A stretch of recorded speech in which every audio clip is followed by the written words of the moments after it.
Oh, hello everyone. Hello. Welcome to our live lesson. I hope you are ready for today's lesson.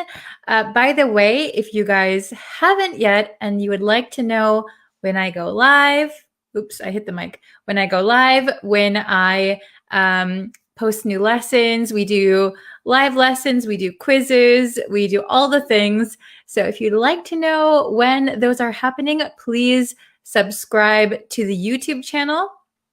Also, if you could like the Facebook page, like this video, share it with your friends who are also learning English. That helps to grow our community.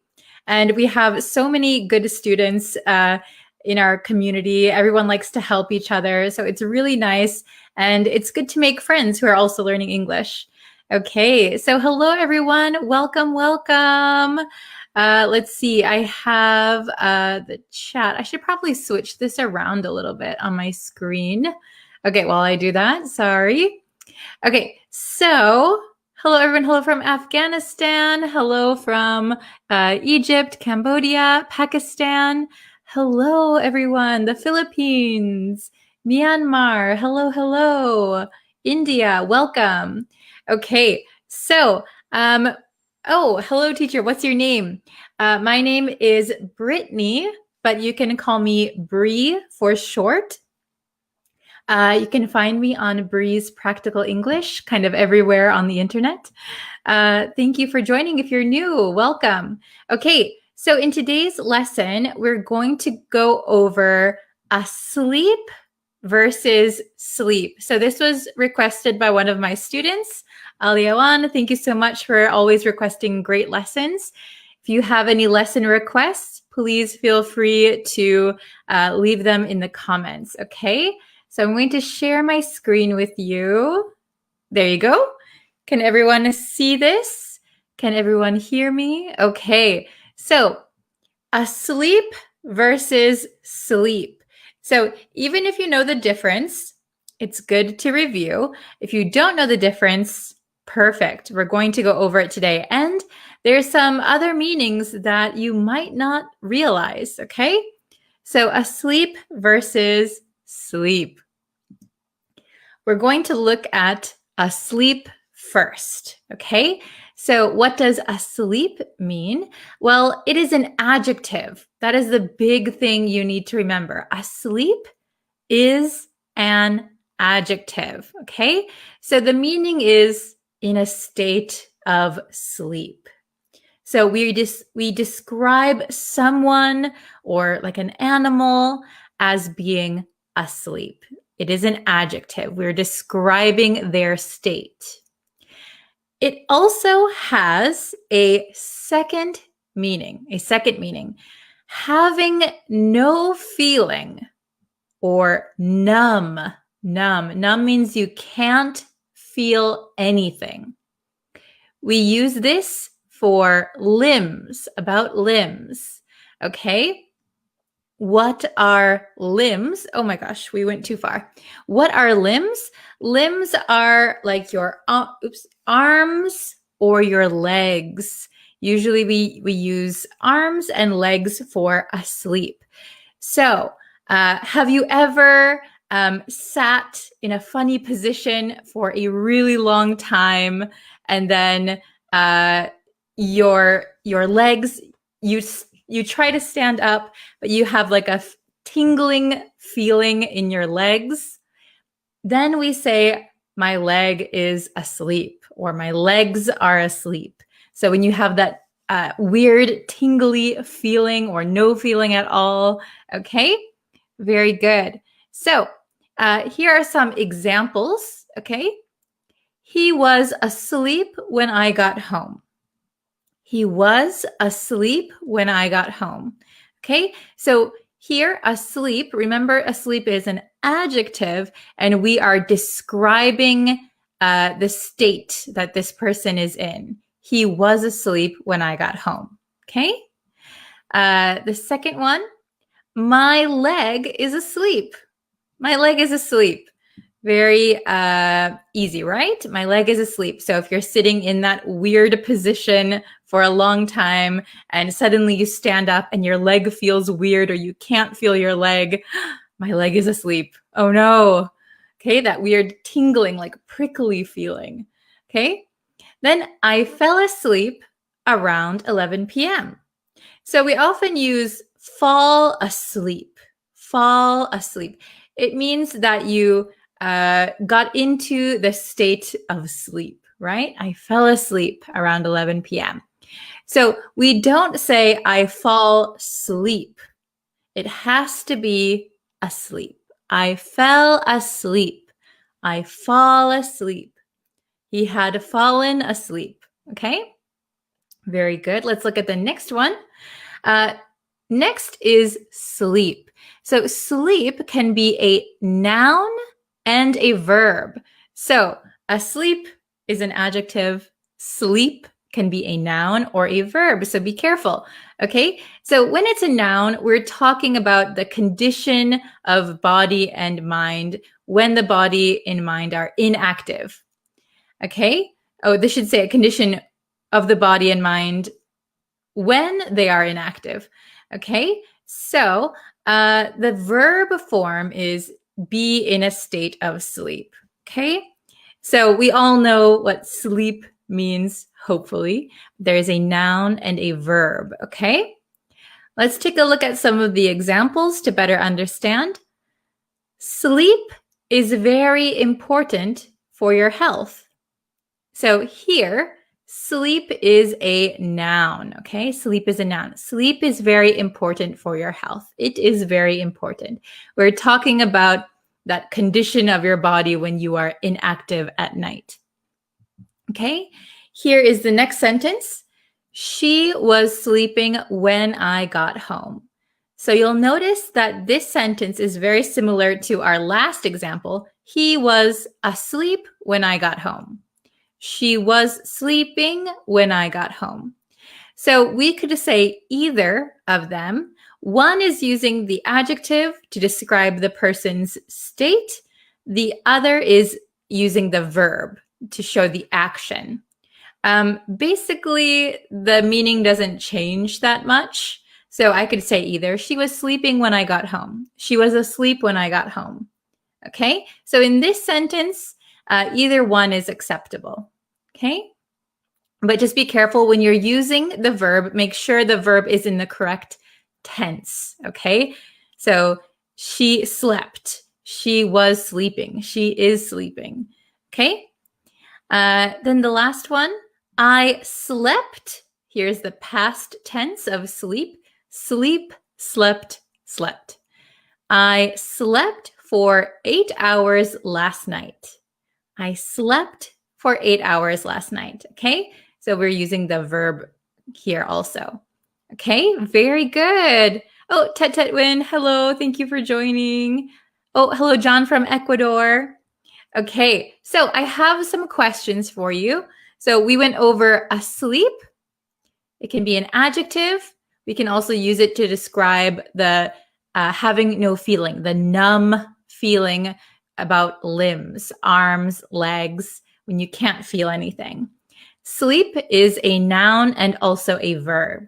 Okay, so let's look at some questions. We have 5 questions here. We're going to use asleep or sleep. So number 1, what time did you go to last night? This should be pretty easy, I think. What time did you go to? Big hint here. Go to last night. So write your answers in the comments. Let's see if you can get number 1 right. Number 1 is a pretty easy one. Oh, very good. I see. Sleep, sleep, sleep. Hello from Mexico. Hello. Sleep, sleep. Awesome. Everybody, very good. The first answer is sleep. What time did you go to sleep last night? I went to sleep last night around 12 o'clock, midnight, like our second example. Okay, very good. So let's look at number 2 now. I fell around midnight. I fell something around midnight. Do you think it's sleep or asleep? Oh, very good. I see some people. Poncho, David, Tetetwin, Manhari, Sumyat. Very good. Kahtu, Elson. Very good. Okay, so number 2. I fell asleep around midnight. Remember, we use fall asleep. Fall asleep. So we can't just use sleep with fell. We don't fell asleep. Fall asleep. I fell asleep. So this is exactly my situation last night. I fell asleep around midnight. I fell asleep around midnight. Okay, number 3. Do you think you get enough something? Do you think you get enough? Okay. Oh, very good. I see people answering number 3. Oh, hello, Jose from Guatemala. Very good. Okay, everybody's got number 3. Awesome. You guys are so good. Do you think you get enough sleep? So here, sleep is a noun. Sleep is a noun. Do you think you get enough sleep?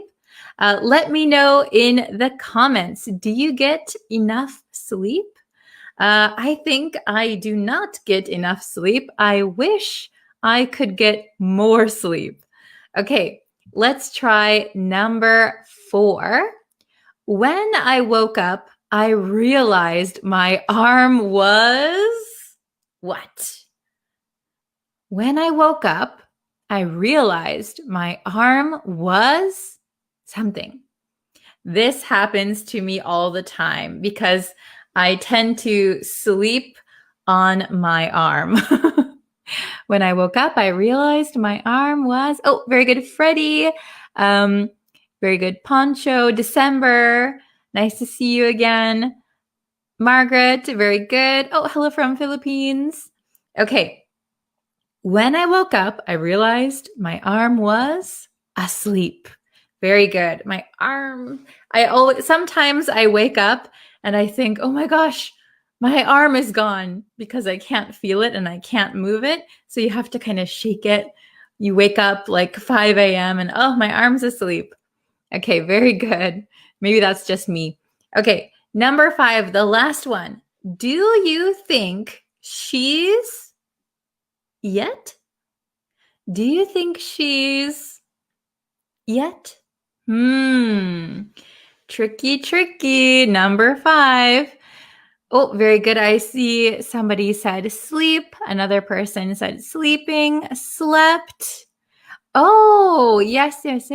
Interesting. Okay. Very good. I didn't think of slept, actually. So do you think if this apostrophe S means has, you could say slept. Yes, that would be correct. Do you think she has slept yet? Perfect. In my mind, when I wrote this, I imagined this apostrophe S was she is. So I'm sorry to confuse you. Okay, I didn't think of she has. Do you think she is something yet? So we could use either of these, actually. So do you think she's asleep yet? So that means you're describing her state of being. Do you think she's asleep yet? Do you think she is asleep yet? Or we could say, do you think she is sleeping yet? So the meaning doesn't really change between the two. Also, like you guys so smartly pointed out, if this was she has, do you think she has slept yet? That would be also correct. Very good, everyone. Very good. So maybe for she has, do you think she has asleep yet? Does not work. But she has slept. Perfect. She is asleep. She is sleeping. Excellent. Very good. You guys are so smart. Okay. So, very good. I think you all did very well today. Awesome. Awesome. Okay. So, those are the differences between sleep and asleep. I hope you understand the differences now. Hope it's not that difficult. Let me know if you have any questions. Okay. Really quick, if you would like to make 1 or 2 example sentences, I can put them on the screen really quick. And then I have to go to another lesson. Okay. So, you guys did very well. Let's see. I'm just checking the chat again. Hello from the Philippines. We have so many countries. Wow. And Colombia. Hello, hello. Welcome. Okay. Oh, very good. Let's see. Oops, where'd it go? Okay. Oh, where'd it go? For some reason, my keypad is not working. Okay. After working all the day, I feel run down, so I need to sleep right now. Very good. So I would just correct the first part of your sentence. We don't need the in this part of the sentence. After working all day, we can just say all day. After working all day, I feel run down. Good job. Very good. Run down means you feel so tired, you're exhausted, you're run down. After working all day, I feel run down. So I need to sleep right now. Perfect. Very good, Tetwin. Awesome. Okay. Yes, we have some other words with similar meanings. They're kind of idioms. We have expressions. I have a video on, for example, go to bed or hit the sack, things like that. Hit the hay also means sleep. There's a video on the YouTube channel. So if you go and search for go to bed, you will find it. Do you think she's in bed now? Do you think he went to bed already? That means sleep. Do you think they hit the sack? Do you think they hit the hay? They all have the same meaning. Very good question. Okay, just do a few more. Oh, hello from the Philippines. Oh, hello from Nepal. Hello. After having my lunch, I feel usually asleep.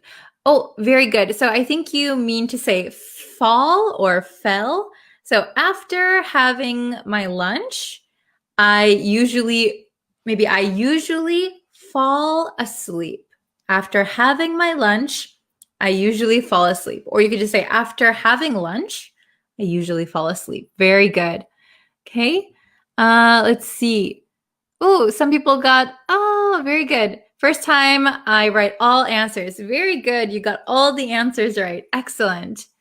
Let's see. I have been sitting for a long time, so I got my legs asleep. Very good. So usually we wouldn't say I got my legs asleep. We would say my legs are asleep, or my legs are asleep, or my legs. What else would we say? My legs fell asleep. We could say that. I have been sitting for a long time, so my legs are asleep. That would probably be the best way to write that sentence. Very good. Okay. I slept until online class because I went to bed at midnight. Very good. Okay. Normal person sleeps for 8 hours. Yes, maybe a normal person sleeps for 8 hours, or generally normal people sleep for 8 hours. Very good. Give me link your YouTube channel. Let's see. I'll put the link to the YouTube channel in the comments. If you guys are not on YouTube yet, just in case, you can follow this link and you can subscribe. I post lessons every single day, so I hope you can check those out. Okay. If you not sleep well at night, you will dream. Oh, so maybe if you don't sleep well at night, if you don't sleep well at night, you will dream. Oh, I dream every night. So I probably am not getting that good of sleep. Okay. Let's see. Oh, while my mom was watching BBC News, I sat tight and I fell asleep. Very good, very good. So you were just waiting for your mom. She was watching the news and you fell asleep. Excellent. Okay. So, that's it for this lesson. Thank you guys so much for watching. Remember, please like the Facebook page. Please subscribe to the YouTube channel. Like this video, share it with your friends. That really helps me out so much. And it lets me know that you want me to keep teaching and you want to see more lessons. Okay? If you have any suggestions for other new lessons, please let me know in the comments. I'm always looking for new ideas. So thank you guys so much for watching, and I will see you in our next lesson. Take care, everyone. Bye. Oh, hello, everyone. How are you today? Hello. Okay, so before we get into the lesson, as usual, if you can subscribe to the YouTube channel, it really helps me out. It helps me know that you guys want to see more of my lessons. So I appreciate it a lot. Thank you so much. And yeah, if you can like the Facebook page, like this video, share it with your friends. I really appreciate it. Hello, Aliyawan. Hello, Jamyan Doug. Oh, I'm sorry if I couldn't say your name. How is everyone? Hello, Santosh. Hello. Welcome to the lesson. We are going to be looking at the difference between ta-da! Say or tell. So this was requested by Ali, actually. Hello from Bangladesh. Hello from Brazil. Nice to see you guys. Okay, so we're going to look at the difference between say and tell. So do you guys know the difference? Oh, watching from South Korea. Hello. Hello from Mexico. I've been to South Korea twice. It's very lovely. Okay, so do you guys know the difference between say and tell? We use both of them with reported speech. So the actual meaning is relatively the same, right? To say or to tell. Okay, so they both mean we are reporting some information, right? Hello from Sudan. Hello from Mexico. Oh, very good. I see some people know the difference. Awesome. Oh, you're welcome, Ali. No problem. My pleasure. And thank you guys for suggesting a bunch of lesson ideas. I will be going through all of the ideas and trying to do as many as I can as quickly as possible. Hello from Peru. Hello from Afghanistan. Oh, hello from Malaysia. Okay, so let's look at a little bit more of the differences. Okay, so, oops. Okay, so I have it all written out here. Let me not. Yes. Okay. Very good. Talk versus speak. I think I just did that lesson yesterday. Didn't I? Now I can't remember because I've been doing so many lessons recently. Talk versus speak. Yeah, I did it yesterday. I'm putting the link in the chat for you. Talk versus speak. It should be the pinned lesson on my Facebook page right now. Talk versus speak. Okay. Hello, Herberto. Hello. Hello from Colombia. Okay. So, say, let's look at when we use say. So this is the easy one, I think. Okay. So we usually say something to someone. Okay. Say something to someone. So say plus a direct object. And then if you're saying it to someone, you would use an indirect object, right? Say something to someone. Okay. So you're reporting some information. We often use say when we quote someone, when we quote exactly what they said, we would use say, okay? When we use those quotation marks. Oh, no problem, Hafez. I hope you like it. Okay. Next is tell. Now, tell is a little bit more complicated. Not so difficult, but it has more ways to use it, okay? So tell. We usually tell someone something. So if you notice, say and tell, the grammar is the opposite. Okay, so we would tell indirect object plus direct object. Tell someone something. Okay. I also put here in parentheses, we can also use tell plus indirect object plus to infinitive. Now, this one is not relaying information, right? It is, we would say this is a command or an instruction. Tell him to take off his shoes. So tell him to do something. Tell him to take off his shoes. Tell her to eat faster. Okay, so that would be a command or an instruction. We can use tell for that. Oh, very good. Thank you, Ali Hassan.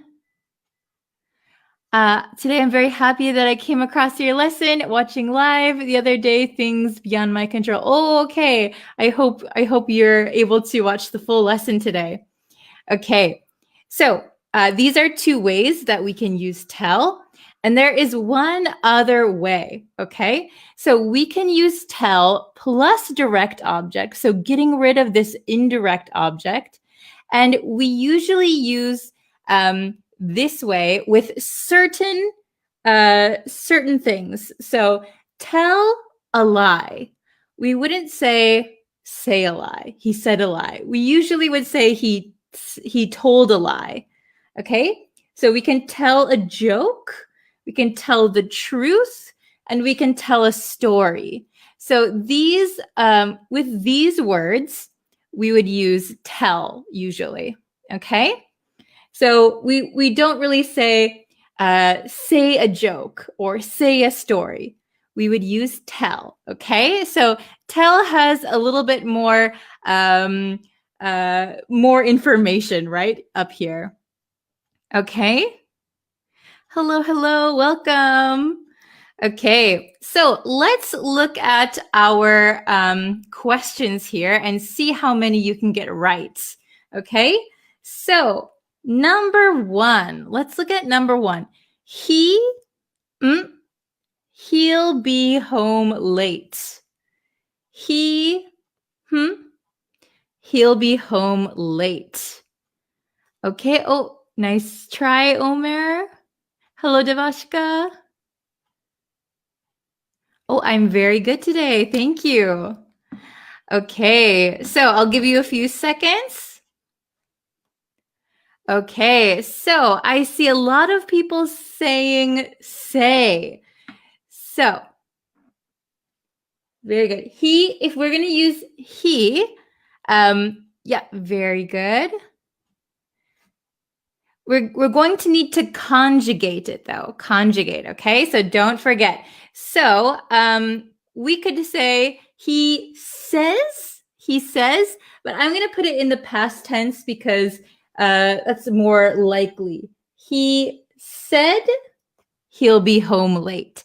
he said he'll be home late, or he says he'll be home late, depending if you're still having the conversation or if you found it out a little bit earlier. Okay, so he said he'll be home late, or he says is also acceptable. But we wouldn't say he say he'll be home late. So be careful to conjugate it, okay? Very good. All right, number 2. He, me, he already ate dinner. He, me, he already ate dinner. Okay, let's try number 2. Oh, very good, Hafez. Very nice. Okay, awesome, Nativo. Aliawan, good job. So remember, we have to conjugate it. Yes, very good. So he, you could say he tells me he already ate dinner. It could be grammatically correct, but maybe I already know this information. So he told me maybe an hour ago or 15 minutes ago. He told me he already ate dinner. Very good. So here, he told, this is the indirect object, me, and then the direct object, he already ate dinner. Okay, very good. Okay, oh, so be careful. Here, we do not need to. He told to me. So we would not need to me, okay? So if you use tell plus an indirect object plus to infinitive, you're going to be giving a command, okay? So be careful. So tell him to hurry up. That is a command or an instruction. Here, he told me he already ate dinner. We don't need to here, okay? Then number 3, I love to jokes. Oh, very good, Angad. Very nice. Mahmoud, very good. Okay, awesome. Aliwan, good job. So I love to tell jokes. I love to tell jokes. Very good. Oh, I see a bunch of correct answers. Awesome, you guys. Awesome. Okay. So remember, tell plus a direct object. We usually use tell plus a lie, tell a joke, tell the truth, tell a story. So remember those. Those are very common ones. Okay. Oh, if you're late, no worries. We're still only halfway through. Okay. Number 4, she, do it later. She, do it later. Okay. Very good. So this one, be careful. It is a direct quote. It is a direct quote. Oh, very good. Yes, yes, yes, yes. So here it could be either she says do it later, or she said. Either. It just depends on your sentence, right? She says do it later, or she said do it later. Okay? Number 5, she, me to do it later. Okay? She, me to do it later. Oh, very good. Number 5. Yes, Angad, very good. Hafez, nice job. Jennifer, Mabel, Nativo, good job. Tima, okay. She, we could say, let's put it in the past tense. She told me to do it later. She told me to do it later. So she told indirect object, me. Okay, she told me to do it later. Okay, she told me to infinitive. Okay, very good. And number 6, the last one. Did they, what time they would finish? Did they, what time they would finish? Let's see if you can get number 6 right. Did they? Oh, Nativo, good job. Hafez, good job. Fazal, okay. Omer, good job. Okay, awesome. You guys are so good. So did they say what time they would finish? Excellent. Did they say what time they would finish? Awesome. Okay, so we're going to quickly review. So say is pretty simple. Say something to someone. Say something to someone. So say plus direct object plus indirect object. Tell has a lot more. Tell is the opposite grammar. So tell someone something. Tell indirect object, direct object. Okay, we can also use tell plus indirect object plus to infinitive when you want to say a command. So for example, she told me to do it later. Okay, this is an instruction. We also commonly use tell plus direct object with these, right? So tell a lie, tell a joke, tell the truth, tell a story. Those are very, very common ones. Okay, awesome. Oh, hello from Nepal. Good job. So could you get all of these correct? How many did you get right? Oh, okay, very good. I'll answer some questions really quickly. Let's see. I'll try to answer as many questions as I can really quickly here. Devashka asks, says and say are different pronunciation? Yes. So says with an S at the end, we pronounce the S sound. Says, and it's like a short sound. Says. We don't say says. He says, she says, he says. I think most people pronounce says, and say. He says, I say, we say, she says. Okay? A little bit tricky with the pronunciation. Okay? Oh, thank you so much. So yes, so basically say and tell are basically used for reporting speech, right? So we want to report some speech to someone, okay? Very good.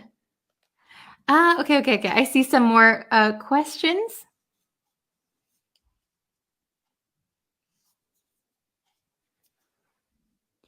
Oh, okay, Aliawan. Shouldn't it be like he said that he would come home late?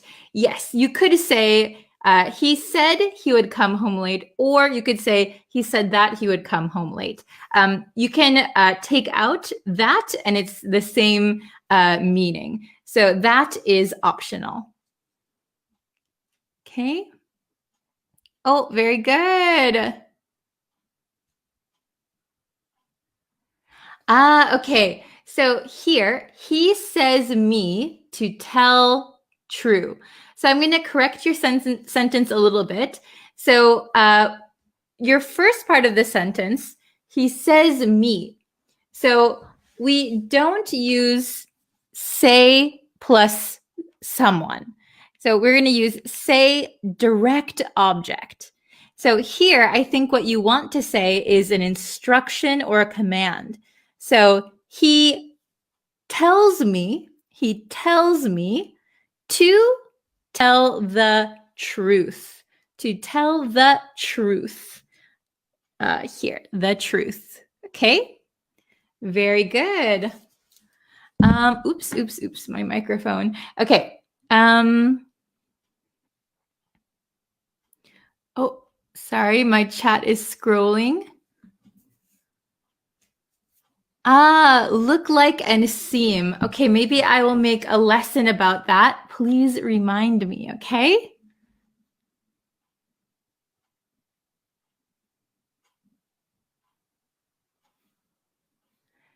Then there is no object. Oops, I just lost. I was reading a comment and I lost it. Oh no. Okay. Very good.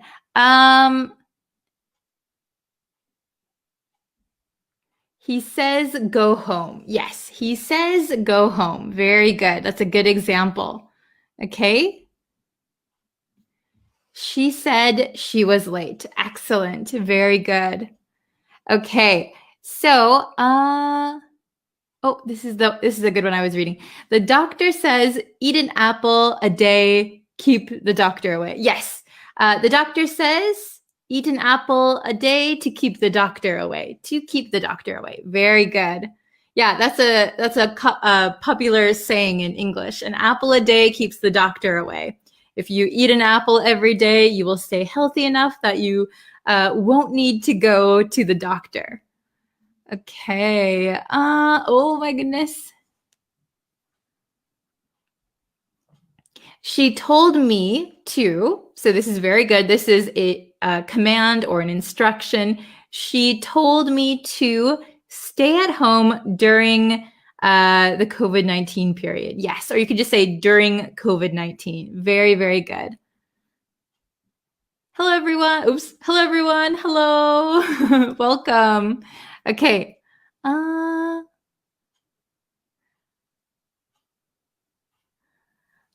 Let's see. Oh, what's your name? Are you asking me what's my name? My name is Brittany, but you can call me Bree. It's my nickname. Okay. Okay, so I think there are a few questions that I didn't answer yet. I will try to go back into the comments and find them after, but I'm going to end this lesson. Oh, hello from the Philippines. I'm going to end this lesson now. So if you guys want to know the difference between what was yesterday's lesson, if you guys want to know the difference between what was it? Talk or speak. If you want to know the difference between talk or speak, that one is new on YouTube, so you can go check that out. I'll leave the link for you guys. You can go ahead and watch it. But yes, I'm going to end this lesson here, and I will be back in a few hours for another lesson. Okay, so please subscribe to the YouTube channel. There are new lessons every single day, and on Facebook, I go live Monday through Friday. Okay, thank you guys so much for watching. I will see you guys tomorrow, or actually in a few hours. Okay, bye everyone.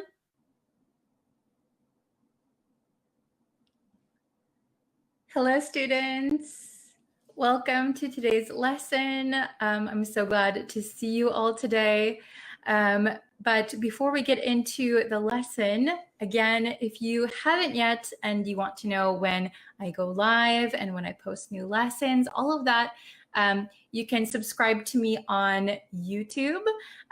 You can also follow me on Facebook, and I think you can turn on notifications both on YouTube and Facebook, and that will let you know when I go live. And you can also follow me on TikTok now. Okay, so it looks like some people are in the chat now. Welcome. Hello, hello. Nice to see you. Yes, so today's lesson is going to be about the top 5 most common phrasal verbs in English. Okay, so my top 5 phrasal verbs. And stick around until the end because there's going to be a quiz at the end and we're going to test your knowledge, okay? We'll see how much you can remember from the lesson. Hello, everyone. Welcome. I hope you're ready. Okay, we're going to start. So I'm going to bring up here. Okay, so top 5 phrasal verbs in English. So we're looking at some of the most common phrasal verbs. Okay, so the first one we're going to look at, stock up, stock up.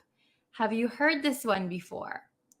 So when we say stock up, The meaning is to get a large quantity of something for later use.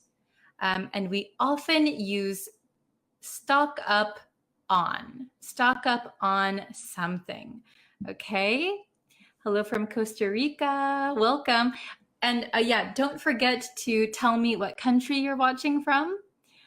We have so many countries. So yes. Oh, yes. Long time no see. Hello. Devashka, hello.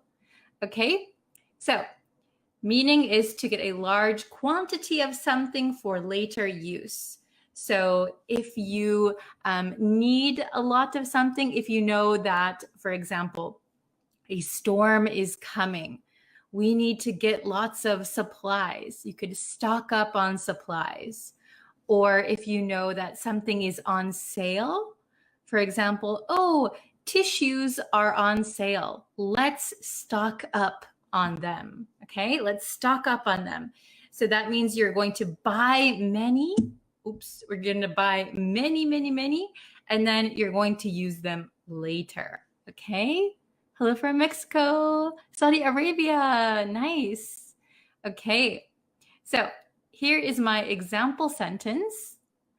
We made sure to stock up on food and supplies before the typhoon hit. Okay, so we knew the storm was going to come. So, okay, we need lots of food. Maybe we need like batteries, things like that. So we made sure to stock up on food and supplies. Okay, so buying a large quantity of something. Very good. Hello from Dallas, Texas. Oh my gosh. Welcome. Nicaragua. Hello, Libya. Okay, everybody understand stock up? You can try to make your own example sentence in the chat or in the comments if you'd like. Stock up. What do you like to stock up on? Okay, let me know in the comments. I think there's a little bit of a delay for us, so I'll check back on your comments, okay? The next phrasal verb is back up. Back up. And this is a separable phrasal verb, so this can be separated. So back up something or back something up. Okay, very good. So the meaning of to back up something is to make a copy of information held on a computer to protect against loss. Okay, so on your computer or really any kind of device, you can also back up your smartphone, for example. If you're backing up your files on your computer, you have many files on your computer, for example, documents, photos, things like that, things that you want to make sure are safe. You want to keep them safe. So if anything happens to your computer or if anything happens to your phone, those files are stored somewhere separately and they are safe. Okay? So here is my example. It might be a little bit difficult if you're not familiar with technological words, I guess. Even though the computer was damaged, my files were safe because I backed them up to a separate hard drive. Okay, so if you don't know what a hard drive is you have a hard drive in your computer that keeps all the files. But there's also, you can have separate external hard drives and you can put your files on there. So you're making sure that they are safe. Okay. Hello from Myanmar. Hello from Algeria. Welcome. Sudan, Thailand. Hello, hello. Oh, New Zealand. Welcome. Okay. So even though the computer was damaged, so my files on my computer, oh no, what happened to them? They might be gone because the computer is damaged. So perhaps my files are also damaged. But my files were safe because I backed them up to a separate hard drive. So backed them up. Okay, Oh, this is a very good one. I had backed up my phone. Very good. Yes. Every time I change my phone, I make sure to back it up on my computer. So, in case my photos or things that I want to keep, if they get lost somehow, I make sure to back them up on my computer or back them up on an iCloud or something. Very good. Okay. Welcome, everyone. Thank you for joining. Okay. So let's go on to the next one, number 3. Fall through. So I know we've talked about this one briefly before, but to fall through or something falls through. Okay. So if something falls through, it means something that has been planned or agreed on does not happen. Okay? So, for example, you make a plan for dinner or you made a plan for the weekend, but somebody cancels on you. Okay? Then you could say your plans fell through. Okay? So fall through it's kind of like failing, right? Something fails. Something does not happen. Okay? So you can read my example sentence here. I was going to see a movie this weekend, but my plans fell through. Oh, so maybe my friend canceled or suddenly I had to work or something like that. So my plans fell through. Okay. Have your plans ever fallen through before? Sometimes my plans fall through. Let's see. Very good. Excellent. Excellent. Yes, keep the example sentences coming. If you think you can make an example sentence with fall through, you can go ahead and write that in the comments. My plan to Japan. I think you mean my plan to go to Japan fell through because of the political situation in my country. I'm so sorry to hear that. Yeah, I think over the last few years, 2 years, lots of plans have fallen through, right? Very good. Okay, you guys are very good. Yes. All his plans fell through. Very good. Okay, so we'll go on to the next one. Very good. Okay, number 4, be into. To be into something. This is a very common phrasal verb. At least in America, you'll hear this a lot. So if someone is into something, it means to be interested or involved with. So to like something very much. You like something very much, so you're into it. You are into it. Okay, be into. I am into yoga these days. So that means I really am interested or I really like yoga. Okay, what are you into these days? Okay, let me know. Oh, I see some examples for fall through. Yesterday, I decided to go fishing, but my plan fell through. Excellent example sentence. Very well written. Good job. Yesterday, I decided to go fishing, but my plan fell through. Good job. My dreams fall through because of our government. Oh, I'm so sorry to hear that. I hope you can achieve your dreams. Okay. Because of COVID-19, all my plans fell through. Yes, mine also. I think a lot of people. I'm sorry to hear that. Okay, into. I am into fishing every day. Very good. I'm into fishing. I am into fishing. That means you're very interested in fishing. Good. I'm into improving my speaking skill nowadays. Very good, very good. So if you're really into studying or if you're really into brushing up your English, this is a good one to use. Oh, I'm into coffee. Very interesting. I love coffee, but I recently cut out caffeine. Cut out is another phrasal verb that we've learned. Cut out means to take out or eliminate. So I recently cut out caffeine, but I am also into coffee. Very good. Okay. Oh, thank you. I'm into learning Bree's English class. Thank you. I'm into swimming. Very good.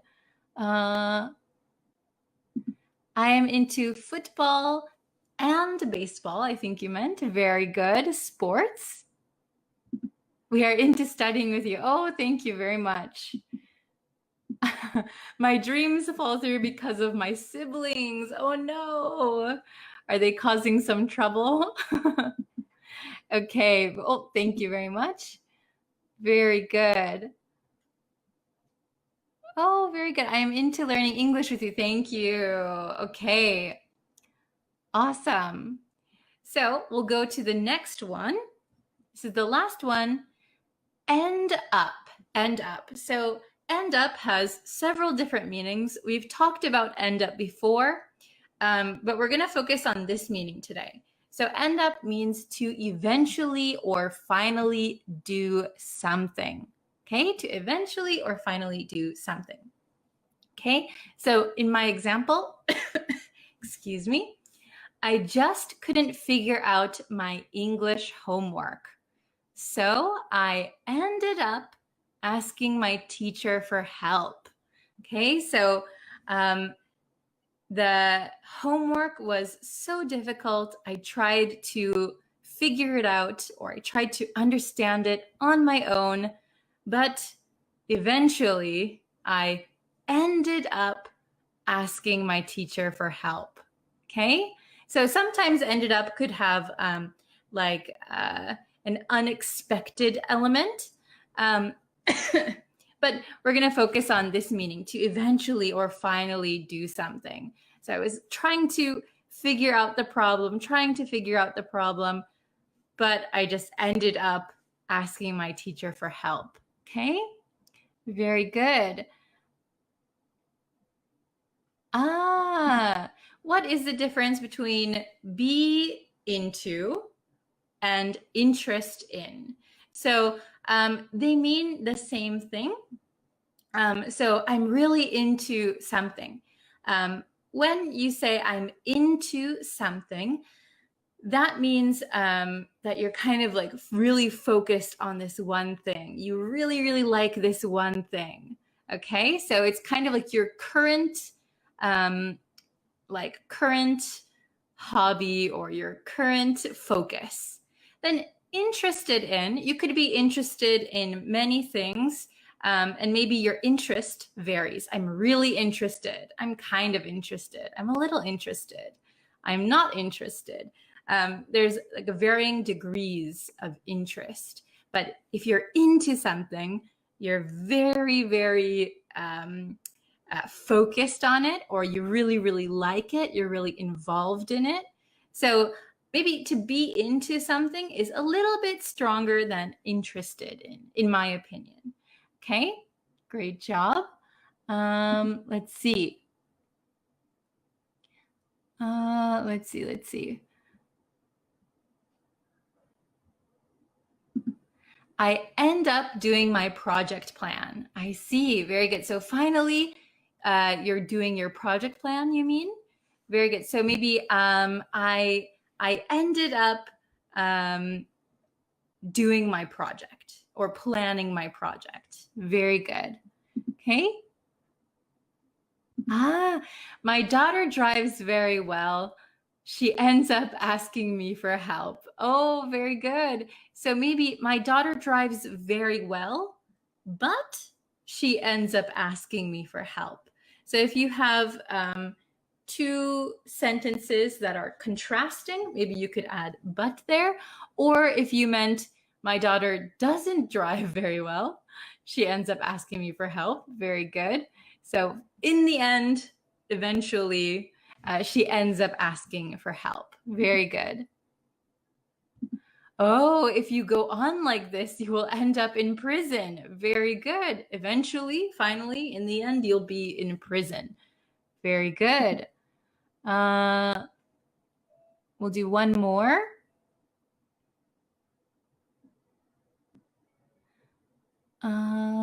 Let's see. Oh, I end up listening to pop music. Very good. So, for example, maybe you had a long day, you come home, and you end up listening to pop music at the end of your day. Very good. Okay. Oh, if you go on drinking so much, you may well end up an alcoholic. That's true. Yes. You might eventually become an alcoholic. Yes. Okay. Let's see. Let me just make a correction. I ended up my English studies. So, to end up doing something. Okay. So, usually, if you want to say end up, we usually put like doing something. So, I ended up studying English. For example, I ended up studying English. Okay. Well done. Very good. Okay. So, very good, you guys. Excellent examples. Oops. Where did it go?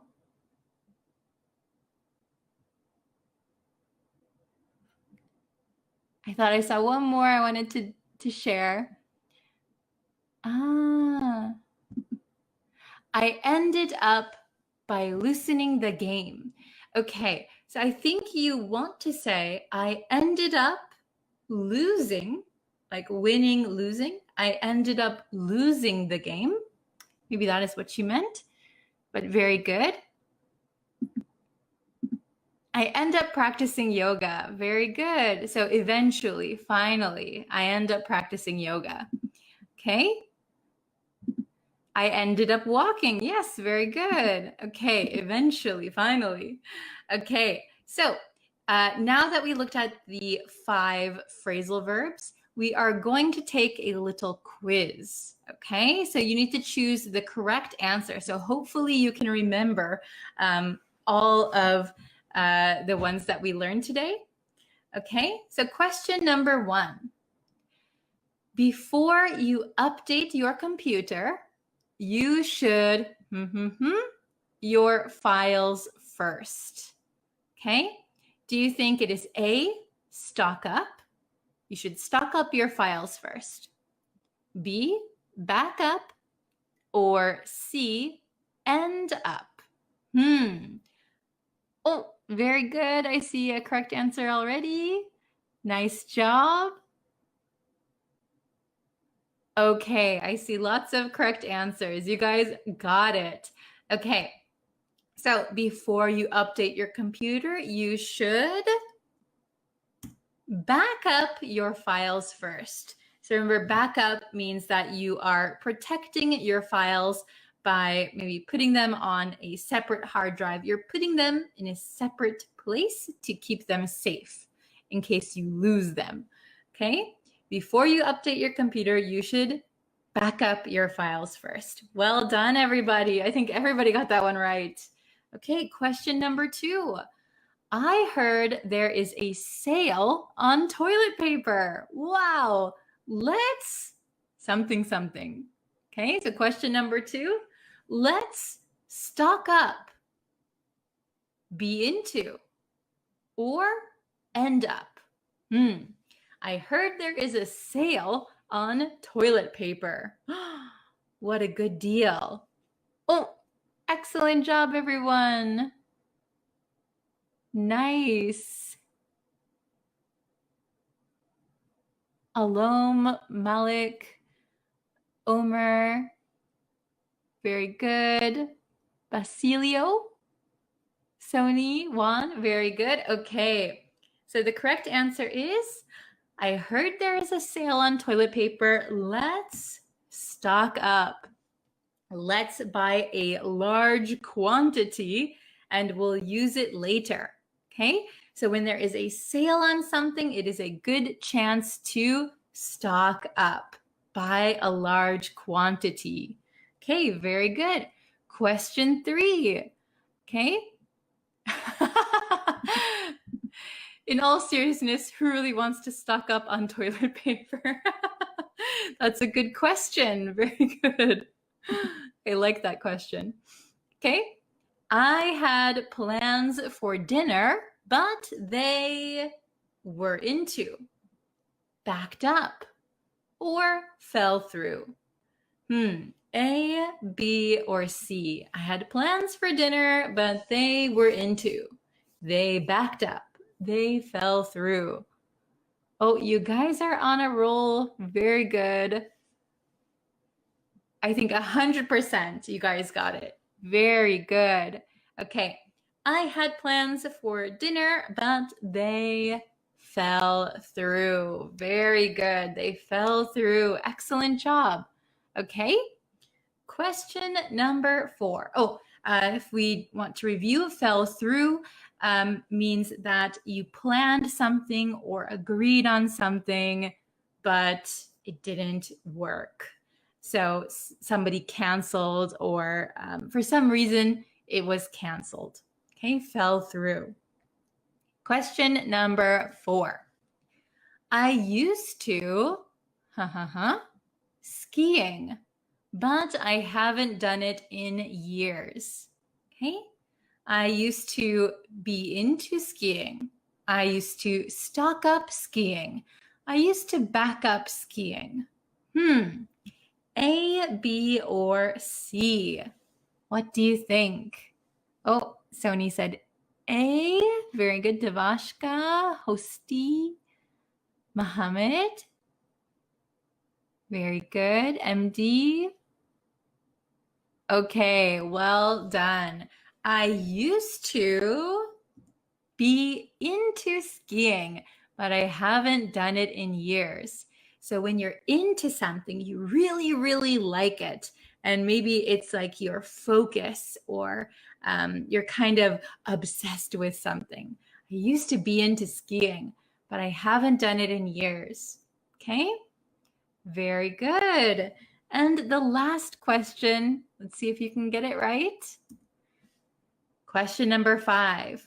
Did you something calling that girl? Not yet, but I will. Okay, we have, did you back up calling that girl? Did you end up calling that girl? Or did you fall through calling that girl? Okay. Very good, everyone. Okay, I see lots of correct answers. Good job. So the correct answer here is end up. End up. So end up means finally, eventually. So maybe person B was talking about this girl. Oh, I really want to call her. Oh, but should I call her? I don't know. I'm a little nervous, but I want to call her. So maybe a few days later, person A says, did you end up calling that girl? Did you finally call that girl? Did you eventually call that girl? So did you end up calling that girl? Okay, gerund. Did you end up calling that girl? Not yet, but I will. Not yet, but I will. Very good. Okay, excellent job. I think I saw a question that I wanted to answer. Skiing means, okay, so if you don't know what skiing is, that was, what question was it? I used to be into skiing. So it might look a little bit funny because it has 2 I's, but if you cover up ing, it's SKI. So to ski is when you're on like a snowy mountain and you're you have your feet and there's like two long things and you have poles and you down the mountain. That is skiing. I hope that makes sense. Okay. Oh, very good, everybody. So, calling means associate with her. So that was the last question. Did you end up calling that girl? So in this case, calling means like, did you end up calling her? Hello? Did you end up calling her? Very good. Okay? Maybe. Very good. Oh, wow. Great job. Stock up. Buy a large quantity. I had plans for dinner, but they fell through. Be careful. Not fail, but fell through. I used to be into skiing, but I haven't done it in years. Did you end up calling that girl? Not yet, but I will. End up. Finally, eventually. Very good. Nice note taking. Well done. Okay. So I'd like to thank you all for watching today's lesson. I really, really appreciate it. If you want to know when I go live and when I post new lessons, you can subscribe to me on YouTube, follow me on Facebook and TikTok. Okay? Yes, that's right. That's skiing. Very good. Okay. So thank you so much for watching today. I really, really appreciate it. If you have any lesson suggestions, don't be shy. You can leave them in the comments. Also, if you'd like to make some example sentences with the 5 phrasal verbs that we learned today, please go ahead and do that. I always like to check the comments and see your guys's examples. Very good. Okay. Excellent. Yes. Okay. So thank you guys for watching, and I will see you again very soon. Thank you, everyone. Have a nice day. Hello, everyone. Welcome, welcome. We are going to have a new lesson today. But first, before we get into the lesson, if you can, and if you haven't yet already, please subscribe to the YouTube channel. So I'm posting lessons quite often over there.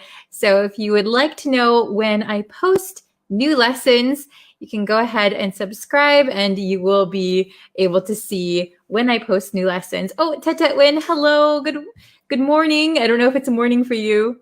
Hello from India. Hello, hello. Welcome, everyone. Thank you so much for joining me today. Today's lesson was requested by one of my students. Aliawan always has very good questions. So, by the way, if you have questions, please leave them in the comments. You can always request a lesson. Oh, it's okay if you missed yesterday's lesson. You can always go back and watch it. No problem. But you're here today, and that's what matters.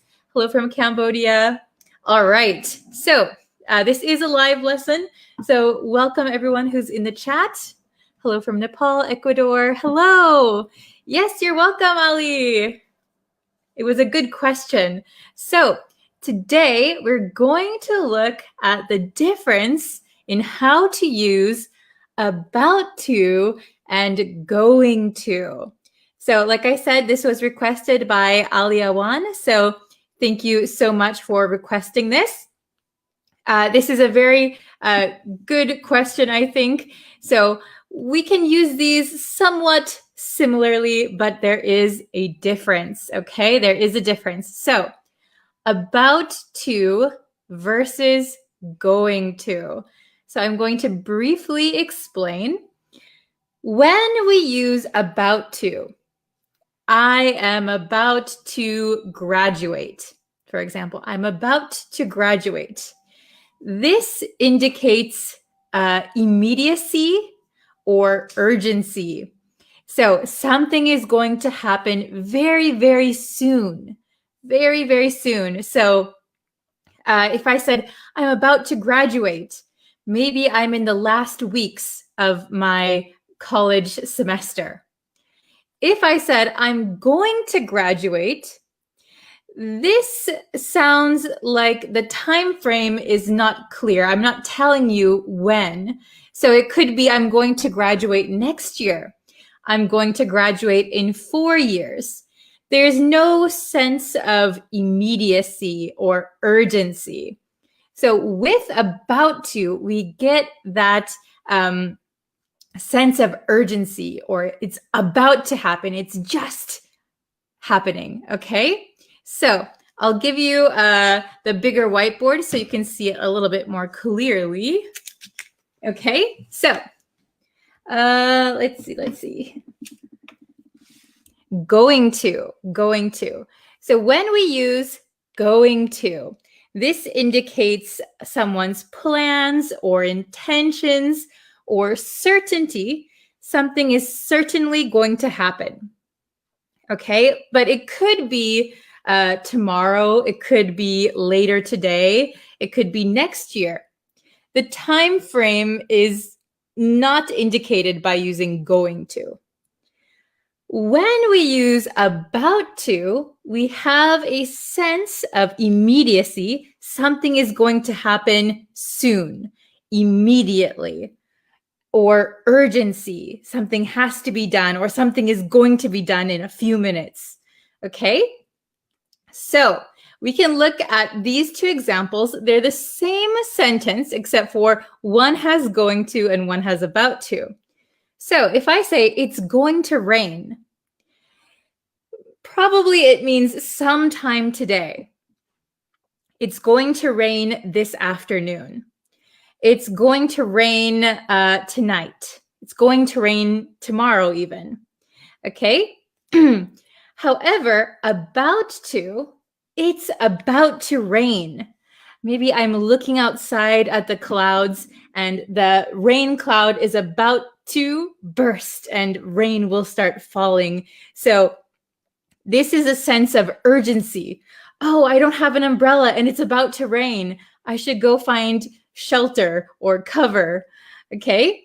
It's going to rain sounds like you are certain it's going to rain. The rain will fall, but it might not be right now. It could be a little bit later. Okay? Very good. So, let's see. Let's try number 3. Number 3. I am take out the garbage later. I am take out the garbage later. Oh, very good. Excellent.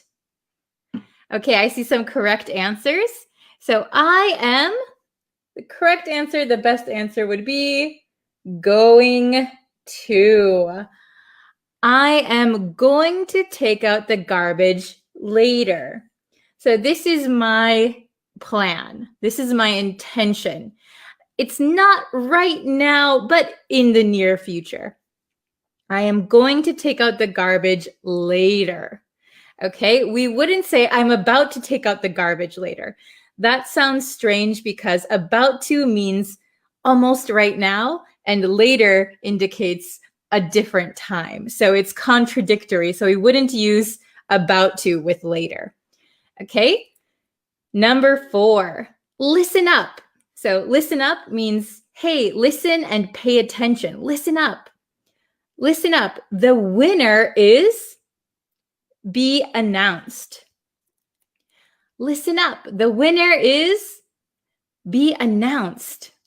Number 3, what do you think? Oh, sorry, number 4. Not number 3, number 4. Oh, very good. Yes, perfect, everybody.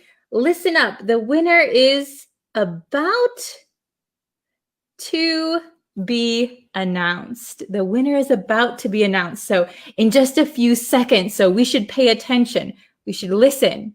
Okay, who's going to win? All right. Number 5, maybe this is a conversation. So person A, could you turn off the stove? Person B, I was just something. Number 5, what do you think? Oh, everyone, very good. So could you turn off the stove? Oh, I was just excellent. Very good. I was just about to. This is very conversational English. I was just about to. So maybe I had it in my head. I'm going to turn off the stove. I started to get out of my chair. I was going to reach for it. Could you turn off the stove? Yeah, I'm just about to. I'm seconds away from turning off the stove. Very good. Okay. So, number 6, last one. He is call at 5 p.m. He is call at 5 p.m. What do you think is the correct answer for number 6? Oh, very good, Joshua, Bobby, nice. Carlo, Ricardo, very nice. Okay, so he is, this should be easy, going to. He's going to call at 5 p.m. Very good. Yes. So if you notice, we use going to a lot when there is like a set time or an indicated time in the near future. I'm going to take out the garbage later. It's going to rain sometime today. He's going to call at 5 p.m. So when we use about to, I don't think we would ever use it with a specified later time. So about to indicates that it is seconds or moments away from happening. So we can't really use about to with a later time. He is about to call at 5 p.m. So that doesn't really make sense because it indicates a later time. Okay?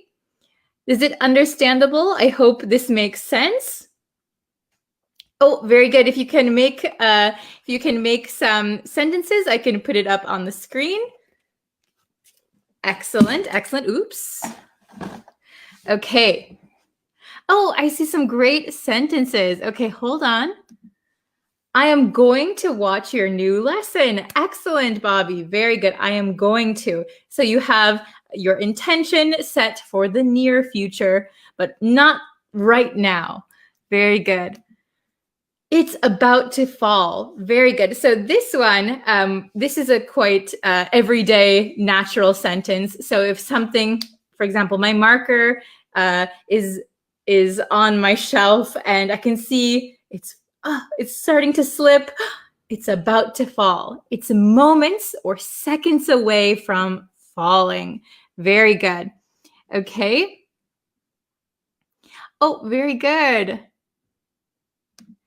She is going to buy some items from the market. Yes, excellent. So maybe later today or tomorrow, sometime in the near future. Excellent. Okay, so when can we use about to? Use about to when something is seconds or moments away. So something is just about to happen. Okay. So for example, something falling. So you can see it slipping. It's about to fall. So very, very soon. Okay. Let's see. I'll do a few more. Oh, very good. I'm going to cook pasta tonight. I'm going to cook pasta tonight. So in this sentence, we wouldn't be able to use about to because I'm about to cook pasta tonight. So it doesn't really make sense. Tonight is a later time. About to means almost immediately. Okay.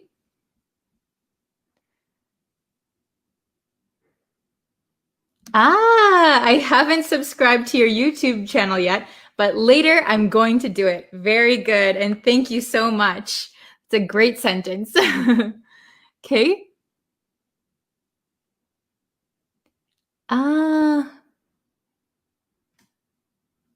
Let's see. I think I saw, sorry, the chat went down. So I'm just scrolling back up a bit to see if I missed anything. Oh, I'm going to have dinner at 7 p.m. with Zara. Very good. Excellent. Okay, I'm going to. Oh, yes. It's going to be cold tomorrow. It's going to be cold tomorrow. Excellent. Okay. Oops, I think I missed some. The chat there's so many comments. Oh, I can't choose them all, but I'll try. Okay. This is a good one. I am going to buy a house next month. Very good. I'm going to buy a house next month. Very good. If you said, I'm about to buy a house, I'm about to buy a house, maybe you have already started the process. Everything is almost complete. You just need one or two more things. You could say, I'm about to buy a house. I'm going to buy a house next month is a little bit farther away. Very good. Okay. Let's see. Okay. You guys have so many good ones.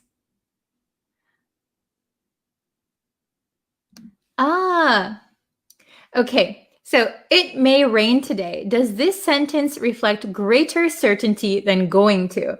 So if you say it may rain today, in this sentence, may means might. It might rain today. It may rain today. So it may rain today reflects less certainty than going to.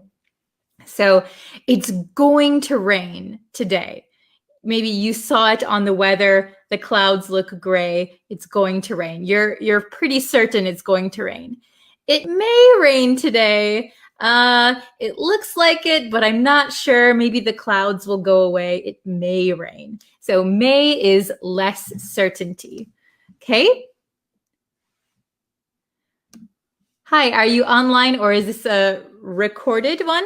No, I am online right now. This is a live lesson. Okay, I'll do one or two more and then I have to get going. But let's see. Oh, okay, I saw one. Oh, this is a little bit sad. She is going to die. She is going to die. So she is going to die means you're pretty certain she's going to die, and it's going to be in the near future, maybe tomorrow, maybe next week, maybe in a month. If you say she is about to die, that means any minute now, any minute, any second, it's almost happening. She is about to die. Okay, very good. Let's see, we'll do one more.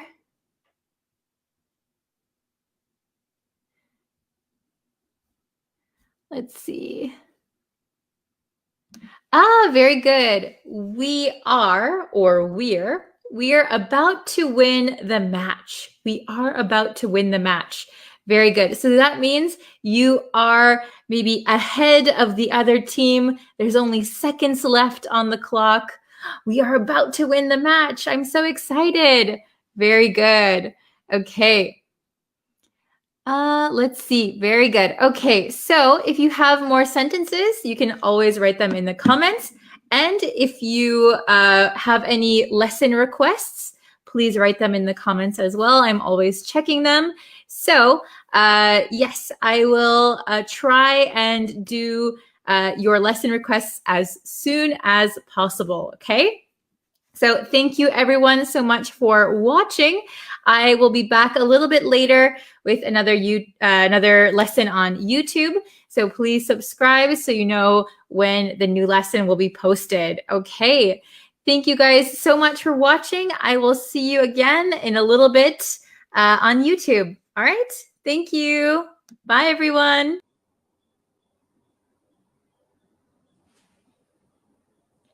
Hello, students. I think I'm live. How are you? Let me check my mic. Yeah, my mic is working just fine. Okay, so how is everyone today? Let's see. Hello, hello, welcome. So, yeah, I'm going live a little bit later than usual. Again, I'm so sorry. This week has been crazy busy. I've been so busy this week, and tomorrow I have to go to the hospital again. So, I'm gonna try. I'm going to try and go live earlier tomorrow since I have a doctor's appointment. Hello, Pancho Rodriguez. Hello, Grammar Miat. Hello, welcome. If you guys haven't yet subscribed to the YouTube channel, I would really, really appreciate it. I would like to get to 20,000 subscribers very, very soon. So I would really appreciate it. Oh, Devashka, hello. Hitete Sint. Hello. Oh, hello. Welcome, welcome. So you can also follow me on Facebook, like my Facebook page. Follow me. If you turn on notifications on both YouTube and Facebook, you'll be able to know when I go live. I also have a TikTok now, so you can follow me on TikTok. The link for TikTok will always be in my YouTube description, so you can find me there too. Okay, hello, Aminu Ado Rabu. Hello, hello. Hello from India. Hello from Syria. Hello from Sri Lanka. Welcome, everyone. Hello from El Salvador. Very good. Okay, so let's start. Today, we are going to have a little test on indirect questions, okay? So I'm pretty sure we had a lesson on making indirect questions quite a while ago. So I'm going to see how much you remember. Let's see if we need to brush up our skills a little bit. Let's try, okay. Oh, US, welcome. Cambodia, Sudan, very good. Okay, so we're going to jump into the lesson. I'm going to share my screen with you. Okay, there we go. Indirect questions. It's going to be a little bit of a quiz. Very good. So, good job. Hello from Myanmar. Okay, indirect questions. So we're going to have a few questions, and I want you to pick the correct answer, okay? Hello from Palestine. Hello, hello. Okay, so question number 1. These might be tricky, but let's try. Could you tell me, so this is an indirect question, right? Could you tell me blah, blah, blah? So we have, could you tell me where the bank is? Could you tell me where is the bank? Could you tell me where does the bank? So maybe one of these is obviously wrong, okay? But two of them are a little bit tricky, I think, right? Oh, okay, I see some answers. Brian said A, Baker said B, Aaron said A. Some people are, okay, very good. We've got a bunch of answers. Excellent, you guys are so good. I see lots of correct answers. So the answer to question number 1 is, could you tell me where the bank is? Very good. So if we were to use a direct question, it would be, where is the bank? Where is the bank? That is a direct question. But when we make it an indirect question, could you tell me where the bank is? We're going to put this is after bank. Okay, so it's not the same as a direct question. We're going to switch it around. This is going to go over here at the end. Okay, so is or are, they're going to go after in this case, bank. Okay, very good. Let's try question number 2. I want to know, how are you? I want to know, how are you? I want to know how you are. Which one is correct for question number 2? A, B, or C? You can write it in the comments. Let's see who can get it right. Oh, very good.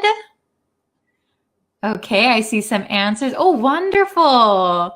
Wow, I see a lot of correct answers. You guys are excellent. Excellent. I want to know the answer to question number 2 is how you are. I want to know how you are. Very good. It will be C. So a direct question, again, remember, is how are you?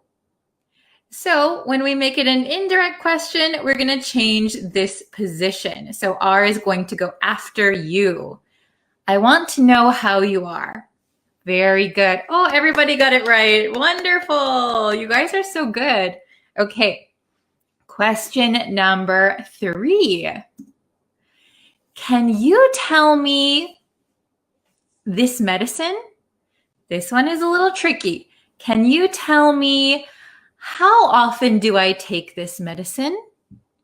Can you tell me how often should I take this medicine? Can you tell me how often I should take this medicine? Oh my gosh, how difficult. Okay, is this one difficult? Do you think so? Can you tell me how often do I take this medicine? Can you tell me how often should I take this medicine? Can you tell me how often I should take this medicine? Okay, I see some answers. You guys are doing very well. I see lots of C's and B's, okay? Good, good, good. Oh, Tatetwin is here. Hello. Okay, very good, very good. So the answer to question 3 is C, how often I should take.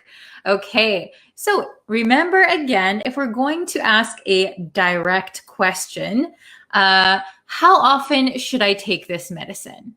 How often should I take this medicine? But can you tell me how often I should take this medicine? Very good. And how often do I take this medicine? Sounds like if you say just, how often do I take this medicine? You could ask that also, but we wouldn't say that as an indirect question. Very good. Okay, I see most of you got it right, so very, very good. Okay, number 4. Do you know if has the movie started yet? Do you know if the movie has started yet? Do you know, has the movie started yet? Question number 4, A, B, or C? Go ahead and write your answer in the comments. Let's see your answers. Oh, good morning from Sudan. Hello. Okay. Ooh, I see a mix. So I see people saying B, some people saying C. B, B, C, C. Okay. Do you know? So we can look at this one. Do you know if has the movie started is definitely incorrect, right? We wouldn't say if has. Okay. Then we have these two, B or C. B or C. Let's take a look. Which one is correct? The correct answer is B. So, do you know if the movie has started yet? Do you know if the movie has started yet? Very good. If we are going to say a direct question would be, has the movie started yet? That would be a direct question. Has the movie started yet? But indirect question, we are going to move this has after movie. Do you know if the movie has started yet? Very good. Very good. Okay. Question number 5. Let's give it a shot. Question number 5. Do you know how did she do it? Do you know how she did it? Do you know she did it how? Okay, question number 5. Maybe this one will be a little bit easier, I hope. Question number 5, there is an obvious incorrect answer, okay? Let's see, Divan said A. Oh no, Soppy has bad internet connection. Oh no, I hope you can watch it. Okay, I see Nimali said B, Harry said B, Devashka says B, Dan said A. Okay, do you know? So I see a lot of A's or B's. Okay, so do you know how she did it? The correct answer is B. For those of you who said B, very, very good. Okay. Somebody asked about the YouTube channel. Yes, you can subscribe to me on YouTube. That would be very, very helpful. Okay, so let's see. Why is B correct? Well, if we look at A, how did she do it? How did she do it? That would be a direct question. How did she do it? So when we're making an indirect question, do you know how she did it? So we're going to cut this do, right? We do not need do. Okay, do or does. We don't need it for our indirect question. So do you know how she did it? Okay, very good. So let's go to the next one. Question 6. Hopefully it's getting easier. Can you tell me where Kelly lives? Can you tell me where does Kelly live? Can you tell me where does Kelly lives? Okay, A, B, C. There is one obviously wrong one. So let's see. Question number 6. Brian says B. Devashka said A. Very good. Meme said C. Okay. Divan said B. Okay, we have lots of A's or B's, a couple C's. Very good. So I will say, if you answered with C for question number 6, can you tell me where does Kelly lives? So we have does, so we would not put an S on live, okay? Where does Kelly lives? This one is totally incorrect, okay? So I would say A or B are the choices that are most confusing for people. So let's take a look at the correct answer. Dun. Okay, the correct answer is A. Can you tell me where Kelly lives? This is the correct answer, okay? So remember that when we are using indirect questions, sometimes in the direct question, where does Kelly live? How did she do that? We're going to cut out this does or do, okay? Where does Kelly live? That is a direct question. Where does Kelly live? So when we turn it into an indirect question, can you tell me where Kelly lives? Perfect. Can you tell me where Kelly lives? Can you tell me where Kelly lives? Very good. Okay. So congrats, you finished. Very good. There were 6 questions in total. How many questions did you get correct? So you can tell me in the comments how many you got correct. Okay, so 5 to 6 correct. Great job. Very, very good. 0 to 4 correct. Nice try. Please review and come back to try and get a better score. Very good.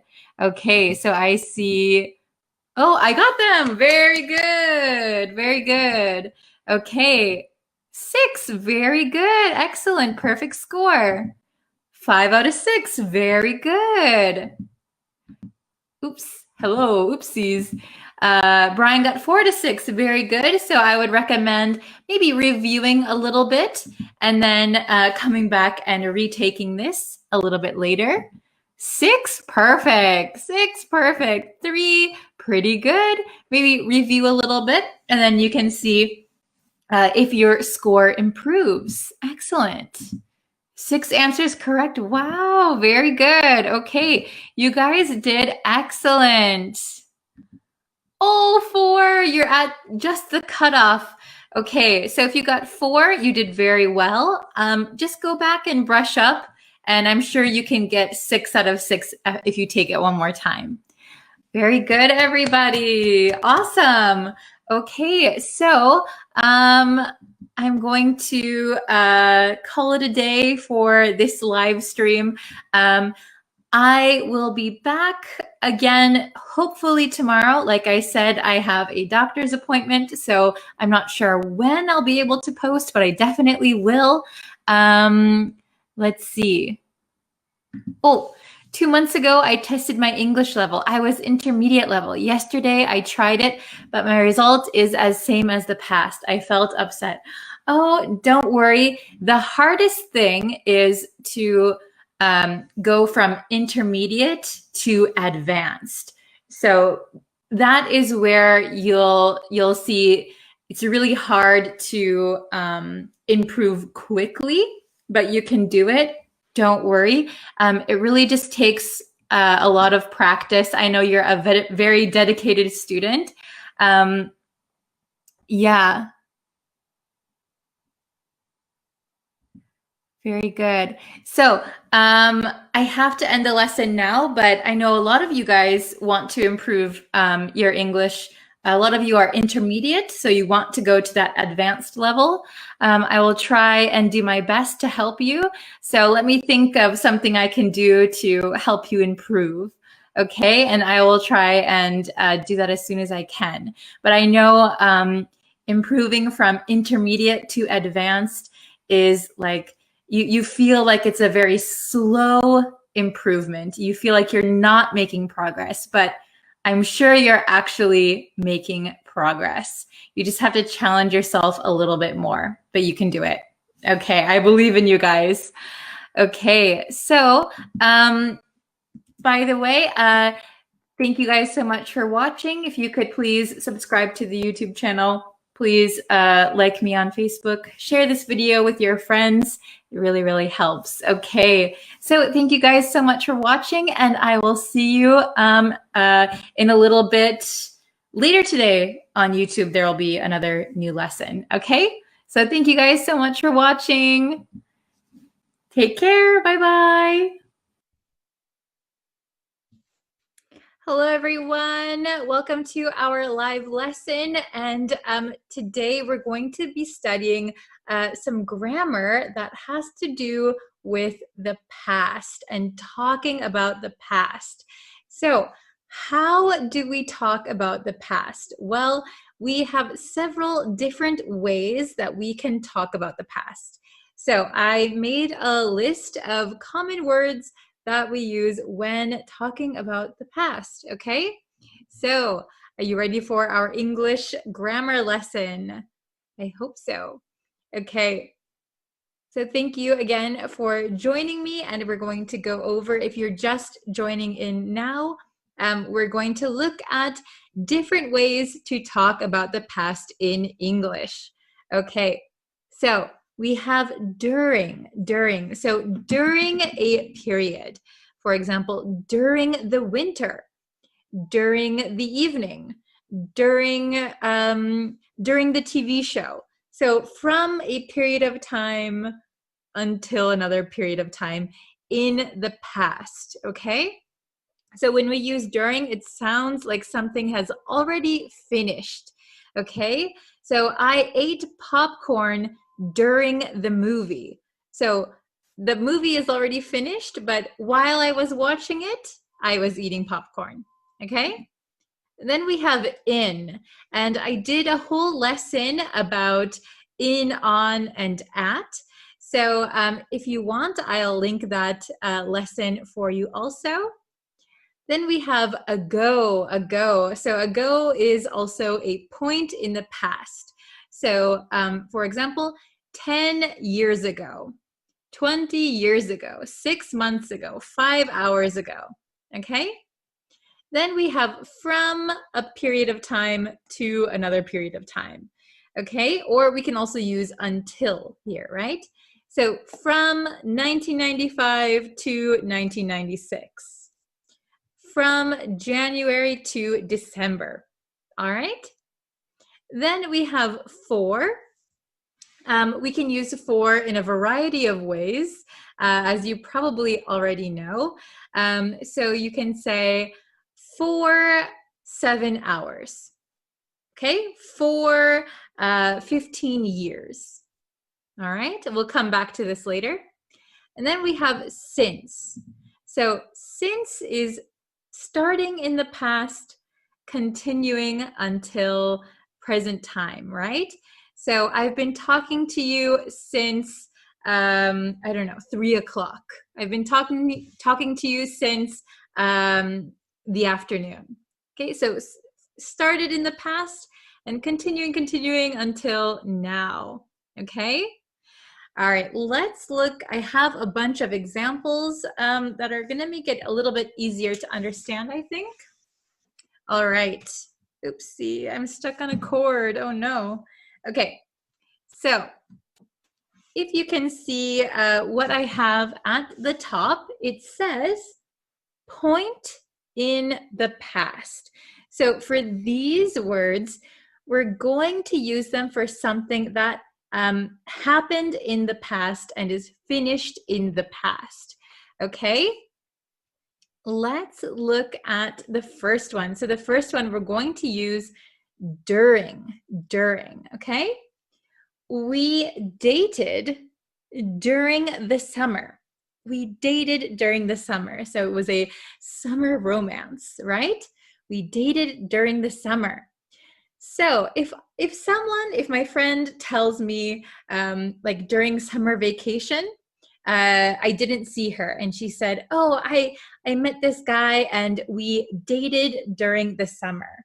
So to me, that sounds like during the summer they dated, but they are no longer dating. Okay, they are no longer dating.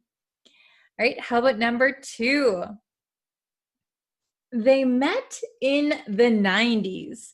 They met in the 90s. So for years, decades, centuries, we're going to use in, okay? So this is one way to say it. If you want to go look at the lesson with in, on, at, I'll link it for you just in case. Okay, they met in the 90s. So usually you don't keep meeting people for the first time, right? So this is a specific point in the past. It's already done. They met in the 90s, okay? Let's look at number 3. I went to the US 6 months ago. I went to the US 6 months ago. Okay, so ago. We're going to put ago after a general time frame here. Okay, so some of my students make the mistake and they get confused with ago and since. So please remember that ago, I went to the US 6 months ago. So if you think back 6 months ago, that is when you went to the US, right? In this situation, in this scenario. Okay, so we wouldn't say, what is something that my students often say? Like, I have been studying English for 6 months ago. So we never say for 6 months ago, right? We don't say for ago, okay? So be careful. I went to the US 6 months ago. Let's see, what is a good one I can use? I studied, I studied, I studied, I studied cooking. This is true. I studied cooking 1 year ago. I studied cooking 1 year ago. So that means I studied once a year ago. Okay. So it doesn't mean continuing until now. It sounds like it's already finished. I hope that's understandable. Okay. Number 4, I was a student from 2010 to 2014. I was a student from 2010 to 2014. Okay. You can also use until. I was a student from 2010 until 2014 is also okay. But this is already finished, right? We have a start and an end, right? From 2010 to 2014. So this time has finished. It is completely in the past. All right. And let's look at number 5. They were married for 15 years. So here we have it in the past tense. They were married for 15 years. That means they're not married anymore, okay? They were married for 15 years. They were married for 15 years, okay? We're talking about the past. All right, now we can look at the next 2 examples. And here I have a period of time that continues into the present.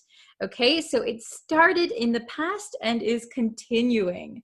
Okay, so let's look at number 6. He's known her since last year. He's known her since last year. So that means last year they met and they got to know each other and they still know each other. Okay, they still know. So like I said, a lot of students get mixed up with ago and since. Since means something started in the past and continues until now. Ago means it's already in the past. Number 7, I've been studying for the last 30 minutes. I've been studying for the last 30 minutes. So 4, we have up here also, where is it? Here. They were married for 15 years. Here, I've been studying for the last 30 minutes. So I've been studying means I'm still studying. So I started 30 minutes ago, but I'm still studying. I'm continuing to study. Okay? So I'll read these one more time. All right. Number 1, we dated during the summer. We dated during the summer. Sounds like it was a summer fling. All right. Number 2, they met in the 90s. They met in the 90s. So they met for the first time in the 90s. That is in the past. Number 3, I went to the US 6 months ago. I went to the US 6 months ago. So I'm not in the US now. I went there 6 months ago. Number 4, I was a student from 2010 to 2014. I was a student from 2010 to 2014. This is a finished timeline. Number 5, they were married for 15 years. So they were married. They are no longer married. Then let's see here, the things that continue into the present day. He's known her since last year. He's known her since last year. They've been dating since last year. Okay, so it started last year, but they still know each other. Started last year, but they're still dating each other. Okay, then the last one, I've been studying for the last 30 minutes. I've been studying. So I'm continuing to study. And we often use like for the last something something, for the last year, for the last 30 minutes, okay? So it sounds like it started 30 minutes ago or last year, continuing until right now. All right, so I hope that was helpful for tips for talking about the past. So I know a lot of the times my students kind of fumble over their words and they make some mistakes with tenses and also the words that we can use here, right? I think mainly a lot of students mix up since and ago. So just remember to keep those in mind. Ago means something happened in the past and is not currently happening. Okay? Then since means continuing. All right? Okay, I hope this was helpful for you. I hope you learned something new. And I will be back with another new lesson tomorrow. So please subscribe, share with your friends, and I will see you for our next lesson. Have a great day, everybody. See you next time. Bye. Hello, students. Welcome back to my English learning channel. Thank you for joining me today. I hope you're ready for today's lesson. Before we jump into today's lesson, I would just like to remind you to please like and subscribe to my YouTube channel. That way you'll know when new lessons are posted. You can also follow me on Facebook and TikTok. Everything will be linked in the description of this video. Also, I would like to say that I have opened up a new course on my website.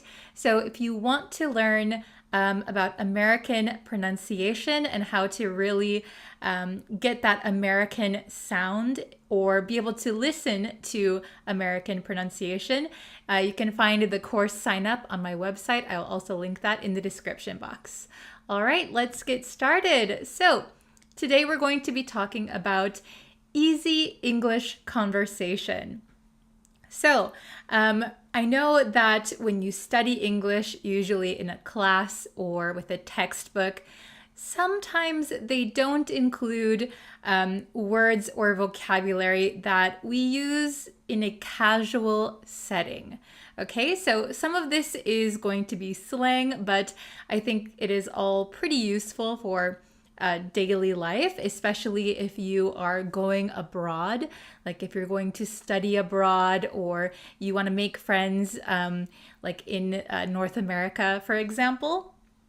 These words and expressions are going to help you, first of all, understand what people are saying, and they're also going to help you sound more natural when you talk. And, you know, if you watch Hollywood movies or American TV shows on Netflix, this will also help you. Okay, so let's jump into the lesson. Okay, we have easy English conversation, common expressions. So common expressions and common vocabulary. So let's take a look at the first few. So I have some sentences for you, and we're going to see if you understand what they mean when I just say them, and then we're going to break them down, okay? So we're starting off a little bit easy. You might have heard these expressions before, okay? So the first sentence, I'm hanging out with my friends this weekend. I'm hanging out with my friends this weekend. Do you know what that means? Okay, let's take a look at the second one. Would you like to get together on Friday? Would you like to get together on Friday? Okay, and the last one, let's meet up for some coffee. Let's meet up for some coffee. Okay, so if these are new for you, great, we'll take a look at what they mean. If you know them already, don't worry. We have some potentially new words coming up next. So these three all mean basically the same thing. We have hang out, get together, and meet up. So all three are basically an informal meeting. Okay, an informal meeting. So, to hang out, to get together, to meet up. Usually we will use these with our friends or family. So, when you are talking about, for example, having a meeting with your boss or a meeting with some clients, usually we will say a meeting. Okay, but when we are a little bit more casual, when we're informal, we use hang out, get together, meet up. Okay, so to hang out, to get together, to meet up. Okay, these are all verbs that we can use. Sometimes we use get together as a noun. Let's have a get together. I'm having a get together with my family. Okay, very good. Okay, so in the comments, let me know who you usually hang out with on the weekends. Okay, I usually hang out with my friends. When I'm in the United States, I love to get together with my family, and sometimes I'll meet up with some, high school classmates to catch up. Okay? Let's take a look at the next 3. Ooh, these might be new for some of you. Okay, so I'm going to read them out and see if you can figure out what the words in red mean. Okay? I'm gonna chill at home this weekend. I'm gonna chill at home this weekend. What does chill mean? Okay? I binge watched the latest Netflix series. I binge watched the latest Netflix series. Okay? And wanna grab a bite after work? Wanna grab a bite after work? All right, so if these are new, fantastic. Let's take a look at the meanings, okay? If you want, you can guess in the comments what you think these words mean. I'll give you a second. Okay, so chill. To chill means to relax or do nothing in particular. So we often chill at home or chill with our friends. So kind of doing nothing, right? Relaxing. You don't have to worry about work. You don't have to stress about school. You're just chill. So chill can also be an adjective. We're talking about slang here. So if someone is chill, that means they're kind of easygoing. They're not tightly wound. They're easygoing. They're chill. So to chill means to relax. If someone is chill, that means they are a relaxed kind of person. Okay, maybe easy to get along with. They're very chill. Okay, so I like to chill on the weekends, but sometimes I have to work on the weekends, so I can't chill that much. Okay, the next one is binge watch. So to binge watch, this means to watch many or all episodes of a TV series in rapid succession. Okay, so that means, for example, if there's a new TV show out or a new popular TV series on Netflix, for example, if there's 10 episodes, maybe you watch all 10 in one day. That is binge watch, okay? So we tend to put the word binge in front of another verb. So for example, if you binge drink, that means you drink a lot of alcohol in rapid succession. So maybe in one night out, you would drink 10 drinks. Very not healthy. I hope no one binge drinks. But to binge watch means to watch many, many episodes kind of in one sitting, okay? So recently I have been watching the Netflix series You. So I have been binge watching You on Netflix. It's a very interesting show. I highly recommend it. Are there any interesting TV series that you are binge watching at the moment? The last one is Grab a Bite. Grab a Bite. So when you grab a bite, you are getting something to eat, okay? So we could also say grab a bite to eat, or we can just cut it short and say grab a bite. So in between my lessons, I try to grab a quick bite. Sometimes I don't have time, so I go hungry. But grab a bite means to get something to eat. Usually it's in a casual setting. Would you like to grab a bite? All right, let's check out the next one. These are our last three.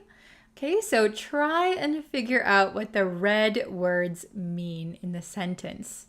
All right, so the first one, I skipped school but got caught by my parents. What does that mean? I skipped school but got caught by my parents. Okay, the next one, my brother ditched me to hang out with his friends. My brother ditched me to hang out with his friends. And the last one, let's play hooky and go to the baseball game. Let's play hooky and go to the baseball game. Okay, can you figure out these three new expressions? Let's see, okay? So, to skip school. To skip school means to not go to school without permission. So you are supposed to go to school. You're supposed to be at school, but maybe you fool your parents and you say you're going to school, but actually you go to your friend's house. So basically, when you skip school, you were supposed to go, but you didn't go. All right? Have you ever skipped school before? Or are you a good student? Okay. The next one is ditch someone. To ditch someone.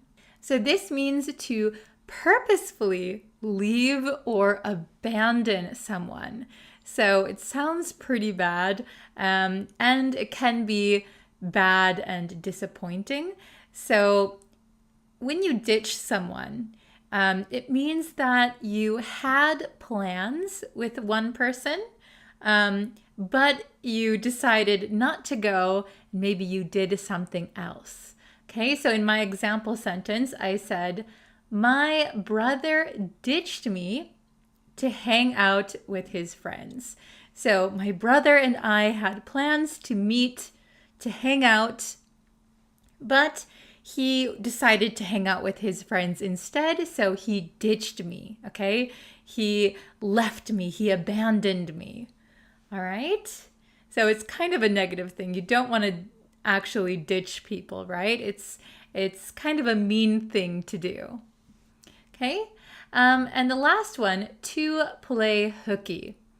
So to play hooky is very similar to skip school. We can also skip work, and play hooky means to not go to work or school without permission. So you were supposed to go to school or you were supposed to go to work and you decided not to go. So in my example sentence, I said, let's play hooky and go to the baseball game. So you were either supposed to go to school or work, but hey, let's call in sick. That's another one, call in sick, and go to the baseball game instead. So we were playing hooky. All right. Let me know in the comments if you've ever skipped school, if you've ever played hooky, and have you ever ditched anyone or has someone ditched you? All right. Making example sentences will help you to remember the words more. Okay. And all of these are very common in American conversation.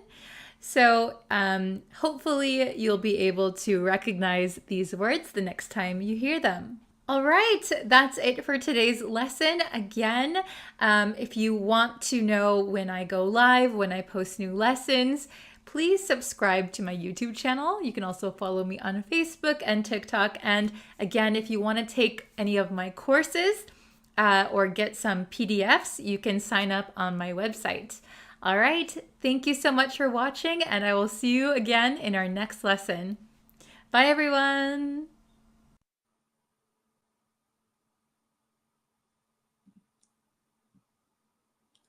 Hello, everyone. How are you guys today? Okay, so of course, oh my gosh, what did I just do?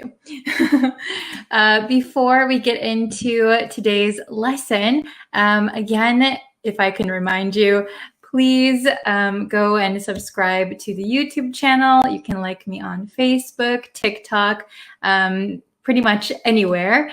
So all the links should be somewhere for you. But yeah, if you could like this video, share it with one of your friends who is learning English. That also helps me out a lot. Basically, it lets me know that you like these lessons and you want me to continue. Okay, hello everyone. Hi. What country is everyone watching from? I'm very good. How about you guys? So I am in Japan. I think you guys know that if you've been watching for a while. And yeah, it was pretty rainy for a while, but I guess now the rain has stopped and it's pretty sunny every day, so I'm liking it. Hello from Thailand, Afghanistan. Hello from Malaysia. Hi, guys. Vancouver. Brenda from Vancouver. Brenda. Now I know your name. Myanmar, Iraq, Bangladesh. Very good. Okay, so we're going to get into the lesson. Yay. So I picked up some very useful expressions, and I think they are very fitting for English in the office if you work in an English-speaking atmosphere, an English-speaking environment. So we're going to look at, I think it's 4 expressions that are very useful for everyday work life. Okay? Very good. Hello from Thailand, Sweden, wow, Turkey, Myanmar, Morocco. Oh my gosh, I want to travel so much. Indonesia, Saudi Arabia. Hello, hello. Okay, so let's see, I'll pop up the screen. Okay, here we are. English expressions for the office. And we are going to enhance your English. So that means improve, greatly improve your English. Okay, so I just labeled this as expressions for the office, but of course you can use them in your everyday life. That is also okay if it is an appropriate time to use them. Okay, so let's see. Let's look at the first expression. This is the longest one, okay? It looks long, but I promise you it's not that difficult, okay? So the first expression is to have your work cut out for you. To have your work cut out for you. Okay, long expression, but this is a good one to know because people often say it, okay? So we can choose to replace your with my and me, or his, him, her, hers. So you can change this part, all right? So to have your work cut out for you. The meaning is to have something difficult to do. To have something difficult to do. Okay, so it's an easy definition, but let's look at some examples so that we really understand how we use it, okay? Here's example number 1. The newbie has his work cut out for him. The newbie has his work cut out for him. So, newbie, I think we've studied this word a few times, but newbie is kind of a casual way to say like newcomer. So if you're working in an office and you have a new colleague, a new employee, a new coworker, we can also call them the newbie. Now, this is really casual, so I wouldn't recommend always using this word.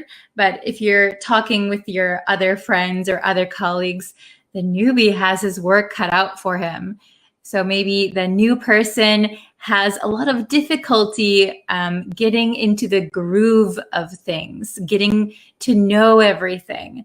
So maybe they have a lot of new tasks that they have never done before. So it's kind of a little difficult, right? At first, at the beginning. So the newbie has his work cut out for him. The newcomer has something difficult to do. They have difficult tasks. Okay, very good. Let's see. The coach has his work cut out for him. None of the kids have played soccer before. Okay, so here maybe we have a soccer coach. Maybe this is for like, I don't know, young kids soccer team. So the coach has his work cut out for him. So that means he's got some difficult coaching to do. It's not going to be easy, okay? Because none of the kids have played soccer before. So nobody has played soccer. They have zero experience. So the coach has his work cut out for him. It is going to be a lot of work. Okay, very good. Excellent, excellent. Okay, so next one, crunch the numbers. Crunch the numbers. Have you heard this one before? This is a pretty good one to know. It means do a lot of calculations. Okay, to crunch the numbers means to do a lot of calculations. Okay, so usually we're talking about money or things like that, like a budget, finance. You have to crunch the numbers. Okay, here's the example sentence. She wanted to hire an assistant, but when she crunched the numbers, it didn't make sense financially. Okay, so maybe this is a business owner and she wants to hire an assistant. Oh, an assistant would be really good. Then she has to crunch the numbers. She has to calculate, okay, if I hire an assistant, I have to pay them this much, and I have to budget for this much. I have to pay for rent. I have to do this. And after doing all of the calculations, she realized it didn't make sense financially. So that means financially, maybe it's not good for her budget. Okay, it doesn't make sense financially. Maybe instead of an assistant to help her make more money, she would be spending more money on the assistant. So it doesn't make sense financially after crunching the numbers. Very good. Let's see. Hello from Pakistan. Oh, Malik said, yes, miss, I have heard this expression before. Very good. Okay. Then next one. Next one is really easy, right? 2 words, take off. Take off, very short. So you might know like a plane takes off. So similarly, like a plane, an airplane takes off. This means something becomes very popular quickly. Okay, so you can imagine a graph going like this. So maybe you have a product or you have an idea and suddenly it's very popular. It took off. Okay, so Let's look at the two examples here. The new product has really taken off. So this means the new product, maybe your company's product, has become really popular very quickly. Okay, so very popular.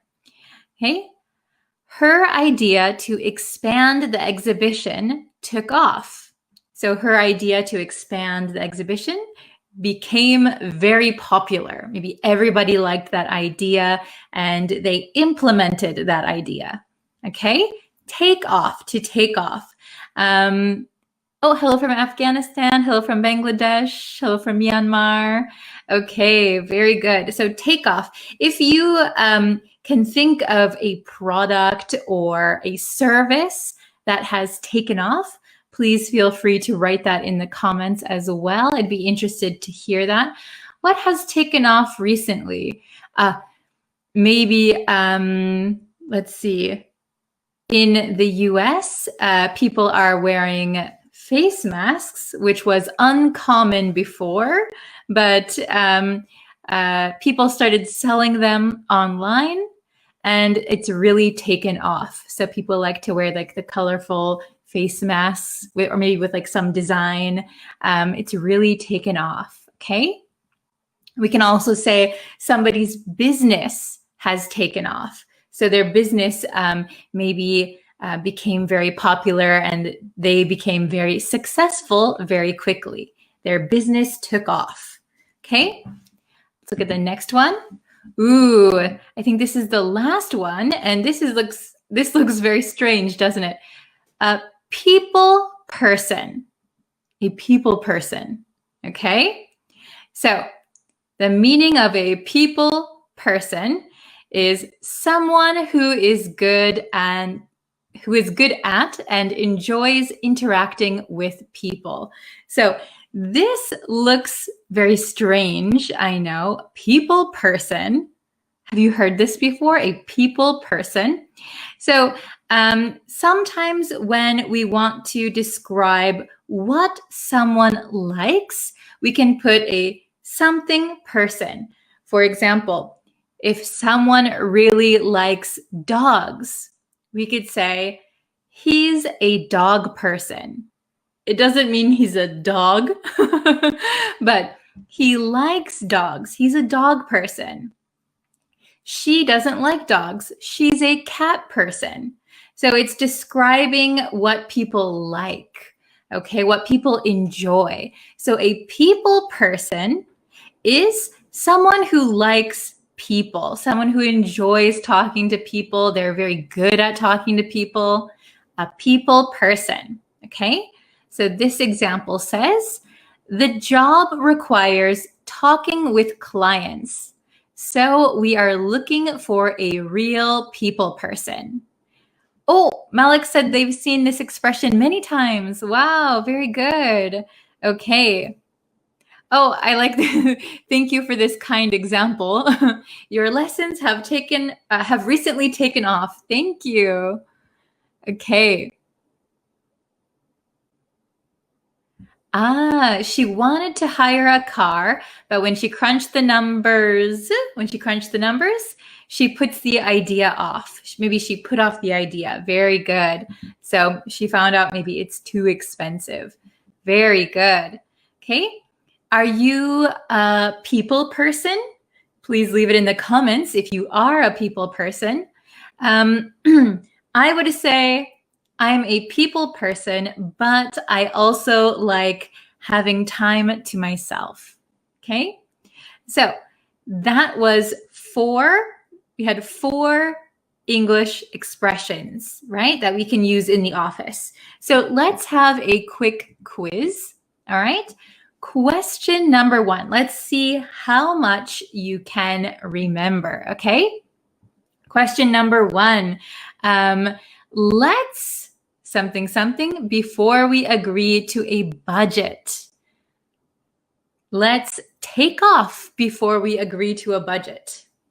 Let's crunch the numbers before we agree to a budget. Let's have our work cut out for us before we agree to a budget. Which one? Okay.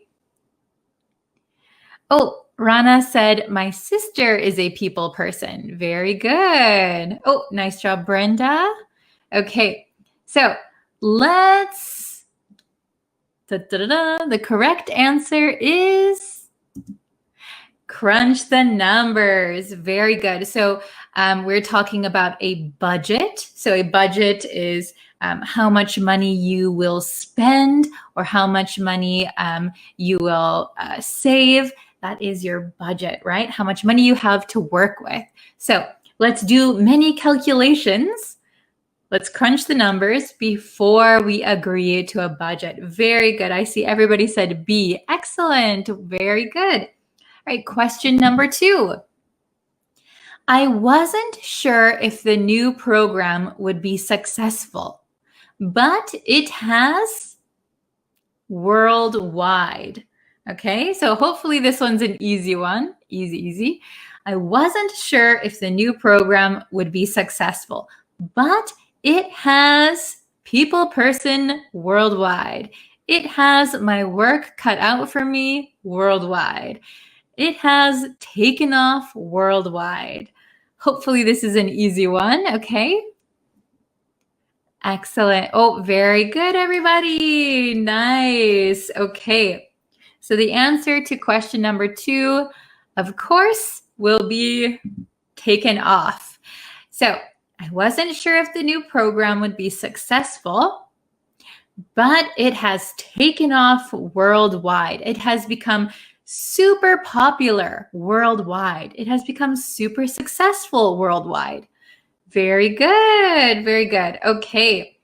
So let's try question number 3. Question number 3. I have to finish all of these reports by tomorrow. I really have something, okay? I really have my work cut out for me. I really have taken off. I really have to crunch the numbers. I have to finish all these reports by tomorrow. I really have something. Okay? What is the answer to question number 3? Very good. Okay. Awesome. Okay, I see a lot of correct answers. Very good. So the answer to number 3 is A. Very good. A. I have to finish all of these reports by tomorrow. I really have my work cut out for me. So I have to do something really difficult. So if you have to write maybe 5 reports by tomorrow, that takes a lot of time. That's going to be really difficult, stressful. Oh, I have my work cut out for me. Very good. Okay. Excellent, excellent. Let's try question number 4. Last one. My colleagues would describe me as a because I'm a true extrovert. My colleagues would describe me as a because I'm a true extrovert. Okay? Very good. What is the answer to question number 4? Take off, people person, person people. My colleagues would describe me as a takeoff because I'm a true extrovert, a people person because I'm a true extrovert, or a person people because I'm a true extrovert. I tried to trick you here a little bit, but I think it might be easy. Oh, everyone has it right. Very good. Very good. So the answer is B. My colleagues would describe me as a people person because I'm a true extrovert. So we say a people person, not a person people. So a people person is someone who is good at talking to people and who likes talking to people. And extrovert is someone who gets their energy from other people. They like to be with other people. Okay, so people person, extrovert, those are very similar in meaning. Okay, very good, everyone. Excellent. Well done. Did you get 100%? There were 4 questions. Really quick. Extrovert, what does it mean? So an extrovert is someone who likes to be around other people. They like to talk with people. They like to meet with people. They don't like being alone all the time. So we have an extrovert who likes to talk to people, who likes to be with people. And an introvert is someone who would rather maybe stay home, rather do something by themselves. Okay? Very good. Oh, ネパール人です。お元気ですか？元気ですよ。日本語上手。Oh. Even though our new CEO is a decisive person, he has his work cut out for him. Very good example sentence. Very good. So, if you don't remember, we studied decisive quite a while ago. So a decisive person is someone who can make decisions quickly. They're very good at making decisions. They can say A, B, red, blue. They can decide. Okay. The opposite would be an indecisive person. I'm an indecisive person. Okay. Very good. Very good. I'm just scrolling up just a little bit because I saw some questions or I saw some examples. The new model of the car has quickly taken off. Very good example. Yes, good job. Let's see. Not all teachers are people person like you. Oh, thank you. So not all teachers are a people person. Not all teachers are people like you. That's a hard one. Very good though. Not all teachers are extroverts like you. Extroverts is another good word for people person. Excellent. Let's see. Oh, 100%. Very good. I'm glad you got it right. Let's see. What is the difference between should I and could I? So I have a whole lesson on would, could, should on YouTube. So if you can find that one, if you go to my YouTube homepage and type should, could, it should come up. It should come up. But basically, should I means you're asking for advice. Should I shut the door? Do you want me to shut the door? Could I is asking maybe politely. It's like, can I? Could I? So could I shut the door means I want to shut the door, but I'm asking you if it's okay. Okay? Very good. There's a whole lesson on the YouTube page, so I hope you can find that. Okay?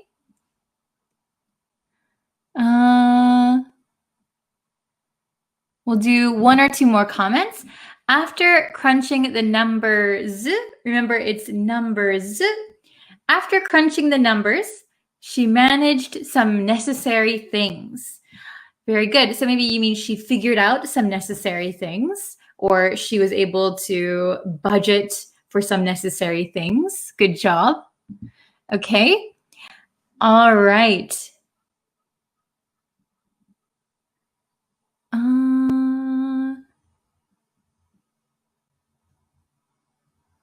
Okay. American or British English? Are you asking me? I am American, so my accent is American English. Okay, I can't really do a good English accent, British English. Okay, very good. So we're going to call it a day for this lesson. You guys did very, very well. If you want to know when I go live, when I post new lessons, quizzes, all those things, you can subscribe to me on YouTube, like me on Facebook, follow me on TikTok, and you can turn on the notifications so that you'll be able to know when I go live with new lessons. Okay, thank you guys so much for watching. I really, really appreciate it. And please like and share this lesson with your friends. Okay, very good. Thank you so much. And I will see you tomorrow for another lesson. And there'll be another lesson on YouTube today and another live lesson on Facebook tomorrow. Okay, very good. Thank you guys. See you next time. Bye. Hello students, welcome back to another lesson. Today I have a really fun lesson for you. I think it will help you with your writing skills a lot. We're going to be looking at adventure-themed adverbs. And we're going to learn 10 adventure-themed adverbs today, but I created a whole workbook that goes along with this lesson. And there's a few extra adverbs thrown into the workbook as well. But the workbook is designed to help you understand these adverbs more and to help you with your writing skills. So there's tips on how to use these adverbs to enhance your writing, enhance your sentence structures. So if you want to check that out, I'll leave a link. And you can also scan the QR code that will show up on the lesson today, and you can go straight to my website and you can see it there. So let's jump into the lesson. I'm so excited, you guys. So we have adventure adverbs. These are very exciting adverbs. They're very thrilling. They're going to be great for when you want to spice up your writing, right? So especially if you want to talk about something adventurous you did, climbing a mountain, bungee jumping. If you're an adventurous person, these words are going to be great to know. And if you like to read things like adventure novels or you like to watch like action movies, these words are going to help you so much, okay? So first, let's review the basics. What is an adverb? An adverb is a word that modifies or describes a verb, adjective, or another adverb. Very, very useful, right? A lot of them end in ly. Adverbs provide additional information about the circumstances surrounding an action, describing how it's done, when it's done, where it's done, or to what extent it's done. Okay? So the first one we have is boldly. Boldly. It means confidently and without fear. Okay? She stepped boldly onto the stage to deliver her speech. When I go through these adverbs, you'll notice that some are synonyms for each other. So English has a lot of synonyms, and we like to use different words in different situations. If we always say the same word, for example, if we're always saying confidently, confidently, confidently, it gets a little bit old. It gets tiring to listen to. So we like to switch up the words. It's especially good when you're writing, okay? Boldly. Boldly go where no man has gone before. Swiftly. Swiftly means quickly or promptly. The gazelle, a gazelle is an animal, the gazelle ran swiftly to escape the pursuing lion. Okay, swiftly. I like this word. It really has that feeling of quickness with saying the word swiftly. Bravely. So bravely is similar to boldly. It means courageously or without hesitation.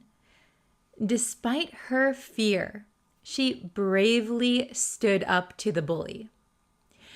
So I think even though boldly and bravely are technically synonyms, I think in different situations we would use different words. Okay, wildly. Wildly means in an uncontrolled or unrestrained manner. Our example sentence: the wind howled wildly as the storm approached.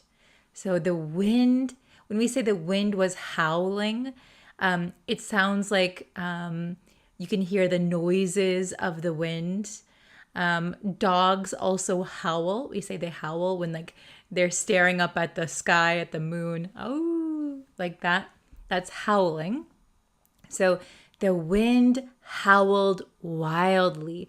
We get the sense that the wind, the storm that is coming, is maybe a little scary. It's very violent. It's very uncontrollable. So you can see here the difference between the wind was blowing. That is a simple, basic sentence. And the wind howled wildly. Do you see how just using this adverb, it enhances the sentence? We get a more vivid picture of what's happening in our mind. Fearlessly. Fearlessly also means without fear or hesitation. The firefighter fearlessly entered the burning building to rescue the trapped family. Okay? We could also put boldly, bravely, fearlessly. Okay? Eagerly. Eagerly means with enthusiasm or keenness. The children eagerly awaited the arrival of the ice cream truck. I don't know if you have ice cream trucks in your country, but when I was a kid, the ice cream truck would drive around neighborhoods and it would play music so you knew it was there. And everyone would run out of their houses in summer and would buy ice cream. So it was something very exciting, something you're waiting for as a child. So the children eagerly awaited.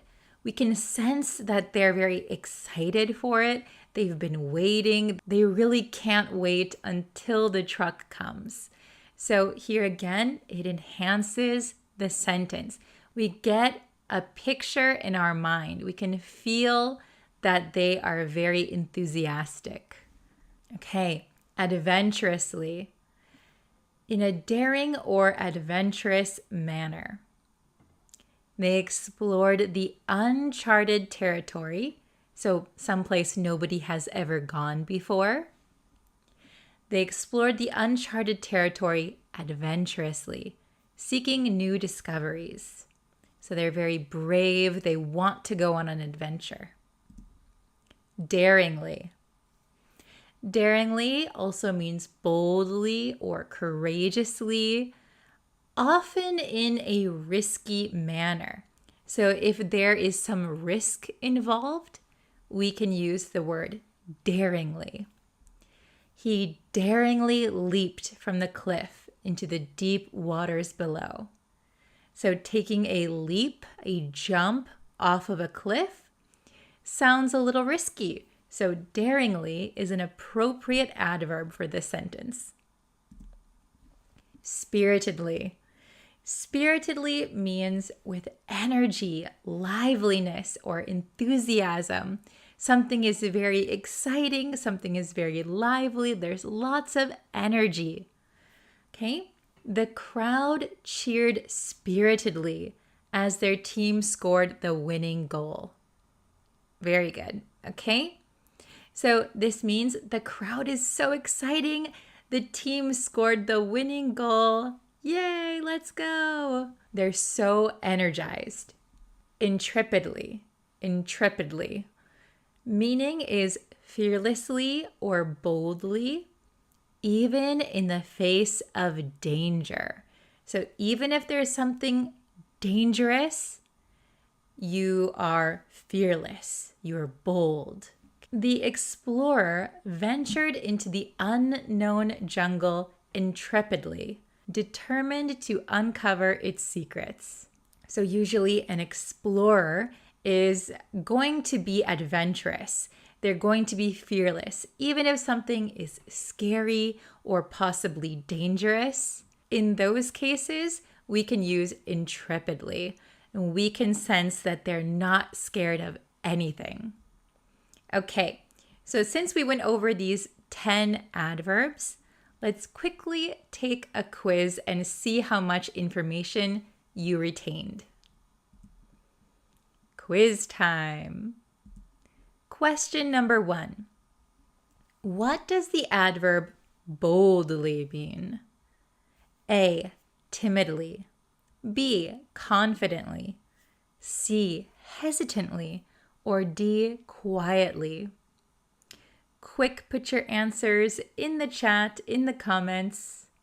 Which one do you think? Should be easy if you are paying attention. The answer is confidently, boldly, confidently, fearlessly. Where other people might be scared or unsure, you are confident. Okay? Question 2. Choose the sentence where the adverb eagerly is used correctly. Okay? A. She slowly approached the finish line eagerly. B. He eagerly waited for the bus, tapping his foot. C. They fearlessly explored the haunted house eagerly. D.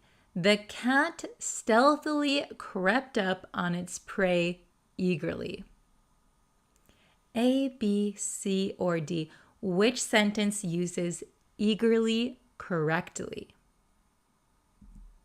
Okay, the best sentence is B. He eagerly waited for the bus, tapping his foot. That extra information about tapping his foot, we can get the sense that he's maybe impatient. He's waiting. He wants it to hurry up.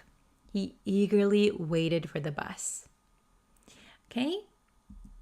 Question number 3. Which adverb means quickly or promptly? A, bravely. B, swiftly.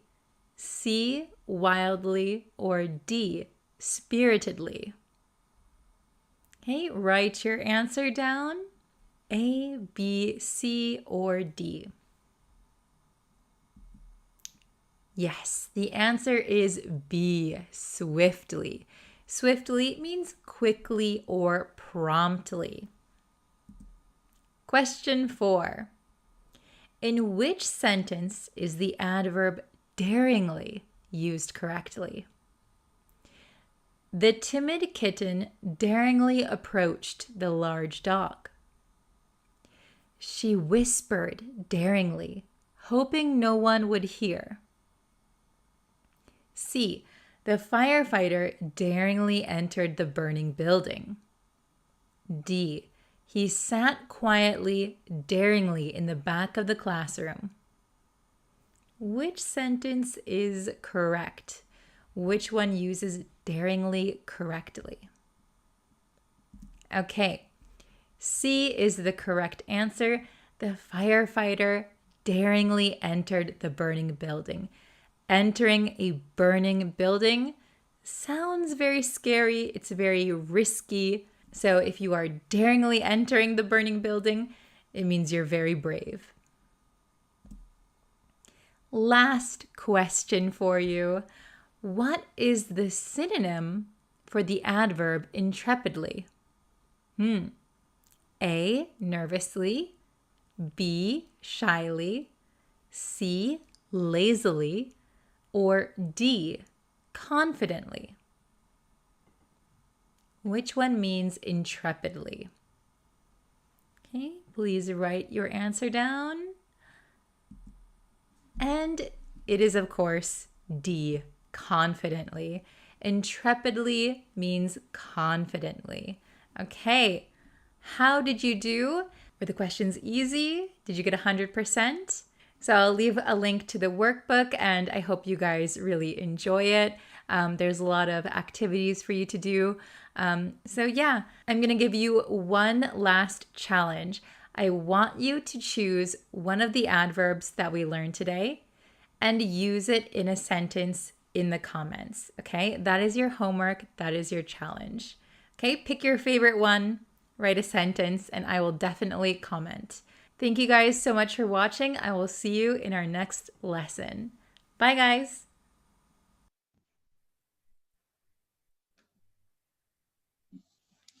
Okay, hi everyone. I hope you're having a fantastic day. So today I wanted to do another word of the day. This one is also a advanced vocabulary word, but I think this one is kind of easy to use. So it's not that difficult. So if you can include it in your conversation, I think you'll sound a lot more fluent. And the word today is, can you see this one? Confidant. Confidant. Not confident. Confidant. Confidant. So if we look at the spelling, sorry for my bad handwriting, C-O-N-F-I-D-A-N-T, confidant. So what does confidant mean? And what part of speech is it? So this one is a noun. Confidant is a noun, and it describes a person entrusted with secrets. So someone who you can tell your secrets to, we would call that person your confidant. So a little bit more trusted than just an average friend. A confidant is someone you really, really trust with your secrets. Okay, so I have some examples. Let's take a look. So can you see these? So a confidant is a noun, a person entrusted with secrets. So someone who is going to listen to your secrets and keep them. They're not going to tell everyone about your secrets, right? So let's look at the first example. My sister is my closest confidant. My sister is my closest confidant. So if you have a sister, like I do, if you can tell her your secrets and she's not going to tell anyone your secrets, you could say she is your closest confidant. Okay, let's look at the next example. He was known as an entrusted confidant of Prince Harry. He was known as an entrusted confidant of Prince Harry. Okay, let's just take a look at these. So in this second example, you can imagine Prince Harry might not be able to trust many people because he is a prince, or for example, the president, a prime minister, people in government offices, maybe they can't trust so many people. So the people that they trust would be called their confidants. Confidant. Okay, I'm going to read them one more time. My sister is my closest confidant. He was known as an entrusted confidant of Prince Harry. Okay, do you got these? All right. So I want you to write in the comments a sentence, and please tell me who your confidant is. So who do you trust the most? Who do you trust with your deepest, darkest secrets? I think for me, my best friend and my sister are my closest confidants. How about you guys?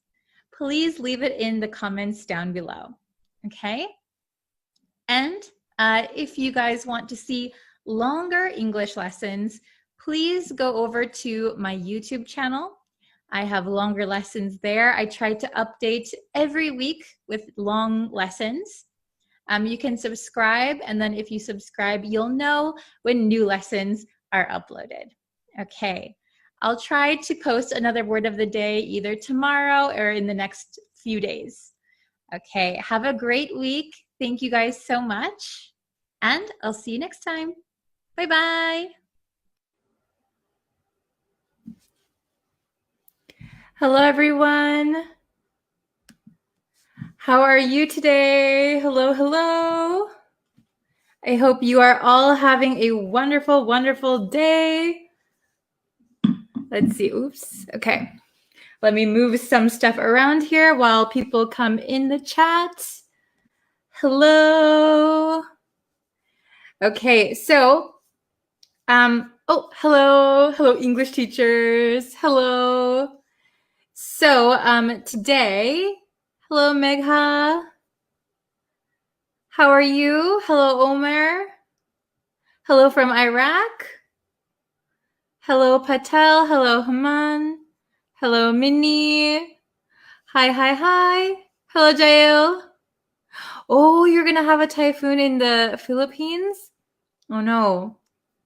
Please stay safe. Yeah. I hope it's not too bad where you are. Hello, Sander. Hello, Andon. Hello, hello. Oh, okay. Really quick, there's a question in the chat. So, hey teacher, which one is correct? My school is on Narwana Road, or my school is at Narwana Road. So, in American English, I don't know about in different countries, but in American English, we always say on something something road or on something something street. We can say at the corner of like two streets, but if it's on the road, we say on the road or on the street. So my school is on ABC Street. Very good question. Okay, right off the bat, we had a question. Okay, I hope everybody is doing well. So today, oh no, you've had, Philippines has been having a lot of typhoons recently. Ooh, please, everyone stay safe in the Philippines.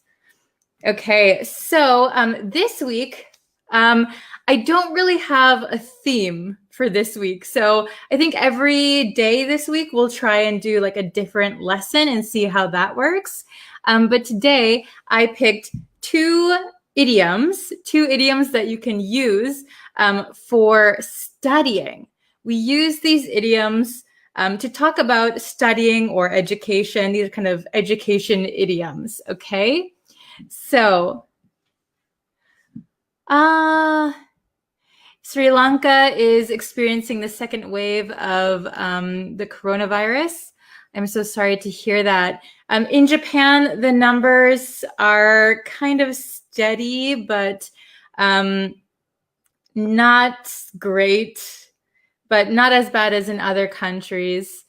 And unfortunately, my hometown in the US is now the epicenter of the coronavirus. So my mom works in the hospital and she sees so many patients every day. So please, you guys, be safe, be careful. Actually, I just heard that my dad has it, so it's very worrisome. Yeah. But everyone, I hope you are okay. I hope you guys take care. Please stay healthy and safe. But okay, so let's get into the lesson, all right? Okay, so we're gonna learn these two idioms today, okay? So they both have to do with books, right? So they kind of have to do with studying, all right? So we have hit the books, and we have bookworm. Okay, so have you guys heard of these words before? Hit the books and bookworm. Hello from Myanmar. Hello from Syria. Wow. Hello. Okay, so let's look at the first one. Okay, hit the books. Hit the books. Hit the books. So if you listen to the pronunciation, we have a T here and then we have a TH here, right? So if you speak very slowly, you could say hit the books. However, we don't really talk slowly in our daily life, right? We talk very, very fast in America. So we're going to say hit. We're going to cut out this T right here. Hit the. So you're going to combine it with the TH over here. Hit the books. Hit the books. Hit the books. Hit the books. Okay, so what does hit the books mean? Hit the books means that you begin to study very seriously. Okay? Yes. Study very well. So if you have watched my other previous lessons, we learned hit the sack or hit the hay. Hit the sack or hit the hay means go to sleep, go to bed. So usually hit is this, right? But here, hit the books, maybe it means you begin to study very seriously. For example, if you have an exam, a test coming up next week, you could say, it's time to hit the books. So you grab all your books, put them on the table, and you start studying seriously, okay? Hit the books. So maybe if you have an English teacher or you have an English class and you have an English test coming up, maybe you'd like to hit the books. Hit the books. Study very hard. Okay. The next one is bookworm. Bookworm. Oh, hello from Thailand. Okay. Bookworm. Bookworm. Bookworm means somebody. So this is used to describe somebody. He is a bookworm. Okay. A bookworm is someone who loves to read, So a bookworm. Usually bookworms are very smart, right? They love to read. They love to get new information. A fan of reading. Yes, very good. Okay. So hit the books. Maybe it doesn't mean that you like it or not, but you have to start studying. So you start to study very hard. A bookworm is someone who loves to read, like even for fun, they love to read. Okay, so let's look at some exercises and then see how well we can remember these words. Okay, so very simple today. They're quite different, but they both have the word book in them, right? Okay. So try to hold it. Okay, I can hold it like this. Yes. Okay. I am not a bookworm, but I have a test, so I'm going to go hit the books. Very good, Shirayu. Very good. Okay, so let's see. Hit the books means to begin to study seriously, to begin to study very hard. A bookworm is someone who loves to read, okay? Very, very nice. So let's look at number 1 together. My exam is coming up. So this means my exam is soon. It's coming up. It's coming up soon. My exam is coming up. It's time to... Oh, very good. I see. Hit the book, hit the book, hit the book. Okay, very good. Everyone so far, very good. Ali, very good. Zinko. Yes, very good. Barzan. Okay, Omer, very good. So I want you to be careful with this idiom. So it's always going to be hit the books. Hit the books. So even if you are studying just one subject, even if you have just one book, for some reason we say hit the books, hit the books. Okay, so it's time to hit the books with an S. Very good. It's time to hit the books. It's time to hit the books. Very good, everyone. Okay, how about number 2? He used to love sports, but now he's Oh, very good, Zinko. Very, very fast. Nice, Masa. Very good. Very good. He used to love sports. We're on number 2, but now he's Okay, he used to love sports, but now he's very good. Okay, I see a bunch of correct answers. Awesome. So number 2, he used to love sports, but now he's a bookworm. So usually, at least in America, I'm not sure about your countries, but usually we have like 2 kinds of people, right, in school. Somebody who loves sports and somebody who loves to read, somebody who's a bookworm. So usually, probably you could also love sports and be a bookworm, but a lot of times, like in high school or junior high school, these categories are kind of separated, right? They're kind of opposites. Okay, how about number 3? Tend to have better vocabulary. Number 3. Tend to have better vocabulary. Okay, so this is a general statement. Oh, Ali asked if there is a space between book and worm. No, usually it's one word. Bookworm, one word. Okay. Oh, very good. Yes. So the correct answer for number 3 is bookworms. Bookworms, because it's a general statement. Bookworms tend to have better vocabulary. So we could replace bookworms with people who love to read tend to have better vocabulary. Okay? Very good. How about number 4? Every day after school. Every day after school. So number 4. They're kind of easy because one is an action and one is describing a kind of person, right? Oh, very good. Hello, Jafar. Very good. Poyoung. Very good. Okay. So number 4, I hit the books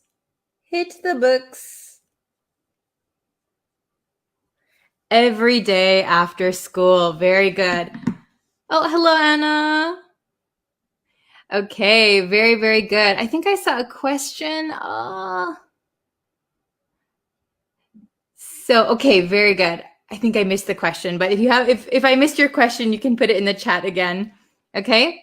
So the last one, let's see who can get it first, right? So number 4 was I hit the books. Can you see that? I hit the books every day after school.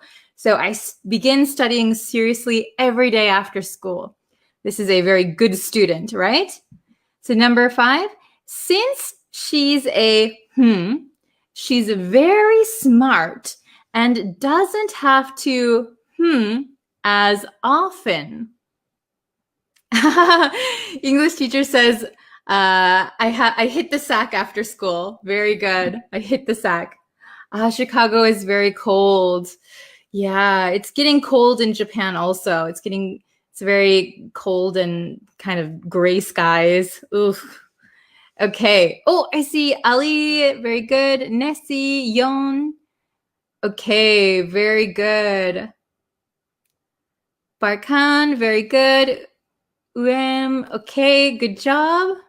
Okay, so since she's a bookworm, so that means she loves reading. Since she's a bookworm, she's very smart and doesn't have to hit the books as often. Okay, so maybe this person is a student, but since she's a bookworm, she loves reading, she just does it for fun. She's very smart and doesn't have to hit the books or study very seriously as often. So kind of hit the books could also be like cramming. If you know what cramming is trying to fit all the knowledge in your head at the very last minute, right? Very good. So I noticed in some answers that some people are typing hit the book with no S. Remember, even if you are studying one subject, even if you only have one book, the idiom is hit the books with an S. So I have to hit the books tonight. I have a math test tomorrow. I'm going to hit the books after school. Okay? Hit the books. Very, very good. So yeah, cramming, good. So in the comments, could you please tell me, how often do you hit the books? How often do you hit the books, and what are you studying?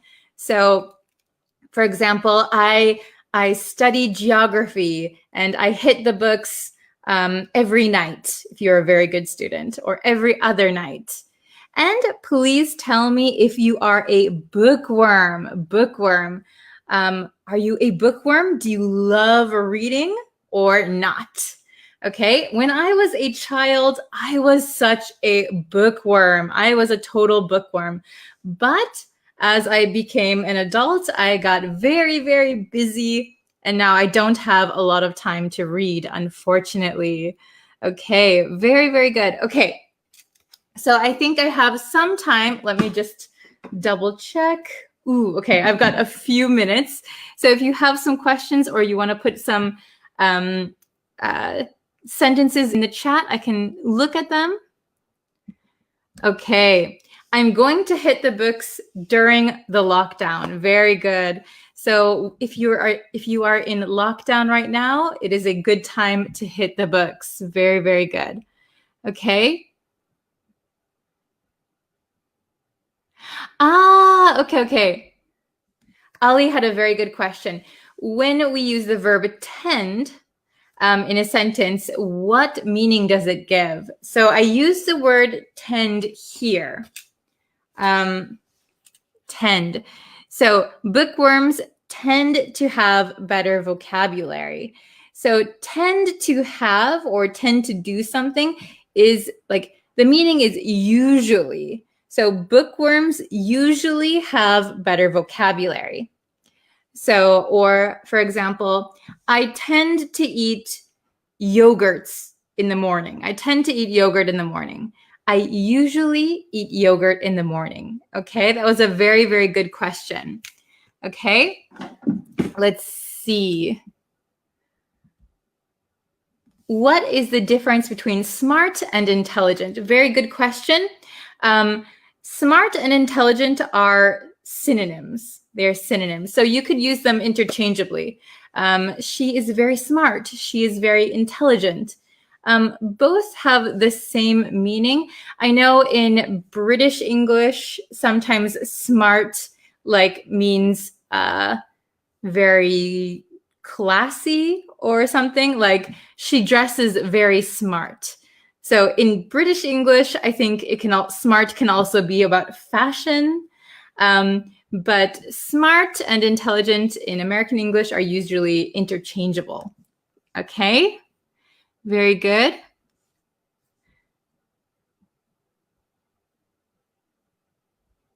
Okay, let's see. I think I can answer about, let me check my time. Ooh, okay, I can answer maybe one more question. Okay. Let's see. And then I'll try to go back and answer your questions also if you have them. Okay. Very much. Oops. I hit the wrong comment. Okay. So burn the midnight oil means the same as hit the books. Okay. So they're very, very similar and they could mean the same thing. However, if you burn the midnight oil, you are specifically studying or working at night and maybe through the night. Hit the books, you could hit the books in the morning, in the afternoon, in the evening. But burning the midnight oil means you are kind of staying up at night to work hard or study. But they're very similar. If you're talking about studying, Oh, I hit the books all night, or I burned the midnight oil last night. Okay. Very, very good. So sorry, I have to go now. So if you have some questions, I'll try and answer them in the comments. Okay. So sorry, I couldn't get to everyone's questions, but I will try and answer them for you in the comments. Okay. A little bit later. All right. So thank you so much for watching. Thank you so much for sharing this video with your friends. I really, really appreciate it. And we'll have a new lesson tomorrow. Okay. Thank you guys so much, and see you tomorrow for our next lesson. Bye.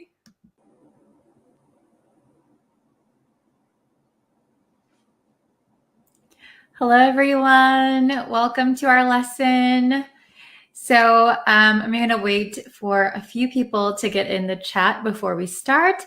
But if you guys haven't yet and you want to know when I go live, when I have new lessons, please subscribe to the YouTube channel. The YouTube channel has all of the lessons.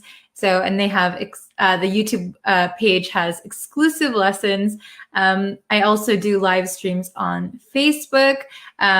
But slowly everything will be on YouTube. So don't forget to just subscribe to YouTube, but also like the Facebook page.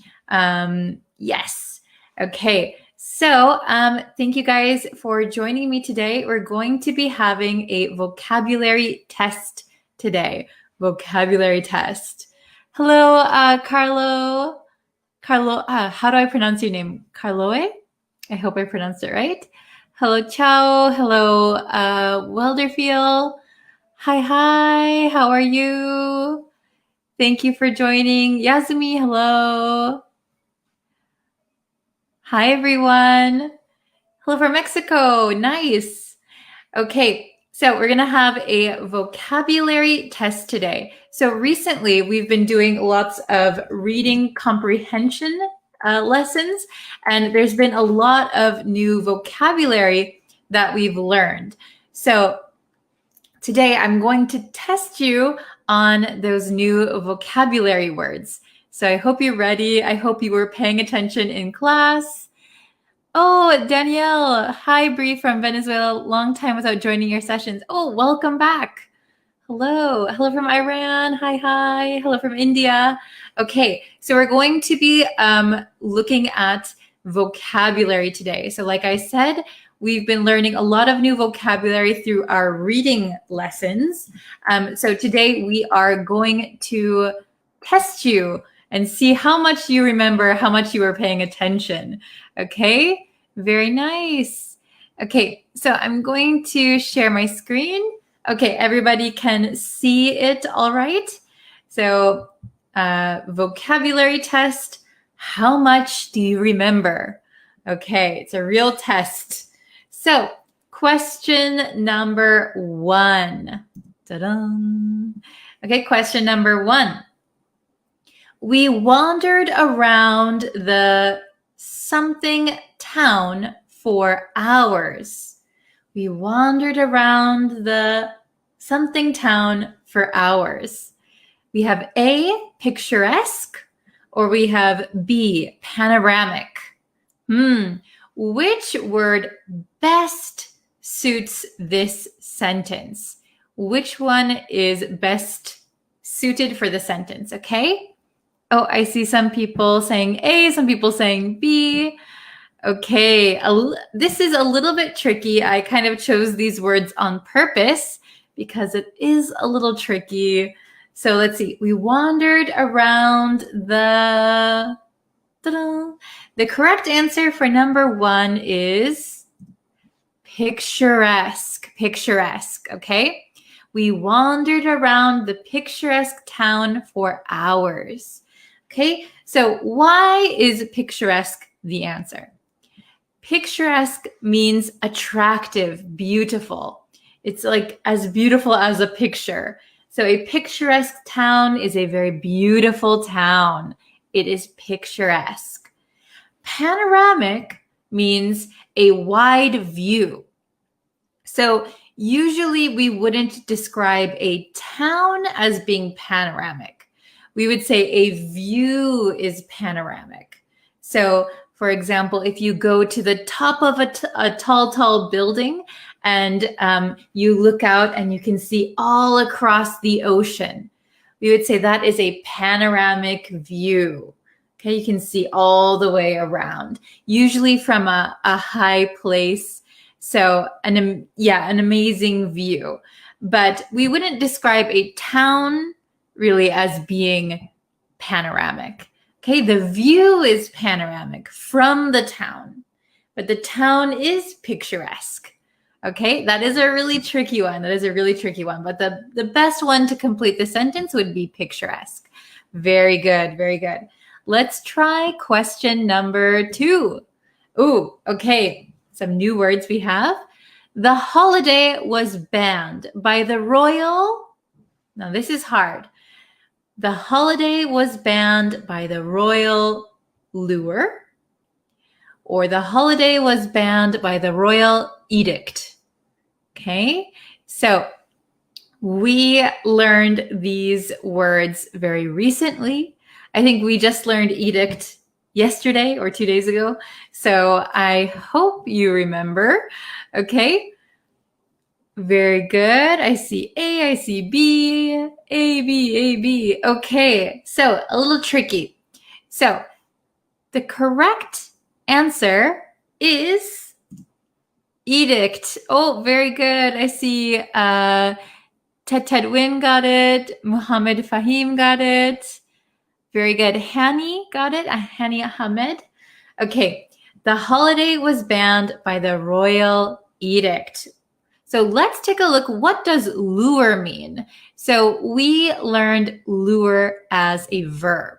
That means to tempt to do something or to go somewhere.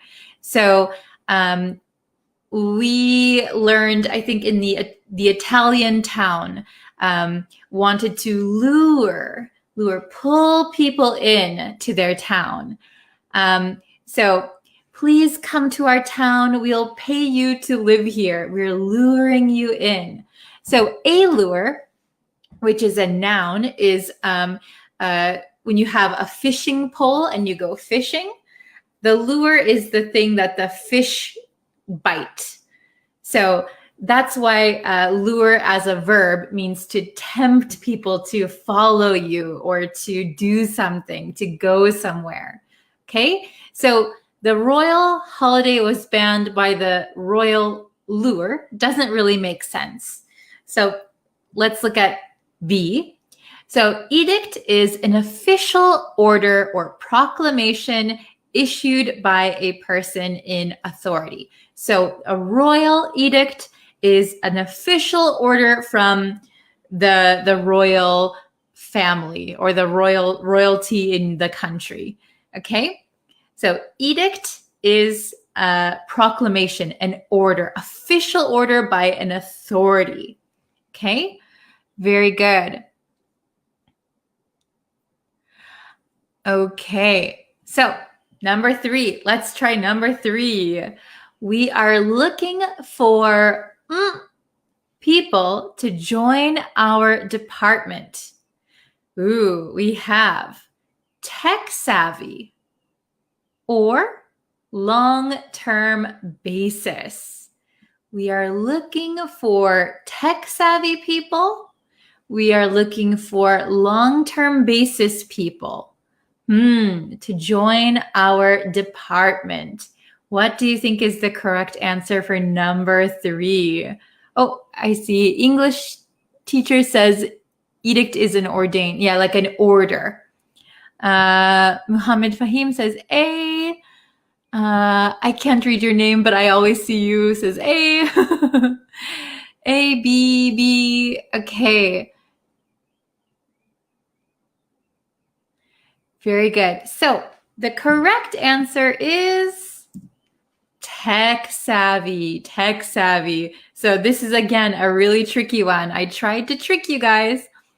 We are looking for tech savvy people to join our department. Now, what does tech savvy mean? So tech savvy means you are proficient It means you're very good at using modern technology. So something savvy means you're good at something. Okay, so if you're really good at using modern technology, it's probably easier for you to get a job, right? We're looking for tech-savvy people to join our department. Now, let's check what long-term basis means. So long-term basis means something will continue for a long time. So we wouldn't describe people as being long-term basis. So people could work on a long-term basis. That would be correct. So we are looking for people to join our department on a long-term basis or for a long-term basis. That would be correct. But we wouldn't describe people as long-term basis. So we would describe people as being tech savvy. So this is a tricky one. Both of them, I think, were from the same article, and both really have to do with, working and stuff like that. So I thought it was tricky, but tech savvy would be an adjective, okay, for people. Very good, very good. So question number 4. He had a 3-month as a janitor at the local school. He had a 3-month as a janitor at the local school. So we have A, stint, B, recall. Okay? Which one do you think? Oh, I see somebody said A. Muhammad Fahim A. Let's see. I'll let you guys write your answers in the comments really quick. You can think about it. He had a 3-month as a janitor at the local school. Oh, wow. So many people. Correct. Okay. The correct answer is stint. Very good. He had a 3-month stint as a janitor at the local school. So what does stint mean? Stint is a session, a term, a period, usually for work or some kind of duty. So a stint means like a period of time. So usually a 3-month stint, a 2-year stint, a 1-week stint as something, right? So he had a 3-month stint as a janitor at the local school. Freddie, it's okay if you don't know. We're here to explain, so don't worry if you don't know. Okay, he had a 3-month stint. Very good. What does recall mean? Well, recall just means to remember. So this one doesn't make any sense at all. He had a 3-month remember as a janitor at the local school.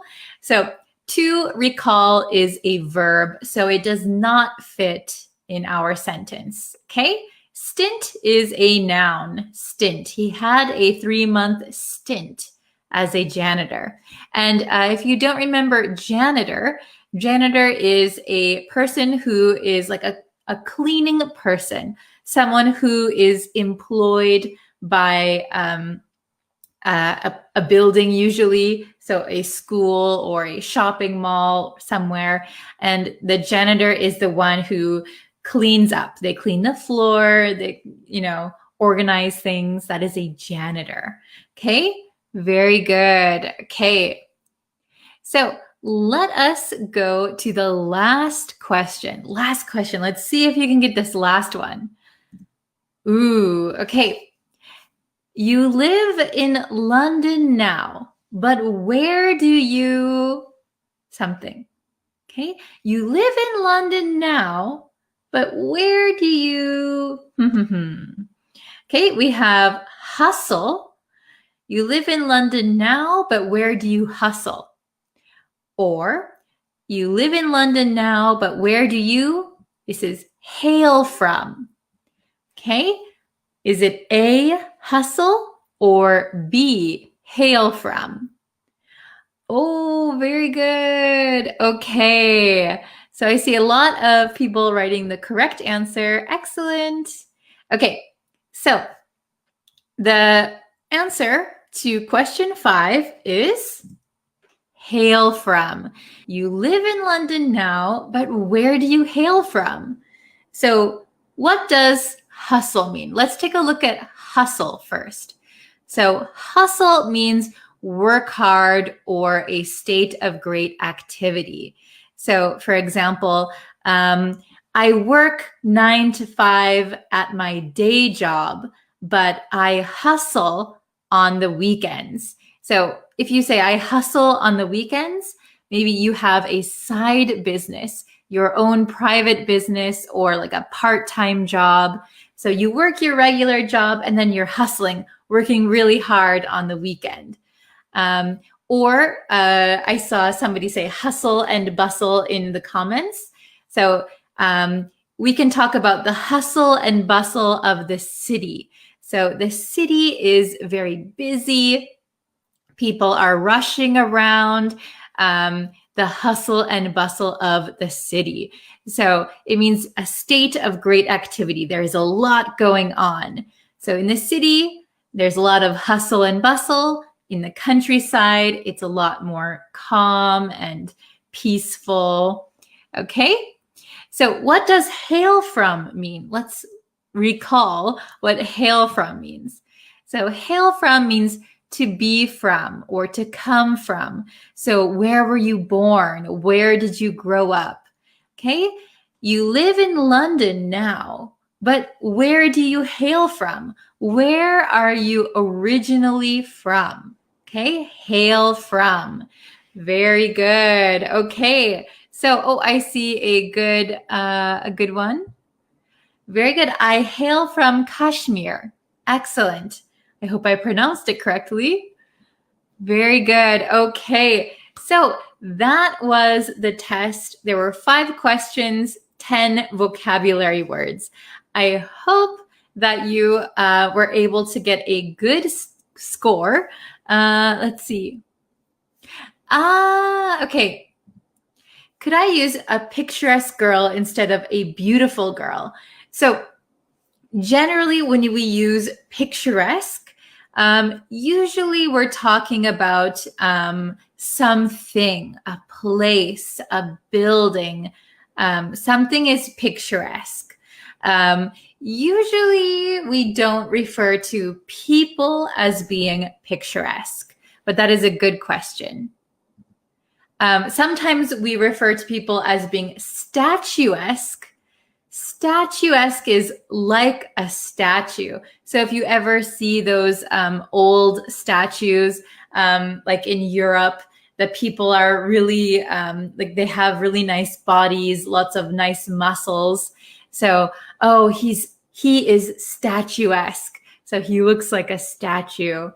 Okay. Or like they stand up really tall. They're statuesque. Let's see. 2 out of 5. Not bad, not bad. Especially if you didn't see the previous lessons. So all of the vocabulary we learned today were from the previous reading lessons.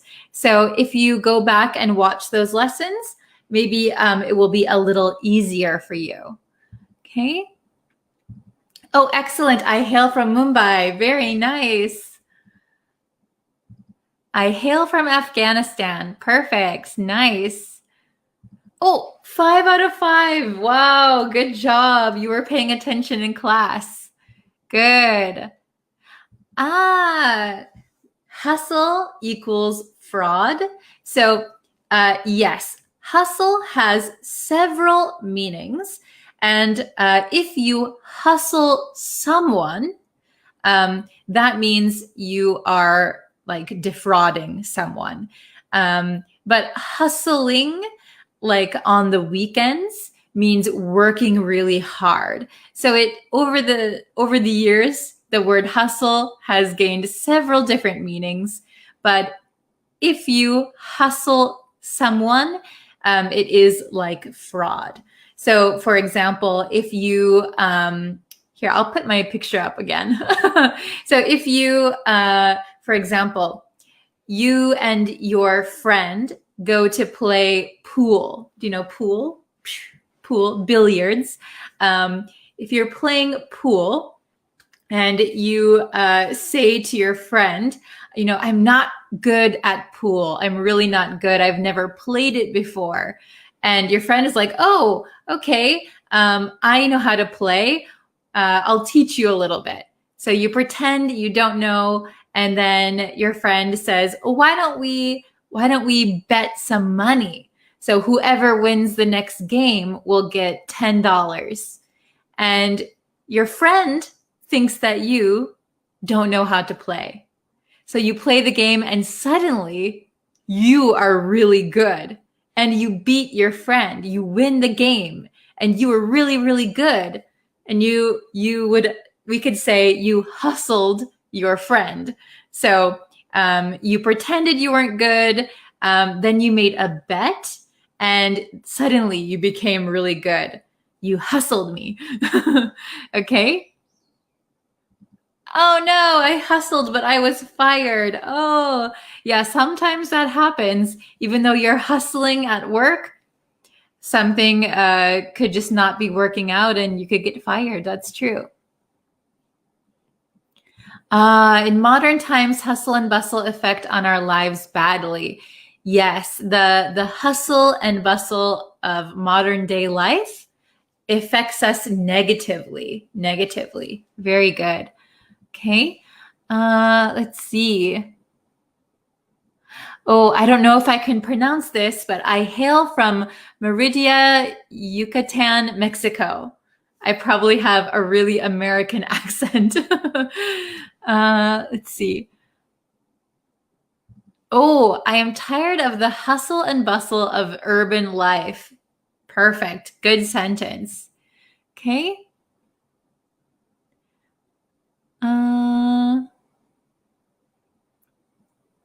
Very good. I moonlighted 2 month stint as a salesman. So I would just rearrange the sentence just a little bit. It's almost perfect. So I would say, I had a 2 month, no S, a 2 month stint, because 2 month is now an adjective for stint. So I had a 2 month stint moonlighting as a salesman. Very good sentence. We learned moonlighting a while ago. Excellent. Oops. Okay. Very good. So let's see.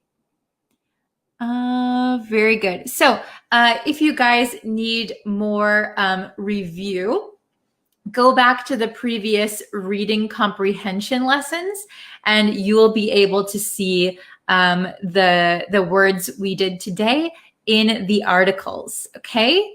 So I hope that you can go and check those out. You can rewatch this lesson anytime. And please subscribe to the YouTube channel, like me on Facebook, and turn on notifications. That really helps me out a lot. Okay. So thank you guys so much for watching. We'll have a lesson again on YouTube later today. All right. Thank you, everyone. Bye-bye.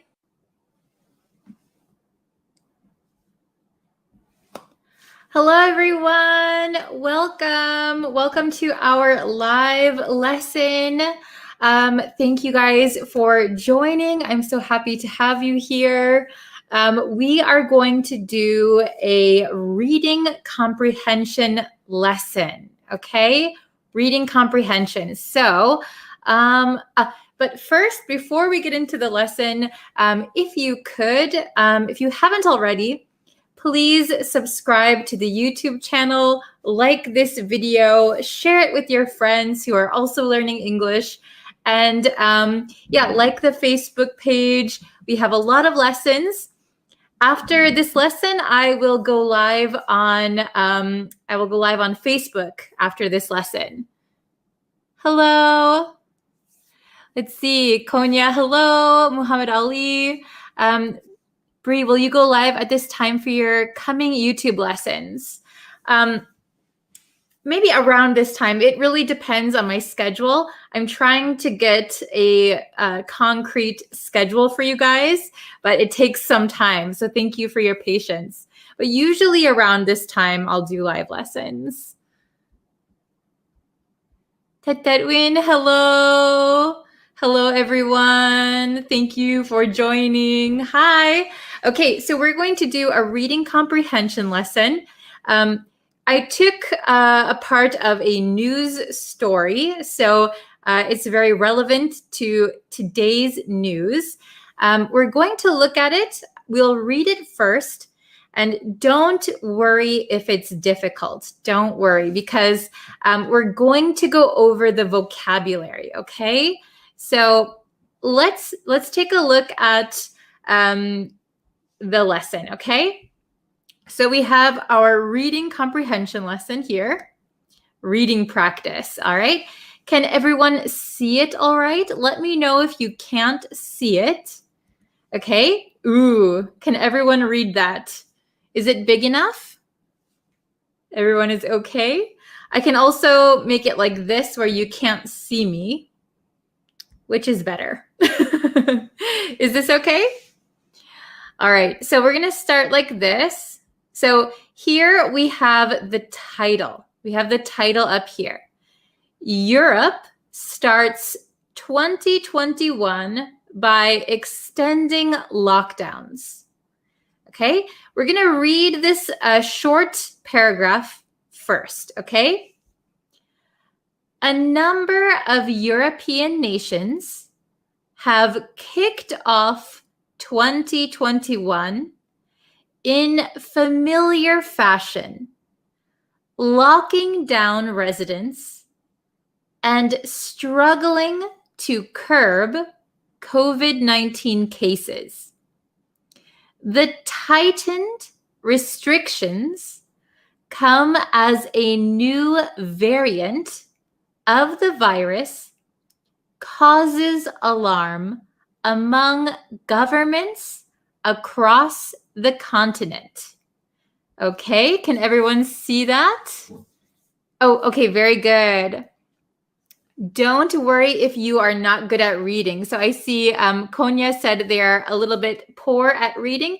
Please don't worry. We're going to go over all of the vocabulary, okay? So I just read it, but let's look at these highlighted vocabulary words, okay? So first, we have a number of. Can you see this one all right? Is it big enough? Okay. So a number of something. The meaning is more than two, but fewer than many. So basically it means several. And I have two examples for you. There are a number of people waiting outside. So that means there's more than two, but there's not a ton. There's not many people, but several. There are several people waiting outside. You have a number of different options to choose from. So you have several different options to choose from. Okay, following me so far? Yes. So let's see. Number equals several. Very good. Okay, next, kick off. So this one, kick off is informal. However, people do use it a lot in business. Although it is informal, people use it in business, okay? So kick off simply means begin or start. So this actually comes from sports. So like in soccer and American football, the game starts by kicking the ball, kickoff. So we call that kickoff. So kickoff is the start of a soccer game or football game. And so we now use it as an expression to mean begin or start. So let's look at these examples. Let's kick off the meeting with your presentation. So that means let's start the meeting with your presentation. Okay? Then we have the band's tour kicks off on Saturday. The band's tour kicks off on Saturday. So it will start on Saturday. Okay, are you following me so far? Good job. Okay. Kick off equals from scratch. Okay, so this is a good question. So from scratch means that you kind of start with nothing. So it's the very, very, very beginning. So could be similar. Kickoff means the start of something. From scratch means like from zero. Okay? Very good. Then let's see. So should we place plural auxiliary verb after using a number of something? So let's go back. So for example, there are a number of people. You have a number of different options. So we're going to put the plural of whatever noun you're talking about because it means several. Okay? So I hope that answers your question. All right, let's see. Kickoff, okay? Then we have familiar fashion. Familiar fashion. This came up in the article, in the reading. So familiar fashion, usually we say in familiar fashion.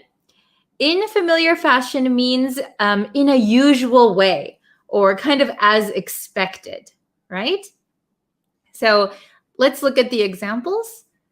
The match ended in familiar fashion as the Titans won again. So maybe the Titans is a strong sports team. And the match ended as we expected or as usual because the Titans won again. So maybe they are winning every match, okay? The table was set in familiar fashion for the holiday dinner.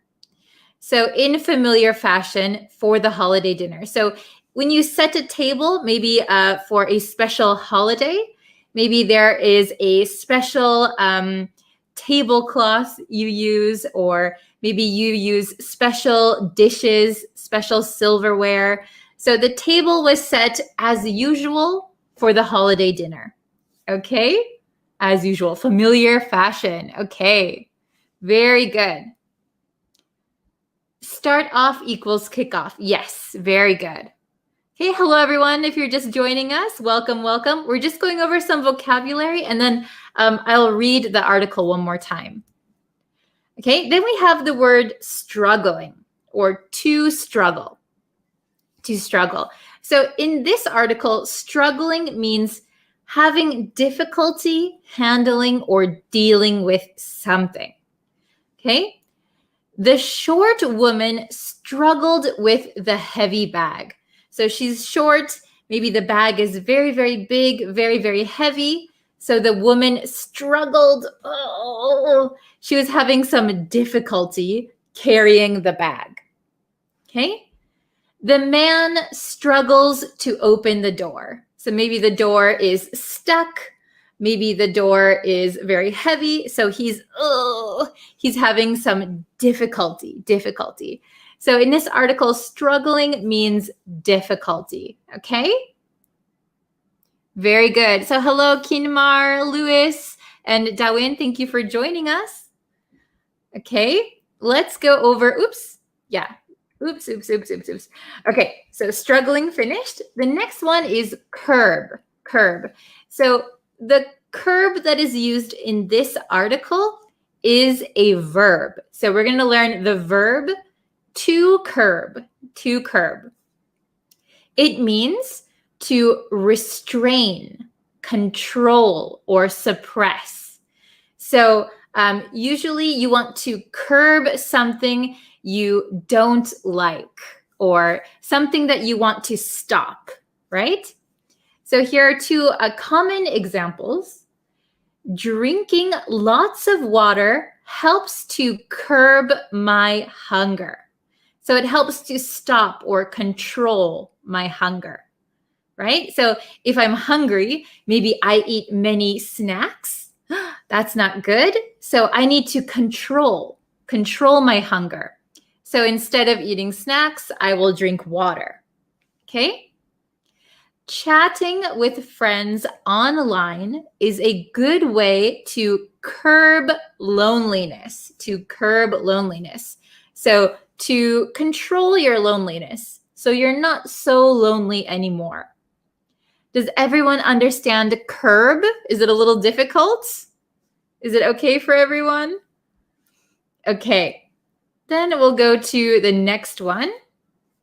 Variant. So variant, if you watch the news in English, variant will come up a lot in current news. So variant means variation. It can be similar to variation or a form of something. So basically it means another version of something. And you'll hear this word variant a lot with diseases or like the flu, something like that. So like with a disease, you have the original disease and then it can change. So it's kind of mutating, changing. So that is a variant. You'll have many variants of a disease. Okay, so example number 1. A new variant, so a new kind or a new form of the disease has been discovered. So this, if you follow the news about COVID-19, there is a new variant of COVID-19 that's been found in some countries.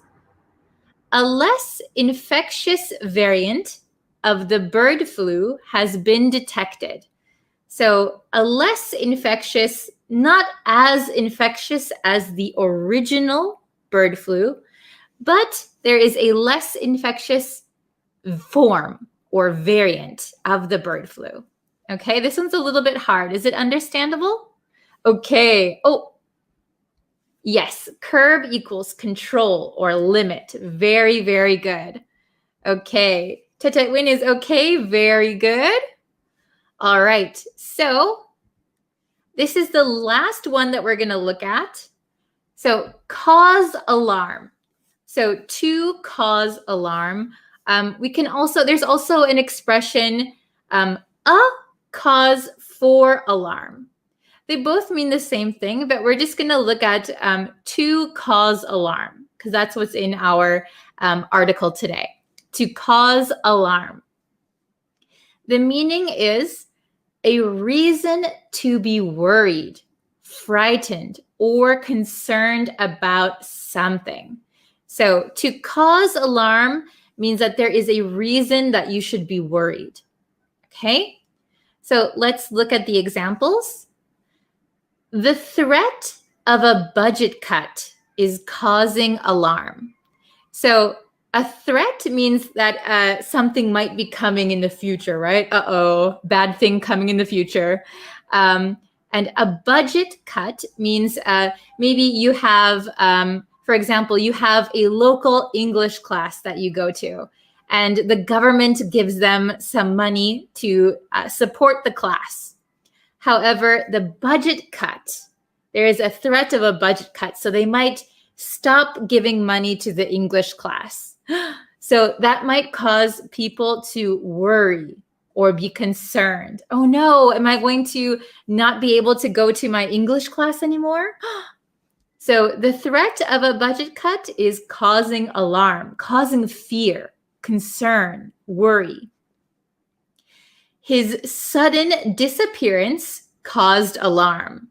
So if somebody suddenly disappears and nobody knows where they went, that would be a reason to be worried. Okay, very, very good. Everyone understands so far? Okay, very, very good. So we're going to go back. We're going to go back and we're going to look at this article one more time. And apply the words that we know now. Okay? So Europe starts 2021 by extending lockdowns. So we all know what a lockdown is now, right? We can't leave our house. We can't go to a cafe or out to a restaurant. So extending means they are, maybe the lockdown was supposed to stop, but they are extending it for a longer time. Okay? So a number of European nations, several European nations have kicked off 2021, have started 2021 in familiar fashion. So in a usual way, locking down residents. So the familiar fashion is locking down residents. So now it has become usual, right? We experienced it a lot in 2020, and in 2021, nothing has changed. It's still the same. So in familiar fashion, locking down residents and struggling, having difficulty to curb COVID-19 cases. So to limit, restrict, stop COVID-19 cases. So let's look again. Several European nations have started 2021 in a usual way, locking down residents and having difficulty to stop COVID-19 cases. Okay? Is that all right? Then the tightened restrictions. So I didn't go over these words because they're fairly easy. Tightened means like stricter, tightened, not loose, tightened restrictions. So more severe restrictions come as a new variant of the virus. So new form of the virus causes alarm, causes fear, worry among governments across the continent. Okay, does everyone understand now this article? Very, very good. Oh, so everything is straightforward. Oh, I'm so glad. Very good. Good morning. Oh, okay. A number of students are studying teacher's live lesson on YouTube. Very good. Yes, yes. A number of students are studying. We could say studying together. Very good. Okay. Just to make it clear, if someone has a question, the tightened restrictions come as a new variant of the virus causes alarm. So here, as means at the same time. So these things are happening at the same time. So tightened restrictions are happening at the same time. A new variant causes worry, causes alarm. So this as means at the same time. Okay, does anyone have any questions? Okay. Let's see. Okay, so Ali, I'll answer your question in just a second. Best greetings from Poland. Hello. Oh, very good. Okay, so Tet Tet Win said, a new variant of coronavirus is going to hit in Myanmar soon. Very good. So actually, you don't need to use the word in. You can just say a new variant of coronavirus is going to hit Myanmar soon. I really hope that you'll be okay. Stay safe. We already found the new variant in Japan and in the US. Oh no. Okay. Oh, in Italy, it's 5:44 in the morning. Oh my gosh. Thank you for joining at this time. Wow. Okay. So if no one has any questions, I'm going to answer Ali's question. In your previous lesson, you used the sentence, he must have been pretty under the weather to have canceled our plan. What meaning does it give to the listener? So in the sentence that I wrote, maybe two people are talking. He must have been pretty under the weather. So we're talking about maybe somebody who is not here, maybe our mutual friend. He must have been pretty under the weather to have canceled our plan. So maybe I was supposed to meet him, but he was sick, so he canceled our plan. So the listener is just hearing the reason why somebody canceled a plan because they were under the weather. He must have been. So if I say he must have been, it sounds like that's my conclusion. I think that's why. I'm pretty sure that's why he didn't come. That's why he canceled. Okay, I hope that makes sense. Let's see. Is as here meaning because. So the tightened restrictions come as a new variant of the virus causes alarm. So, because of this new variant, there are tightened restrictions, right?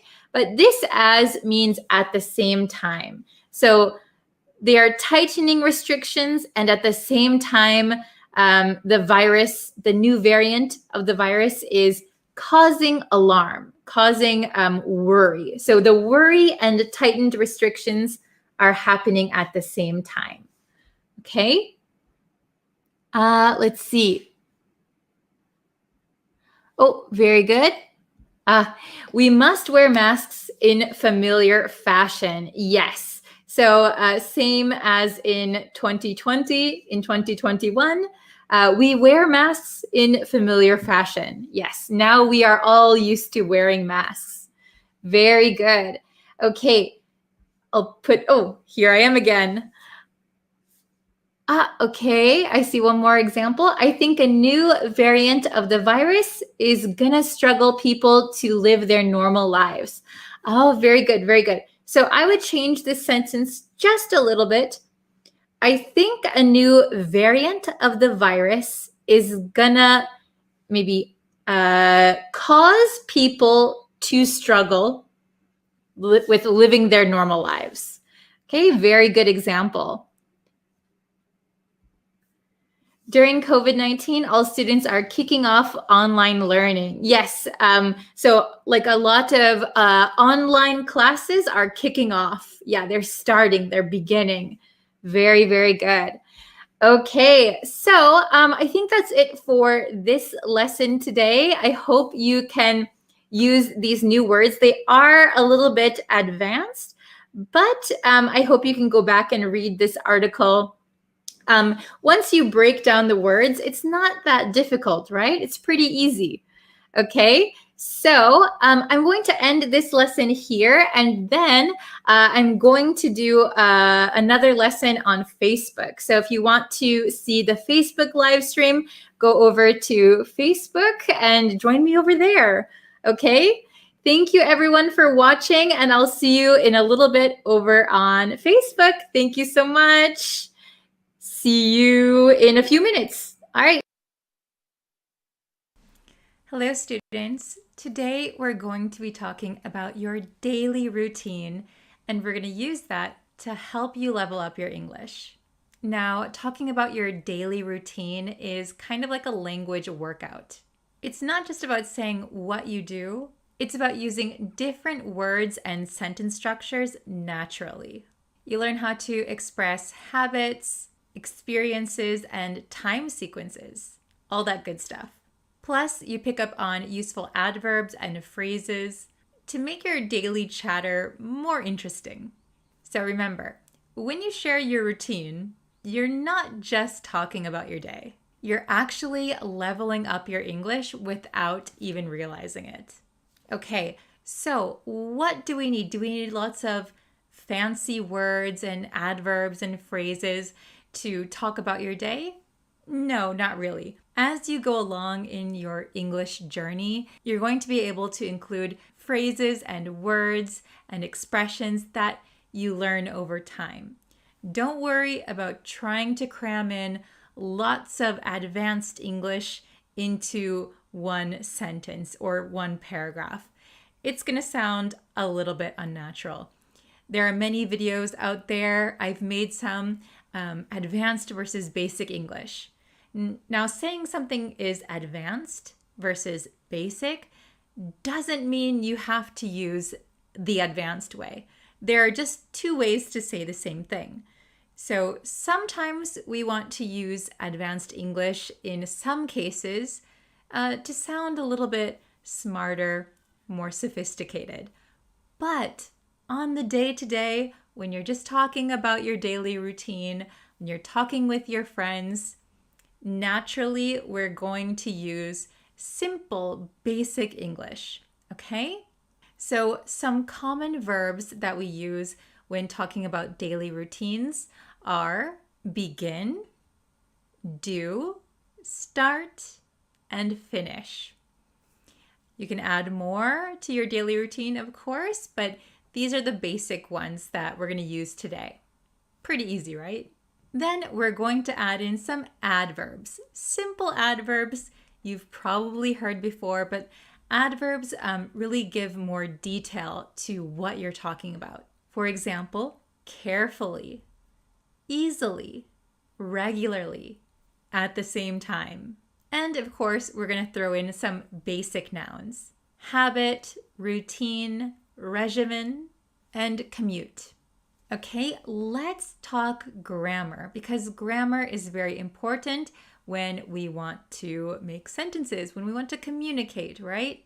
So what kind of grammar are we going to use in our daily routine? Okay, so we're going to include basic grammar structures to help get our point across. For example, we can use the present simple tense. For example, I go for a walk every morning. Another grammar structure that we want to use are gerunds and infinitives. For example, I enjoy reading novels before bedtime. I like to watch TV in the evening. And then we want to add some adverb clauses of time. These help indicate when certain actions are done and when they occur in your daily routine. For example, before I go to bed, I always reflect on my day. Okay, I'm going to give you 3 example routines. I'm going to give a morning routine, an afternoon routine, and an evening routine. Please listen and compare it to your own daily routine. Then I want you to try and write down your own daily routine. Use the grammar points that we talked about in this video to make your own. Please leave them in the comments so I can check them. Example 1, morning routine. I usually begin my day by waking up at 7 a.m. After that, I do some stretching exercises to wake up my body. My morning regimen continues as I like to start my day with a healthy breakfast, and I finish it with a cup of coffee. I carefully plan out my outfits the night before, so getting ready is easily done. At the same time every day, around 8:30 a.m., I start my commute to work. How did that compare to your morning routine? Okay, let's try an afternoon routine. Listen to the next one. Example 2, afternoon routine. In the afternoon, I have a regular work routine. I begin by checking my emails and making a to-do list for the day. I do my peak work during the afternoon when I feel most focused. I always start my lunch break at 12:30 p.m. and finish it by 1 p.m. I carefully organize my tasks to ensure they are completed regularly. At the same time each day, around 4:30 p.m., I finish my work and head home. Okay, was that similar to your workday, to your afternoon? Let's listen to one more example. Example 3, evening routine. My evening is all about winding down. I begin by cooking dinner, which is my favorite part of the day. While I eat, I do some light reading or watch my favorite TV show. I start preparing for bedtime around 10 p.m. And I finish my nighttime routine by brushing my teeth and setting out my clothes for the next day. I regularly go to bed at the same time every night, aiming for 10:30 p.m. This habit helps me get a good night's sleep. Okay, how did that compare to your evening routine? Let's look back at some of the words that might have been new for you. In the morning routine, I mentioned the word regimen. My morning regimen continues as I like to start my day with a healthy breakfast. Regimen is a planned routine or set of actions. Lots of people talk about their nighttime regimen or their skincare regimen. They do the same thing every day. In the evening routine, I use the words winding down. My evening routine is all about winding down. Winding down means you are relaxing. You're getting ready for probably the end of the day. You're done with all of your work, you're done with your tasks, and you can wind down. I also used the phrase setting out my clothes. I finish my nighttime routine by brushing my teeth and setting out my clothes for the next day. When you set out your clothes or you lay out your clothes, it means you prepare your clothes, your outfits for the next day. How many of you set out your clothes the night before? Okay, please remember to write down one of your routines and put it in the comments so I can check it. Thank you guys so much for watching today's lesson, and I'll see you in our next one. Bye!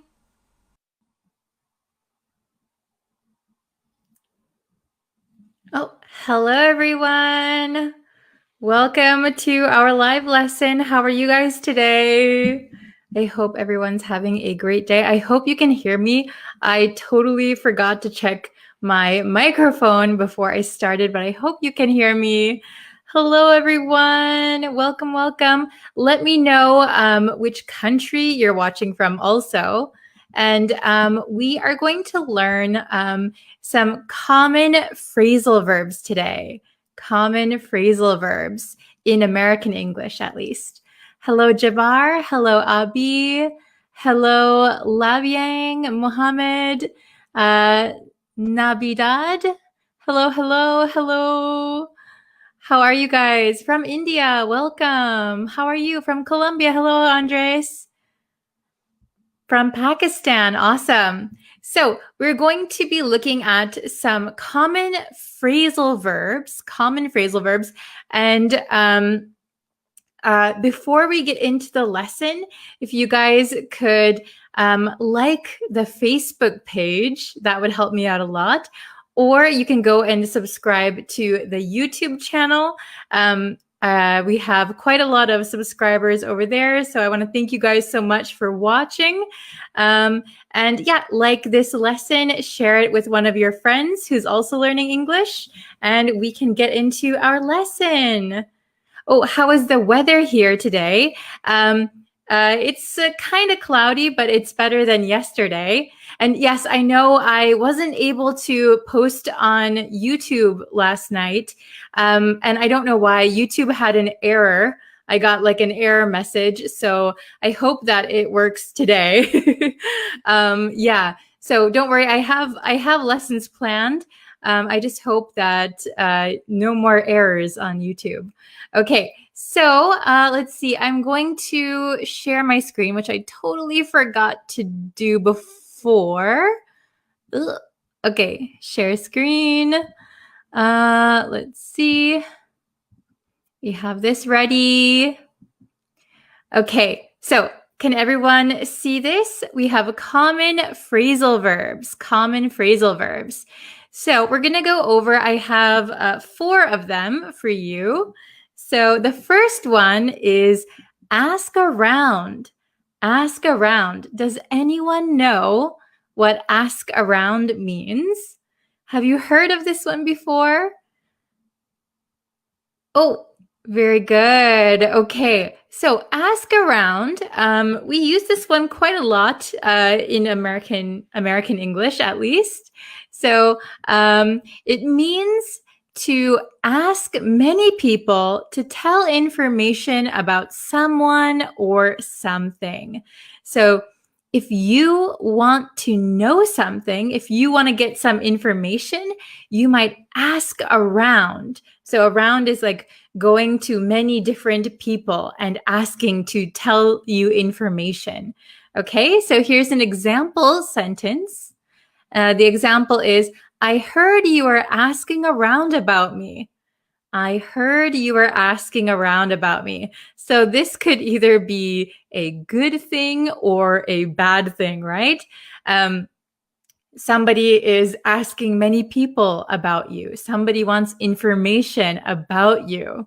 Is that a good thing? Is that a bad thing? Why do they want the information to begin with? Okay, so ask around, to ask around. Okay, let's take a look at the next one. We're going to have questions at the end. So if you can remember, ask around, ask around. This is the first one that we're looking at today.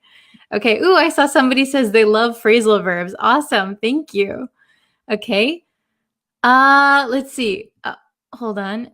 We can't see the sentences because of subtitles. So I think the subtitles are automatic. So I think you can go to the setting, maybe on the video, and turn off the subtitles. Okay. So next one. Act out. Act out. Has anyone heard this one before? So there are several meanings for the phrasal verb act out. However, we're going to look at one that is specifically used in the US. Okay, act out. So act out means behave badly, especially when unhappy or stressed. Okay, so act out. To act out means behaving badly. Okay, let's take a look at my example. She started to act out, so she started to behave badly when she found out her parents were getting divorced. Okay, so maybe this is a little girl and she just found out that her parents are getting divorced. So maybe she started to act out. She started to behave in a bad way. So maybe she's acting out because she is stressed or she's really unhappy. She's sad. She's angry because her parents are getting divorced. Okay, so that's very stressful, right? So kids will act out in that kind of situation. Okay, very good.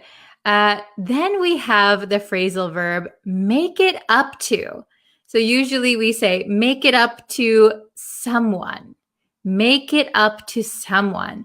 So if you know make up, to make up means that if you had a fight, you make up afterwards. So your relationship gets back on track. You make up. Okay, so this is very similar, very, very similar. So make it up to someone means to compensate someone for negligent or unfair treatment. So it means that maybe you did something bad to someone, you treated them unfairly, or you didn't give them enough attention when you should have. So in order to make them feel better, you will do something for them. So that means make it up to someone. Okay, let me just give you the example really quick. It was wrong of me to do that. How can I make it up to you? So I did something wrong and I want to make you feel better. What can I do? How can I make it up to you? What can I do to make you forgive me or to make you happy again? Okay? Very good. All right. So, by the way, I saw some questions in the chat. Where are you from? I am from the United States, but I'm currently living in Tokyo, Japan. Okay. What does unfair mean? Unfair. So, oh, hello. Unfair is the opposite of fair. So if you treat someone unfairly, oops, I'm on here. If you treat someone unfairly, it means that uh, even though I'll give you an example. So for little kids like ice cream. I give my best friend 2 scoops of ice cream. And then I give somebody I don't really like 1 scoop of ice cream.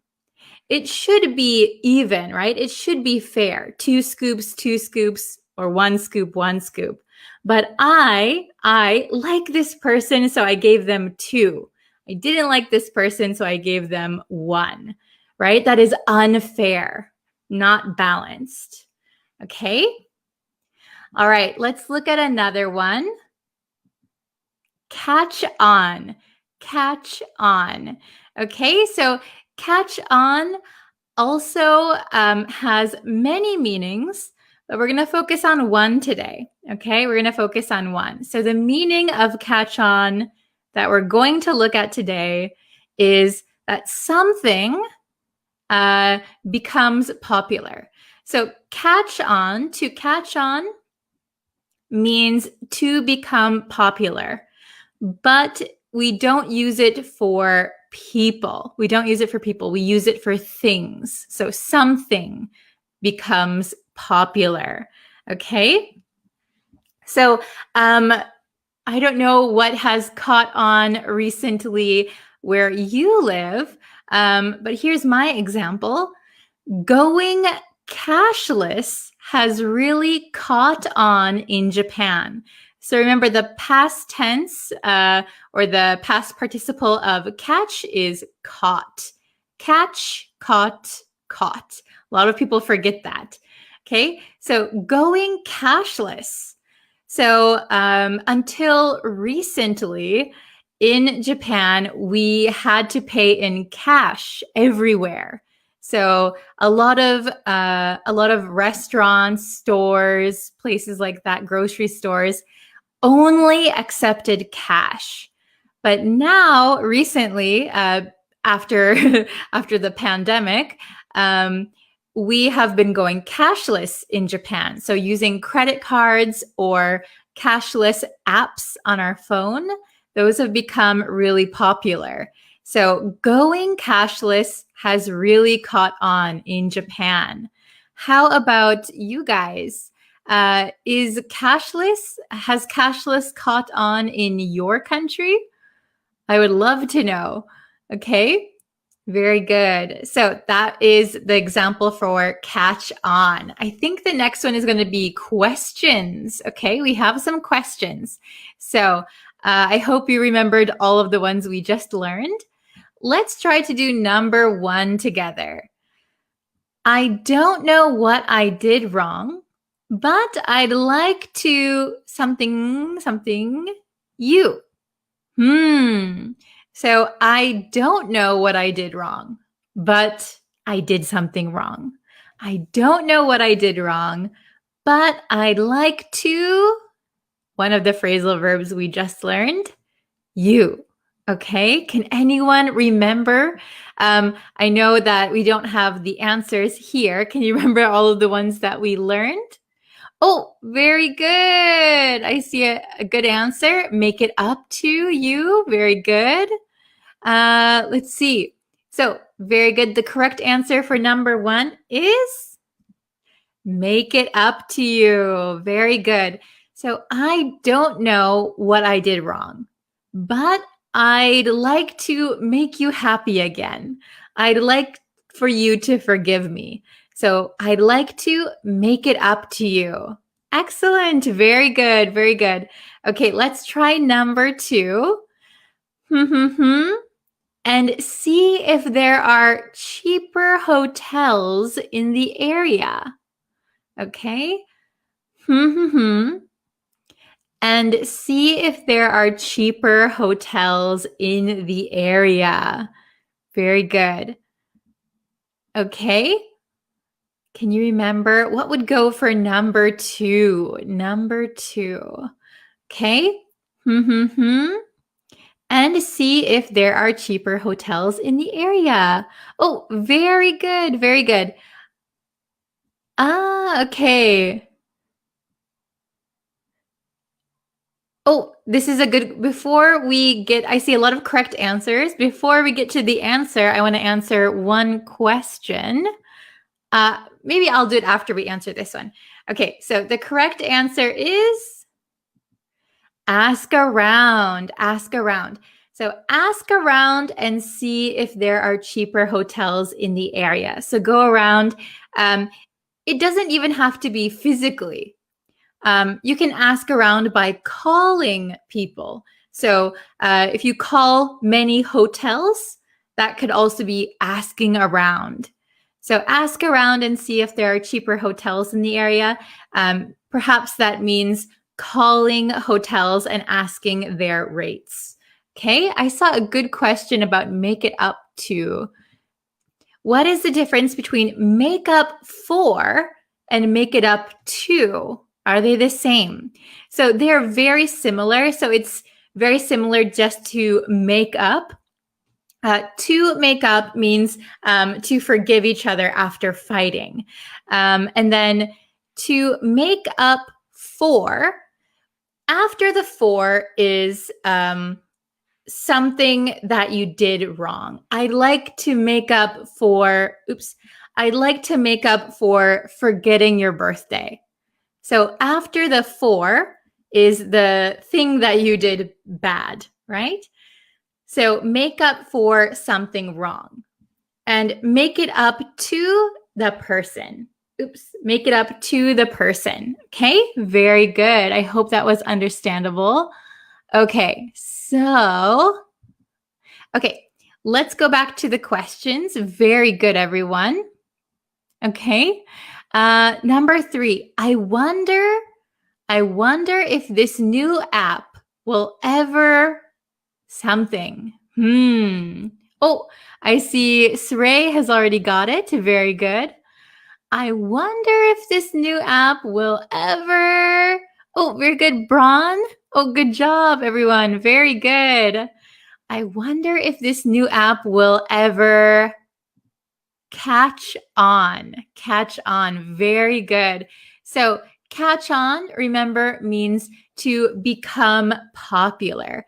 I wonder if this new app will ever become popular. Okay, so remember, we talk about things becoming popular. We can use catch on. Okay, very good. Okay, number 4. Children tend to something when there are problems at home. Ooh, who remembers the last one? Children tend to when there are problems at home. Oh, very good, Saray. Oh, very good. I see lots of correct answers. Usman, very good.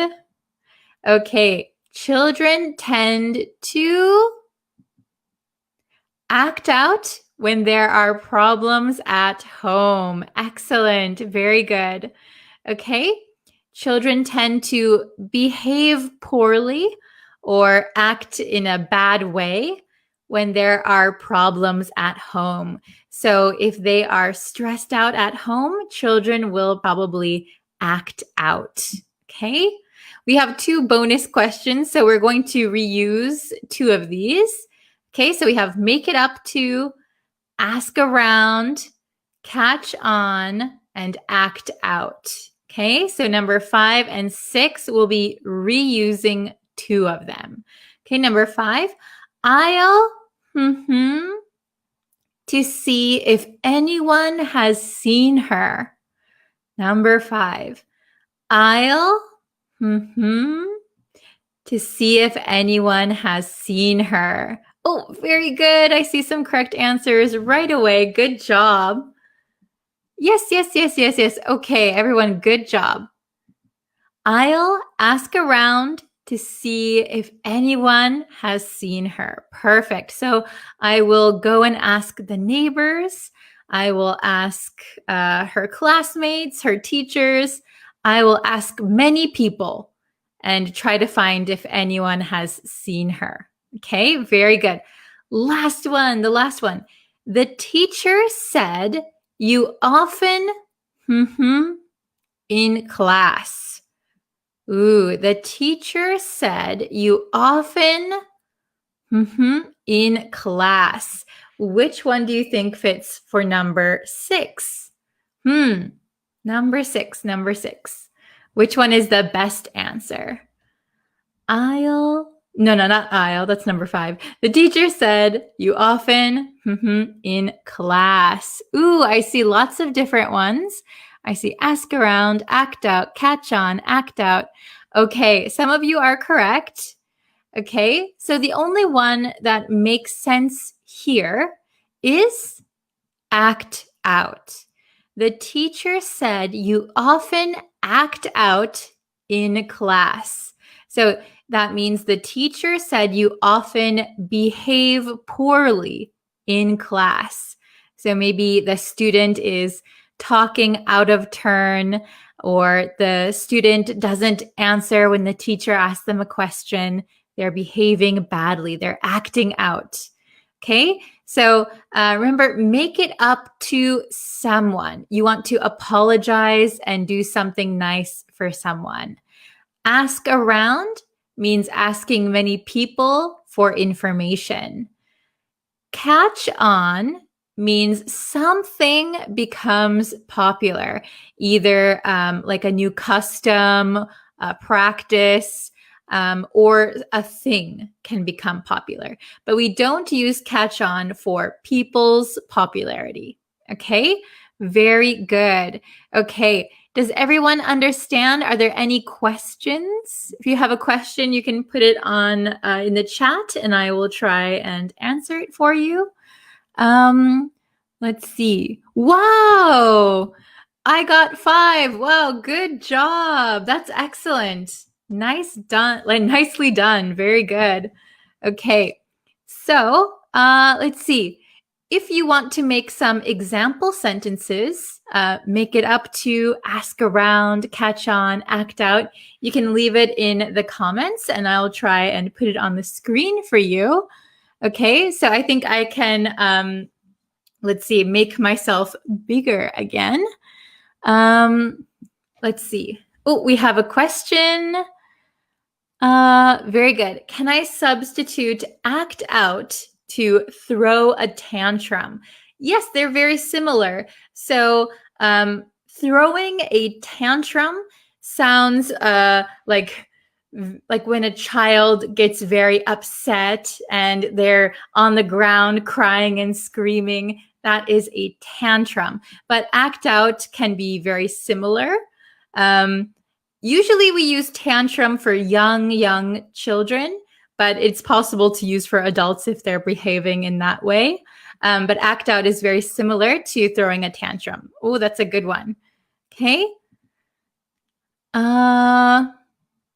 Answer my question. What is your question? I don't see it. Okay. Are these verbs formal? So these phrasal verbs, I would say, formal in the sense that they are not slang. You can use them in almost any situation, I think. Let's see, we have make it up to someone, ask around, catch on, act out. Yes, like even the words, oh, can you hear that? There's an airplane flying right above me. For example, the words act out, you might find act out in like academic papers about psychology or children's behavior or something like that. Okay, very good.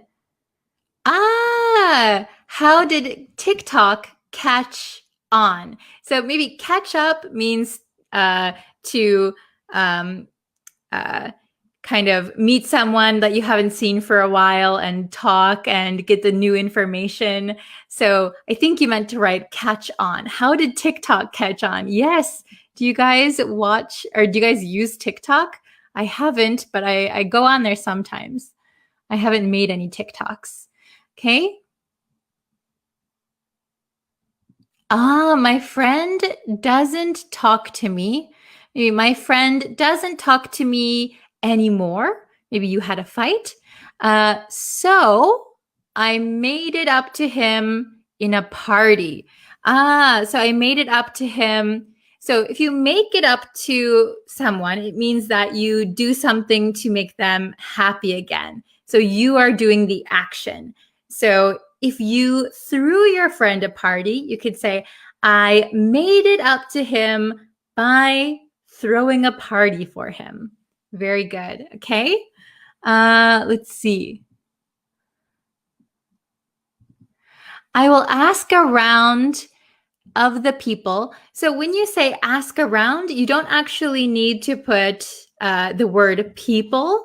You can if you want to. Like I'll ask around to her classmates. I'll ask around to the neighbors. If you want to be specific or just general people, you can say, I will ask around about my mother. So the part you have with the people to give me information, that is all included already in ask around. So you could simply say, I will ask around about my mother. Very good. Okay. Let's see. What's wrong? How did someone make it up to you? Keep your chin up. Oh, very good, Tete. I like your little cat photo. So cute. I didn't recognize that was you. Okay, what's wrong? So make it up to someone is a positive thing. It's a good thing. You're doing something after an argument. So I did something wrong. I'll make it up to you by buying you dinner. Okay. So what's wrong? How did someone make it up to you would be like a positive thing. Okay. Keep your chin up. Very good. Let's see. Can you explain to me this word act out, please? Yes, act out just means to behave in a bad way. So a way that society doesn't like or your parents wouldn't like. So an example of acting out might be yelling at someone, not doing your chores, maybe insulting people, speaking badly about people. Those are all examples of acting out. Okay, we'll do just a few more. Let's see. Oops. Okay, the chat just jumped a bit. Okay.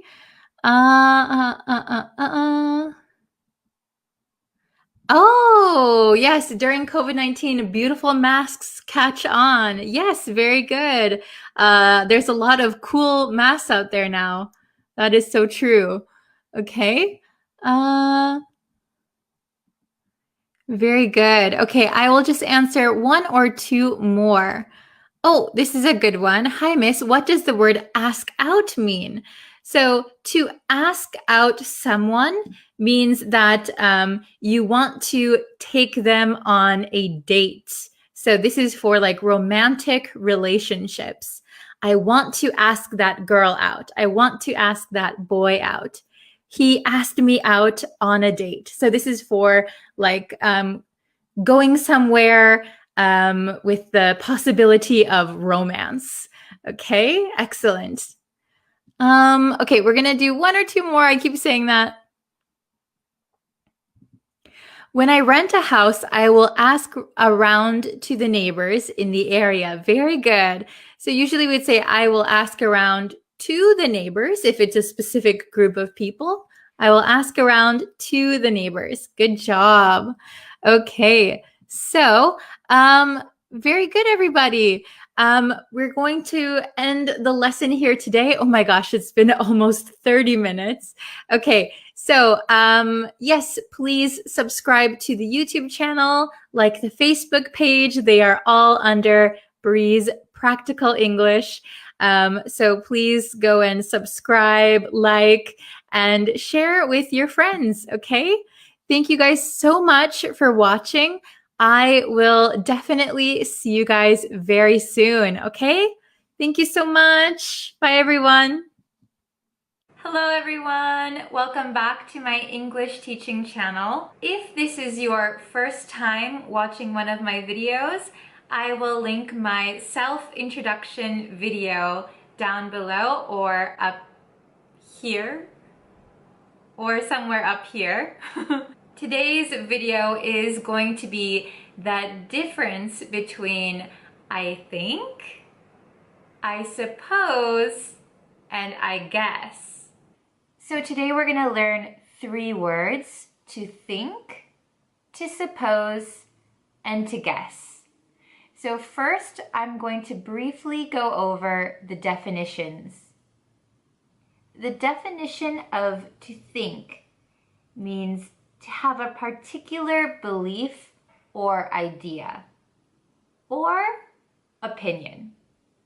She thought that nothing would be the same again is the same as she believed that nothing would be the same again. In the case of an opinion, we could say, I think this salad is delicious. So to think that something is delicious is to have an opinion. To suppose means to think or assume that something is true or likely, but lack proof or certain knowledge. I suppose I got there about noon means I lack the information or knowledge to say for sure I arrived at noon, but I suppose it's likely that I arrived at noon. To guess means to estimate or conclude something without sufficient information to be sure of being correct. I guess Mr. Smith is about 35 or 36 years old. Means the same thing as I don't know Mr. Smith's age, but a close estimate might be 35 or 36 years old. So now you might be thinking, okay, guess and suppose are very similar. So what's the difference? Suppose usually means to come to a conclusion from the information you have, even if you don't have enough information to be certain. Guess is sometimes used to mean approximately the same thing. However, guess can mean that you are making a statement with very little information or no information at all. There is one big difference between suppose and guess. Guess can also be used as a noun. It means an opinion that you reach without any evidence, or the act of forming such an opinion. We use to take a guess or to make a guess. For example, to take a guess at someone's weight. We can't say to take a suppose or to make a suppose. We can only use take or make with guess. To take a guess, to make a guess. They're a little tricky, I know. So let's start with I think. So out of these 3, I think sounds the most sure. Maybe not 100%, but pretty close. It can also be used to express your opinion about something. So one example could be, so where do you want to go on your next vacation? I think Hawaii would be really good. So here we are expressing our opinion And also, we think Hawaii would be fun. Perhaps we've never been to Hawaii, but in our mind, Hawaii seems fun. Another example. Do you remember what time the movie starts? I think the website said 8 o'clock. In this example, it's not our opinion we're talking about, but we are pretty sure the website said 8 o'clock. Maybe we are not 100% sure. Don't blame me if I'm wrong, but I think 8 o'clock. So how about I suppose? So I suppose sounds less sure than I think. So I think we're pretty sure. I suppose, not that sure. Here's one example. Hey, shouldn't you be doing your homework? I really wanted to watch this TV show, but I suppose you're right. Another example. I made this dessert for the party tonight, but is it enough for 10 people? I suppose it's enough. To suppose means to think that something is likely to be true. Dan's not answering his phone. I suppose he's busy. I suppose also could sound a little bit formal rather than I guess or I think. I suppose the doctor is right. This surgery is very dangerous. And for the final one, we're gonna learn I guess. I guess sounds like you don't have a lot of information, but you are making a quick thought. So one example. Hey Bree, I got you a present. Can you guess what it is? Oh, thank you. It's pretty light. If I had to guess, I'd say it's empty. Oh, you're right. It is empty. Here's another situation that we use I guess a lot. It's when we kind of feel defeated, like there's no other choice. It's already midnight. We've missed the last train. I guess we have to take a taxi then. Here's one more example for I guess. It's been raining since yesterday. Does that mean the fireworks are going to be canceled? I guess so. I'm going to go over the 3 definitions one more time to make sure you understand properly. To suppose means to assume something based on some evidence or probability, but without having certain proof.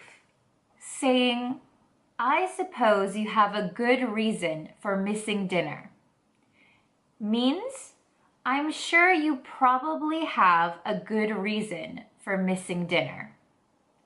Another example, it's 5 p.m. and nobody answered the phone at the office. I suppose they've already gone home. This means the same as, I know the office closes at a certain time. Based on that and the evidence that nobody answered the phone, I assume they've already gone home. To guess means to estimate something without having sufficient information to be exactly correct. There's a long line in front of the ramen shop. I guess there will be a long wait for a table. Because there is a long line, I estimate that there will be a long wait for a table. Remember, there is one big difference between to suppose and to guess. To guess can also be used as a noun. We can say to make a guess or to take a guess. We cannot use suppose as a noun.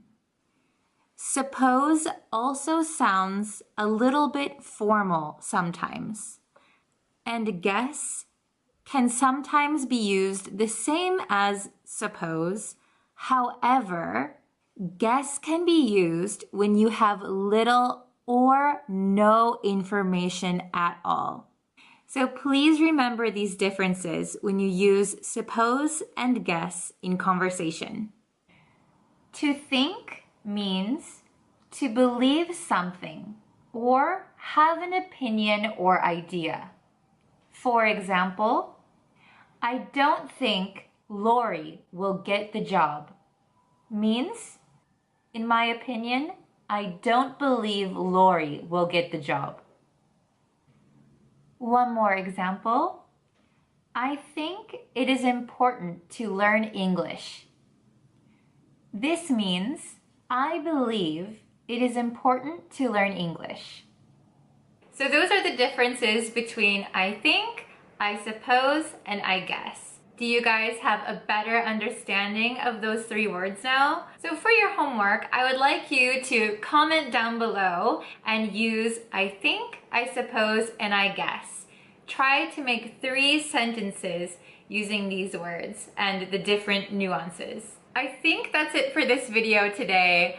I suppose you learned a lot from this video, hopefully, and I guess I'll have to make some more videos like this in the future.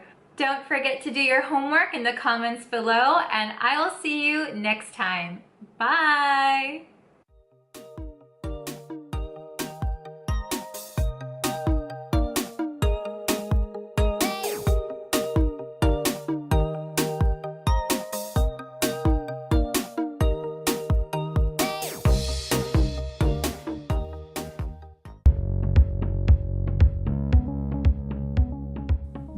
Hello, studio members. Welcome to your American English pronunciation course. The flap T in American English sounds like a soft D sound. D, D. The T comes between the vowels in the word about and the I of the word it. About it. About it. We do not aspirate T's at the end of sentences usually. About. About. What are you talking about? Here we have a vowel sound, a T, and then an N sound. Fitness. Caddy, Katie, bidda, little, buttered, turtle. To make the R sound, we're going to pull the tongue slightly back. Sure. Sure. All right, are you ready to begin? Let's start the course. I'll see you in lesson 1.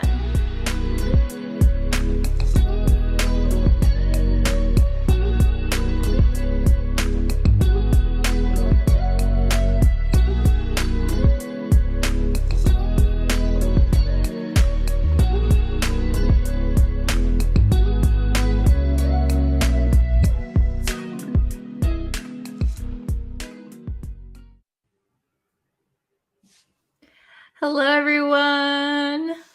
How is everybody doing?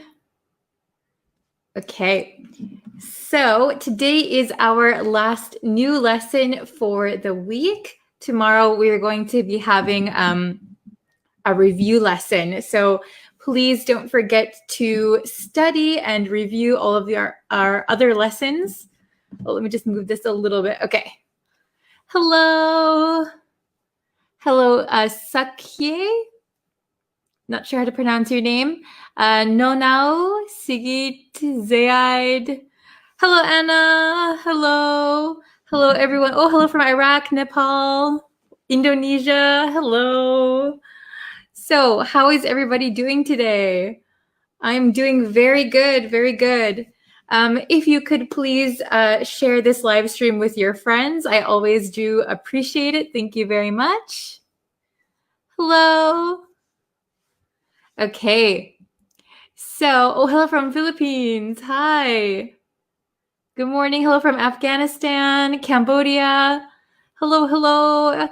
Okay. So, as I was saying, This is going to be our last new lesson for the week. And then tomorrow we're going to have a review lesson. So I hope you've watched all of this week's lessons. Hello from India. Hi. Okay. So hello from Sudan. Hello, hello. Hello, Ing. Okay. So I was looking back on our lessons and I noticed that a lot of the adjectives that we've been learning recently are kind of negative words, right? They're a little bit negative. So today I thought we can do positive ones. Oh, I'm glad you're okay. I'm glad you're feeling good. Oh, watching from Japan. I'm also in Japan. How's the weather in Japan today? Today it is a little bit sunny. A little bit cloudy, a little bit sunny, but not rainy, which I'm really happy about. Hello from Somalia. Hello. So today we're going to do positive adjectives. Positive adjectives. Woo. So we're going to be talking positively today. Okay? Watching from Myanmar. Hi. Okay. So our adjectives for today. By the way, we're learning adjectives to describe people. So these are words we can use to describe people's personalities, okay? Oh, it's getting cold in Chicago. Yeah, I'm sure it is.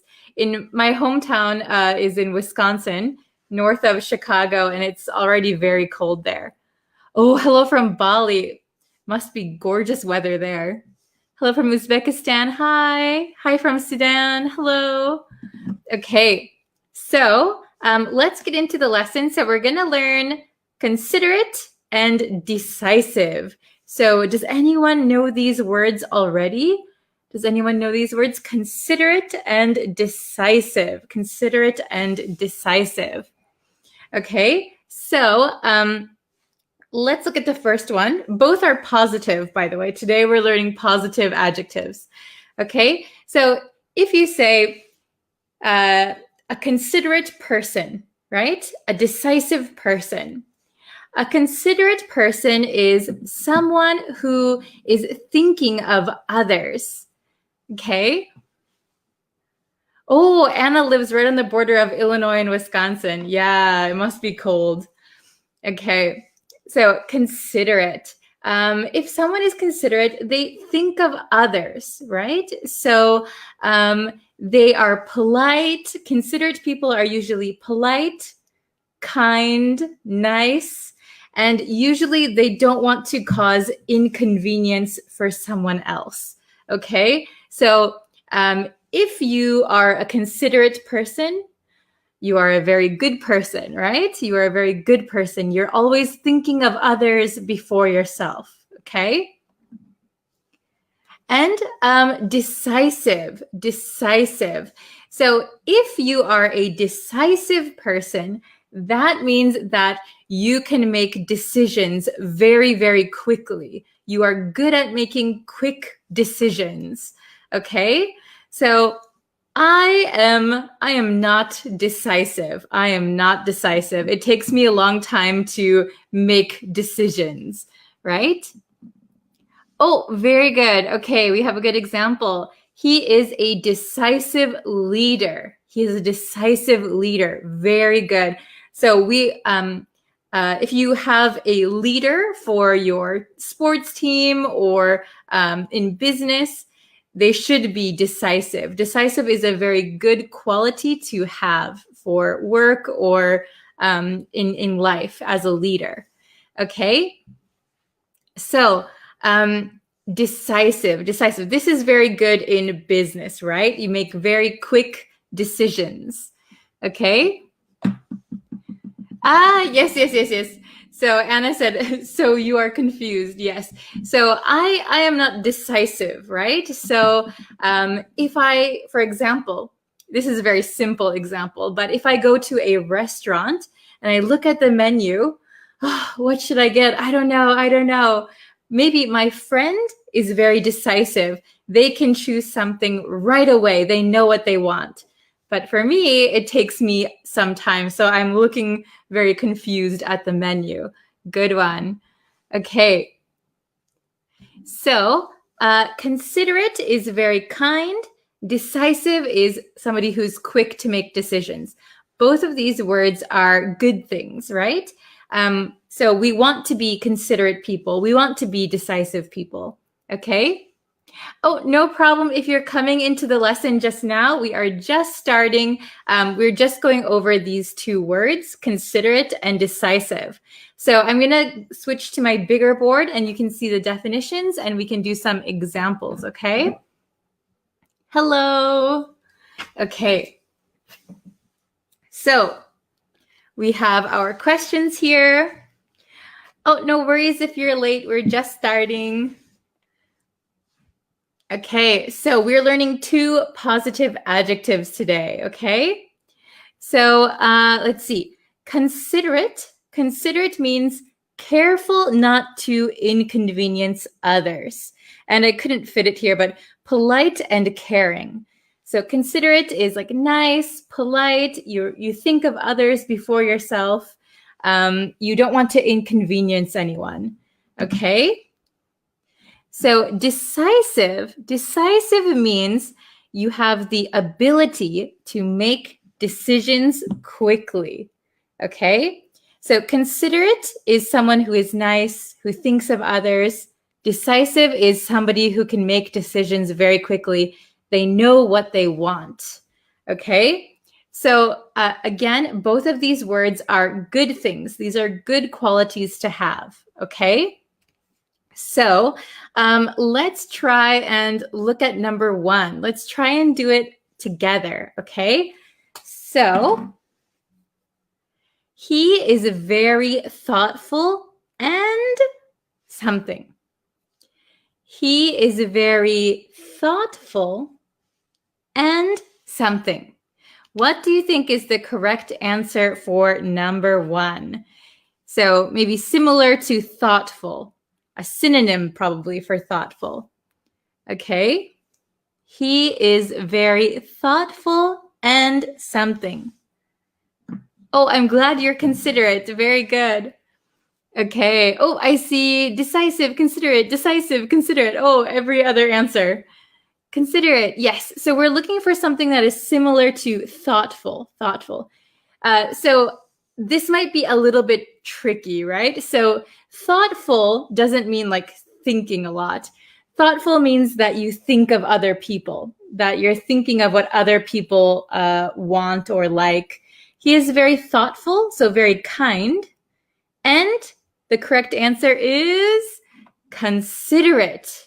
He is very thoughtful and considerate. Considerate would be the best answer here. Considerate.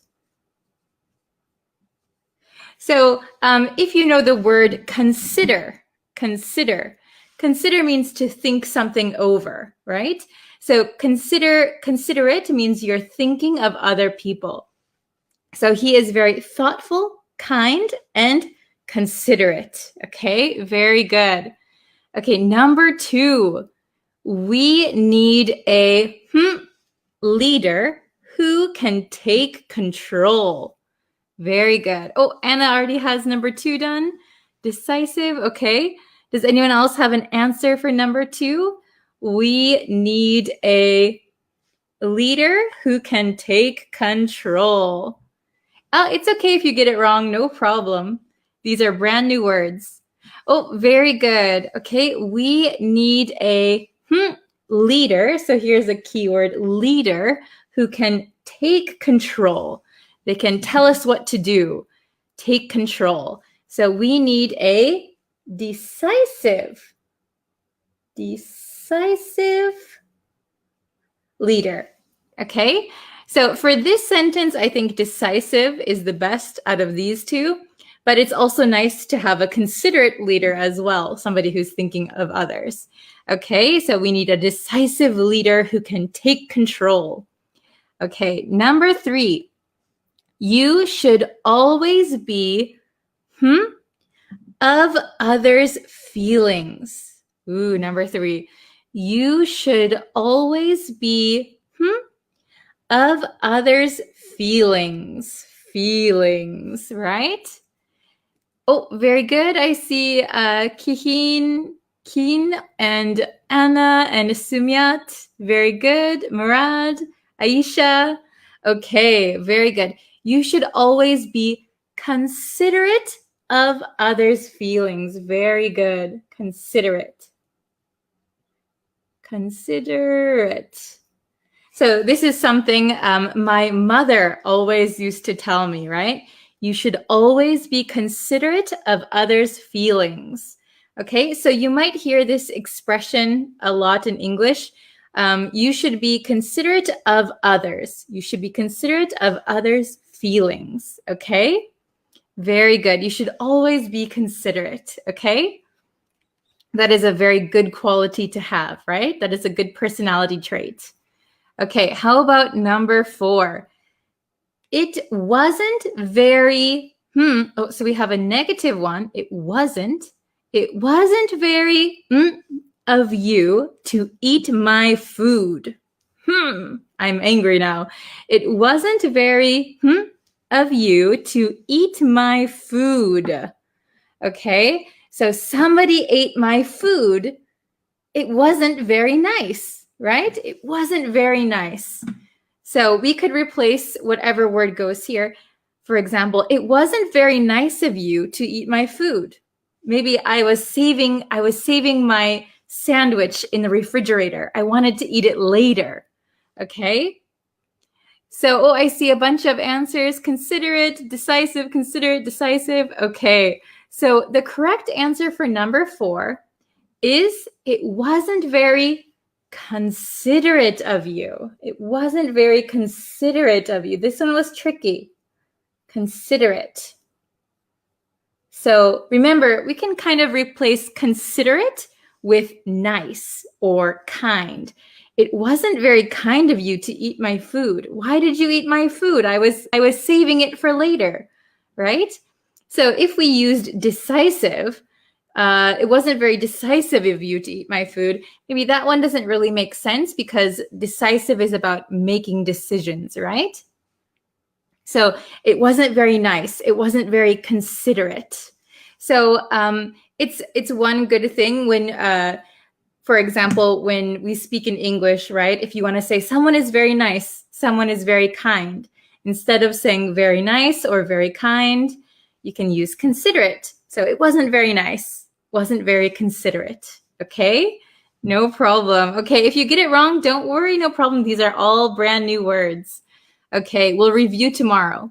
So number 5, she is respected for being, and oops, this says always following through, always following through. She is respected for being, and always following through. So follow through, when you follow through, it means you do everything all the way. So, very good. I see some correct answers. Very good. Okay, she is respected for being decisive. Ooh, the sun is coming through now. Can you see that? The sun is so bright now. Okay, so she is respected for being decisive and always following through. Very good. So decisive and follow through. So following through is like when someone starts something, they always complete it, right? Okay, very good. So, very good, very good. Okay. So I'll go over the meanings one more time. So remember that considerate is about being kind or polite, thinking of others. So careful not to inconvenience others, polite and caring. Decisive, ability to make decisions quickly. So this is kind of the quality of a good leader, right? So number 1, he is very thoughtful and considerate. So thoughtful and considerate are kind of synonyms, right? They mean almost the same thing, okay? We need a decisive leader who can take control so they can tell us what to do. Okay, number 3, you should always be considerate of others' feelings. So you should always think about how other people are feeling and act accordingly, right? Number 4, it wasn't very considerate of you to eat my food. So it was my food. Why did you eat it? That wasn't very nice. It wasn't very considerate, okay? And number 5, she is respected for being decisive. I couldn't read my own handwriting. She is respected for being decisive and always following through. Okay, very good. Okay, so if you have any questions or you want to try making some sentences of your own, we can look at those together. Okay, so I have a few minutes. We can do some questions and we can see some sentences by the students who are watching it live with me. Okay, that is the perk. That is the positive thing of watching live. I can answer your questions in real time. Okay, so let's see. Oh, so Kinamar said, I'm not decisive. Very good. We actually have a word for people who are not decisive. I am also not decisive. And if you are not decisive, we can say indecisive, indecisive. So I am very indecisive. I can't make decisions quickly. Very good. Okay. Does anyone else have any other questions or sentences they want to have looked at? Oh, okay. This one's good. In one family, elder ones are considerate towards younger. Ah, that's very good. So maybe the older people are very kind to the younger people. Yes, very good. Okay. Ah, this is a good question. What is the opposite word for considerate? So if somebody's not considerate, we can say they are inconsiderate. Inconsiderate. So for both words, actually, the opposite meaning, we can say inconsiderate or indecisive. That means inconsiderate is not kind, not thoughtful, not polite. And indecisive means unable to make decisions quickly. Okay? So please remember you can just add in to both of these words, and then you can make the opposite word. Okay? Very easy for these two. Okay? Oh, we have a good one. I am very indecisive. Yes, I'm very indecisive. You can say that. I often say this. Okay. Very good. Okay. Let's see. Okay, Anna said, it's very considerate of you to take your time every day for our community. I know that it was easy to live stream every day like this. Oh, thank you, Anna. Yeah. I'm very lucky to have very considerate students that are very kind. Thank you so much. Okay. Yes, you can add the prefix in to make them negative. Very easy for these words. Okay. Oh, I am considerate, but my friend is inconsiderate. Oh no. Okay. Let's see. I'm scrolling up a little bit to see if I missed any questions. So, let's see. I'm a decisive person. Okay. Oh, decisive is a verb. So decisive is an adjective. It is an adjective. So a decisive person, a decisive leader, he is decisive. So the verb would be to decide, right? To decide quickly. Okay, so remember that decisive is an adjective. Okay, very good.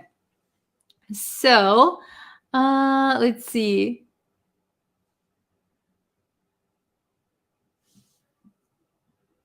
Oh, no worries, Anna. I know what you meant. When you are indecisive. Okay, very good. I'm seeing some very small sentences. Everyone's doing very well.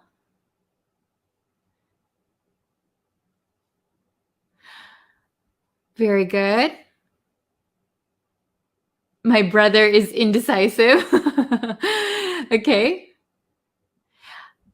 Oh, okay. Decisive and confused. Are they the same? So actually, they are opposites. Opposites. So decisive, remember that decisive means you can make decisions quickly. You know what you want. You can go out and get it. Confused would be more like indecisive. Indecisive. So, what do I want? Oh, should I do this one? No, should I do this one? Oh, should I do this one? That would be indecisive or maybe a little bit confused on what you want. Okay, very good.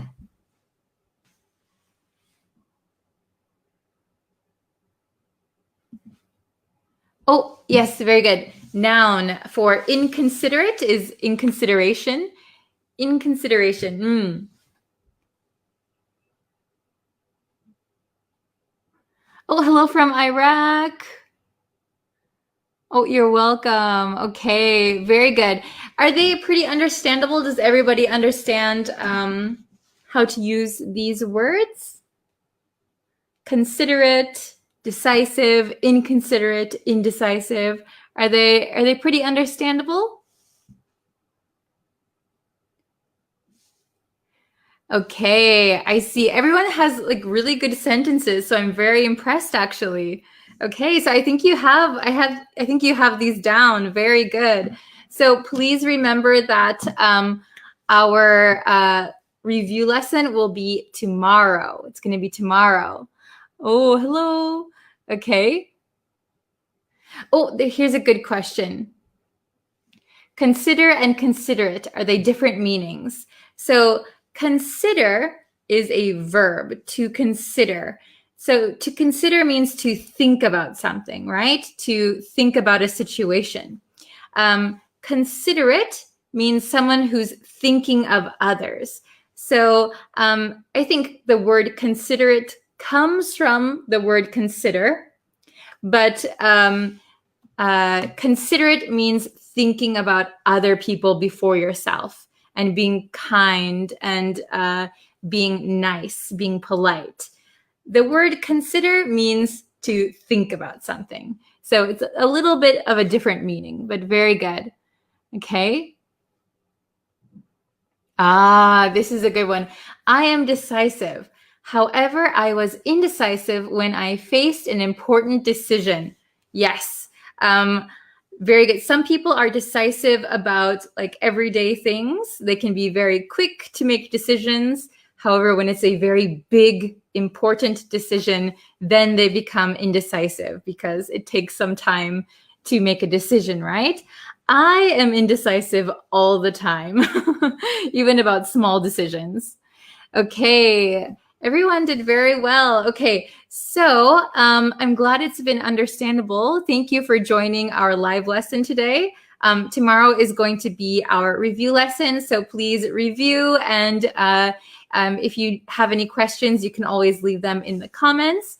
Again, if you could, please share this live stream with your friends. I really appreciate it. Let's grow our community and let's learn together, okay? So I'll end the lesson here, but thank you so much for joining, and I will see you guys tomorrow for a brand new lesson. Okay, thank you very much. Bye.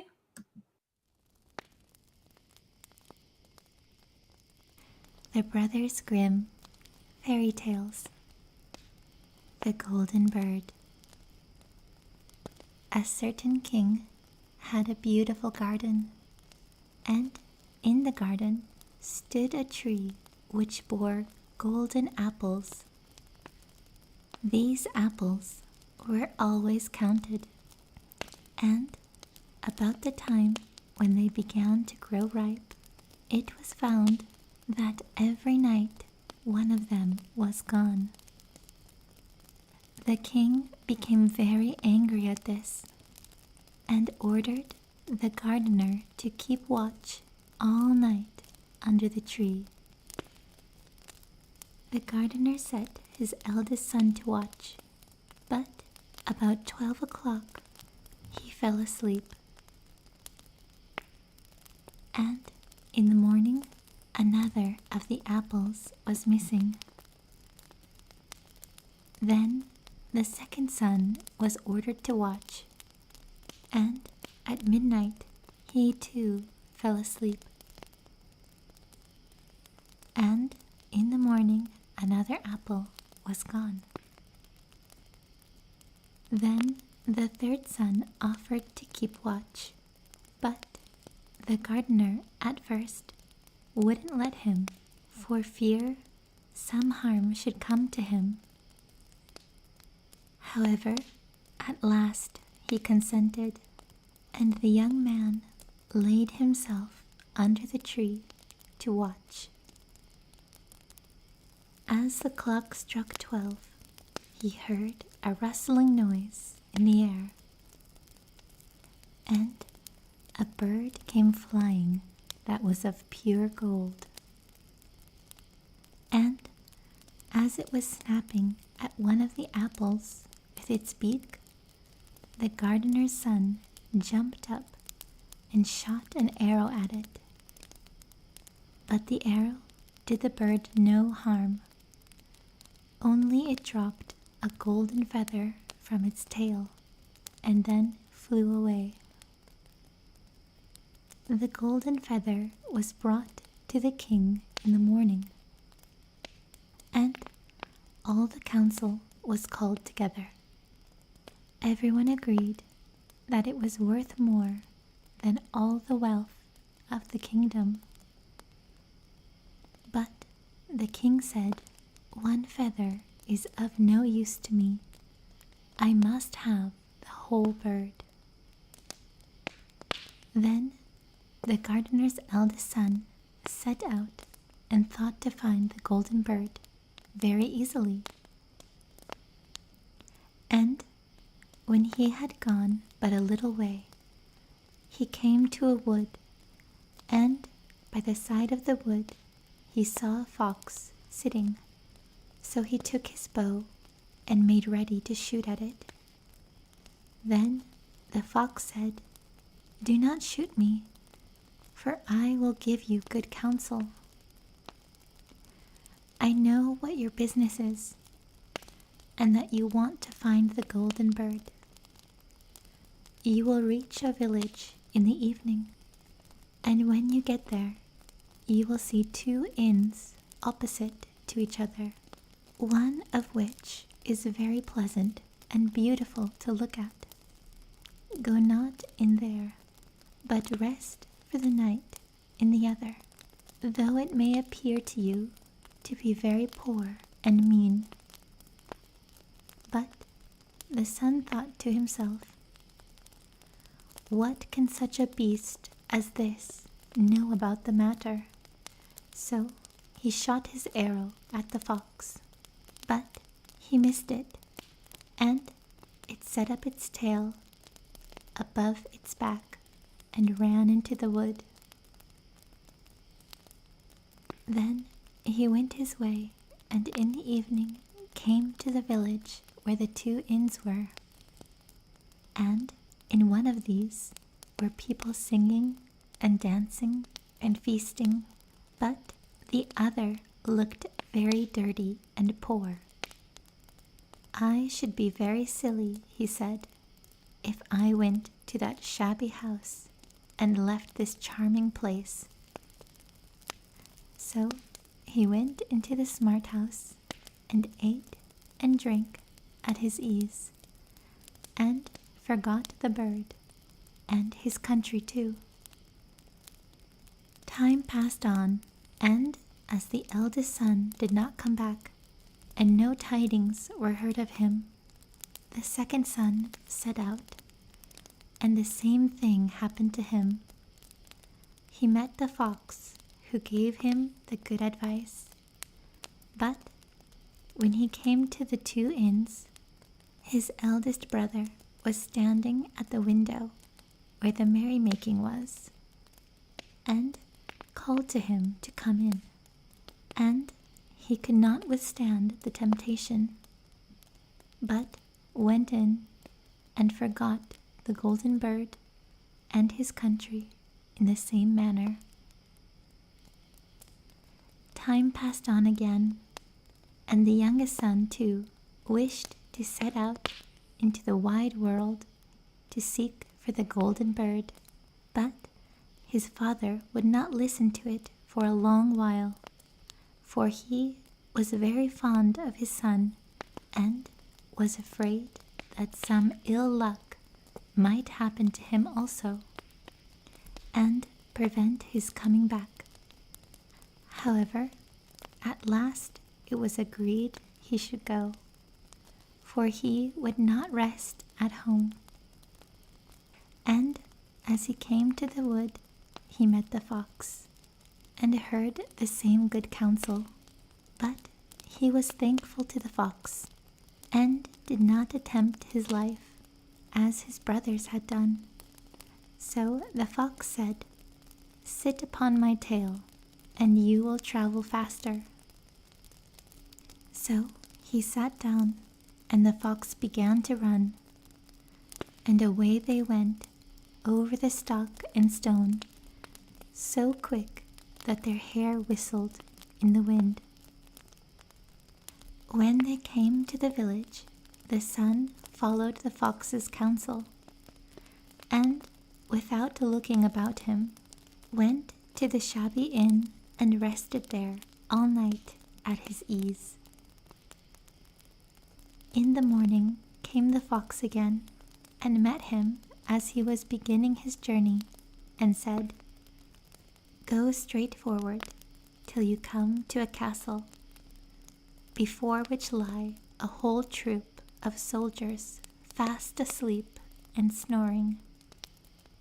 Take no notice of them, but go into the castle and pass on and on till you come to a room where the golden bird sits in a wooden cage.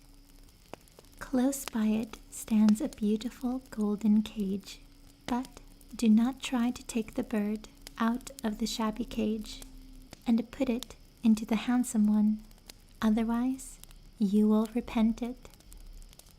Then the fox stretched out his tail again, and the young man sat himself down, and away they went over stock and stone till their hair whistled in the wind. Before the castle gate, all was as the fox had said.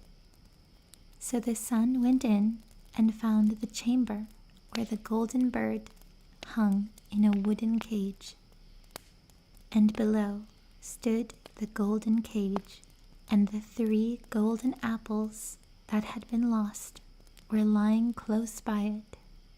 Then thought he to himself, "It will be a very droll thing to bring away such a fine bird in this shabby cage."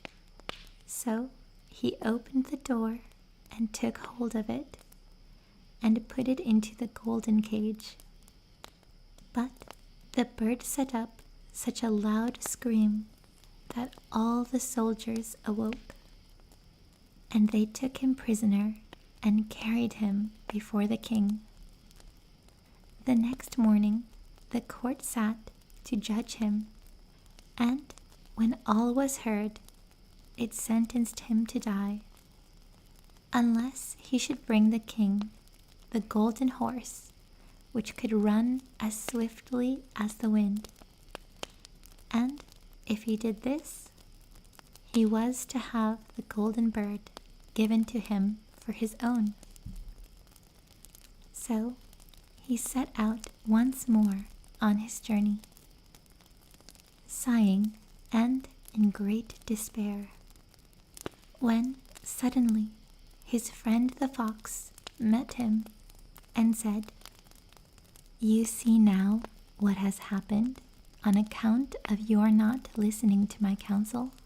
I will still, however, tell you how to find the golden horse. If you do as I bid you, you must go straight on till you come to the castle where the horse stands in his stall. By his side will lie the groom, fast asleep and snoring.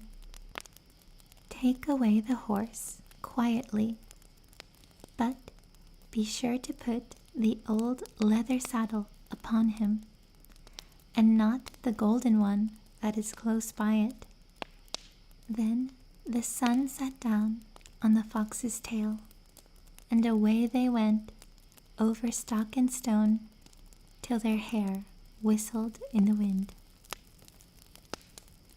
All went right, and the groom lay snoring with his hand upon the golden saddle.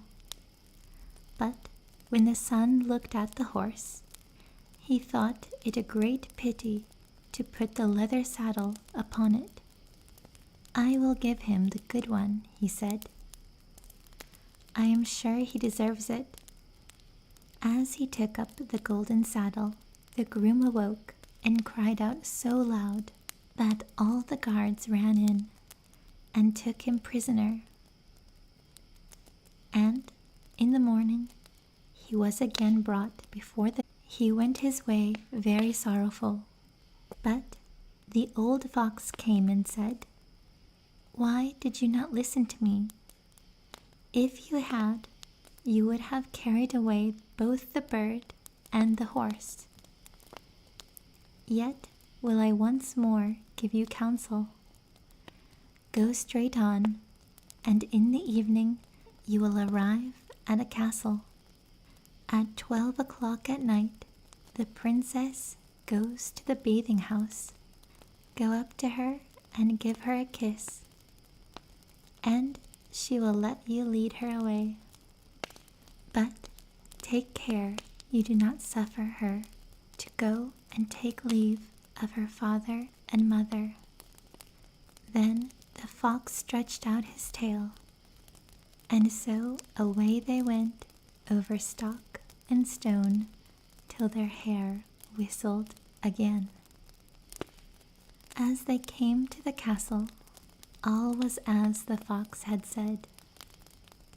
And at 12 o'clock, the young man met the princess going to the bath, and gave her the kiss, and she agreed to run away with him, but begged with many tears that he would let her take leave of her father.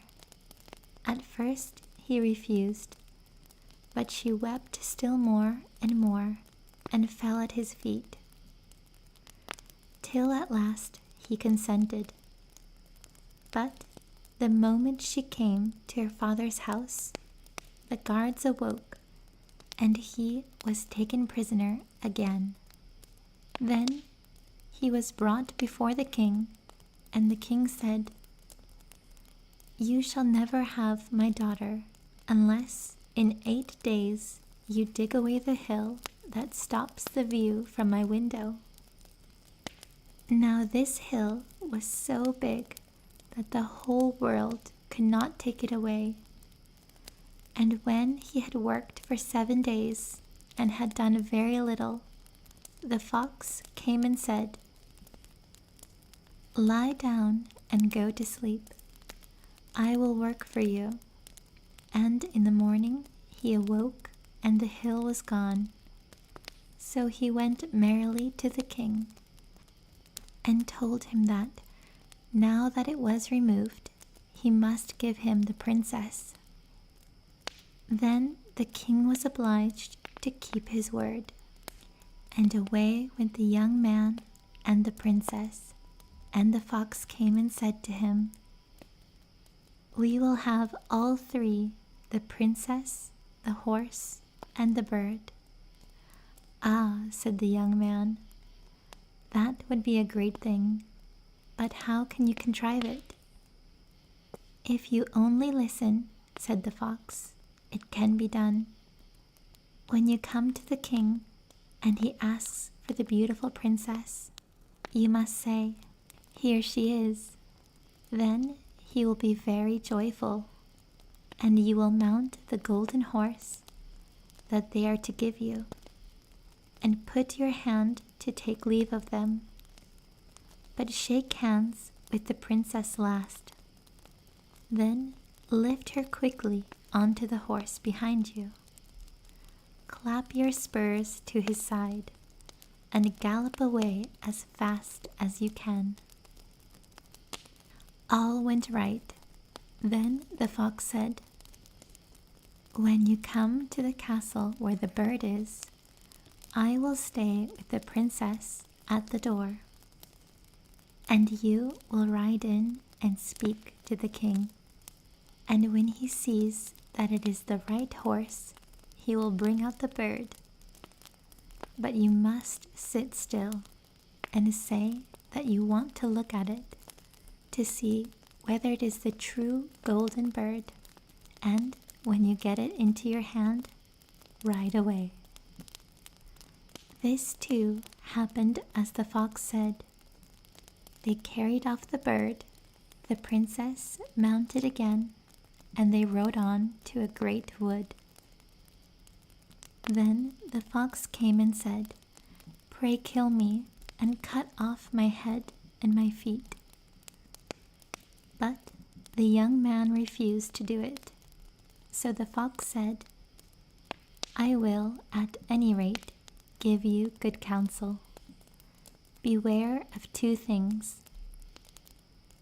Ransom no one from the gallows, and sit down by the side of no river." Then away he went. "Well," thought the young man, "it is no hard matter to keep that advice."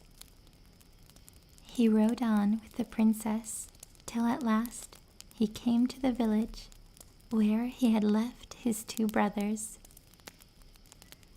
And there he heard a great noise and uproar.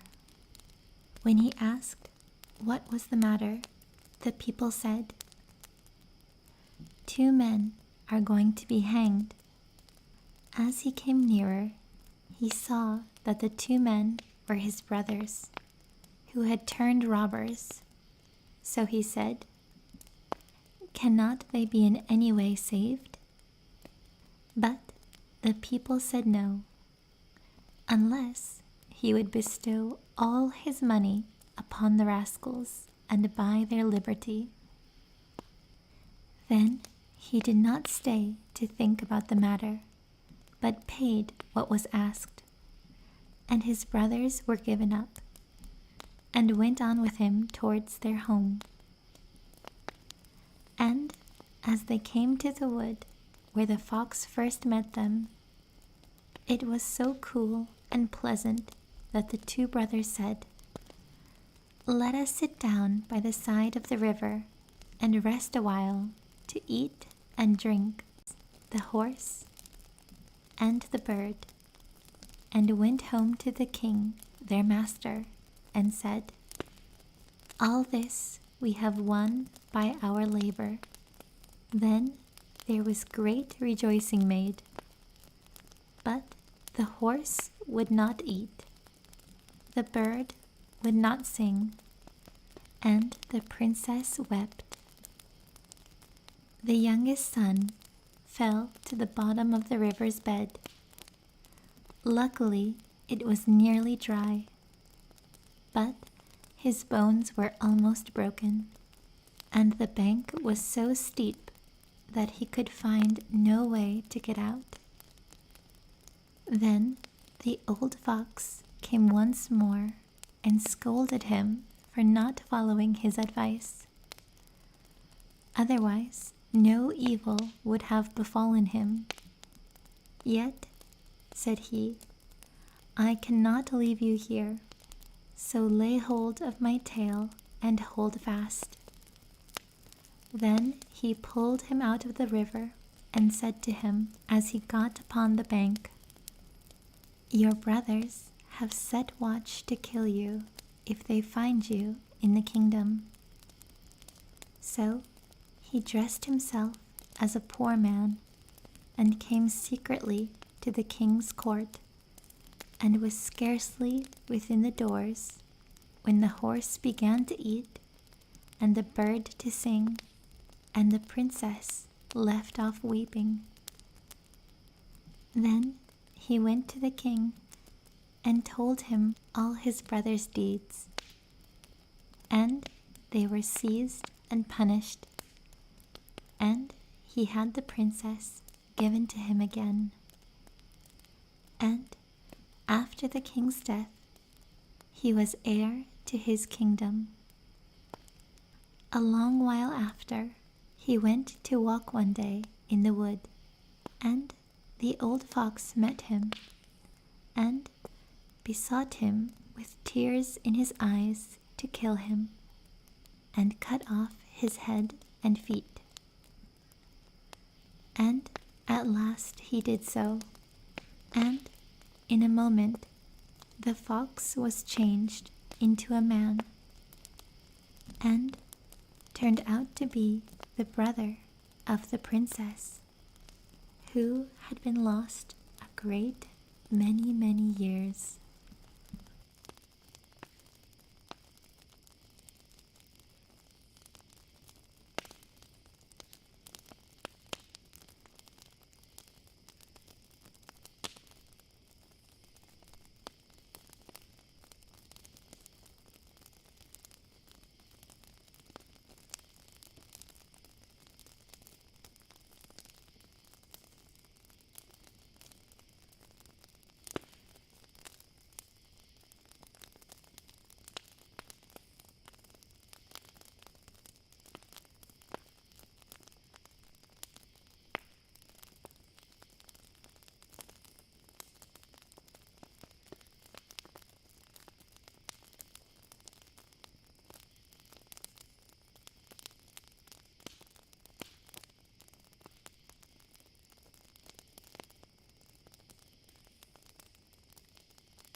Hello, everyone. Thank you for joining today. Welcome.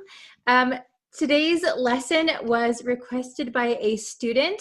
I asked on the community page on YouTube what kind of lessons you guys wanted to see, and this was requested by one of my students over there. So if you want to request a specific lesson, feel free to go over to the community tab and find the post where I asked what lessons you want to see, and you can write it there. All right, before we get into the lesson, if you haven't yet and you would like to know when I go live and when I post new lessons, you can subscribe to the YouTube channel. That is awesome. You'll be notified when I go live, when I post videos. You can also go over to the Facebook page. I go live Monday through Friday over there. You can like the page and follow me over there. It's the same name, Breeze Practical English. Okay, so let's get into today's lesson. So today we're going to learn how to use eventually and lately. Eventually and lately. So these are common words that come up in everyday conversation, so they are very important for you to know how to use. Okay, both eventually and lately are adverbs. They are adverbs. Let's take a look at what they mean, okay?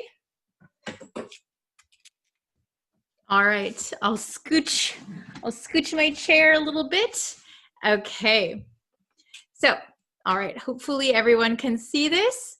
I hope you can see, okay? So eventually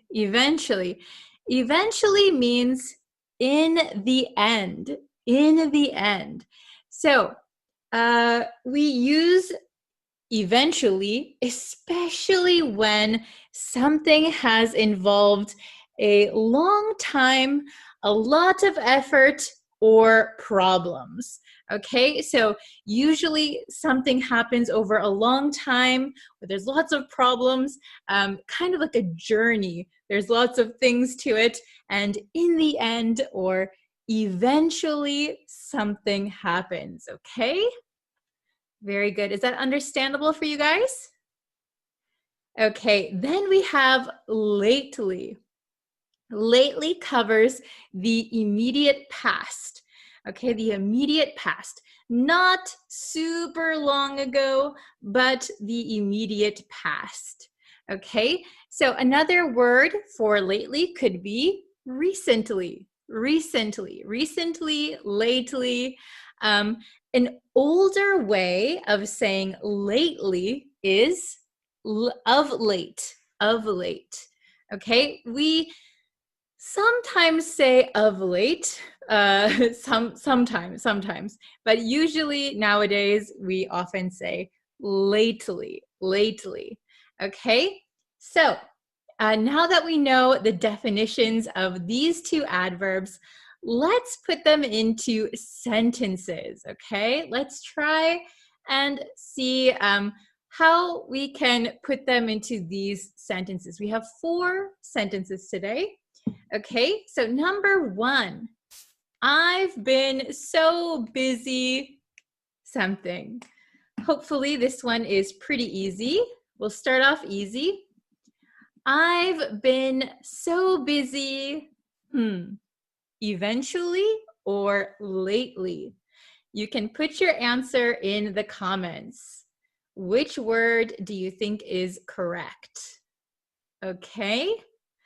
I've been so busy lately. Okay, the correct answer is lately, in the immediate past, in the recent past. Okay, you could also say, I've been so busy recently. Same thing. I've been so busy as of late. We don't really say that so much. Okay, number 2. I used to be afraid to speak in public. I used to be afraid to speak in public, but I got used to it. I used to be afraid to speak in public, but I got used to it. So, just before we answer number 2, let me point out that used to be and got used to, these look very similar, but they are different, okay? I used to be afraid. I used to be afraid. That means in the past, I was afraid to do something. I was afraid. But maybe not anymore. Used to be. Then got used to means you become accustomed to something. You get used to it. You become accustomed to it. It's not new or strange for you anymore. Okay? So I used to be afraid to speak in public, but the correct word would be eventually got used to it. Okay, so in the past, I was afraid to speak in public, but over time, with some effort, in the end, eventually, I got used to it. I was not afraid anymore. I got accustomed to it. Okay, very good. Let's try number 3. Looking for your dream house might take a while, but I'm sure you'll find it something. Looking for your dream house might take a while, but I'm sure you'll find it something. Okay? And just so you know, dream home is your ideal home. So like when we say dream something, it means your ideal, the best one you could think of. Okay, so sometimes we say dream vacation. Where is your dream vacation? So the best vacation you could imagine, where would that be? So your dream home is like your ideal, the best one, the best home you could ever imagine. Okay? Looking for your dream home might take a while. It might take some time, but I'm sure you'll find it. The correct answer is, I know you guys know it, eventually. Good job. Okay, eventually. Nice. All right, and number 4, the very last one. I've taken up tennis. I've taken up tennis. Okay, so would we put eventually or lately? Okay, if you don't know what take up something means, to take up something means that you start a hobby. You start a hobby. So if you take up tennis, that means you've started playing tennis as your hobby. I've taken up golf. I've taken up hiking. I've taken up studying English, for example. Okay, those are all hobbies that you can start. Okay, so what word goes here? All right, did everyone write it in the comments? Okay, so the answer for number 4 is, oh, that was my phone. Oh my goodness. Lately, I've taken up tennis. Lately, I've taken up tennis. Very good. So in the recent past, I started playing tennis. All right, very good. I hope that these words are understandable now. I hope you can use them with confidence.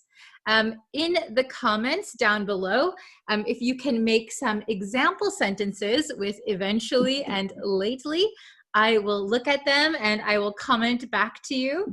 So I hope you can write those in the comments. I always look forward to your comments. You guys have such great examples sometimes. But yes, if you want to request a lesson, go over to the community tab and find my post where I ask about lessons that you want to see and comment it there so I can create a list. Okay, thank you guys so much for joining me today. I really appreciate it, and I will see you again tomorrow for a new lesson. Thank you, everyone. Bye.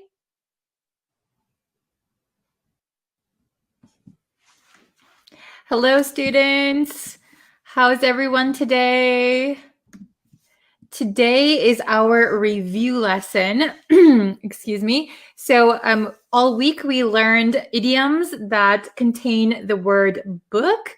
So we learned 8 of them, and we're going to do all 8 today. We're going to review everything that we learned this week, okay? So I hope that you are ready. And I hope you are able to go back and review the previous lessons. So hello, welcome. Okay, we're gonna wait for just a few more. Oh, wow, the number just jumped. Hello from the Philippines. Hello, Regan. Hello, Pony. Hello, Ailean. Abraham. I'm very good today. How are you guys? Hello, Tian. I'm so sorry if I can't pronounce your names correctly. Hello, Anna. It's a little bit hot today. I think because it's very sunny today. So when I'm inside my house, it's actually quite warm.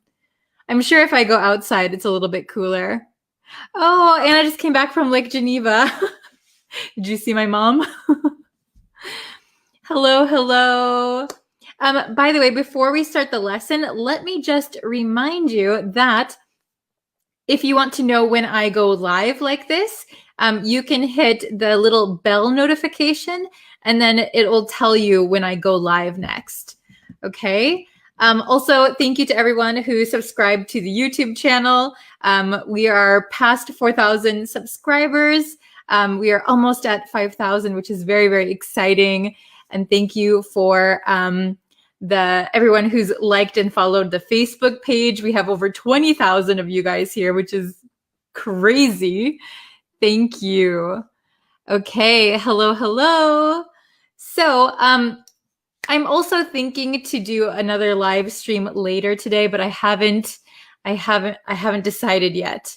Is anyone interested in American election vocabulary? I'm thinking I might do another live stream later about it. Hello. Oh, and I did not see my mom yet. Okay. So welcome everyone. And thank you if you want to share this live stream with your friends. I really appreciate it also. Hello, Haku. Hello. Oh, Abraham, he turned on the notifications and that's why he's here. Awesome. Hello, Fahad. Hello, hello. Okay, so we are going to review all of the idioms that we learned this week, okay? Oh, okay, here it is. So we learned 8 of them. Okay, yeah, if you're available later, I might do another live stream. I'll let you guys know, okay? I've got to prepare some stuff. So, okay, we have these 8 that we learned today, okay? So we have hit the books, bookworm, buy the book, in my book, book smart, read someone like a book, open book, closed book. They all have book in them. Okay, so let's see. Let's just quickly review what each of these means, and then we can jump into our exercises. So hit the books. Hit the books. Do you remember what hit the books means? Hit the books means you begin to study seriously or you begin to study very hard. Okay, so for example, oh, I didn't study English all week. I should probably hit the books today. So I should start studying seriously. Okay? Then if you remember bookworm, bookworm describes a person who loves to read, Yes, very good. Hit the books means study hard. Yes. Hello from Sudan. Hello. Okay, and bookworm means someone who loves to read, okay? Loves to read. Okay, then the next one, buy the book. Do you guys remember what buy the book means? Buy the book means following the rules or following the law or following tradition. So doing things the way they are supposed to be done, okay? Buy the book, buy the book. So for example, I think one of our examples last time was a police officer, a cop, who doesn't do things by the book, who doesn't play by the book. So that means the police officer doesn't follow his orders. He doesn't follow his rules. He kind of goes rogue and does his own thing. Okay? That means by the book, following the rules, doing what you're supposed to do. Okay? Then we have in my book. In my book simply means in my opinion, Okay? So the dinner last night was really good in my book. So that means it was really good in my opinion, okay? In my book. Then we have book smart. book smart is the opposite of street smart. So if you are book smart, it means you get all of your information and knowledge through studying, through reading, maybe by going to school. That is book smart.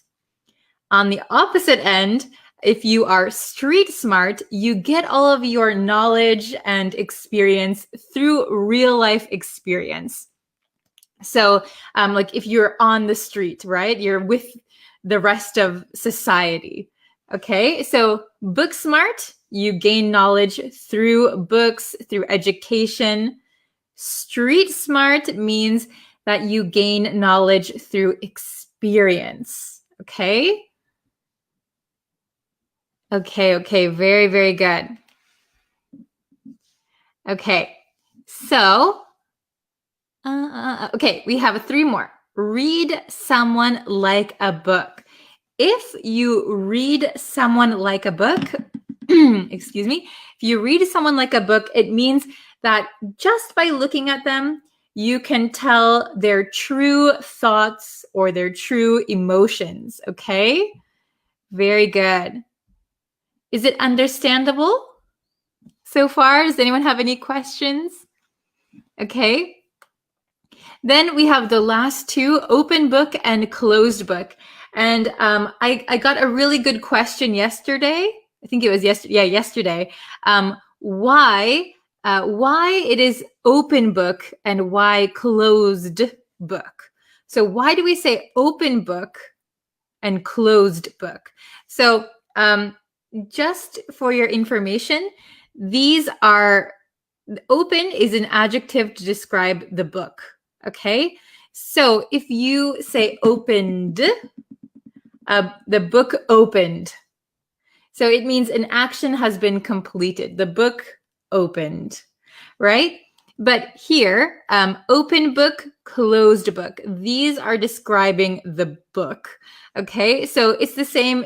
Like if you say, there is, what was I going to say? The book is open. The book is closed.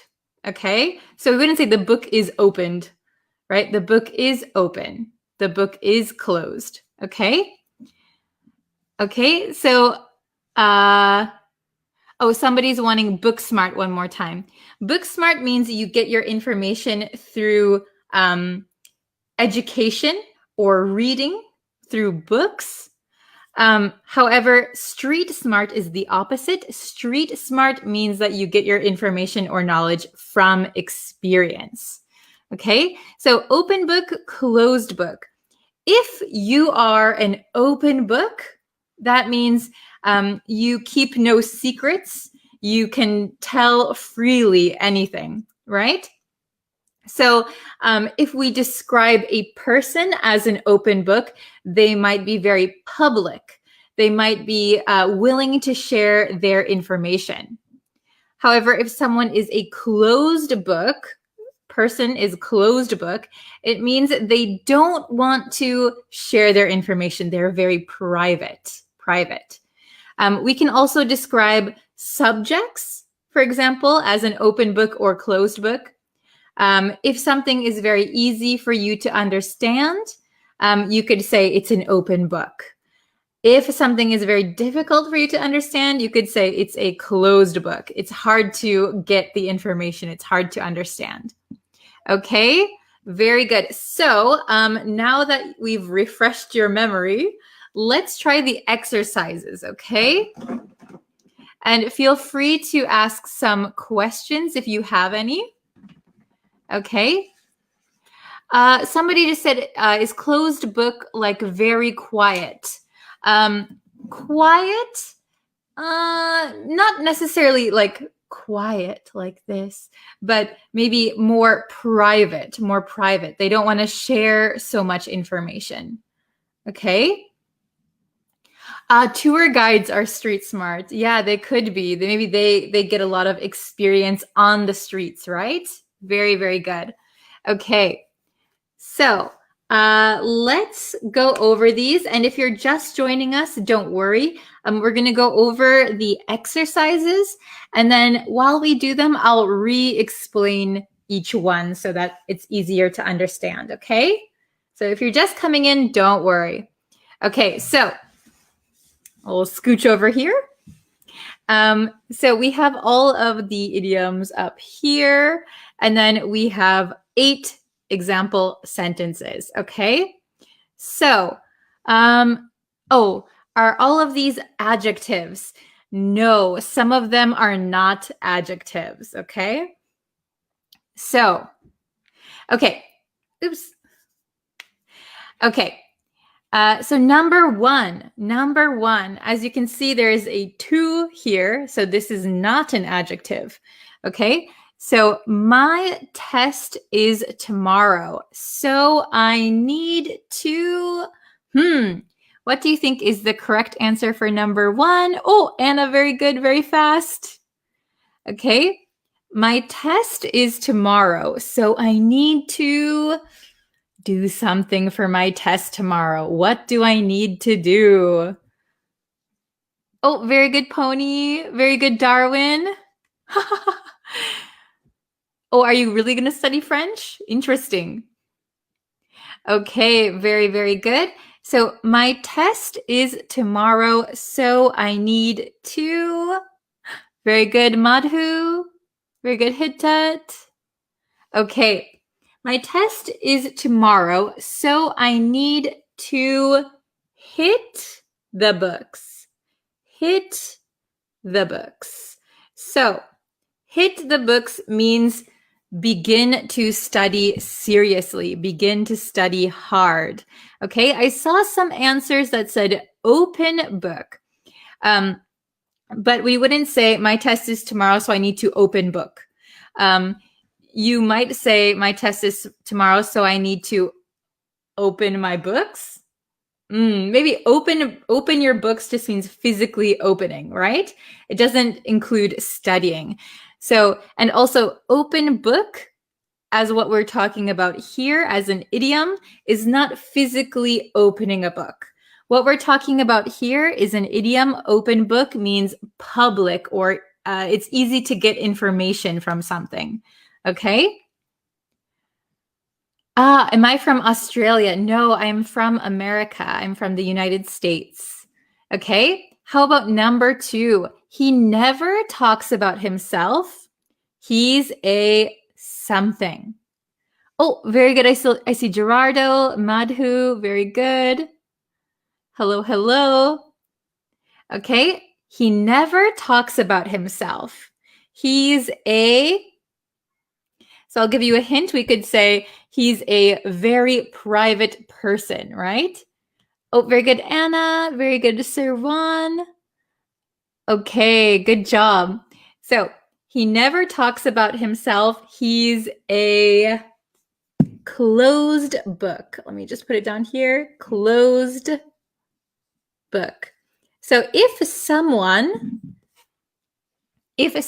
is a closed book, that means that they are very private. They don't like to talk about themselves. They don't like to give out information about themselves, okay? He never talks about himself. He's a closed book. Very good. He's a closed book. Okay, number 3. I love to read. I'm a total... What do you think for number 3? I love to read. I'm a total, Yeah, maybe introvert. Introvert is a good one. Okay, I love to read. I'm a total something. Oh, okay, Anna says bookworm. Yamin Soy says book smart. Muhammad, Darwin, very good. Okay, so I love to read. I'm a total bookworm. Bookworm. So I saw some answers saying book smart, but just so you know, bookworm means that you love to read. I love to read. I'm a total bookworm. However, if you say book smart, we wouldn't say I'm a total book smart. We wouldn't say I'm a book smart. We would say I'm book smart. I'm book smart. Okay? Is it understandable? How about number 4? I have no secrets. I'm an...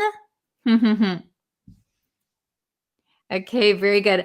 I have no secrets. I'm an... And this is a big hint that I gave you here.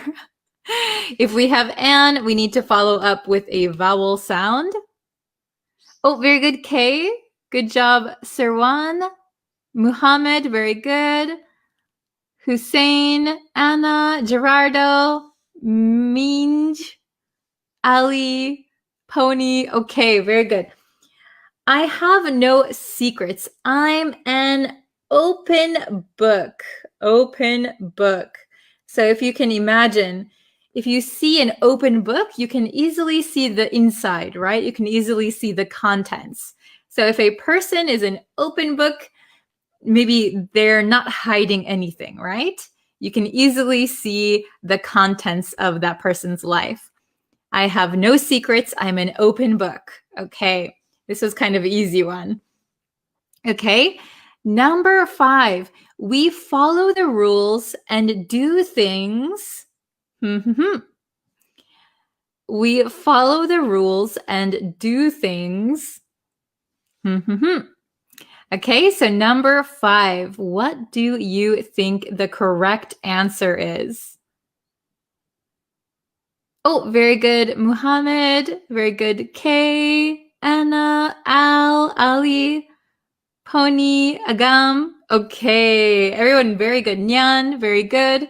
Okay, we follow the rules and do things by the book.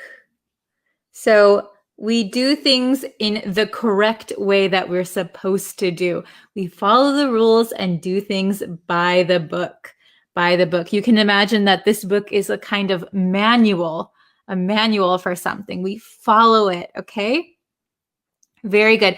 Oh, we have just 3 more. Just 3 more. So number 6, you're very talented. Let's see, who can get number 6? You're very talented. Okay. You're very talented.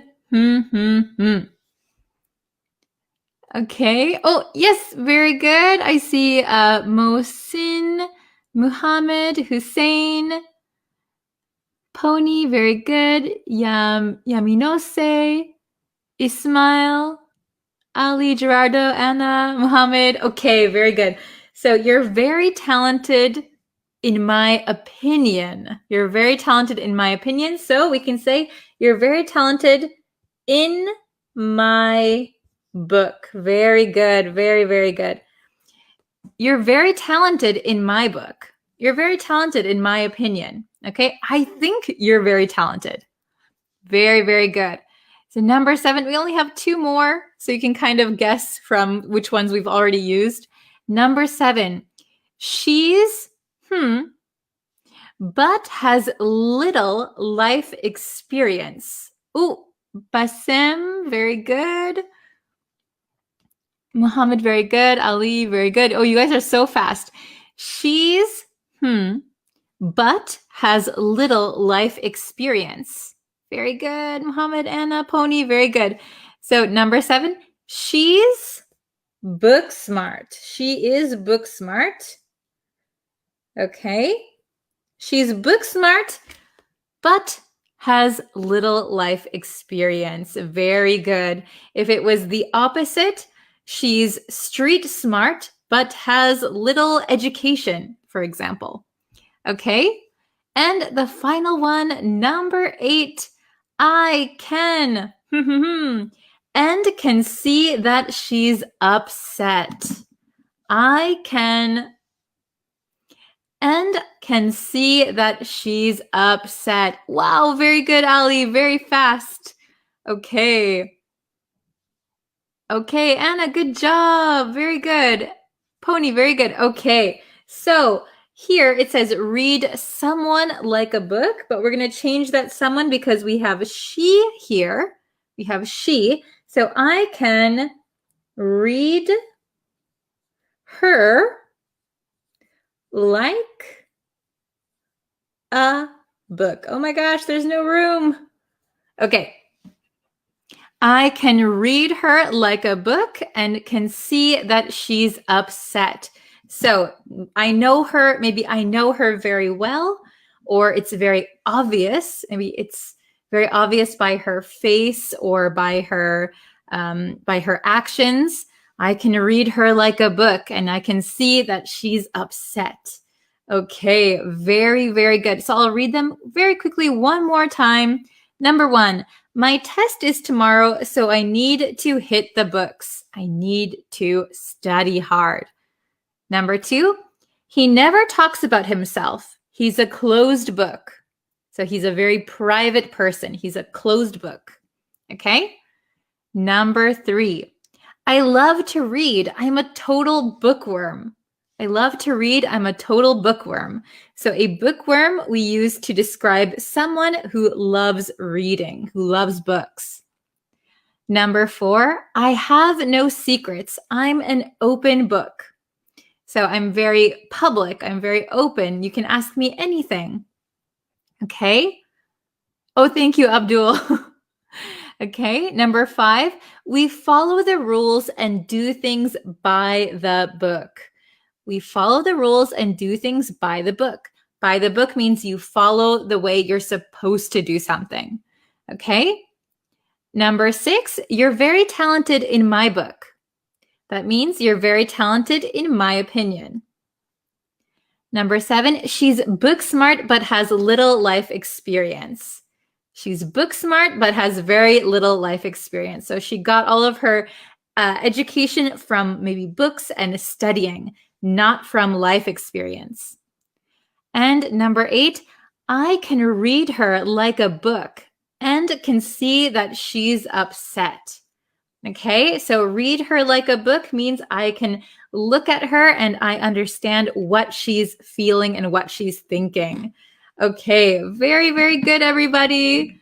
Okay, wow, we've already been going for like 24 minutes. Oh my goodness. Okay, so that was the review lesson for today. Everyone did very, very well.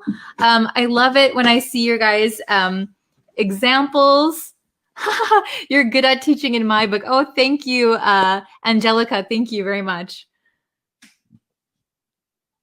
Okay, so I was thinking to do another live stream, maybe on YouTube or Facebook. I haven't decided yet, but I was thinking to do that and then maybe talk about vocabulary from the US election. If anyone is interested in that, I will put something out to let you know that it is happening. I have to prepare it though, so it might take a little bit of time, maybe in another hour or so. Okay, so it's okay if you're in a time zone and you need to go to sleep or something like that. Don't worry, it'll always be up for you guys to watch. But okay, I have to get going if I'm going to prepare another live stream. So I'm going to end the lesson here. Thank you so much for sharing and for commenting and for writing your examples. I really appreciate it. And if you see somebody that has a question that you know the answer to, feel free to help them out, okay? Oh, thank you, Anna. Yeah, it would be nice to meet you in near Lake Geneva. That'd be awesome. Okay, so, I will see you guys for our next lesson. Thank you so much for watching and take care. All right, to see you guys later. Bye.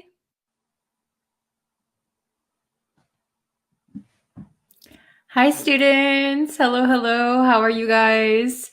Welcome again to today's live lesson. Thank you for joining me. So in today's lesson, we're going to be learning one interesting verb in English.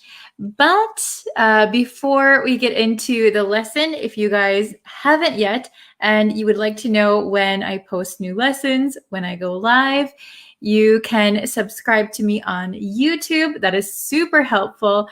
You can like the Facebook page, of course, like this lesson and share it with somebody you know. Those are all really good things to help grow our community. So if you haven't done that yet, please do so. Thank you so much. Okay, hello everyone. Welcome. How's it going? Hello, Adriana, Joshua, Site, Navu, Davis, Nathaniel, Sumyat. Hope I'm pronouncing that right. Kosai from Myanmar. Hello from Nepal. How are you? Hello from Syria, Myanmar. Okay, hello everyone. So today we're going to be learning one interesting verb in English. Oops, let me just move my microphone. Okay, so we're going to be learning one interesting verb in English. I'm going to show you a sentence. I'm curious if you know what it means. Okay, so here we are. So it says, wow. I was floored. I was floored. Does anyone know the meaning of this sentence? I was floored. Okay. Oh, hello from India. Hello, hello. Okay, I was floored. So we're going to learn what this means and how to use it. I hope you're ready. Hello, Ali. Welcome. Okay. Hello from Vietnam, Bangladesh, Chicago. Okay, I was floored. So this is what we're going to be learning today. So what does it mean to floor someone? So believe it or not, floor can be a verb and it can have a few different meanings, right? So floor, of course, is, can you see my hand down there? The floor. So when you are floored, that means you are either so surprised, so shocked, or so confused that you don't really know what to do next. You can't really talk. So, you're floored. What? So you hit the floor because you are shocked. I'm floored. Okay, so that is the meaning to floor someone or to be floored. Okay, so I have some example sentences for you. All right, so to floor means to surprise or confuse. Now this is informal. Excuse my microphone. I'm probably touching it so much. Okay. So to surprise or confuse, to shock, to be shocked, it is informal, but you'll often hear people use it when they are really surprised. Okay, so number one, can you see this? The audience was floored when they heard her sing for the first time. The audience was floored when they heard her sing for the first time. So that means maybe they didn't expect her to sing so well, but she surprised everyone and sang extremely well. So everyone was floored. The audience was floored. Wow, she's so good. She's so amazing. I'm so surprised. Okay. How about number two? I was completely floored when they announced their divorce. Can you see this? I'll put it, oof. I'm sorry for my microphone. Okay. I was completely floored when they announced their divorce. Wow, I'm so shocked. I'm so surprised. I can't believe it. So maybe many people, when they heard the recentish news about Bill Gates and his wife, they are getting divorced. I was completely floored when they announced their divorce. Very shocking, very sad. Okay. Number 3, you're going to floor your parents when they see your tattoo. You're going to floor your parents when they see your tattoo. So you're going to shock your parents. Your parents will be like, oh, my daughter, my son has a tattoo. Oh my gosh. So you're going to floor them. So it could either be a good thing or a bad thing, right? So like number 1, the audience was floored when they heard her sing for the first time. This is probably a good thing. So they were really surprised. Wow, she's so good. She floored the audience. Maybe number 2, I was completely floored when they announced their divorce. That is more like shocking, confused. Oh my gosh, what's happening? Oh my gosh. Okay. So number 4 says, I was floored when blah, blah, blah. Okay. So let's think of some sentences together. Okay. So I was floored when da, da, da. Okay, I was floored when something happened. Okay, so remember it means surprised, could be a good thing, could be a bad thing, it could mean confused, shocked, amazed. Okay, so positive things and negative things. Okay, so let's see your examples. Please write them in the comments. I will put them on the screen. Okay, so I was floored when the government implemented lockdowns for the first time amid COVID-19 first wave. Yes, very good. I would just correct this sentence. I was floored when the government implemented, you could say a lockdown or lockdowns, depending on what you're talking about, for the first time amid the first wave of COVID-19. Amid the first wave of COVID-19. Yes, I was also floored. I remember when the schools were shut down. Oh, we have another one. I was floored when Bree came up with the Pomodoro technique session on YouTube for the first time. Oh, is that a good thing? I hope that's a good thing. So that's when we study together on YouTube. I hope it gives you motivation. Okay. Oh my gosh, I was floored when I had my car stolen. I hope that's not true. Oh my gosh, I was floored when I had my car stolen. Yeah, my sister's car was stolen. That reminds me, I was floored when I heard that my sister's car was stolen.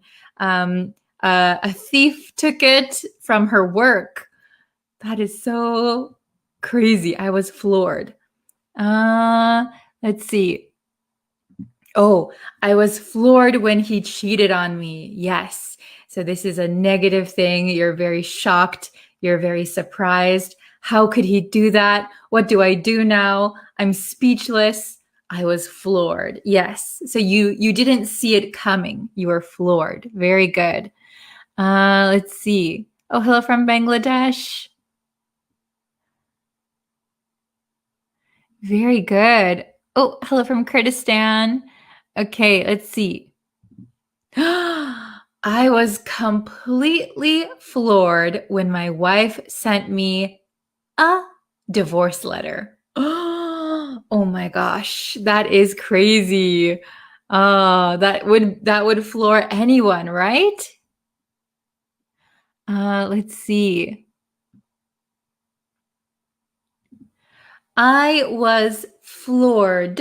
So remember, if you're going to use it as to be floored, you're going to have an ed at the end. I was floored when my friends sent me a present. Oh, this is very good. Yes. So if you weren't expecting anything, if you weren't expecting a present, you might be floored. Excellent. Very good. Okay. We'll do just a few more. Oh, I was floored when the elevator stopped inside. So does that mean that you were inside the elevator and it stopped? That would floor me too. So you could say, I was floored when the elevator stopped while I was inside. While I was inside. I was still inside, you could say. Very good. Okay, maybe one or two more. Oh, will there be a Pomodoro session on YouTube today? I will do my best. I have some quite a few private lessons today, so if I can, it will be a little bit later today. I will try. I'm glad that you like them. I really hope you guys enjoy those lessons. Well, not lessons, those study sessions. Okay. Could you please a sentence on the future? So using floor for the future. Here's a good one on here. You're going to floor your parents when they see your tattoo. So it hasn't happened yet, but you have a tattoo, and when your parents see it, they will be surprised. So you're going to floor your parents. Okay? Very good. Let's see.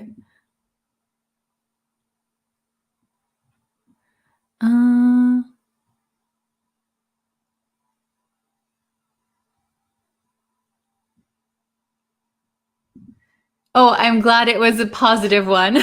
Thank you so much, Ali. Okay, very good. Okay, so I think we're going to call it a day for today's lesson. Thank you guys so much for watching. I hope that the next time you are surprised or confused or shocked, you will use floored. I was floored. I am floored. Okay. Very good. So you can continue to make some example lessons in the comments, and I will check them for you. And yes, I will see you very, very soon. We'll have another lesson on YouTube later, and the next Facebook live stream will be on Monday. Okay, so thank you guys so much for watching. I really appreciate it. Don't forget to subscribe, like, share, all that stuff. And I will see you guys tomorrow or later today, actually, later today. Okay, thank you guys. Bye, everyone. Hello, everyone. Welcome back to another English lesson. Today, we're going to go over 10 new and crucial words that you need to know if you want to take IELTS. So IELTS is the International English Language Testing System, and that is an English language proficiency test. So if you want to test your English skills, IELTS is a good one to try. So we're going to go over 10 new and crucial words that you need to know in order to take this test. And if you don't know what crucial means, that's okay. We're going to learn about it today. Also available only to my members on my website. You can get a free PDF and you can take a quiz in order to make sure you understand these words. So if you're interested in getting free PDFs, members only lessons and videos, check out my website, breezeenglishstudio.com. I'll leave the link in the description and in the comments. So if you're interested in getting that PDF and taking that quiz, to everything on my website, I'm always updating it. There's PDFs, quizzes, courses, members only videos, everything you can think of. So go check it out. We'd be happy to have you as a member. Okay, let's jump into the lesson. Master IELTS vocabulary. Learn 10 new and crucial words. What does crucial mean? Let's find out. Okay. The first word we're going to look at is the word analyze. Analyze is a verb, to analyze something. It means to examine something in detail, typically to understand its components, Components means like parts. Structure or meaning. So you look at something very closely, and you're trying to understand the meaning or the different parts of it to analyze something. Okay? Let's take a look at the example sentences. The scientist decided to analyze the data to identify any patterns. So the scientist decided to look very closely and try to understand the data because they want to find patterns. They're looking for patterns. Okay? In literature class, we often analyze poems to uncover their hidden meanings. So literature class, you're going to be reading lots of poems, lots of books, things like Shakespeare, and you want to analyze them. Analyze. Look very closely and try to understand it. So analyze poems to uncover their hidden meanings. Okay, so far so good? Great. Let's go to the next word. Evaluate. Evaluate is also a verb, to evaluate. Let's look at the meaning. To assess or judge the quality, significance, or value of something. So when you evaluate something, you're judging it or assessing the quality usually. Okay? Quality, value, significance. Let's take a look at the sentences. The teacher asked the students to evaluate each other's presentations. So that means the teacher asked the students to kind of rate, judge other students' presentations. Did they do a good job? Did they have enough information? So they want to evaluate the presentation. Before making a decision, it's important to carefully evaluate all the options. So you want to carefully check all of your options. What are the best options? What are the worst options? We can evaluate them to see the quality or value. We can also use the word evaluation. Evaluation is a noun, the noun form. And sometimes if you're working for a company, maybe every year they will have an evaluation. They're going to judge how well you work. Are you an asset for the company or are you just causing problems? They're going to evaluate your work. Next, categorize. It is a verb. Meaning to place something into a particular group or category based on its characteristics or features. So I remember as a young student in America, our science teacher often had us categorize things. So for example, categorizing animals. That means putting the animal into their specific group based on if they're a mammal or if they lay eggs, things like that. You put everything in their correct group. You categorize them. Okay? Example sentences. The librarian helped categorize the books into different genres. So all of the nonfiction books go here, all of the fiction books go here, and so on and so on. Okay? You can easily categorize these animals as mammals because they all give birth to live young. So this is kind of what I was talking about with science class. Okay, these animals, we'll categorize them as mammals. We'll put them in the mammal group because they give birth to live young. They don't lay eggs. They give birth to already alive babies, if that makes sense. Okay, next one. Synthesize. synthesize. So I know in American English, we use a Z in synthesize. I think in British English, they sometimes use an S. So if you see it spelled differently, it's not wrong, it's just British English. Okay? Synthesize, the meaning. To combine or blend different elements or information to create a new whole or understanding. So basically, if you synthesize some things, you're just combining them. You're taking two different things and combining them together. Okay? Look at the example sentences. The chemist. I know the pronunciation is a little bit hard, so we don't say chemist. We say chemist, like a K. The chemist needed to synthesize several compounds to develop the new drug. So compounds of chemicals.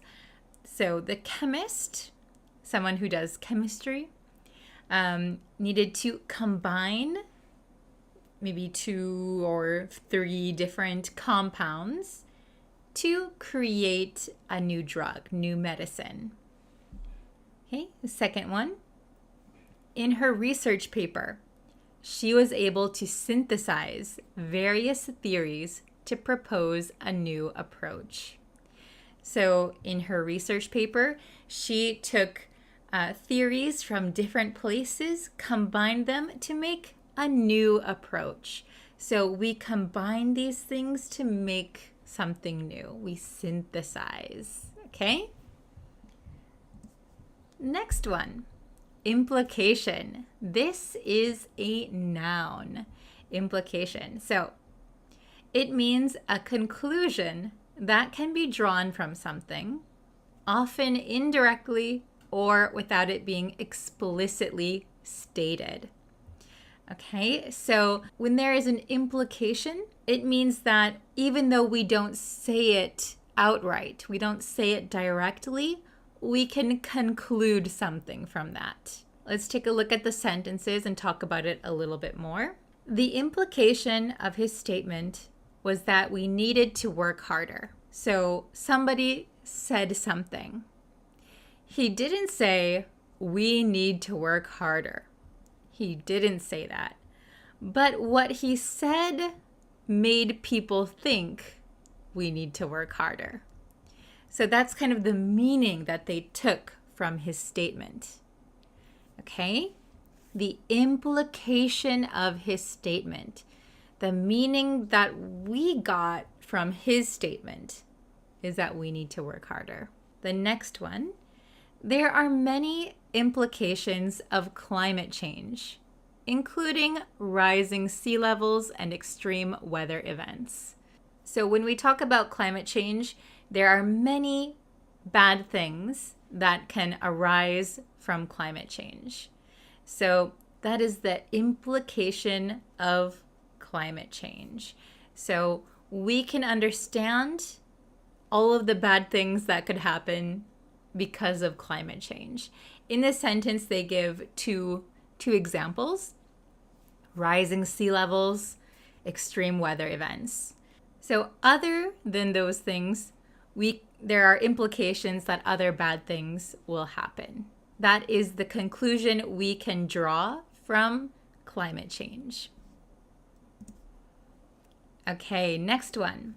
Diverse. Diverse is an adjective, meaning comprising of a variety of different elements, types, or qualities. Let's look at the first example sentence. Our school has a diverse student body with students from over 20 different countries. Diverse means there is a variety of different things. Okay, so a variety of people from different countries. We can say that school is diverse. Okay, the next sentence. The conference featured a diverse range of speakers, each with unique perspectives. So here, diverse range. We often hear these words together, a diverse range. A diverse range is similar to a wide variety. So it means that there's all different kinds of speakers. So they each have their unique perspectives. So a diverse range, a wide variety. We often hear diverse range, those two words together. Next one, ambiguous, adjective. I was just having a private lesson with a student. I think she's about 10 years old, and I was teaching her this word. So if my 10-year-old student knows this word, you should know this word. Okay? You can do it. Ambiguous. It means having more than one possible meaning or interpretation, often due to lack of clarity. Simply, ambiguous means unclear. Something is not clear. Take a look at the sentences. Her response was so ambiguous that I couldn't determine what she really meant. So her response was so unclear that I don't really know what she was trying to say. Second one, the instructions for the assignment were ambiguous, causing confusion among the students. The instructions for the assignment were ambiguous. It means it was not clear. The students had no idea what they were supposed to do. Okay? I like this word because it's very simple. It just means unclear. You could say the meaning of the poem was ambiguous, or the ending of the story was ambiguous. Really easy to use, and if you use it, you're going to sound like you really know English. Okay, next one, convey. This is a verb. It means to communicate or express something, typically a message, feeling, or information. So we can convey a feeling, we can convey information, we can convey a message. So you're telling someone something, right? Telling or showing. Okay, let's look at the sentences. The artist used colors and shapes to convey a sense of tranquility in the painting. The artist did not use their words, right? They used colors and shapes to convey a sense of tranquility. Tranquility is kind of like peacefulness, calmness. The use of colors and shapes, we can get their message. They're trying to tell us a feeling. It's peaceful, it's calm. So convey, you don't need to use words. You can use other things to show something or tell a feeling, okay? The next one, it's important to convey your thoughts clearly in a job interview. So basically here, it means to tell, to say. So we could replace the word convey with say. It's important to say your thoughts clearly, tell your thoughts clearly, okay? So convey, you're trying to give your message, your information, your feeling to someone else, okay? Convey. Convey your thoughts, convey your feeling, convey a sense of tranquility. All right? Crucial, adjective. This one was in the title of this lesson. Crucial. Crucial is a crucial word for you to know. It means extremely important or necessary for the success, completion, or understanding of something. So basically, crucial means it's very, very important. Another word we could use is vital. If something's vital, if something's crucial, it means it is necessary. You need it. So the pronunciation, really quick, the pronunciation is crucial. Crucial. Crucial. Sometimes I know some students have a hard time pronouncing it because it doesn't look how it's pronounced, but crucial. Sounds like an SH. Crucial. Okay? Let's look at the example sentences. Proper planning is crucial for the success of any project. So proper planning is important, it is vital, it is crucial for the success of any project. Very true.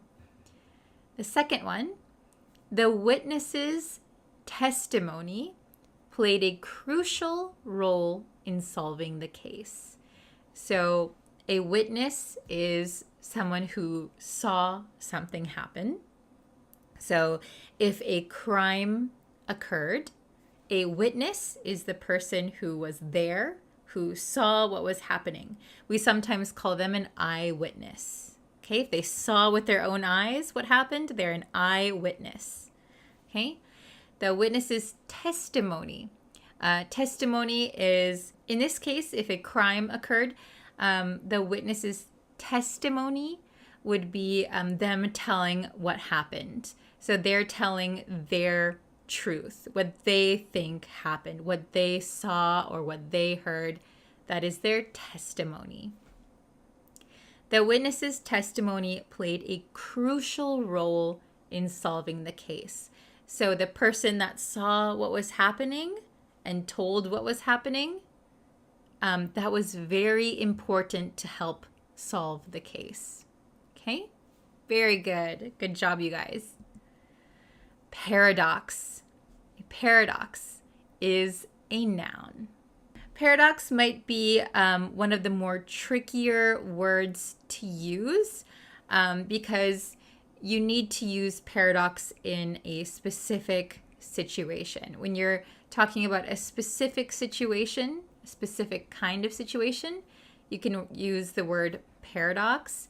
It doesn't come up that often in daily conversations. So for me, I would say that paradox is probably one of the more difficult words in today's word list. Okay, but if you want to take IELTS, paradox is a crucial word for you to know. Okay, so what is paradox? Well, it is a noun. It is a statement or situation that seems contradictory or absurd, but may have a hidden truth or resolution. Usually we can use paradox when things are contradictory. So if we look at the example sentences, the meaning might become a little bit more understandable. Let's look at the first sentence. The idea that less is more is a paradox in the world of fashion, where extravagance often prevails. This sentence might be a little tricky. Let's break it down. The idea that less is more. So less is more is an expression in English that we use when we mean less of something can sometimes enhance something or be greater than having more of something. For example, we often hear this with makeup. So sometimes young girls like to put on a lot of makeup. They think putting on a lot of makeup will make them look more beautiful. But some people think that putting on less makeup, less obvious makeup, enhances your features more. So when it comes to makeup, less is more. This is an expression we sometimes hear. Less makeup will make you more attractive. Less makeup will enhance your features more. Having more makeup does not always mean more beautiful, right? Okay, so that is the meaning of less is more. So in this sentence, the idea that less is more is a paradox in the world of fashion. So I just mentioned makeup. So sometimes maybe in the fashion world, they're saying less is more. So maybe less clothes or less gaudy jewelry is more attractive. But it's kind of a paradox because extravagance, maybe very expensive things, or sometimes a lot of gaudy things, is often prevailing in the fashion world. Okay, we often see those things a lot. Maybe big hair, lots of makeup, lots of jewelry, crazy fashion. It's extravagant. So that is a paradox. It's contradictory. We're saying less is more, but then they're very extravagant. Does that make sense? I hope so. Okay, let's look at the second sentence. This also will help you understand the word paradox. It's a paradox that the more you try to control things, the less control you often have. It seems contradictory, but there is some kind of truth there, right? So it's a paradox. So the more you try to control things, if you try to control the people around you, if you try to control your business, sometimes you lose control. So then you're getting less and less control of things. So that is a paradox. You're trying to control it more, but you're losing control. So they're contradictory. Okay? All right, that was our last word. What did you think of these 10 crucial words that you need to know for IELTS? Were they easy? Were they difficult? Did you know some of these words already, or were some of them new for you? If you would like, you can write some example sentences in the comments. I'll check them. I'll try to comment to everyone as much as I can. And if you would like to take the quiz and get the PDF for this lesson, I'll leave the link for that too. If you want to become a member, you can get access to it. I'm always updating the features and the courses for members, so please come check it out. We'd love to have you as a member. Okay, that's it for today's lesson. Thank you so much for watching. I hope to see you in our next lesson. Bye, guys. Hi, everyone. Welcome back to my English learning channel. Today, we're going to talk about 3 expressions to help you with your conversation. And don't forget, at the very end of this video, there will be a short quiz. So please answer that question in the comments down below. Let's jump into it. Let's imagine you're having a conversation with your friend. You are in the middle of talking when the waiter comes and asks your order. You finish talking to the waiter and you want to continue the conversation you are having with your friend. The conversation stopped when the waiter arrived, and you want to continue what you were saying. What is a good expression to continue what you are saying? We have a very good and useful expression for this situation. You can say, as I was saying, as I was saying. This expression takes the conversation back to the point you were before you were interrupted. For example, we were talking about what I did on the weekend. I told you I went to my friend's house. The conversation stopped. I want to continue talking about my weekend. I can say, as I was saying, I went to my friend's house this weekend. We had a barbecue and it was really fun. So please remember this expression if you get interrupted. As I was saying, as I was saying. The second expression I'm going to teach you today is speaking of. Speaking of. Let's imagine I told you about my weekend. I went to a friend's house and had a barbecue. You want to start a new topic, but it relates to the topic we already talked about. I went to my friend's house and had a barbecue. Maybe you are planning a barbecue in a couple of weeks. You can say, speaking of barbecues, would you like to come to mine? I'm planning one in a few weeks.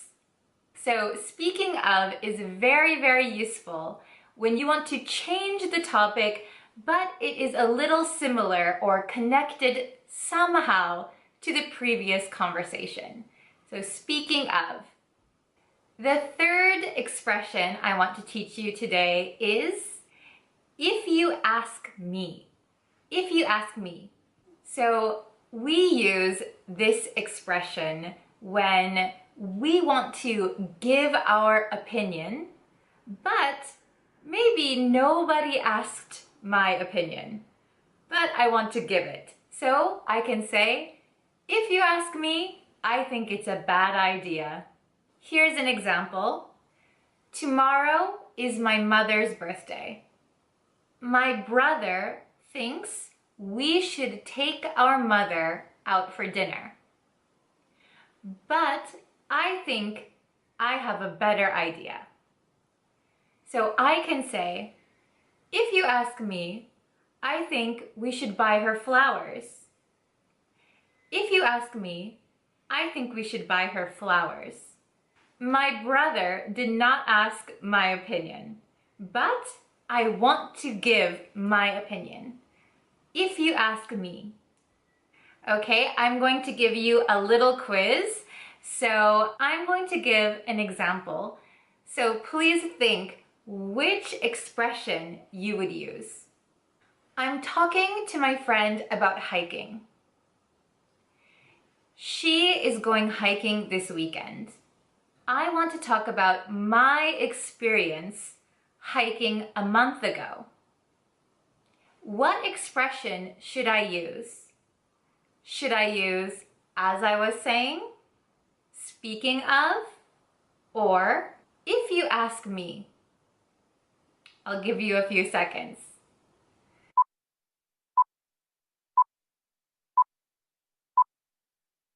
The correct expression to use here is speaking of. Speaking of hiking, I went hiking a month ago. It was really fun.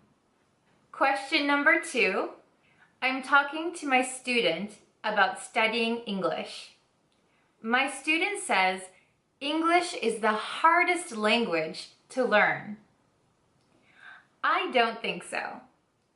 I think Japanese is a hard language to learn. Which expression should I use? As I was saying, speaking of, or if you ask me?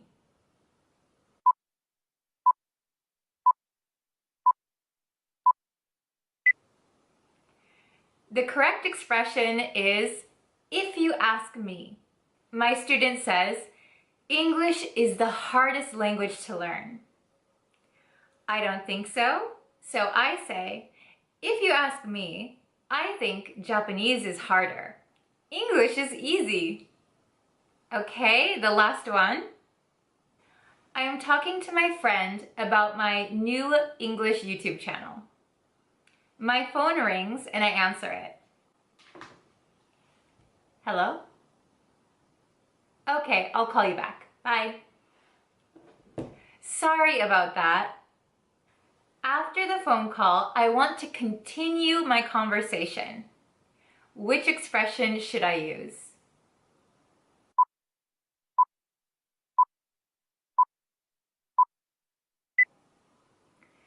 If you said, as I was saying, you are correct. Sorry, I'll call you back. I'm so sorry. As I was saying, I started this YouTube channel and you should subscribe to it. Shameless self-promotion, I'm sorry. Okay, so that was today's lesson. I hope it was very, very useful for you guys. There will be a question at the end of this video, so write your answers in the comment below, and I will see you at the next lesson. Bye!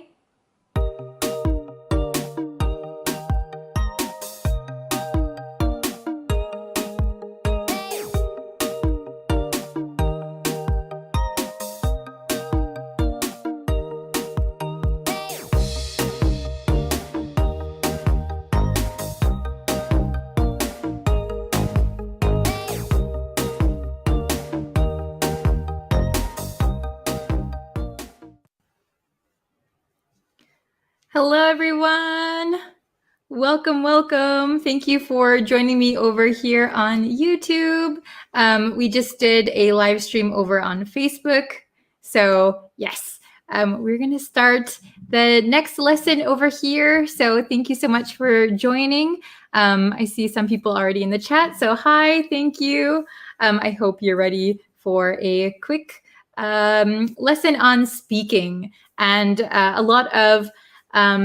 have a lot of students, and I noticed that a lot of students make the same mistake when speaking, when they're trying to speak fluently, when they're trying to speak very quickly. They oftentimes make a mistake when, what can I say? When they're trying to speak fluently, right? When they do reductions, they make some mistakes. Oh, hello, Sunny. Welcome. Hello, Mohammed. Welcome. Maria, Anna. Hello. Oh my gosh. Thank you guys for joining. That makes me so happy. I didn't think, just a side note before we start, I'd like to thank all of my students who always join my lessons. It makes me really happy, and I'm glad you guys are enjoying them. I used to think if I went live, I was really actually scared of doing live lessons before because I thought no one would join them, but thank you so much for joining. Okay, so anyway, let's get into the lesson. So today I want to talk about, oh, actually I just said it, reductions. So I said, I want to talk, right? I wanna. So when we say want to, we shorten it to wanna. So I think everybody here probably knows wanna, but I think there are some mistakes that a lot of English learners make that I think we can fix today. Okay, so I have a PowerPoint that we can do. Okay, here we are. Wanna, wantsta, hafta, hasta. Okay, so for the sake of this lesson, I wrote them out in the way that they sound. Okay, so I didn't write them like how they're supposed to be written. So if we actually write wants to, it would be wants to, right? Or have to, have to. So for this lesson, just know that these are not correct spellings. We do write out wanna, W-A-N-N-A, but the other three, we don't write them that way. So this is just how they're going to sound when you speak. Okay. Oh, very good, Anna. Yes, good job. Okay, and Sunny, good.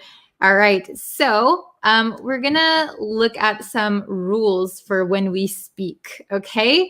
So wanna and wantsta. Let's look at these two first. Okay. So we're going to use wanna, right? With I, we, you, and they. So want to is going to become wanna. I wanna, we wanna, you wanna, they wanna. Okay.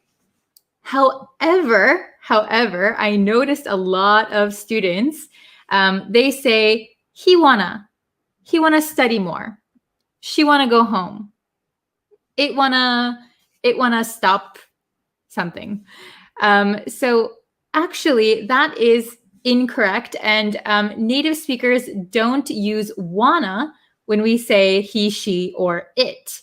And it is a very easy distinction because actually want to is contracted to wanna because we get rid of these T sounds and then two usually becomes t, t.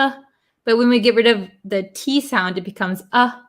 So one, wanna, want to, wanna. Okay? But he, she, and it has an S at the end.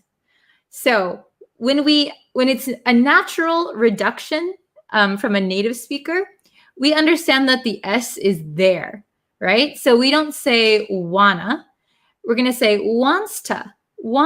So it's basically wants plus the two, and the only thing that changes is the A at the end. It sounds like an A at least. Wants to. He wants to study. She wants to eat. Okay? Understandable so far? Oh, hello, Hajasan Eric. I can read your middle name, Eric. Okay. Oh, okay. Sunny wants to do some practice on contractions. All right. Okay. Sunny said, okay, I can do this, I think. Okay. Sunny said, she wants to have a meal at a nice restaurant.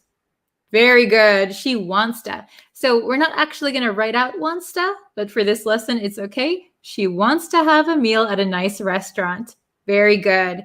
Okay. Oh, Anna made a good example. She wants to go swimming this Sunday. She wants to go swimming. She wants to go swimming this Sunday. Very good. Some awesome examples. Okay, so I'm going to give some examples here as well. So example 1, I want to go to the party. So when we talk, maybe when you hear native English speakers, it just sounds like they're talking so fast, right? I want to go to the party. Do you want to go to the party? I want to go to the party. Let's go to the party. Okay. So I wanna go to the. So I think also here, a good thing to remember is I want to go to the party. When we say go to, I think a lot of people tend to make a little bit of a flap T here, which means it sounds like a soft D sound. I want to go to the party. I want to go to the party. Okay. And the next one, she wants to get dinner later. Oh, my example was very close to Sunny's example. She wants to get dinner later. She wants to get dinner later. So if you don't already say wants to, I would get in the habit of practicing the pronunciation. Wants to.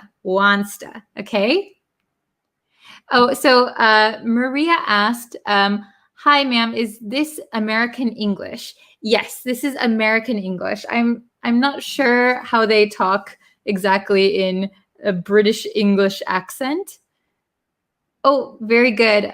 Hajasun Eric said, I want to improve my English skills. Very good. Okay. Joy said, please talk about IELTS speaking. So yeah, I think I'll do a video on that pretty soon, if that's helpful for everyone. Okay, hello from Pakistan.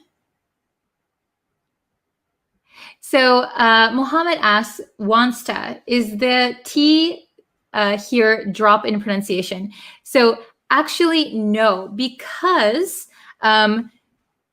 if I look here, for wanna, we drop the T because there's two T's and there's an N sound followed by a vowel.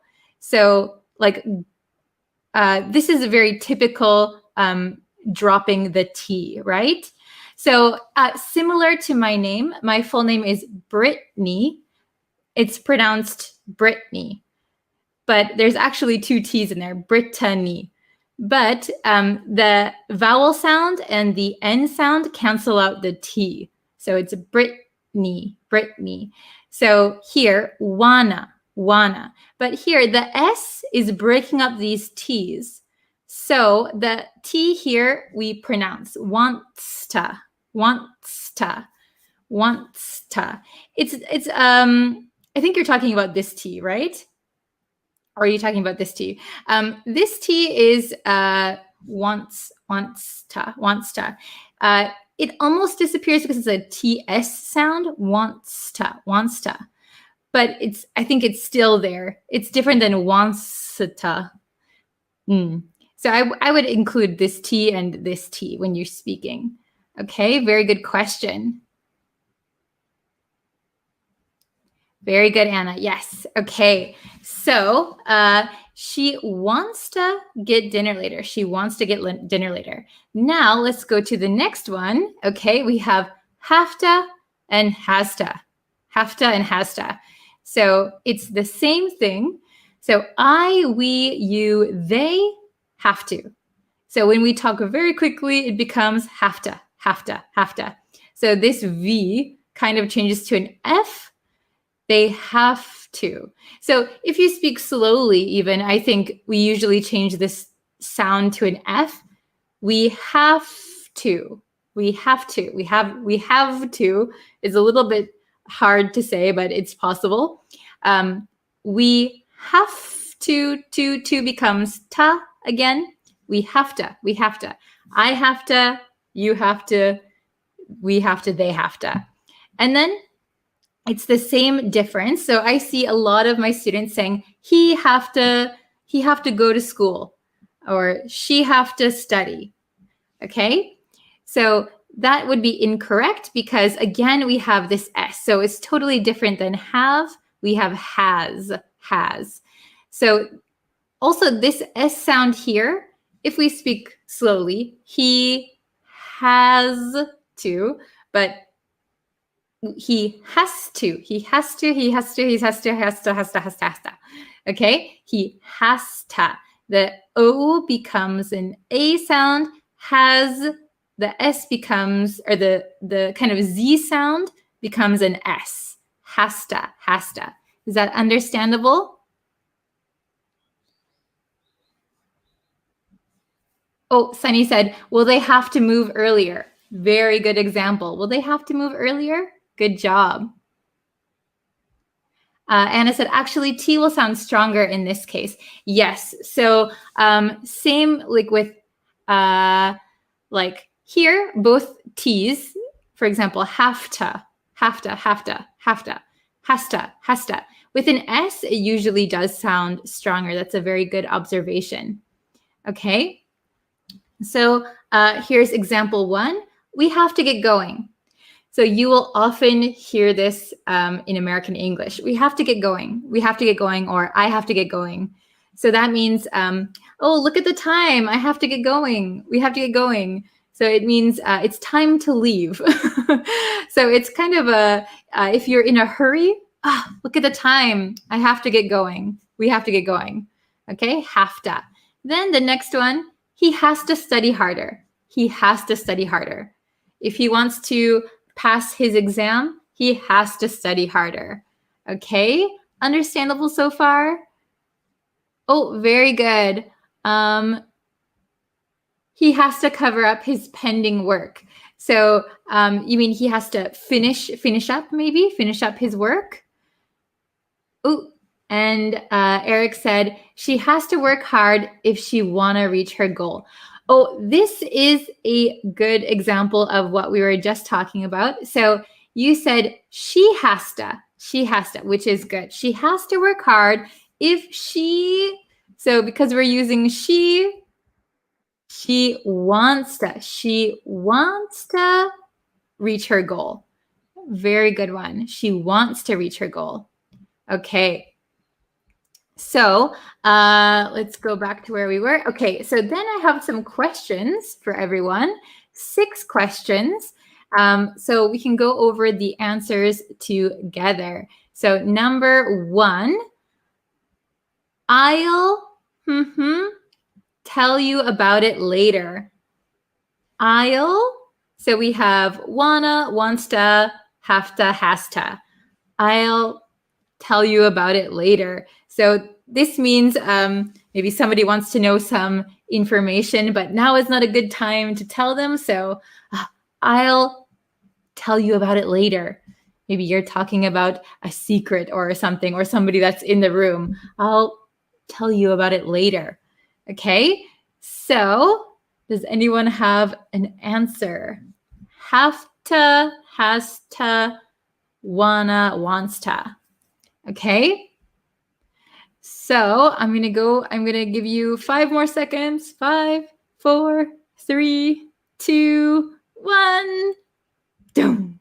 Okay, I'll have to tell you about it later. So I'll have to tell you about it later. I'll have to tell you about it later. Okay? Is that Andres? Oh, yeah, very good. Anna, Mohammed, Sunny, very good. Everybody got it right, actually. Okay, awesome job. So let's go to number 2. Do you grab some coffee? So this is like you're asking somebody, do you grab some coffee? Okay. What do you think is the correct answer? Oh, very good. Sunny said wanna. Anna said wanna. Very good. Do you wanna grab some coffee? Excellent.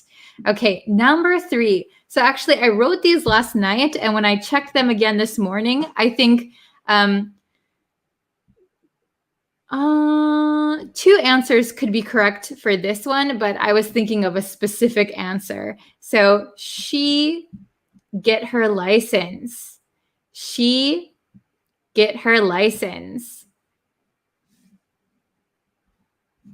Oh, so Anna said has to. She has to get her license.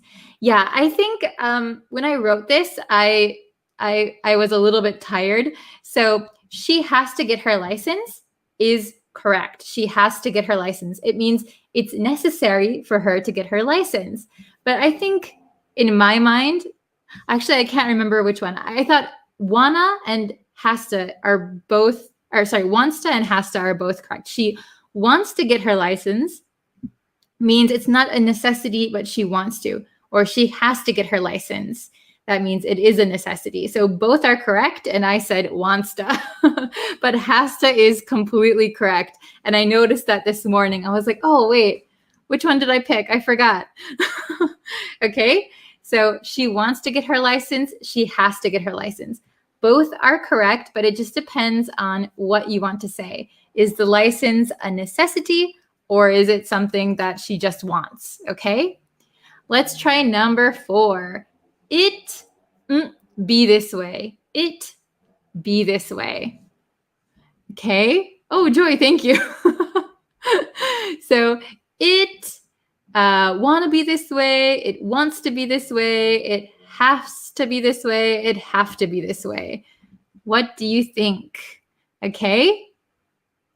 So because we're using it, and this is kind of not a common expression, but I think you might hear it when you have no choice.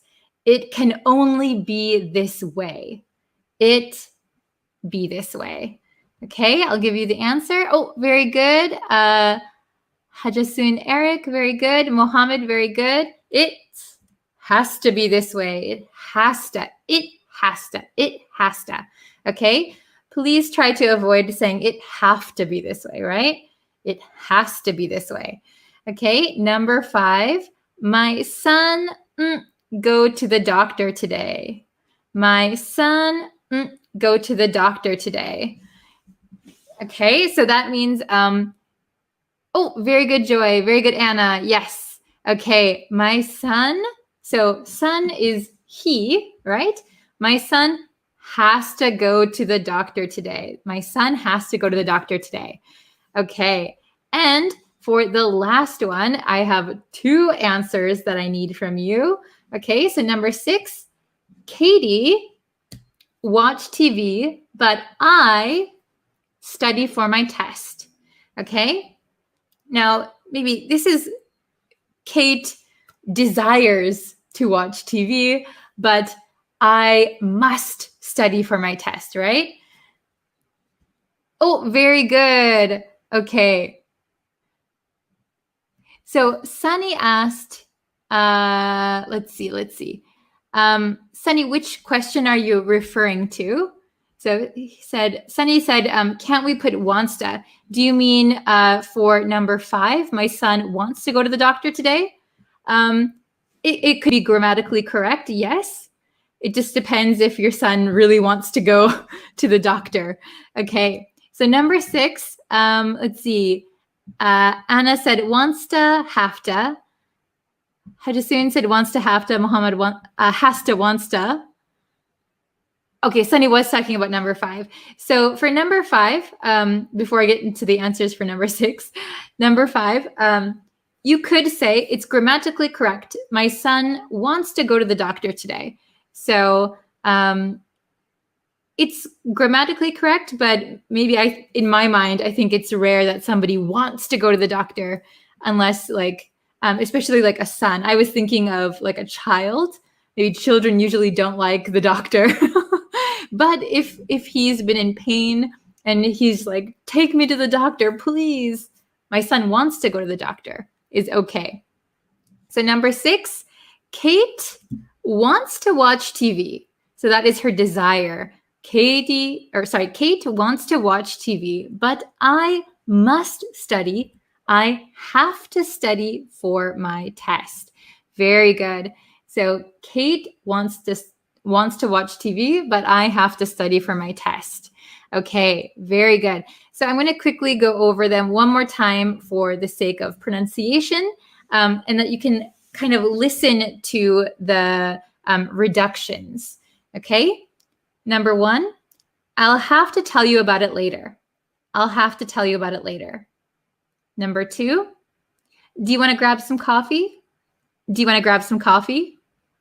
Number 3, she wants to get her license. She wants to get her license. Or she has to get her license. She has to get her license. Number 4, it has to be this way. It has to be this way. Number 5, my son has to go to the doctor today. There's no choice. He must, okay? Or if your son really wants to go, my son wants to go to the doctor today. Both are grammatically correct. And oops, I covered up number 6. Hold on. Number 6, Kate wants to watch TV, but I have to study for my test. You could also say Kate wants to watch TV, but I want to study for my test. It depends on the context of the sentence. Very good. Okay, so thank you guys so much for joining. Oops, I'll bring myself back here. Hello? Is it hard to see me when I'm in that small box? Okay, so yeah, that is it for today's lesson. Wow, we've been going for 20 minutes already. Okay, so, okay. So Anna said, to see the doctor, you need an appointment. So I don't think we can use wants to for number 5. If he's an emergency, he still has to go see the doctor. Yes, that was my way of thinking too. Oh my gosh, Enigma Davis here. Hello. Thank you for tuning in. He's a native English speaker. Okay, but yes, so Anna said, yeah, usually you need an appointment. So maybe if you're telling the school, my son has to go to the doctor today. Sorry, he can't come to the lesson, for example. Okay. Aw, thank you so much. Thank you, Dave. You're so kind. Yeah, I'm very surprised that people join my live lessons. Thank you. Okay, so anyway, that's it for today's lesson. I have a busy schedule today, but I think I'm going to try and film some other lessons for you. So look forward to those. Okay, so I will see you in our next lesson. Thank you very much for watching, and I will talk to you guys later. Thank you. Thank you, Anna. Thank you, Dave. Thank you, Sunny. Thank you, everyone. Thank you, Mohammed. Thank you, Joy. I'm just saying everyone's names now. Thank you, Eric. Okay, so I'll see you guys in the next lesson. Bye for now. Bye-bye. Hello, students. Welcome. Thank you for joining today's live lesson. While I wait for some people to join the chat, let me just remind you, if you haven't yet, please subscribe to the YouTube channel. That really, really helps me out. It lets me know that you want to see more lessons. You can also like me on Facebook and follow me on TikTok and turn on notifications everywhere. So that way you will be notified when I go live or when I post new lessons. Okay. Hello and welcome. Long time no see. Hello, Grammar Myat. How are you? It's always nice to see familiar faces in the chat. So hello, hello. Hello, Poncho. Hello, Monley. Hello, Dahlia. Hello, Bagel. Devashka, hello. Welcome, everyone. Okay. Thank you guys for joining. It looks like we have quite a bit of people in the chat, so we can go ahead and start our lesson. So last live lesson that we did together was about suppose versus supposed to. Okay, so we have a similar but different lesson for you today.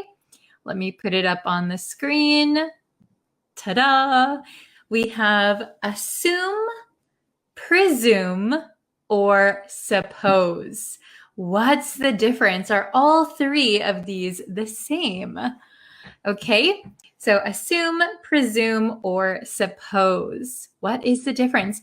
If you know the difference, feel free to put what you think the differences are in the chat. This one is kind of a difficult one. I think if you ask a native speaker, they might have to think about it for a second. What is the difference? Assume, presume, suppose. Okay, so they are very similar. However, I wouldn't say that they are interchangeable from each other, with each other. So before we get into the lesson breakdown, I want you to know that assume and presume come from the same Latin root word. Okay, so they have the same root word. They have the same root in the Latin. That's why they look so similar and mean such a similar thing. Okay, so just so that you know, they have the same root word in Latin. But in the English language, assume and presume are more like brother and sister and less like twins. Okay, they're not exactly the same. So let's get into it. Let's review suppose. Okay, we learned suppose in the last lesson, but let's just quickly review it.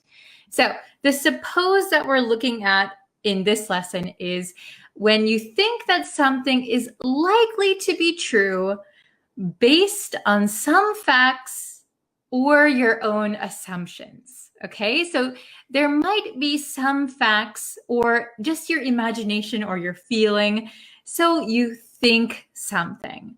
Okay, in I guess American English, a very similar word to suppose is guess. Okay, I am a native speaker. I'm from Wisconsin in the United States. Okay, just FYI, I think some people are new in the chat. I'm from the US, but I live in Japan. Okay, so to think that something is likely to be true based on some facts or your own assumptions. So that means that you have some evidence, okay? Or you have an assumption in your mind. Let's get into the example, okay? So I suppose he's studying for his exam at the moment. So I know he has a test. I know he has a test coming up. And I am thinking, I'm imagining, okay, that he is studying for his exam. The second example, I don't have the key, so I suppose you have it. Okay, I don't have the key, so I suppose you have it. So me not having the key is a fact, right? So it's not based on all facts. So I don't know 100%. I'm not sure 100%, but I have some facts, so I think something. Okay, very good. So, okay, I suppose he's studying for his exam at the moment. I don't have the key, so I suppose you have it. All right, very good. Okay, so let's go to the next. Assume, okay? So assume is to accept something to be true without question or proof, okay? To accept something to be true without question or proof. So if we look at the difference between suppose and assume, suppose is there is some doubt. You are doubting something, but you think it's true. So very similar to the English guess. I guess something. I suppose something. Assume means you accept something to be true without question or proof. So they're a little bit different. Can you see the difference? Okay. So the first example, we shouldn't assume things about others. We shouldn't assume things about others. So we shouldn't think something is true without any proof. Okay, so assume means you think something is true without any proof. The next one, I assumed that you were coming to class. I assumed that you were coming to class. So that means that although I didn't have proof, you didn't tell me you were coming to class, but I just assumed that to be true. I thought that was a fact. Okay. Hello from Madagascar. Hello from Poland. Welcome. Okay. Now let's look at presume. Presume. So to presume means to suppose that something is the case on the basis of probability. Okay. Especially with confidence. So you are supposing something with confidence. Okay. So here, presume you have some evidence, you have some proof, and you confidently think something. Okay. I presume she's been here before because she knew exactly where to go. Okay. I presume she's been here before because she knew exactly where to go. So I have some evidence that she's been here because she knew where things were. So because of that, I am confident that she's been here before. So the key difference between presume and assume is that assume lacks confidence. Presume has confidence. Okay? Judging by the time, I presume you've already eaten. So if it's very late in the day or late in the evening, maybe you think that somebody has already eaten, but you're quite confident in that because it is already past dinner time. So judging by the time, I presume you've already eaten. Okay, very good. So really quick, we'll just do a quick review. Suppose. This expresses some doubt of the assumption. So you have an assumption, but you also have some doubt. Going down, we have assume. This is to suppose, to think something without reason or evidence. Okay, you don't have any reason or evidence to believe something, but you believe it. So this has less doubt than presume, okay? Or less doubt than suppose. Suppose has the most doubt. Next is assume. And then presume is to suppose or to think something confidently with some evidence. Okay, so breaking it down this way, is it easy to understand? Suppose has the most doubt. Assume you don't have any evidence, but you think something to be true. Next, presume you don't have, or you have some evidence and you are confident. Okay, very good. So I'd like to see if you guys can make some example sentences on your own in the comments. Let's see if we can see some example sentences. Oh, I assumed that you didn't cheat on me. Very good. I hope nobody has cheated on you. I assumed that you didn't cheat on me. Okay. Although I didn't have any proof, I assumed it to be true. Okay. I assume he is the most popular.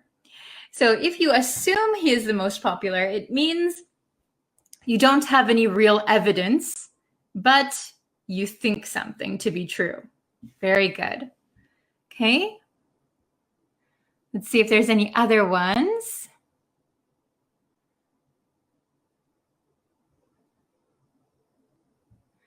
I do not have enough money, but I suppose he will lend me some bucks. Ah, very good. So bucks, we say, could you lend me a few bucks?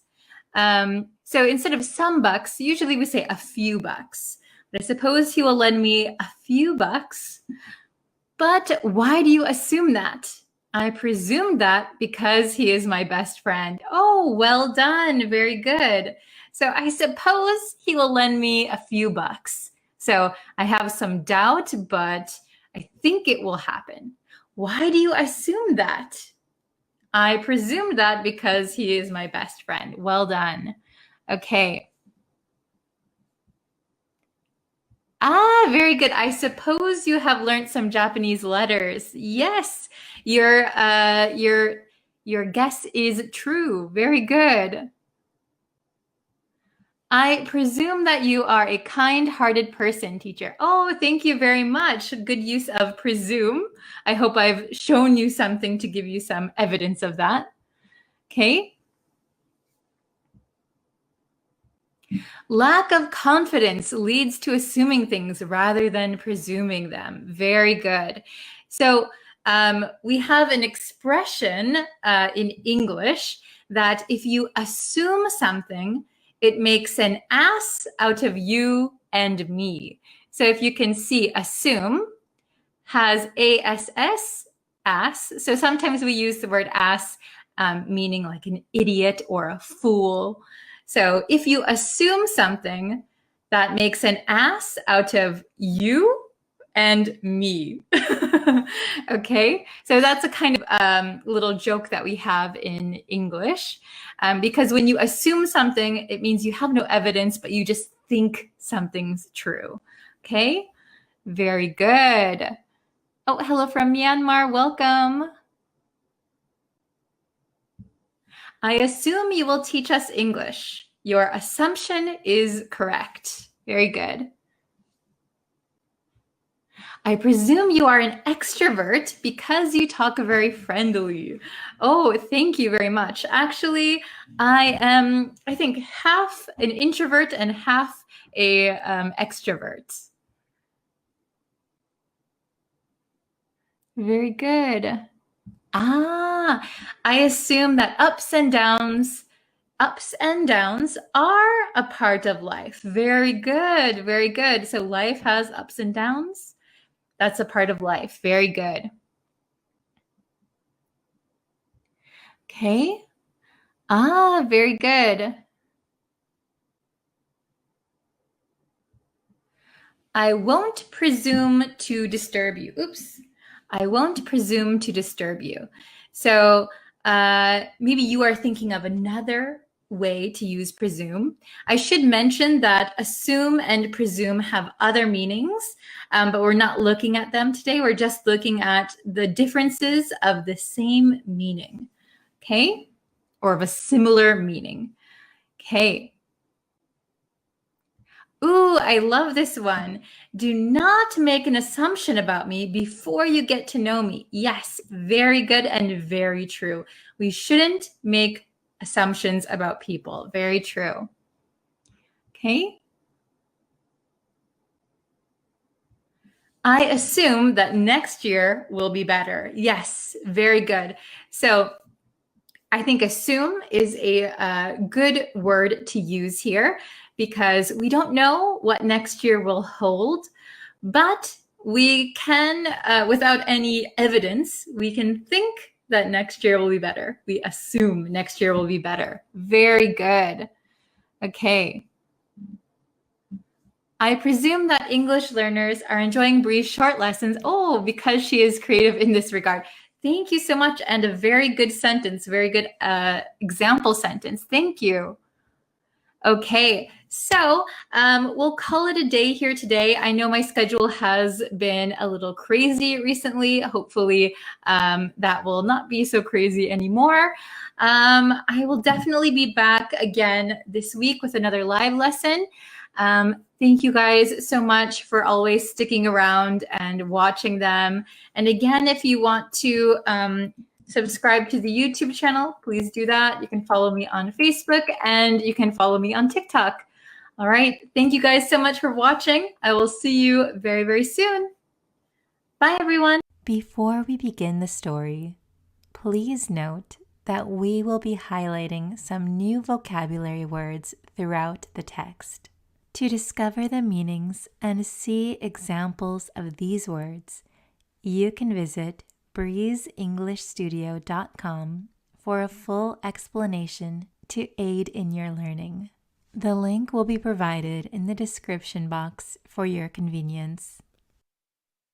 Once upon a time, in a faraway kingdom, there lived an evil queen. She was known throughout the land for her wicked ways and her insatiable desire for power. Her cruelty knew no bounds, and her subjects lived in constant fear of her wrath. In a humble village nestled at the foot of the queen's imposing castle, there lived a poor boy named Hans. Hans was an orphan, and he had to work tirelessly just to earn a meager living. He was known for his kindness and his unwavering willingness to help those in need, even when he had little to give himself. One fateful day, the queen's guards arrived in the village, demanding that all the village's treasures be sent to the castle. The villagers, already living in poverty, had nothing of value to offer. The evil queen, infuriated by their lack of tribute, declared that if the village couldn't provide her with a treasure, she would take their children as payment instead. Hans, filled with compassion for the terrified parents and children of the village, stepped forward.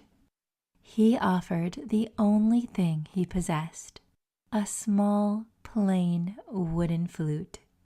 He explained that the flute had been a gift from his parents, and although it had no material value, it was his most treasured possession. The queen, amused by Hans' pitiful offering, accepted the flute and ordered her guards to leave the village. However, she couldn't resist taunting Hans as they departed. "You've given me your flute, boy, but don't expect me to spare your village's children." The queen returned to her castle, where she reveled in her newfound treasure. She ordered her musicians to play the flute, but to her surprise, it produced the most enchanting and soothing melodies. The evil queen, who had never known kindness or happiness, found herself drawn to the beautiful music, and for the first time in her life, she felt a glimmer of peace. Intrigued by this change in the queen's demeanor, her loyal advisor, a wise old woman named Agnes, approached her and said, "Your Majesty, perhaps this flute holds a power greater than any treasure. It has the ability to bring joy and comfort, something you've never known." The queen, torn between her newfound appreciation for the flute and her desire for power, decided to test the flute's magic.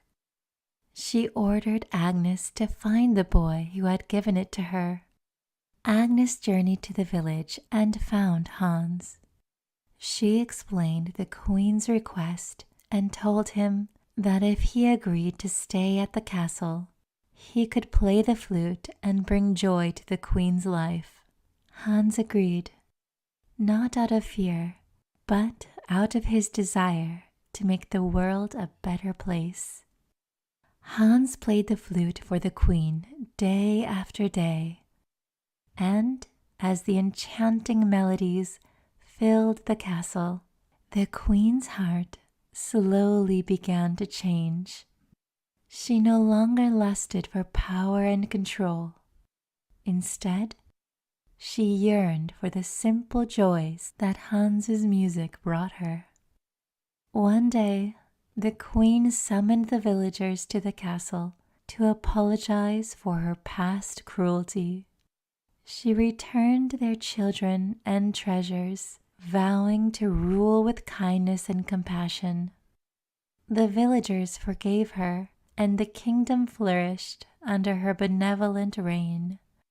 And so, in the end, the evil queen had learned that true power lay not in domination and cruelty, but in the ability to bring happiness and kindness to others.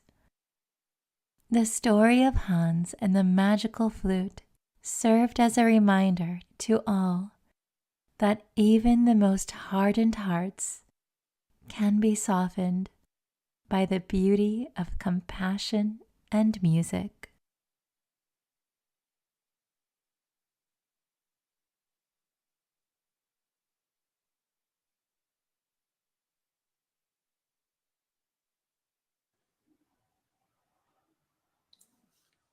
Hello, everyone. Okay, so we're going to be working on pronunciation and a little bit of speaking today. So I hope you are able to talk out loud, even if you are at home or something. If you're embarrassed to talk in front of others, maybe find a room where it's quiet, where you are alone, where you can talk, where you can speak. Hello, Alberto. Hello, Usama. How is everybody? And if you haven't already, please subscribe to the YouTube channel. I post lessons every single day. On Facebook, I go live Monday through Friday. Hello. And I just posted a new lesson on the YouTube channel, and I went live yesterday on Facebook. So please go check those out. Hello, how is everybody? Hello from Malaysia. How is it going? It's going well. Hello from Ecuador, Mexico, Bangladesh, Colombia, Thailand. Wow, I want to go to all these places. I'm doing very well. Oh, it's okay. So if you missed yesterday's live lesson, you can always go back and watch it. Hello. Yes, and so if you missed yesterday's Facebook live lesson, you can go and check it. I always leave them up, and you can check out the YouTube videos also. Hello from Myanmar. All right, so we're gonna get into it. This is going to be a little bit different, so I hope it works out well. We're going to do pronunciation and I guess kind of speaking, right? So if you can, I want you to be able to talk out loud during this lesson, okay? Even though you guys are all over the world and I can't hear you, we're going to try and work on pronunciation, okay? So please, to improve your pronunciation, you have to talk. You have to talk out loud, okay? Very good. So we're going to focus on 3 difficult to pronounce words. And I want you to tell me, or I guess you can't tell me, I can't hear you, but I want you to say the word out loud first. And then I'm going to tell you how I pronounce it. All right, so we're going to work on our speaking skills, pronunciation, very exciting. Okay, so I have these 3 words.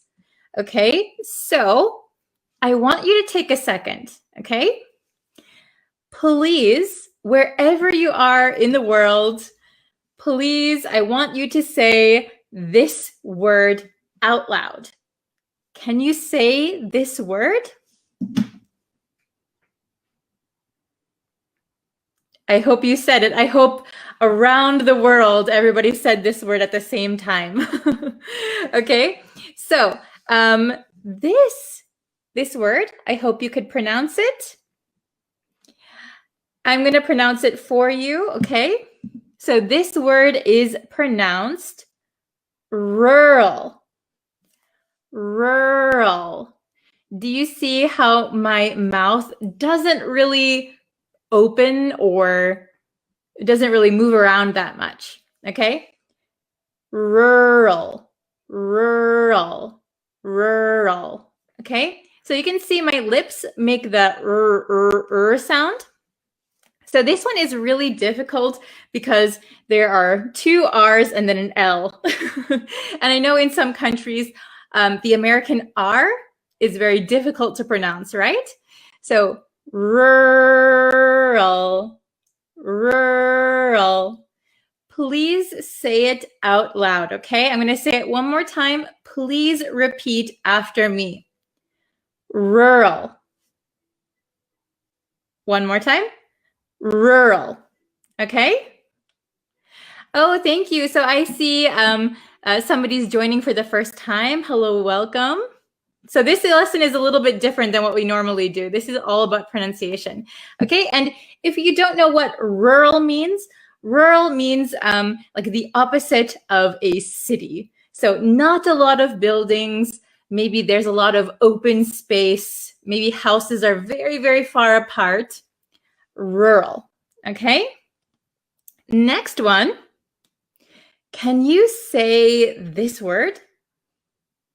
Go ahead and say it.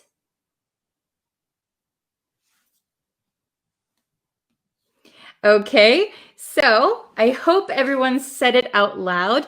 I'm going to pronounce it now, so listen carefully and watch my mouth as I pronounce this word. We pronounce this word sixth, sixth, sixth, sixth. Okay, so this is quite a difficult word. We have an X. X is pretty rare in English. We have an X and we have a TH, so x, x. All right, sixth, sixth, sixth.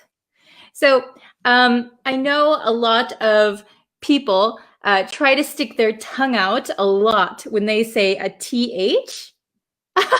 Oh no, James said, oh my God, I pronounced it in the French way. Oh, that's okay, that's okay. We're all learning. Okay, six. Do you see how my tongue, just a little bit, it appears for just a second. So I don't say six. I don't over exaggerate the TH. So be careful of that. So I want you to listen one more time and repeat, okay? Sixth. One more time. Sixth. Sixth.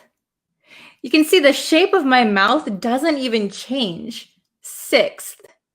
So we have rural, sixth.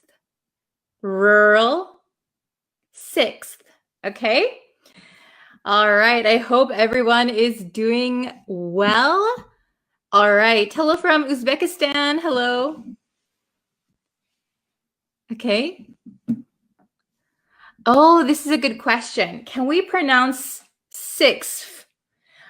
So no, I wouldn't use an F sound here. This should be a TH sound. So fourth, fifth, sixth, sixth, right? Sixth. Okay. Rural. Yes, rural, rural. Very good. Okay.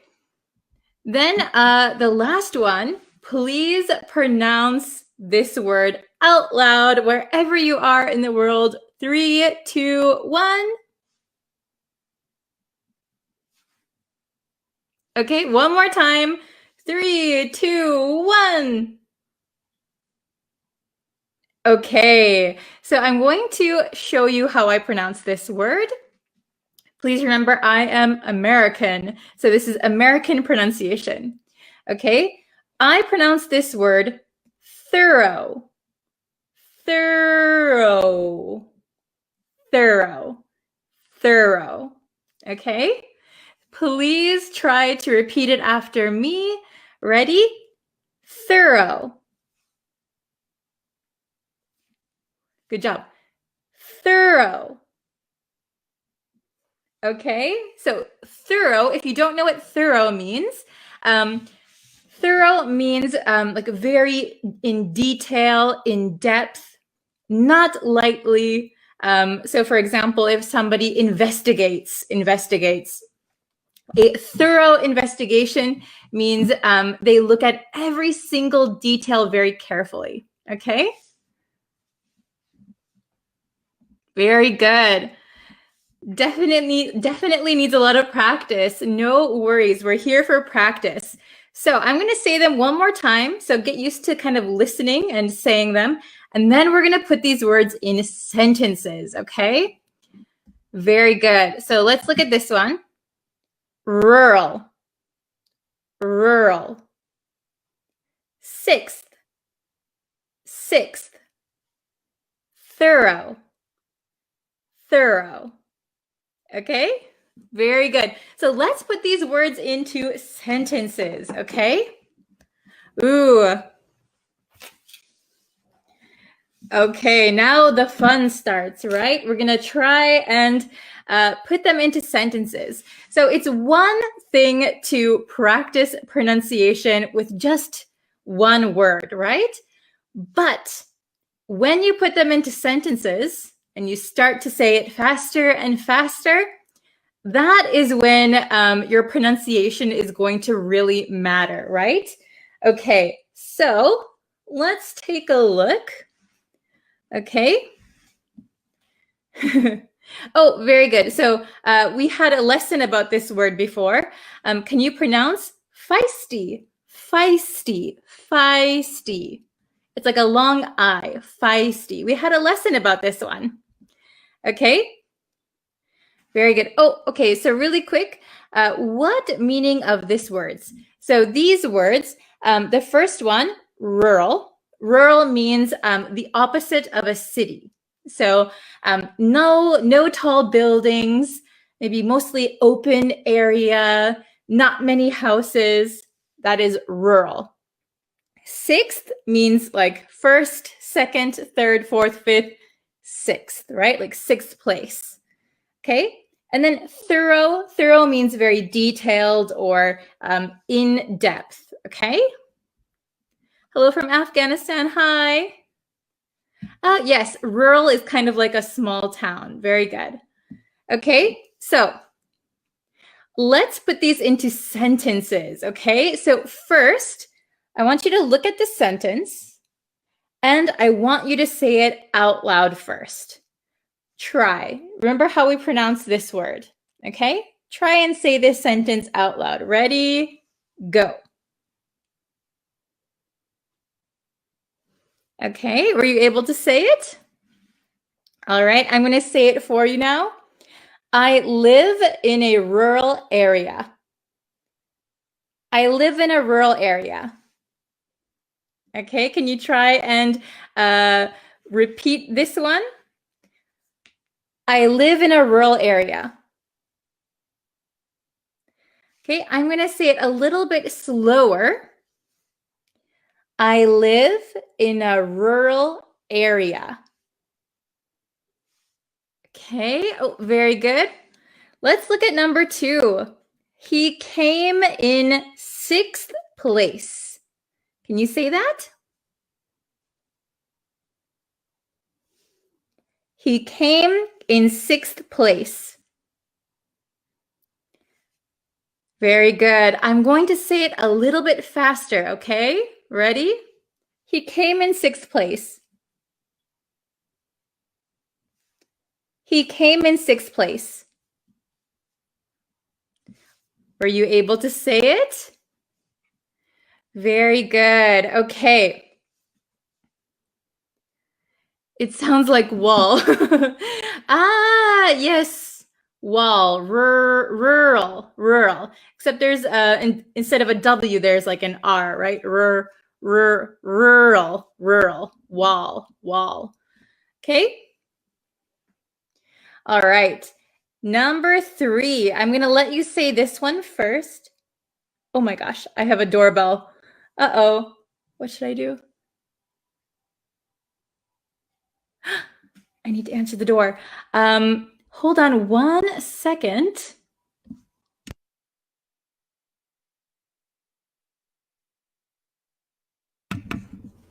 Hello, everyone. I'm back. Are you okay? Can you hear me? Sorry, I had a package delivered and I had to answer the door. I'm so sorry. Okay, are you still here with me? Oh my goodness. Okay, so let's continue. Let's continue the lesson, okay? So we were on number 3, right? Maybe I'll go back and I'll say these again, okay? Number 1, I live in a rural area. Number 2, he came in 6th place. And number 3, can you say this one out loud?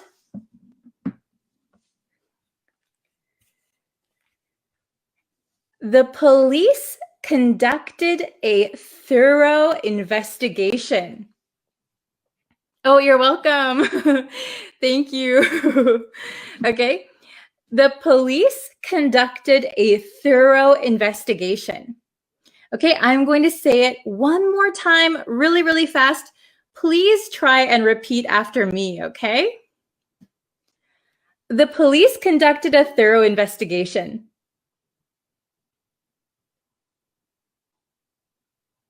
Okay, very good. So what is the meaning of thorough, somebody asked? So thorough means in a lot of detail, okay? In a lot of detail. They leave no stone unturned, right? Okay, and rural means a not like a city, a very small town, okay? Then number 4, the last one. Can you read this out loud first? Let's see if you can pronounce all of the words together.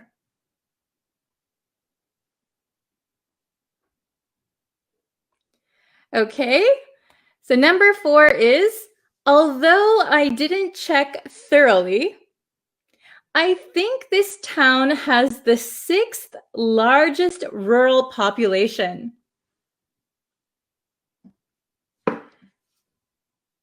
Can you say it? All right, I'm going to say it really, really fast, like a native speaker, okay?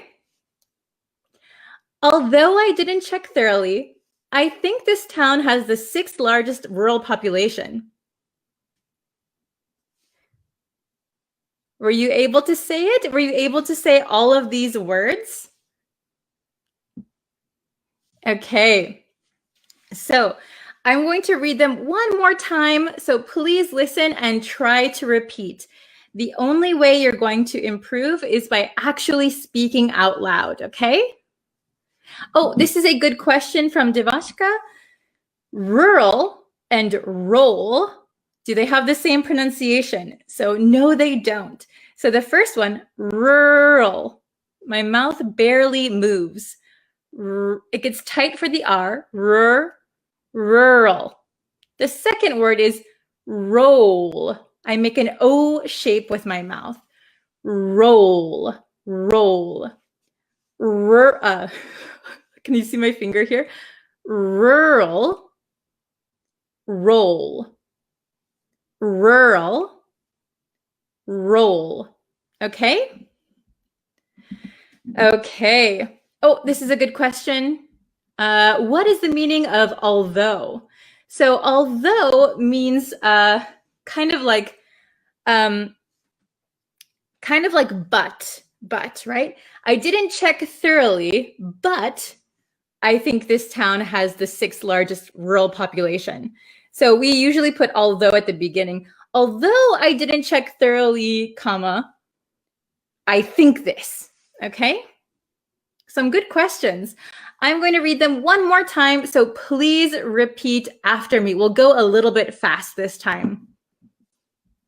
Okay? I live in a rural area. Number 2, he came in 6th place. Very good. Number 3, the police conducted a thorough investigation. Okay, and number 4, although I didn't check thoroughly, I think this town has the 6th largest rural population.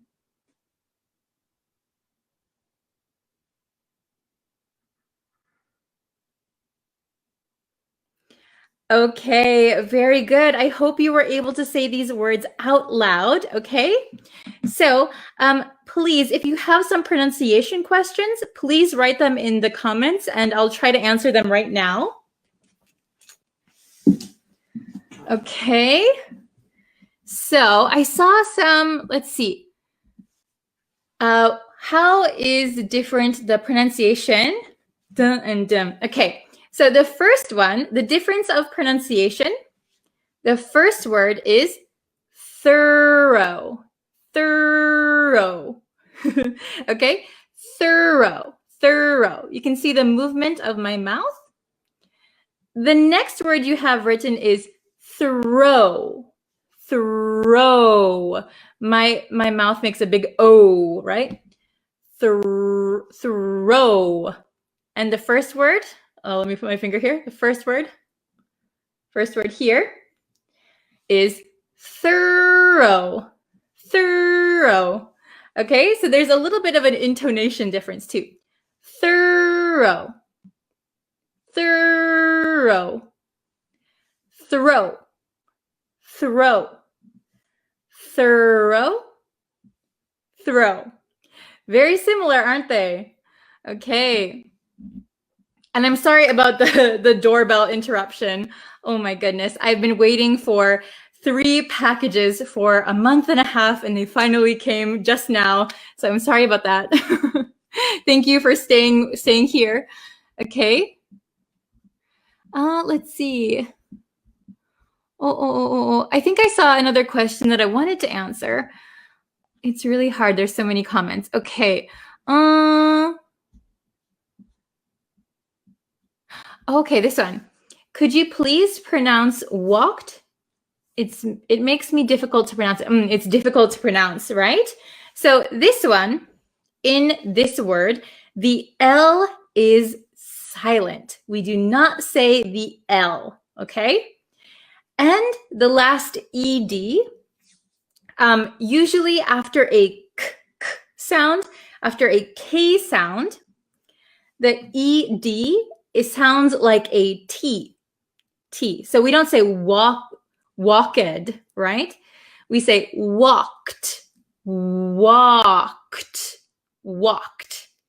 Okay? I hope that helps you. Oh, this is a great one. This is a great sentence example. I live on the 6th floor in a flat near the rural area. I live on the 6th floor in a flat near the rural area. Very good. Okay. Oh, this is a good question. I'm from Nigeria. How can I pronounce this word? So this word is pronounced mercy. Mercy. So if you know French, how they say thank you is merci, merci. This word in English is we have a strong R sound, mercy, like I see. Mercy, mercy, mercy, mercy. Okay?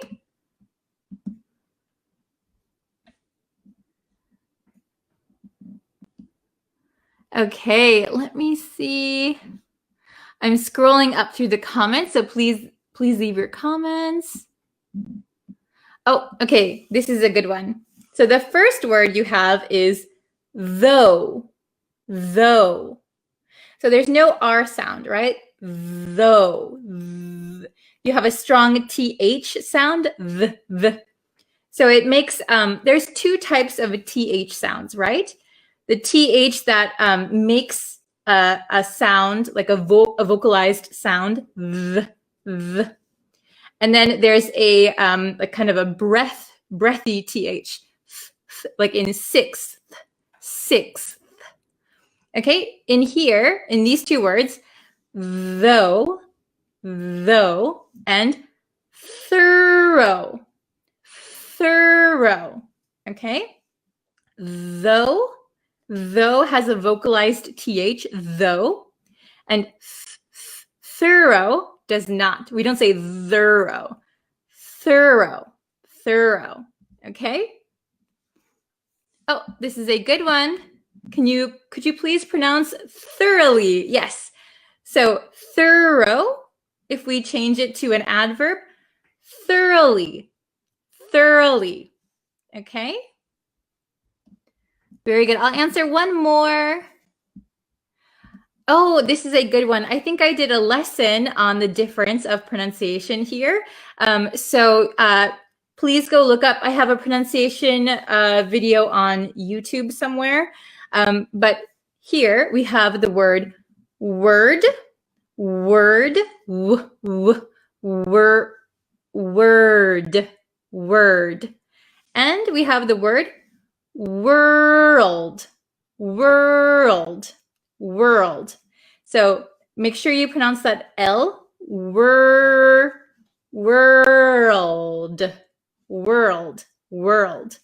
Okay, you guys have so many good questions. It's hard to stop answering them. Okay. This is a good one. Greetings from Mexico City. Hello. The difference between these two words. Okay, so the pronunciation, the first one you have is tree. So do you hear the tr? It almost sounds like a CH, like chair. Okay, so the ch plus R is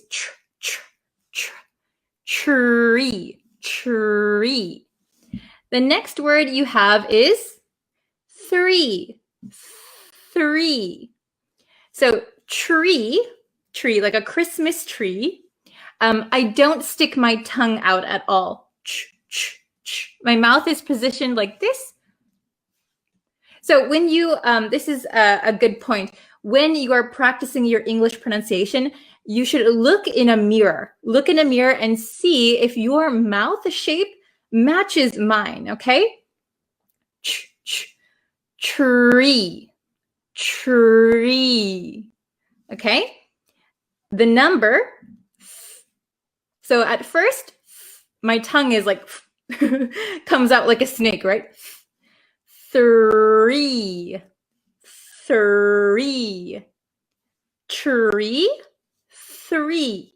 Okay, I hope that helped you. Let's see.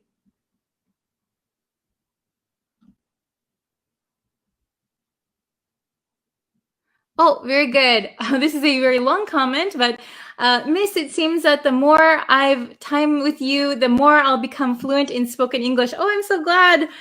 Thank you for your help. My listening skill is too weak, and I therefore find it hard to catch up what's being said. Oh, no. Don't worry. In some lessons, they're a little bit more difficult. Some lessons are a little bit easier. Okay? So what they are talking about in front of me because I misunderstand some pronunciation. Don't worry. So when you're listening to native English speakers talk, sometimes native English speakers talk really, really fast and it's hard to understand them.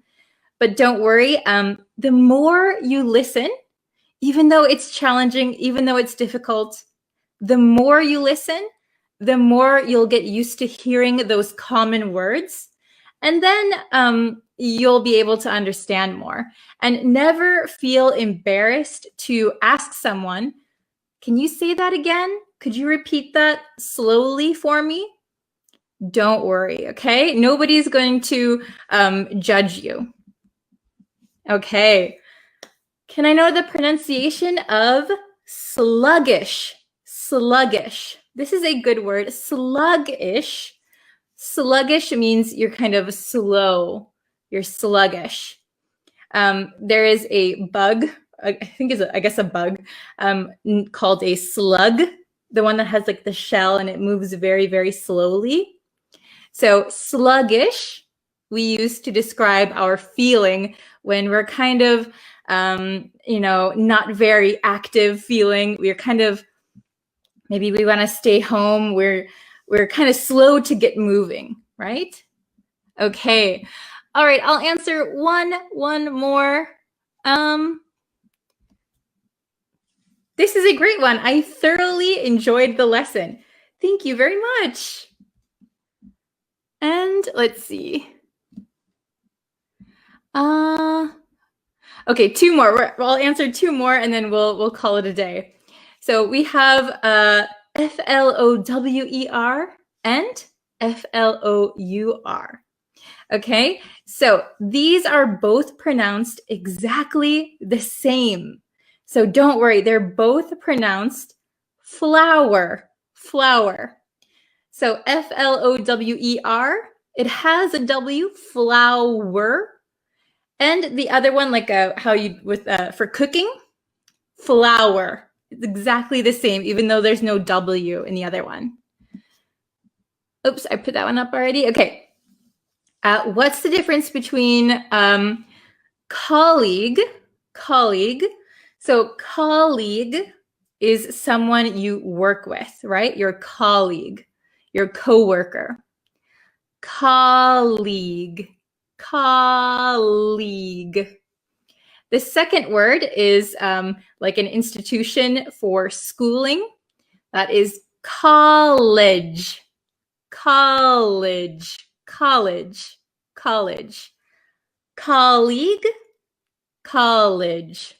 Okay? Very, very good. All right. So thank you guys so much for the great questions. This was a new style of lesson. If you have any suggestions, please let me know. I'm always open to trying new kinds of lessons.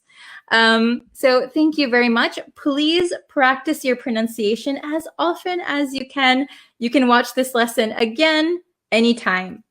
All right. Thank you guys so much. I'm going to open up my packages now. And I'll be back.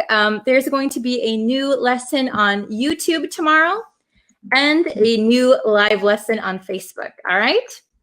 Okay, thank you, everyone. I'll see you guys tomorrow. Bye. Thank you for hitting that join button. I'm so excited because I'm finally offering channel memberships. If you become a member, you're going to become part of our small, very close family.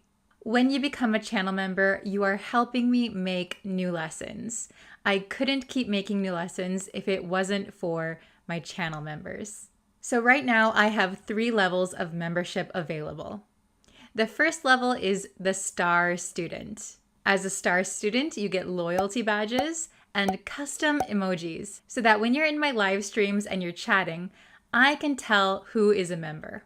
Your comments will stand out to me. You will also get exclusive photos and status updates. So I will keep you updated about the behind the scenes when I create new lessons.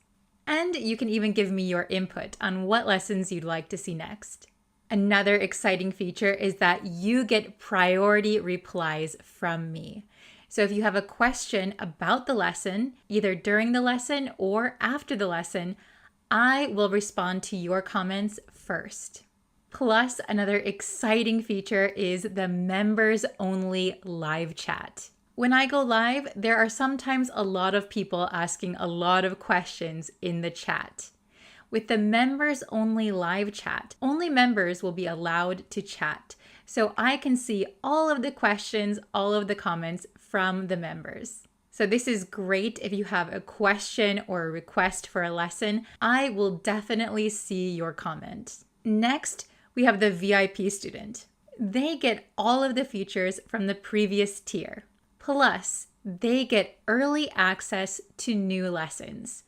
So they will see the new lessons before anyone else. VIP students also get access to members-only live streams. This means that the live stream will not be available to the public. It's just for our small little community. I will be able to talk directly to members, and we can adjust the lessons to the pacing of the students. The final tier, the top tier, is the Angel student. Angel students get everything from the previous 2 tiers, plus they get full access to all of my courses on breezeenglishstudio.com. They also get access to members-only blog posts. These blog posts help students advance their English to a whole new level. To all my members, thank you so much for becoming a part of our little community, and I'm very excited for the future members. Thank you so much for your support, and I hope to continue making great lessons for you for a very long time. Hello students, welcome back to Breeze Practical English. So today we're going to look at a simple English conversation. You're going to hear the conversation in its entirety first. Then we're going to look at the different words, phrases, and idioms in the conversation. I'm going to explain their meanings and give some examples so that you really understand them and you know how to use them. Then we're going to practice the conversation. So I will read one part of the conversation and you will read the second part. Are you guys ready? Don't forget I have a ton of free resources on breezeenglishstudio.com. You can go there, tons of free content, and I have some courses available. So you can check those out and see what works for you. Also, I'm really excited because I launched my children's English channel. It's kind of my passion project right now. I'm doing it all myself. I'm creating animations, thinking of stories and interactive games for children who want to learn English. The channel is called Knock Knock, and I'll link it in case any of you are interested. And if you have any children that are learning English, please send them over to Knock Knock. Okay, first, listen to the conversation. I'm starving. Let's grab a bite to eat. Sounds good. I know a great place just around the corner. Their food is to die for. Perfect. I'm in the mood for something filling. Maybe a burger and fries. You can't go wrong with that. Their burgers are out of this world. I think I'll get today's special. I love trying new things. Good choice. I've tried a lot of things on their menu. It's always a hit. Okay, how much of the conversation did you understand? Did you know most of the expressions that I was using? It's okay if you didn't understand anything. Let's go through piece by piece of the conversation. I said, let's grab a bite to eat. I'm starving. Let's grab a bite to eat. So to grab a bite or to grab a bite to eat, this just means to have a meal or a snack. It's very simple and I think we use it quite often. This is definitely a good expression to know. After the movie, we grabbed a bite to eat at the cafe. Why don't we grab a bite to eat before the meeting starts? Okay, the next one is to die for. Their food is to die for. It sounds very dramatic, to die for, but it simply means something is extremely good or extremely desirable. So this one, we use it when we really want to emphasize that something is very, very good. Their chocolate cake is to die for. The view from the top of the mountain is to die for. The next one is you can't go wrong with. You can't go wrong with that. So when we say you can't go wrong with something, that means it is a safe or reliable choice. For example, you can't go wrong with their lasagna. It's always delicious. So lasagna is a safe choice because you know it's always going to be good. One more example. If you're looking for a gift, you can't go wrong with a nice bottle of wine. A nice bottle of wine is probably a safe choice. They're guaranteed to appreciate it. Then we had out of this world. Their burgers are out of this world. If something is out of this world, it means it is exceptionally good. Very good. So when you want to say something is very, very good, again, we can use this phrase, out of this world. Their service is out of this world. The concert last night was out of this world. Okay, the next one is today's special. Today's special means a dish that is featured for a particular day. It's often unique or seasonal. Example, I'll have today's special, please. Today's special is grilled salmon with a lemon butter sauce. Okay, the last one was a hit. I've tried a lot of things on their menu. It's always a hit. If something is a hit, it means it's very popular or successful. The new dessert was a hit with all the customers. That means all of the customers enjoyed it. Her latest song is a hit and it's playing everywhere. Using idioms and phrases like the ones in this conversation are very useful because it enhances your conversation and it makes it sound more natural. It reflects how we usually talk in daily conversation. Today's conversation was talking about food and restaurants, and the idioms and phrases that we learned today reflect that conversation, but you can also use them in a variety of contexts. So try to use these idioms, expressions, new words that you've learned today in your next English conversation. I think people will be very surprised at how natural you sound. And remember, you don't need to fill up your conversation with only idioms, but if you use idioms once in a while, that is very natural. Now it's time for your real practice. Okay, I'm going to read the red line, you read the blue line. I'm starving. Let's grab a bite to eat.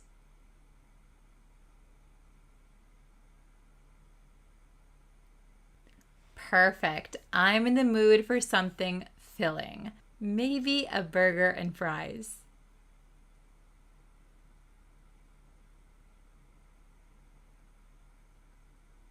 I think I'll get today's special. I love trying new things.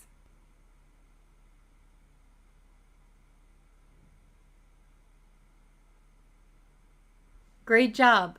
So you can come back to this lesson anytime to practice the conversation again.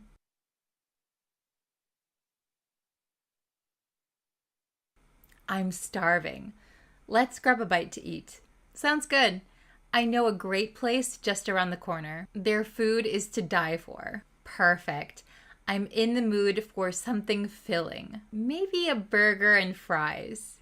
You can't go wrong with that. Their burgers are out of this world. I think I'll get today's special. I love trying new things. Good choice. I've tried a lot of things on their menu. It's always a hit. That's it for today's lesson. Thank you guys so much for joining me, and I can't wait to see you in our next lesson. Don't forget, you can go to breezeenglishstudio.com and you can get more free resources over there.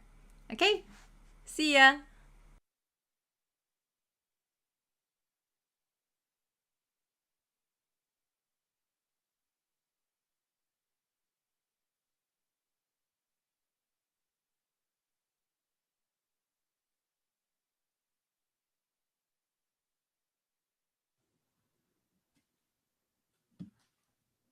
Hello, everyone. How are you today? Before we start the lesson, let me just say, if you haven't already, please go over and subscribe to the YouTube channel because I'm uploading new lessons every day over there. And let's see, I'm going to send you the link real quick. So if you're over on Facebook and you haven't subscribe to the YouTube channel, go ahead and do that because new lessons are going up every day. And if you could please like this video, Share it with your friends who are also learning English. That is awesome too. Hello, everyone. Hello from Mexico, Sudan, Pakistan. Wow. Hello, hello. How is everybody doing today? Oh, I'm glad you guys are good.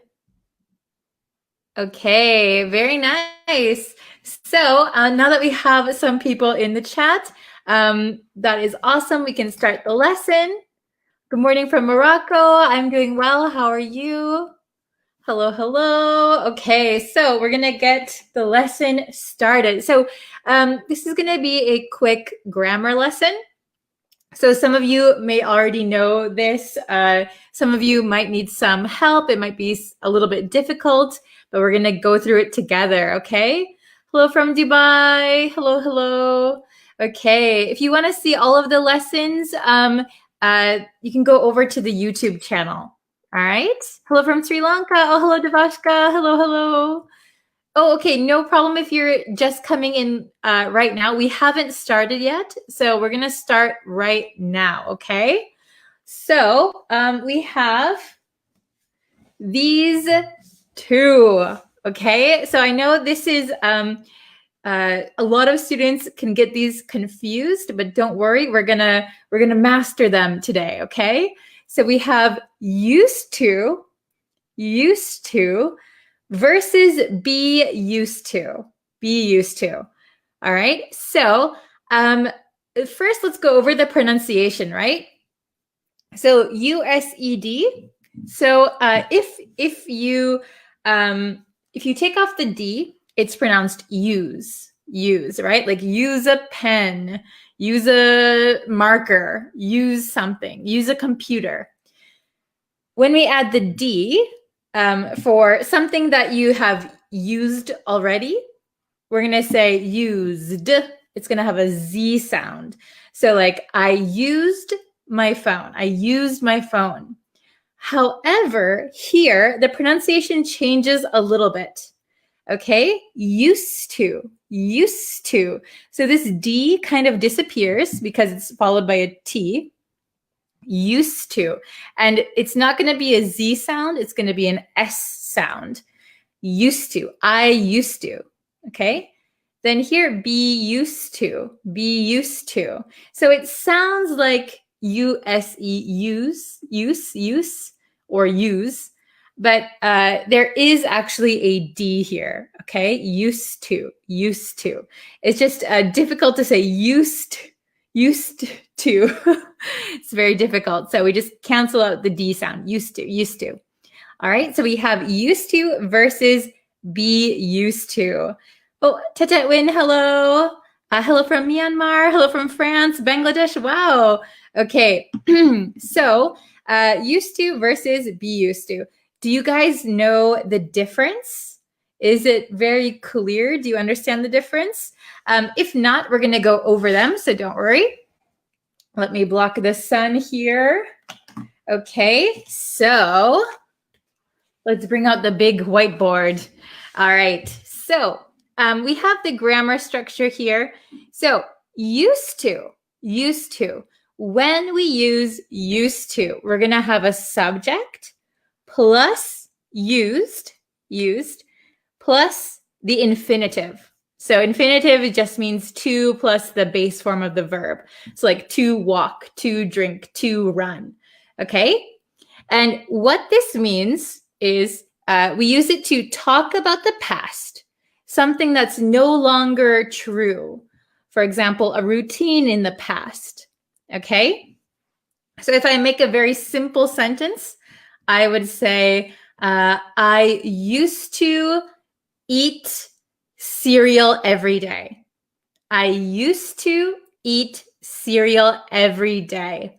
Okay, I used to eat cereal. It means now I don't eat cereal every day. This is no longer true. It is in the past. So something that happened in the past and now it's still in the past. It stays in the past. Okay? When we use to be used to, we're going to use a subject plus to be. So it's going to change. So for example, I am, we are, he is. Okay? And then used to, followed by a gerund or a noun, or you could put a pronoun here. So a gerund, remember, is the verb plus ing. Walking, running, drinking. Okay, or a noun, which is a person, place, or thing. Or you could use a pronoun, him, her, they, them, or them. Okay? All right. Oh, that's a good question. I will get that. Aliawan, can you please remind me to answer that question a little bit later? Okay, so used to be used to. Let's try. So number 1 and number 2, I think are a little bit easy because we have the verb here.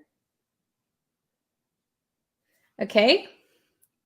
So I live in the US, but now I live in Japan. I used to or be used to. Which one should we use?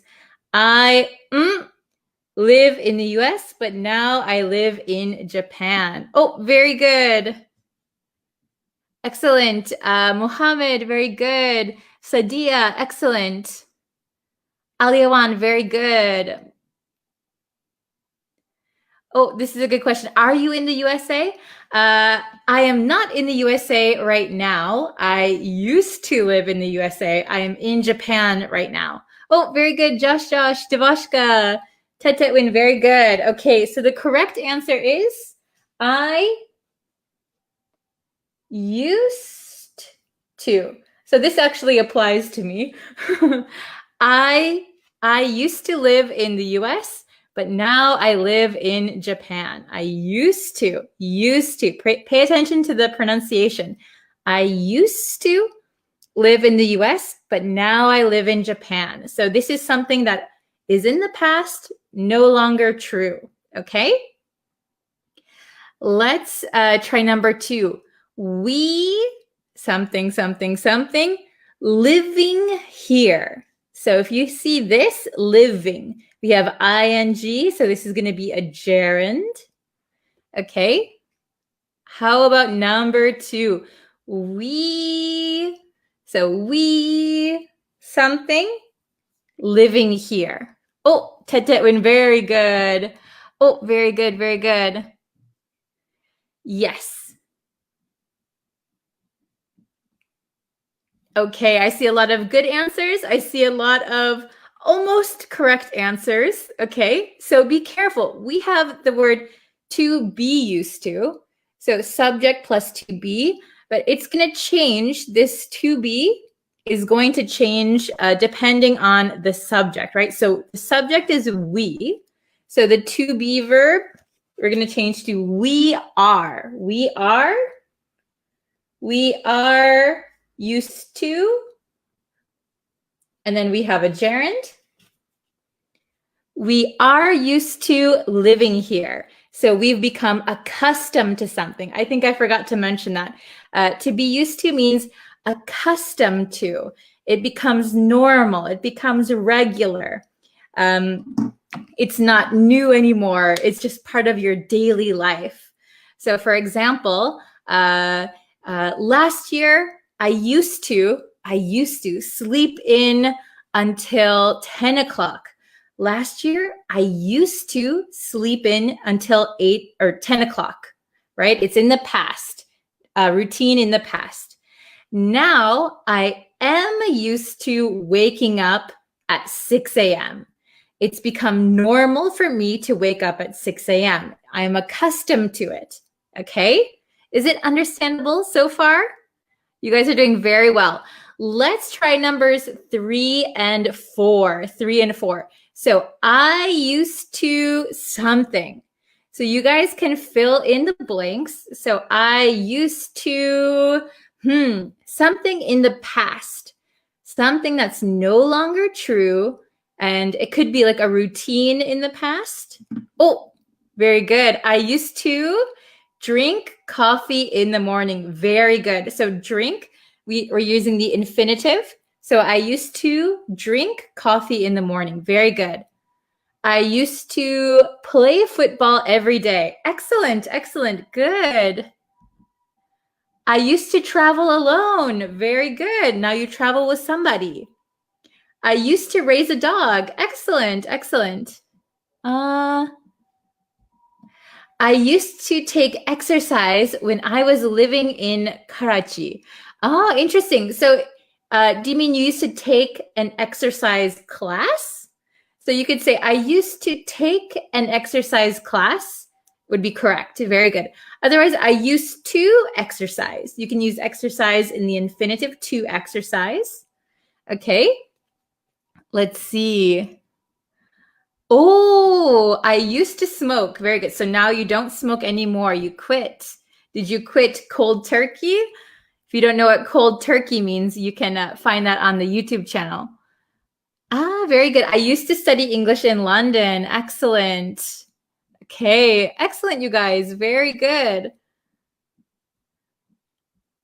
Oh, I used to wake up late. Very good. Now you wake up early. Okay. Oh, very good. So I used to, and you said drinking tea. So be careful. For I used to, something in the past, we're going to use the infinitive.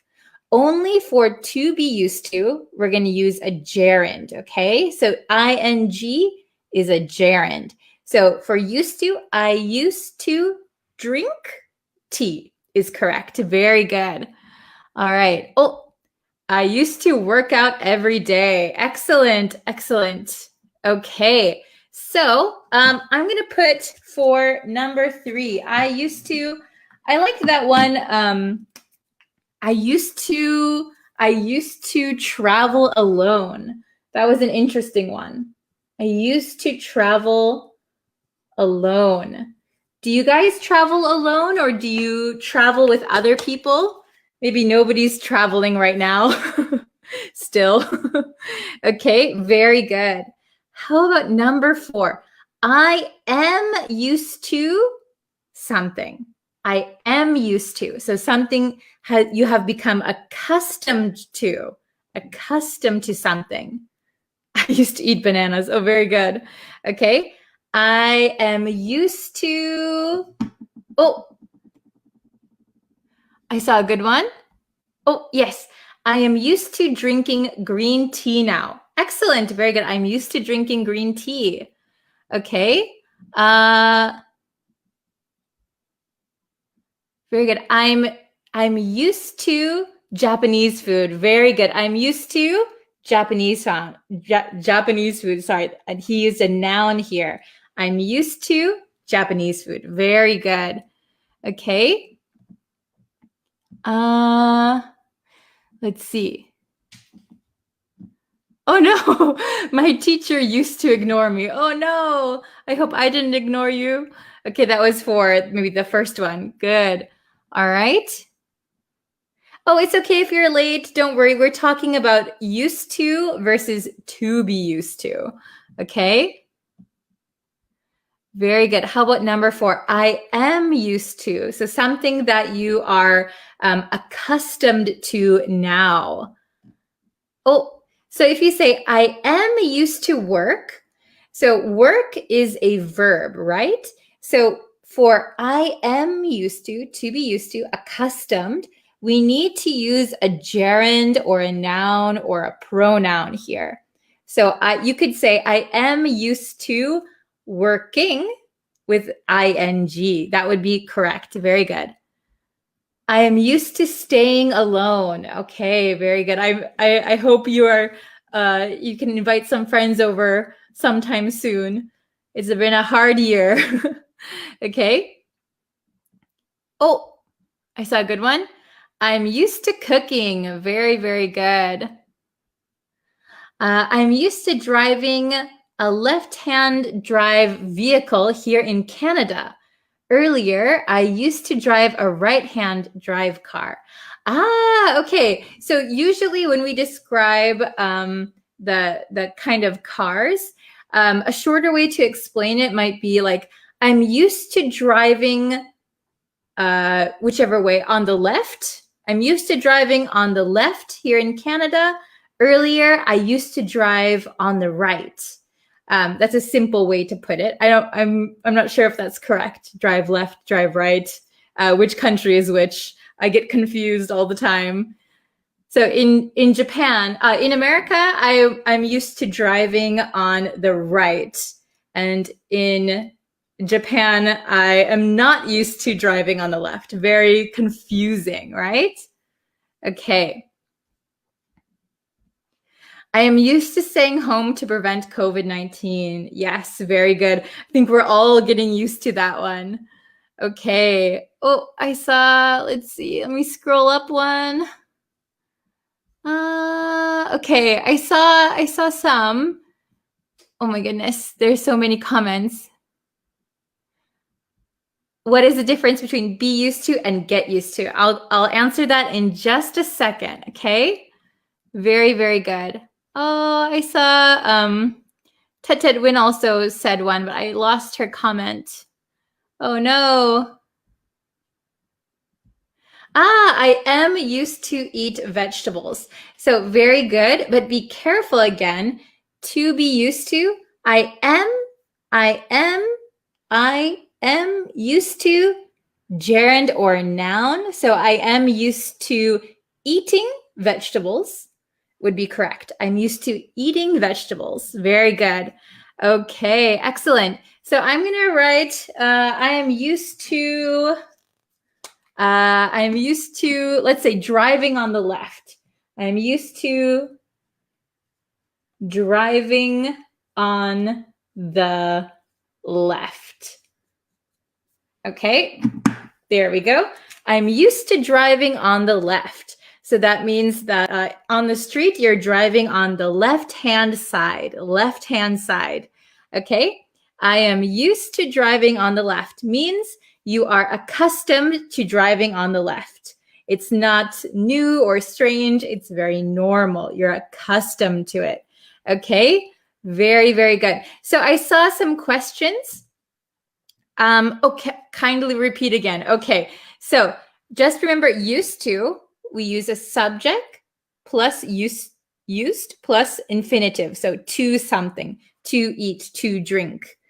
Okay, and that is talking about the past, something that's no longer true, like a routine in the past. I used to wake up at 10 o'clock every morning, not anymore. Then to be used to, subject plus to be. So this is going to change with the subject. I am, we are, he, she is. Then used to, then here we need a gerund, which is a verb plus ing, walking, talking, jumping, eating, or a noun. For example, I am used to Japanese food. Okay, very good. And that means you are accustomed to something. Something becomes very normal. Okay, so I saw a question, to be used to versus get used to. So when you use to be used to, already you are accustomed to something. I am used to speaking English. So already, no problem. I'm accustomed to it. All right, it's normal. But if something is still a little bit new, you are still in the process of becoming accustomed to something. You could say, I'm getting used to something. So if you are speaking English for just a few months, you could say, I'm getting used to speaking English. I'm getting used to speaking English. Excuse me. Getting used to do something. Speaking English. I'm getting used to Japanese food. Okay? That means you are not accustomed yet, but you are still in the process. It's becoming normal. It's becoming usual. Okay. The meaning of used to. Oops. I'm used to getting up early in the morning. Yes, that's very good. excuse me, I have a cough all of a sudden. Can we use simple past tense to convey the meaning of used to?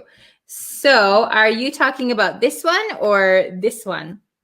So simple past, for example, I used to wake up at 6 a.m.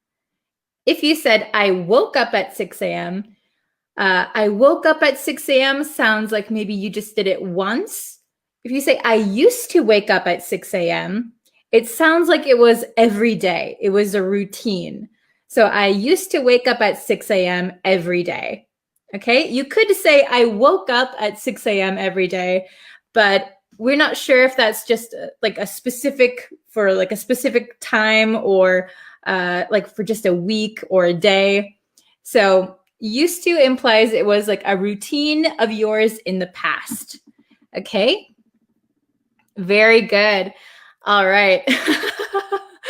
Cough. Oh no. Yeah, I think it's just because I ate some lunch and it's still a little bit stuck in my throat. So I have a little bit of a cough, but I'm okay.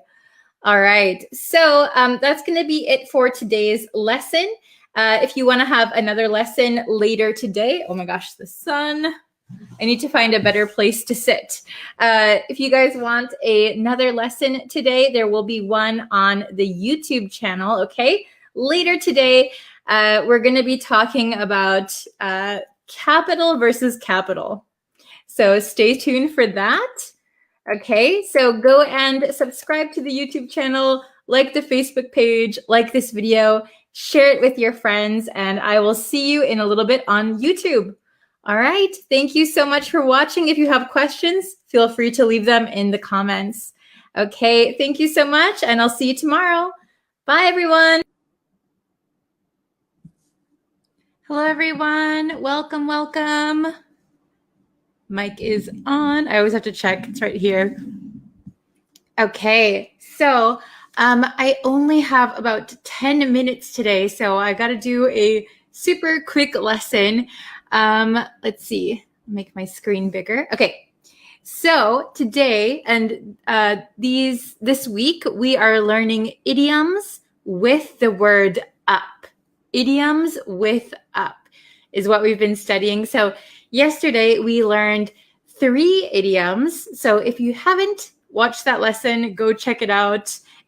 We'll have a review lesson at the end of this week. Okay? So, hello. Hi, everyone. Thank you for joining me. Sorry, I have just 10 minutes today. I have a really busy schedule. So, I can only do a really short lesson. Oh, hello, Anna. Hello, Samya.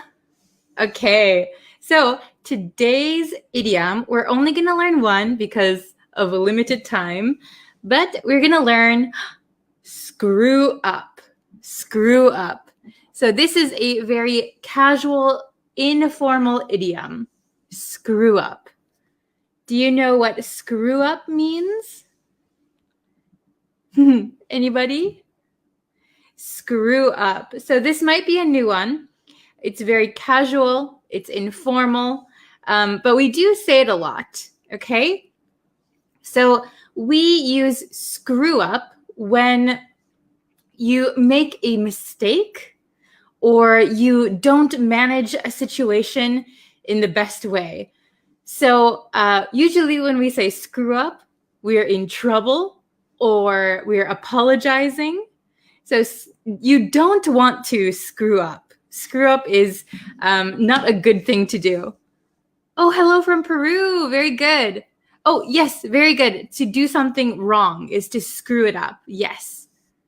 Oh, hello from Mexico. Hi. Wow, we always have so many different kinds of nationalities. That's awesome.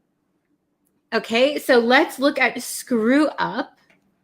Let's see. So I have the meaning written out here. So you can look at it a little bit more easily. So screw up means to completely mismanage or mishandle a situation.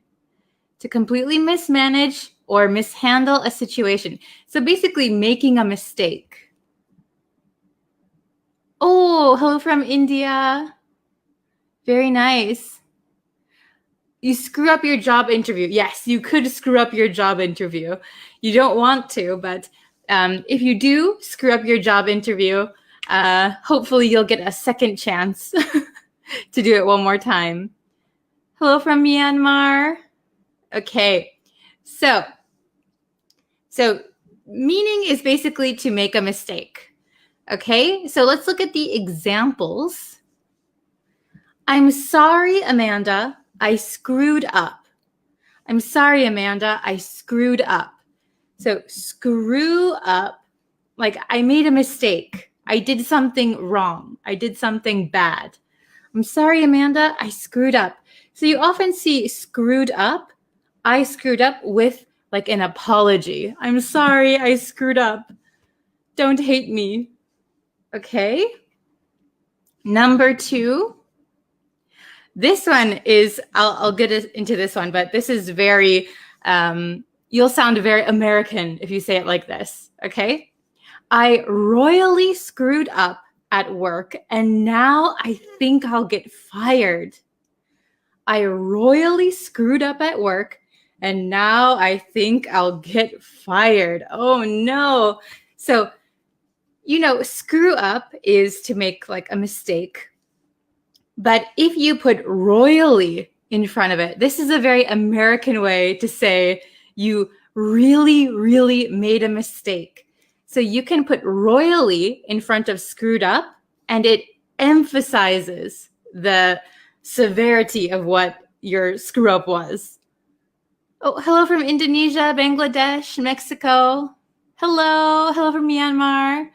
Okay, so this one, we can save royally for big mistakes. So in this case, I think I'll get fired. So that must be a big mistake.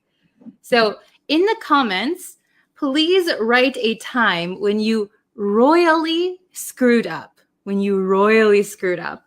So I will give you an example. Let's see. When I was 16, my mother told me to be careful driving because of the snowy weather. She told me many times, be careful, be careful, be careful. But I was 16, so I didn't really understand how to be super careful in snowy weather when I was driving.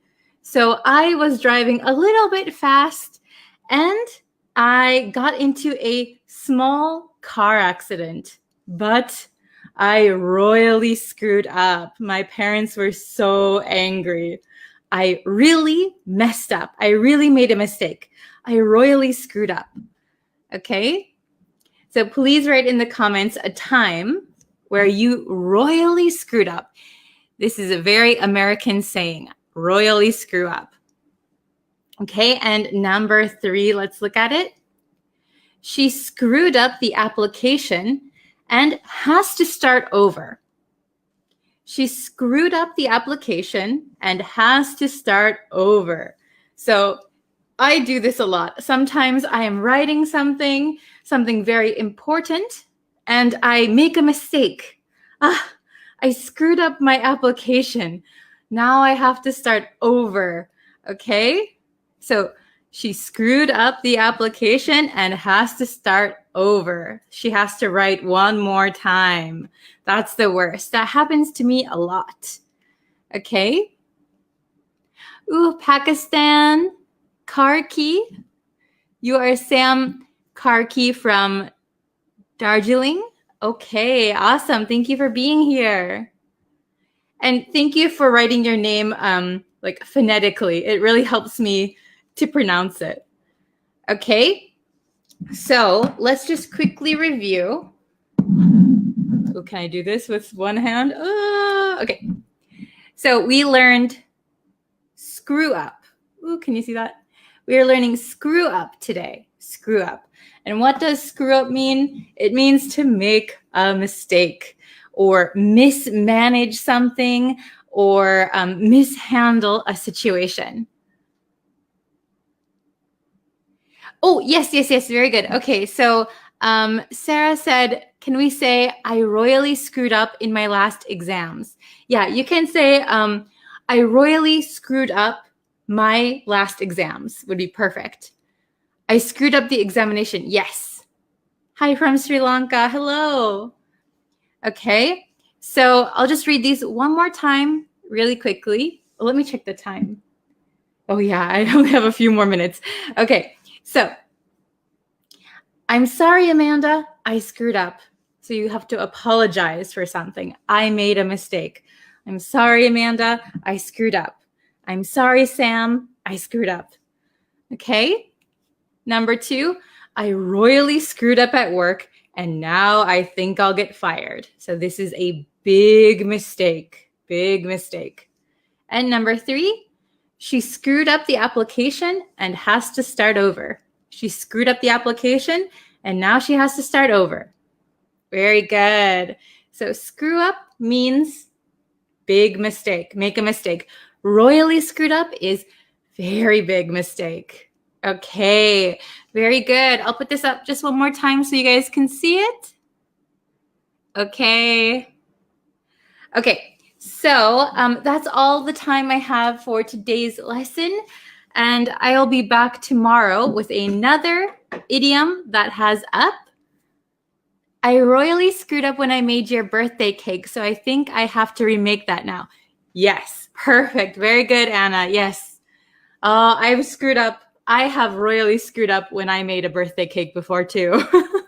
It's a lot of pressure.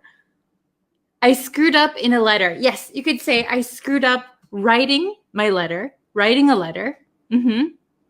Very good.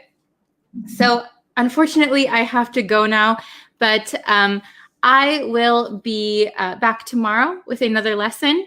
And Thursday will also be, what day is it today? Today is Tuesday. So Wednesday, Thursday will be 2 new lessons. And Friday will be a review lesson, okay? So hopefully around this time this week. Okay, what time is it right now in America? Well, I'm from America, but right now I'm living in Japan and it is about almost noon. Okay. Oh, thank you for joining, Anna. It's always a pleasure having you. Oh, thank you, Kevin. Thank you very much. All right, so I'll see you in tomorrow's lesson. Thank you for watching. See you tomorrow. Bye-bye. Hello, everyone. Let's start our lesson. Yay. Okay. Let's wait and see if a few people get in here and then we can start. Ooh, my lighting is always changing. I'm so sorry. Oh, look, it goes dark and light. I don't know what that's about. Okay, so today we're going to go over 2 expressions in English. And just so you know, I just finished a live stream on YouTube. Oh, hello. Hello, Mahmood. How are you? Okay, so I just finished a live stream on YouTube. So if you haven't watched that lesson, you can watch that lesson too. It's available now on the YouTube channel. You can go watch that. Hello, Keep You. Hello, Rashid. Hello, Agam again. Hello, hello, Sandy. Hi, everyone. Oh my gosh. Hi. Good to see everyone. So, just as I was saying, I just finished a live stream on YouTube. So if you want to go check that out, that's available anytime you can watch it. So, oh, good morning. Hello. Hello, hello. Okay. Are you ready to start our lesson? Hi. Good to see you, Ashin. Hello. Hello, hello, hello. Whoa. The chat just went crazy. Hello from Bangladesh. Okay, so let me get my marker. Oh, where is my marker? I just had it. Oh, there it is. It's under my other whiteboard. Okay, so we're gonna go over even though versus even if. Okay. Hello, Holly. Hello, Sa. Hello, Jahangir from Bangladesh. Hello. Hello from Myanmar. Oh, I'm glad it's very helpful, Agam. Hello, Jonathan. Hello, Lutfullah. Hello, Holly from Myanmar. Hello, Mahmood. Okay. So, Sa's from Myanmar too. Awesome. So we're going to learn even though versus even if. So some of my students have asked me the difference and how to use them. Hello, Anna. Nice to see you. Okay. So even though versus even if. So they are very similar, right? They both have even, but actually how we generally use them is a little bit different. There are some times where even though and even if we can use them interchangeably, but we're not going to focus on that today. We're going to focus on the difference, okay? So just so you know, there are some times where you can use them in the same way, but today we're going to focus on the more practical way that I think you'll use them. Okay. Okay, try your best. Yes. Okay. So yeah, if you can share, that really helps. If you share the live, that really helps get more students in here and our community can grow. Okay, but so we're going to look at even though versus even if. So let's see. Let's go over them first before I get the other whiteboard out. So even though, does anyone know what even though means? Even though.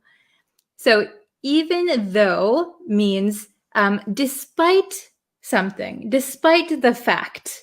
Okay, so even though something, I said even though, something is true, but despite that, something will happen or someone will do something. So a very easy example is even though it's pouring, like raining very hard, even though it's pouring, I still will go for a walk.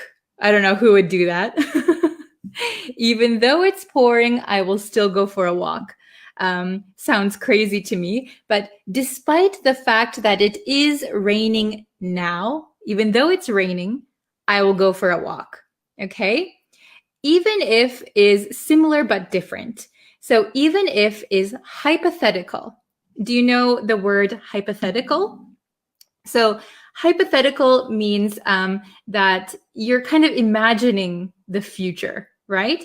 So even if it rains, I don't know if it will or it won't. Even if it rains, I'll go for a walk. So I don't care either way. If it's not raining, I'll go for a walk. Even if it's raining, I'll still go for a walk. Okay, so you might say this like if you look at the weather channel and it says 60% chance of rain. So you're not sure if it's actually going to rain or not, but even if it rains, you will still go. Okay, so despite the possibility that something will happen, even though it's currently happening or it will happen, even though it will rain or even though it is raining, that is a fact. Even if is when you're not sure of the future, right? It's hypothetical, you're imagining. Okay, so I'm going to show you some examples. Okay. Oof. Okay, so we have our whiteboard here, trusty whiteboard. Okay, so can you see this? Even though means despite the fact. So something is true, despite that being true, okay? Then even if, despite the possibility that.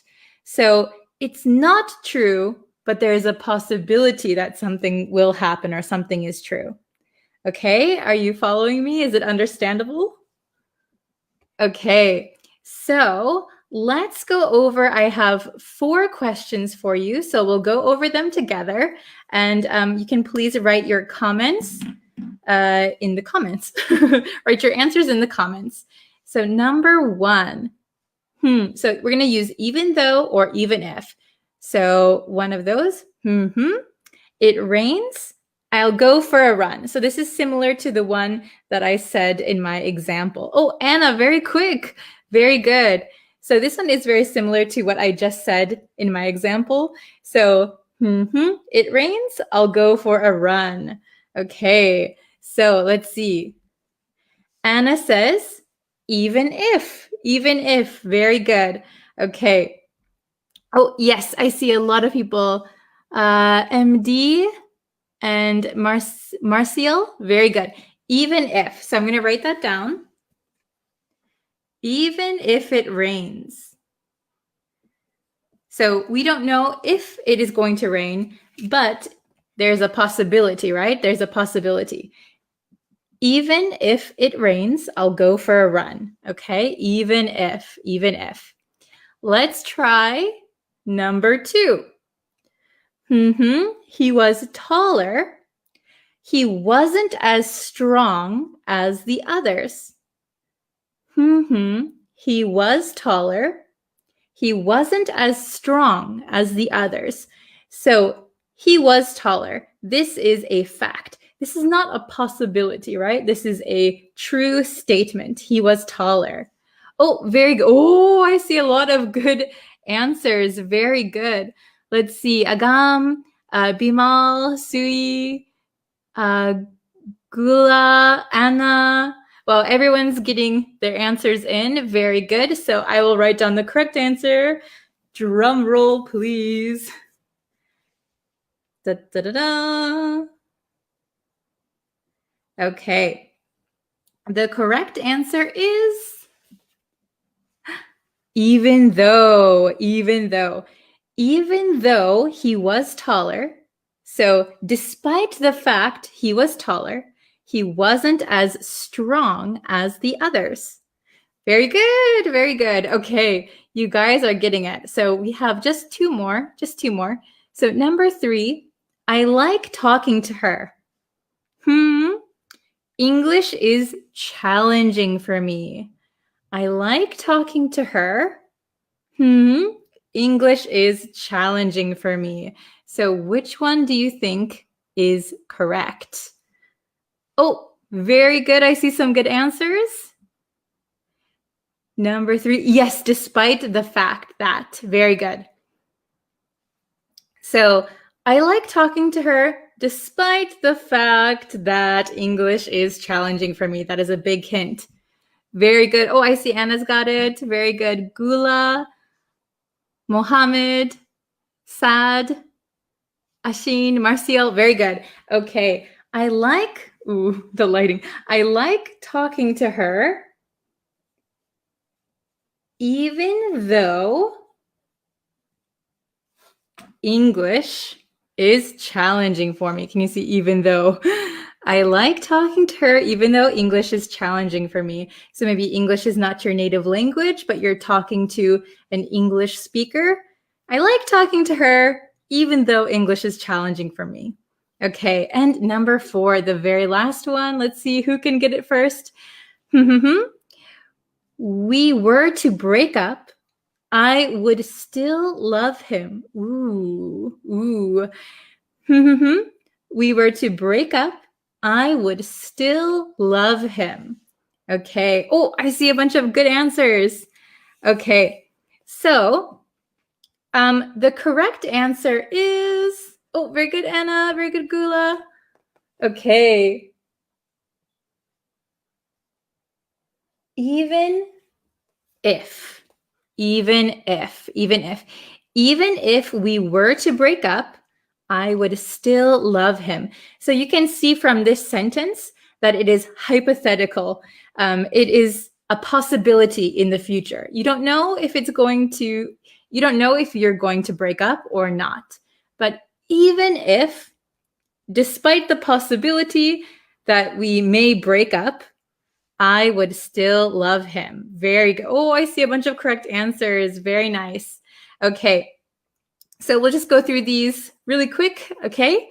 So even though means despite the fact that something, right?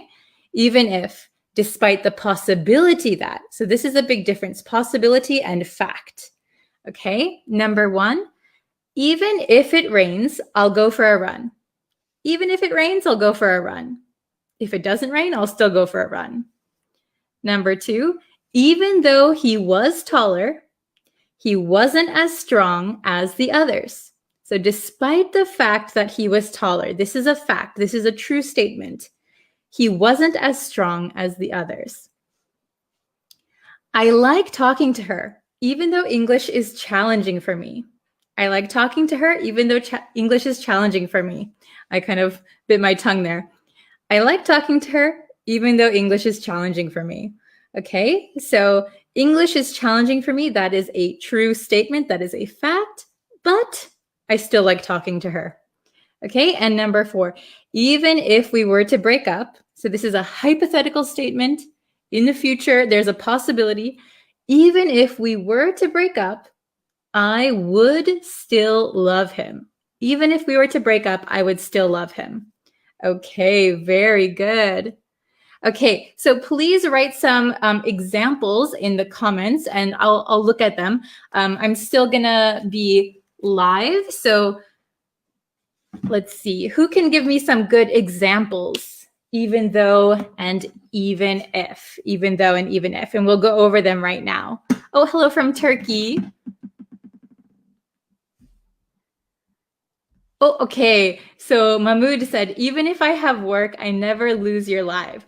So very good. You can say, even if I have work, I never miss your live. That would be perfect. Very good. I never miss your live lesson. Good job, Mahmoud. Okay. Oh, hello from Kurdistan. Hello, Kamar from Mars. Okay. Hi from India. Okay, so Fabio said, if the probability of the breakup is 99%, you still use even if. Yes, so I would say you would still use even if. Whoa, what is going on with my window there? Okay, I'll just go like this. So even if it's 90, oof, what is going on here? Okay, so even if the probability is 99%, you're still not 100% sure. So it's not like if it's a 50-50 chance you use even if. It could be even if you're almost certain. So if I look outside and see dark clouds and I hear thunder off in the distance, I'm kind of 99% sure it's going to rain. But I would say even if it rains, I'm still going outside. Okay, so even if we're going to break up, I would still love him. Okay, very good. How do I get this off? Okay, let's see. Okay, so Kamaridin, is that how you say your name? Said, even if I haven't girlfriend, but I'm so happy. So you could say, even though I don't have a girlfriend, I'm so happy. Okay, so you don't need, when you have even if or even though, we don't usually add but because it's a very similar expression, right? So even though, ooh, what is going on with that window? Is it my camera is smudged? Okay, better. Okay, so even though you don't have a girlfriend. So not having a girlfriend is a fact, It's not hypothetical. I mean, you could use it in a hypothetical way if that's what you want to do. But you could say, I'm happy even if I don't have a girlfriend. Even if I don't have a girlfriend, I'm happy. So that could be okay. It depends which way you want to use it. Do you want to use it in a hypothetical way? Maybe you have a girlfriend now, but even if you didn't have a girlfriend, I would still be happy. Okay? Okay. Oops. Even though I studied English, I cannot speak it. That's a good example. Even though I studied English, I can't speak it. Very good. So even though I studied English, studying English is a true fact. I can't speak it. Very good. Okay. Let's see. I will try again, even if he refuses to listen to me. Perfect sentence. Very good. So you don't know whether or not he will listen to you. It is a possibility that he might not listen to you. So I will try again, even if he refuses to listen to me. Good example. Even though I was tired, I couldn't sleep. Very good. Perfect example. Even though I was tired, I couldn't sleep. Being tired is a fact. I am actually tired. I couldn't sleep. Okay. Good job. Okay. Maybe this will be the last one. Even though the lecture was too late, many students attended it. Oh, very good. So do you mean the teacher started the lecture late or it ran late? So if it ran late, it means it went over the time it was supposed to end. So even though the lecture was too late, maybe you mean it ran too late, many students attended it. Very good. Okay. Oh, we'll do one more. Anna, I see. Okay. Even though you caught the cold last 2 weeks, you still kept going with our online class every day. Oh, thank you, Anna. It's a kind message. I was sick. For 2 weeks, I had a cold. So even though we would say, even though you caught a cold for the last 2 weeks, you still kept going with our online class every day. Yes, very good example. Oh, thank you so much. Okay. All right. So keep writing your examples in the comments and I will try and check them for you. Okay. So I've got to go now. I have another lesson, but I did do a live stream on YouTube. So if you want to check that out, let's see. Let's see if I can give you the link to the, oh my gosh, I don't think I can. Hold on 1 second. So I just did a live stream. So I will, can you guys still see me? Okay. How can I get the link? Oh, here. Okay. So if you want to see the live stream on YouTube, there is the link. I just posted it. So the YouTube channel's name is Breeze Practical English. So it is the same as my Facebook name. Okay, so I'll put that. Oh, where'd it go? So if you look up Breeze Practical English on YouTube, you can find the YouTube channel. I just did a live stream there. So you can go check that out. It's a different lesson. So if you want to see that, you can. I'll comment the link one more time. Okay. So thank you guys for watching and I will see you in our next lesson tomorrow. Thank you and take care. Everyone stay healthy. Bye.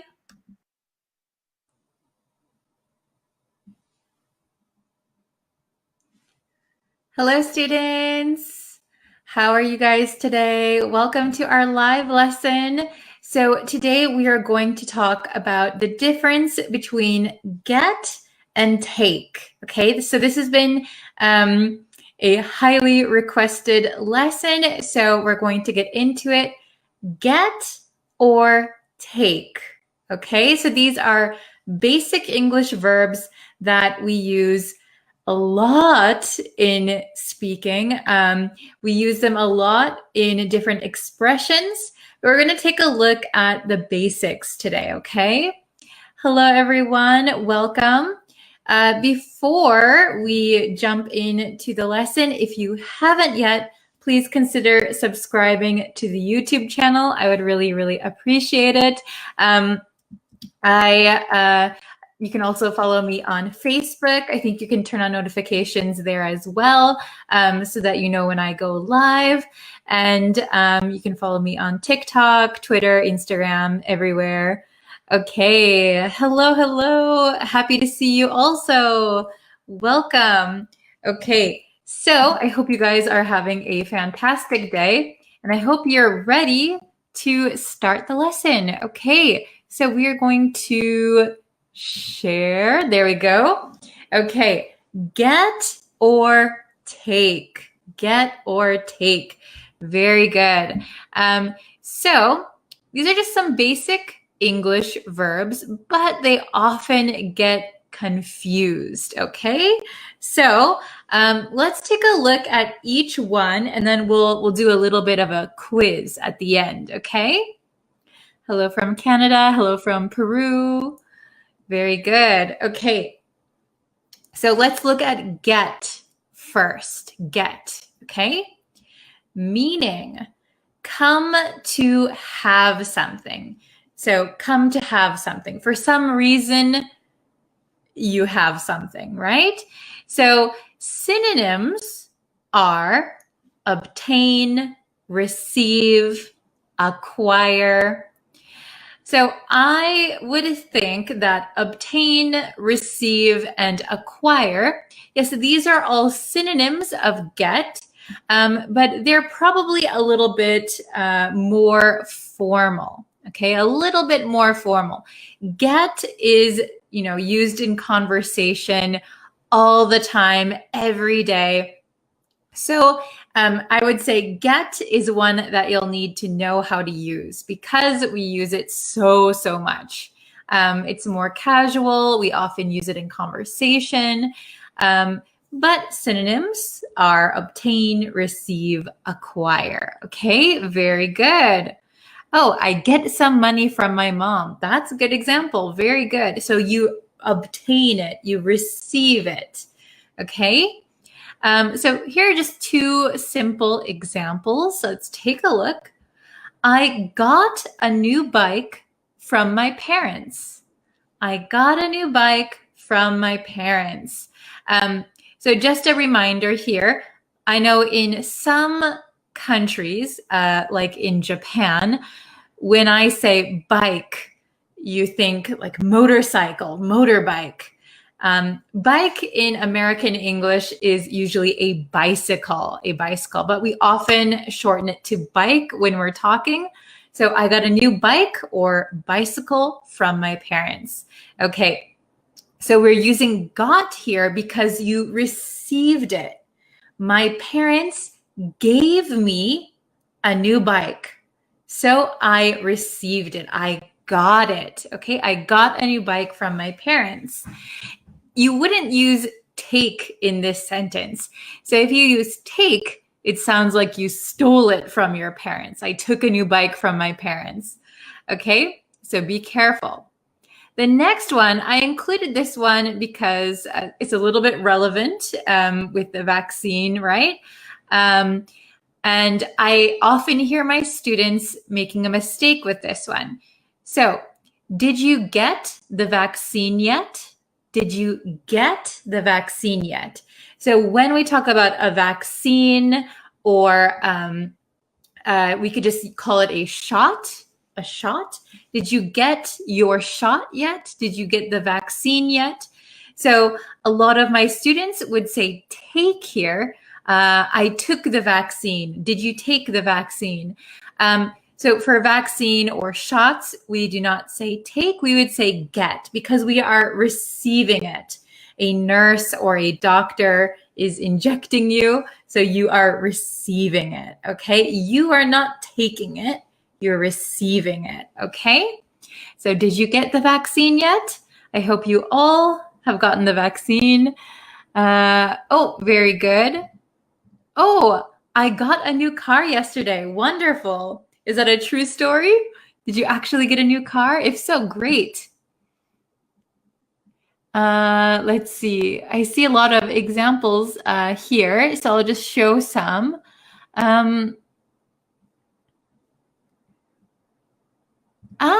She gets her haircut every couple of weeks. Very good. So to get something done, we did a lesson on that on a previous week about get or have with processes. Good job. Okay, excellent. Let's take a look at take. Okay, take.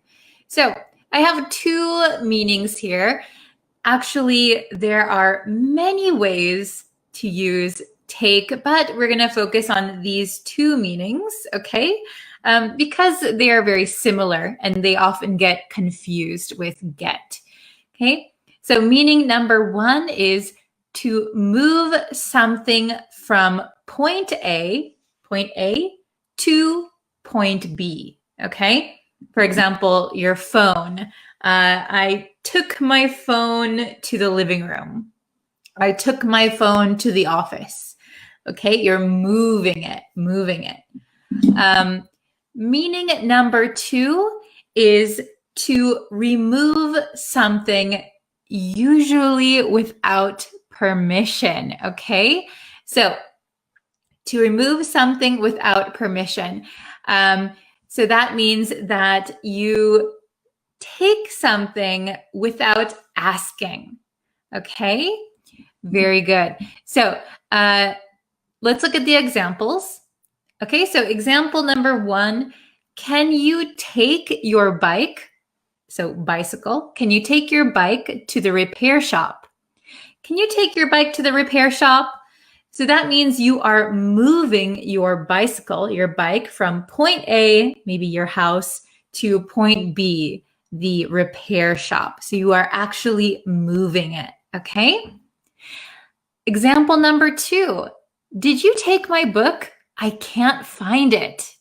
So did you remove my book without permission? I can't find it. Did you take my book? Did you take my book? Okay. Is that understandable? Oh, very good. Can you take me to the school? Very good. Just a quick note, if you are talking about the school that you are always attending, your regular school, not just a building, we don't actually need to use the. Can you take me to school? Can you take me to school today? Very good. Okay. I got my car fixed. Yes, this is using get for having something done for you. Okay, so somebody else is doing it. Okay. Oh, thank you. I am well. Okay. My grandfather has taken the vaccine and now he feels much better. Very good example. Just be careful because when we talk about the vaccine or a injection, a shot, we use get. My grandfather got the vaccine, has gotten the vaccine, and now he feels much better. Very good. Okay. Let's see. My brother took my snacks. Very good. Very good. Okay. Awesome job. Very good. Did you take my wallet? So did is already in the past. We're asking a question. Did you take my wallet from my pocket? Excellent. So this is without permission. You moved it without permission. Very good. Okay, let's take a little bit of a quiz. So here we are. We have 6 questions. So we're going to use get or take, okay? And be careful because we're going to change the verb depending on the sentence, okay? So get, got, gotten, take, took, taken, okay? So let's try. So number 1. Oh, hello. It's okay if you're late, so you can continue watching with us. So we're just taking a little bit of a quiz. Okay, so number 1. It's raining, so you should your umbrella. Which one do you think is the best answer? Oh, very good. Hite? Am I saying your name right, Hite? Oh, Aliawan is here. Hello. Very good. Okay. So this is an easy one, I hope. Oh, actually, I see some people saying get, some people saying take. So the best answer for number 1 is take. It's raining, so you should take your umbrella. Okay? Take your umbrella from your house, point A to point B. Okay, number 2. I hope I don't sick. So this one, we didn't go over, but it's a very common one, so I put it in here. Oh, very good. You guys are so fast. Good job. So number 2, I hope I don't get sick. Very good. Very good. So we would say get sick. And I think we say get sick maybe because we receive some, illness. We obtained some kind of illness, right? So we get sick. We get sick, catch a cold, have a fever. We'll probably go over those at another time, but just remember, get sick, get sick. Okay. Number 3, someone broke into her house and her laptop.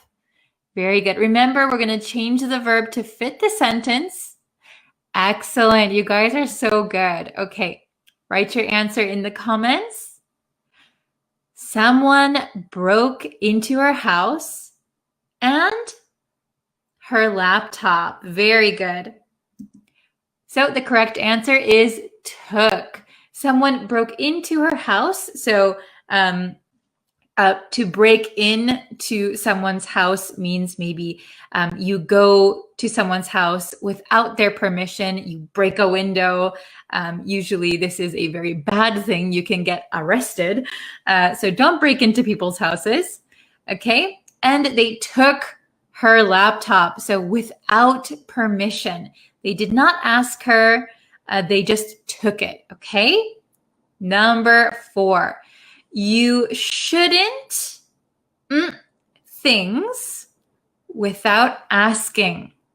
Oh, very good. You shouldn't things without asking. Oh, very good. I see lots of correct answers. Remember to put it in the correct verb form, okay? You shouldn't take things without asking. So this is a general statement. It is talking about all the time. You shouldn't take things without asking. Very good. Number 5. A raise. Does everyone understand what a raise is? You didn't notice the past tense. Yeah. It's tricky. Oh, very good. Okay, I see some different answers for number 5. So if you don't know what a raise is, usually when you are when you're working at a company, you get a salary and it's the same every month. But if you do a very good job, you can get a raise. So here, I got a raise. Very, very happy. Yay, I got a raise. So it means I got more money. So because this is talking about money, and your boss probably decides how much you get, we're going to use the verb get. I got paid. I got a raise. Okay. So we wouldn't say I took a raise. That sounds like you just took it without asking anyone.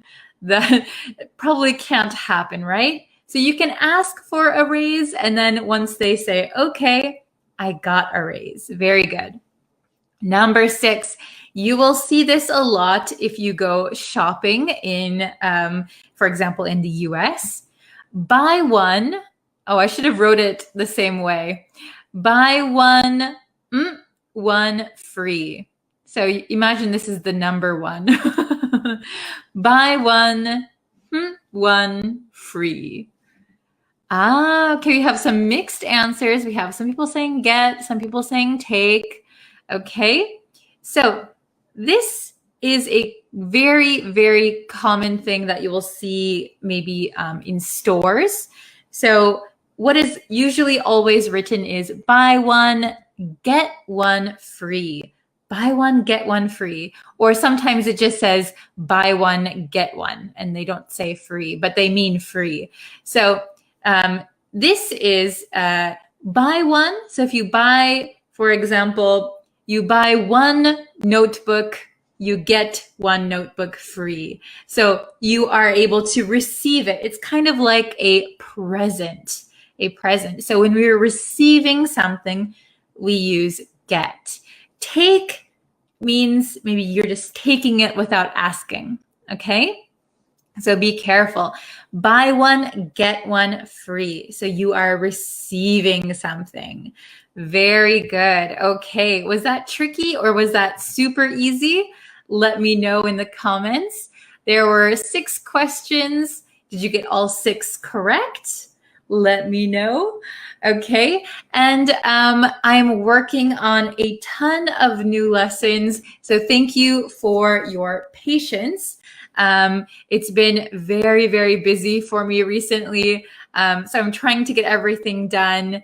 And yes, I've been going to the doctor a lot and all kinds of things, but I'm trying my best to keep a schedule and to keep putting out new lessons. Oh, very good. I got 5 out of 6, 5 out of 6, 6 out of 6. Wonderful. Oh, 6 out of 6. Nice job. 4 out of 6. Pretty good. 4 out of 6. Good job. Good job. So if you have any questions on some of them, I hope I was able to explain the answers. If you still have some questions, watch the explanation one more time and then come back later and take the quiz again. Okay, thank you so, so much. And I will see you in a lesson in a little bit. Thank you, everyone. Take care. Bye-bye. Hello, everyone. I'm back again. So I said in my last live stream that I would go live again in about an hour. So I'm back. Here I am. Okay, so I know some people missed the last live stream, so I thought I would do this one. Okay, let's see if we can get some more people in here really quick. I'm gonna share it. Okay, wait just 1 second. I'm going to share the live stream. Okay. Oh, it looks like we have a few people in here. Hi, guys. I'm back. Okay. So I had to teach another lesson and now I'm back for another live stream. Oh, hello. Thank you. Thank you for joining this live stream again. Okay. Should we just jump into it? So this is a new live stream, even though I did a previous one. Okay. So this is what we're learning today. So this is I feel like. I feel like. It sounds kind of easy, right? But I'm going to teach you how to use this like a native speaker. Okay? I feel like. I feel like ... Okay? So let's start with the meaning. What does I feel like mean? It sounds kind of simple, but there's actually a few meanings to this phrase. Okay? So the first one is I want to. I feel like means I want to do something. The second meaning is I think. I feel like, It means I think. Okay, so there's two very different meanings to this one.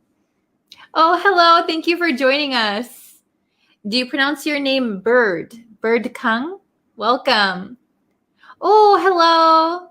Hello, Muhammad. Thanks for joining. So if you missed it, we are learning I feel like. I feel like. So it sounds pretty simple, but the way native speakers in America use it might be different from what you understand, okay? So let's just go over the two meanings really quick. So the meaning for the first one is I want to. I feel like means I want to do something. Then the other meaning is I think. I feel like, I think. Okay, so let's look at the first two examples. Oh, hello. Thank you for joining. Okay, so number one, I feel like staying in bed all day. I feel like staying in bed all day. I'm tired. I don't want to get up. I feel like staying in bed all day. So this one, I feel like staying in bed. This is, which one do you think? Do you think this is I want to or I think? Okay, so this one is I want to. So we could say, I want to stay in bed all day. I want to stay in bed all day. But when we use I feel like, we're going to have an ing. This is the main point. I feel like staying in bed. Okay, so remember that ing, okay? Number two, I feel like eating. Oh, we have the same ing here. I feel like eating a hamburger. This means I want to eat a hamburger. I want to eat a hamburger. I feel like eating a hamburger. Okay? Then let's look at number three. So this is a little bit different. I feel like you're lying to me. Oh, here we have ing again. I feel like you're lying to me. Now, this does not mean want to. So want to, I want you to lie to me. No. I don't want you to lie to me. Okay? I feel like you're lying to me. I think you are lying to me. I think you're lying to me. Oh, very good. Oh, I feel like knowing about subjunctive. Oh, okay. Yes.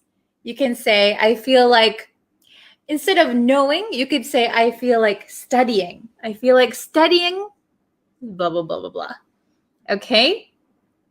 Oh, hello from Algeria. Wow. Hi, thanks for joining. Okay.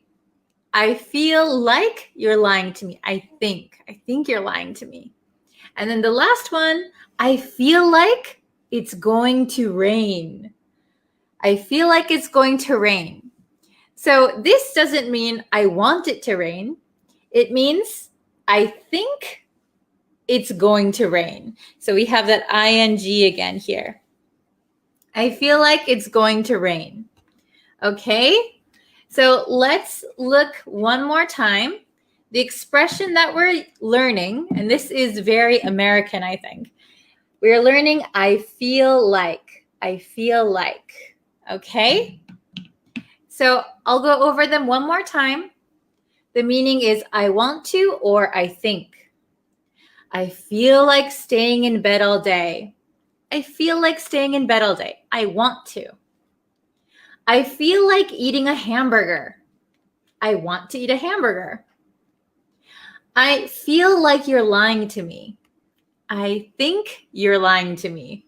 And I feel like it's going to rain. I think it's going to rain. Okay?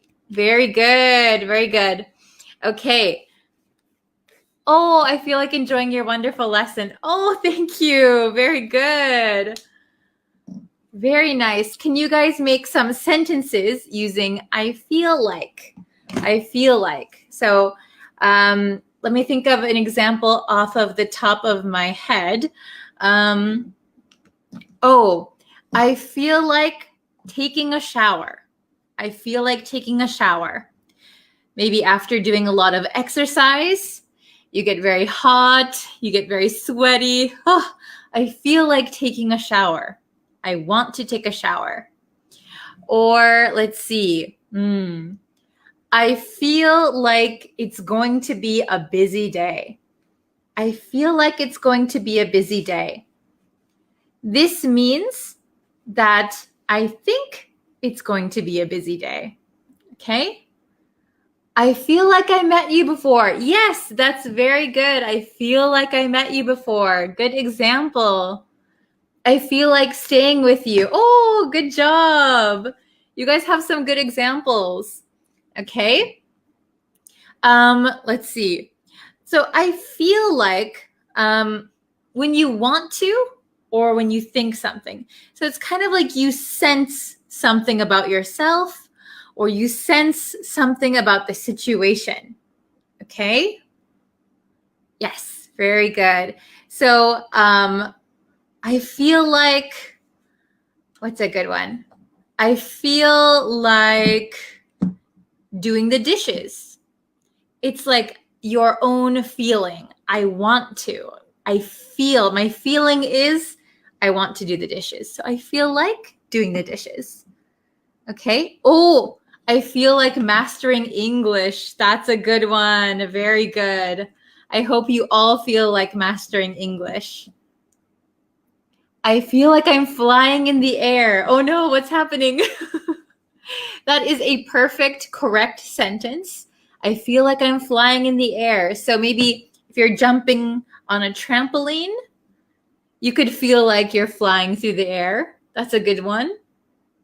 Very good. Okay.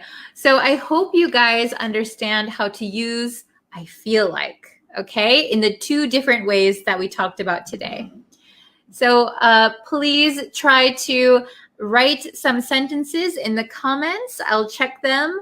And if you'd like, maybe share this video with your friends who are learning English. It's always nice to get more English students all together so we can have these lessons together.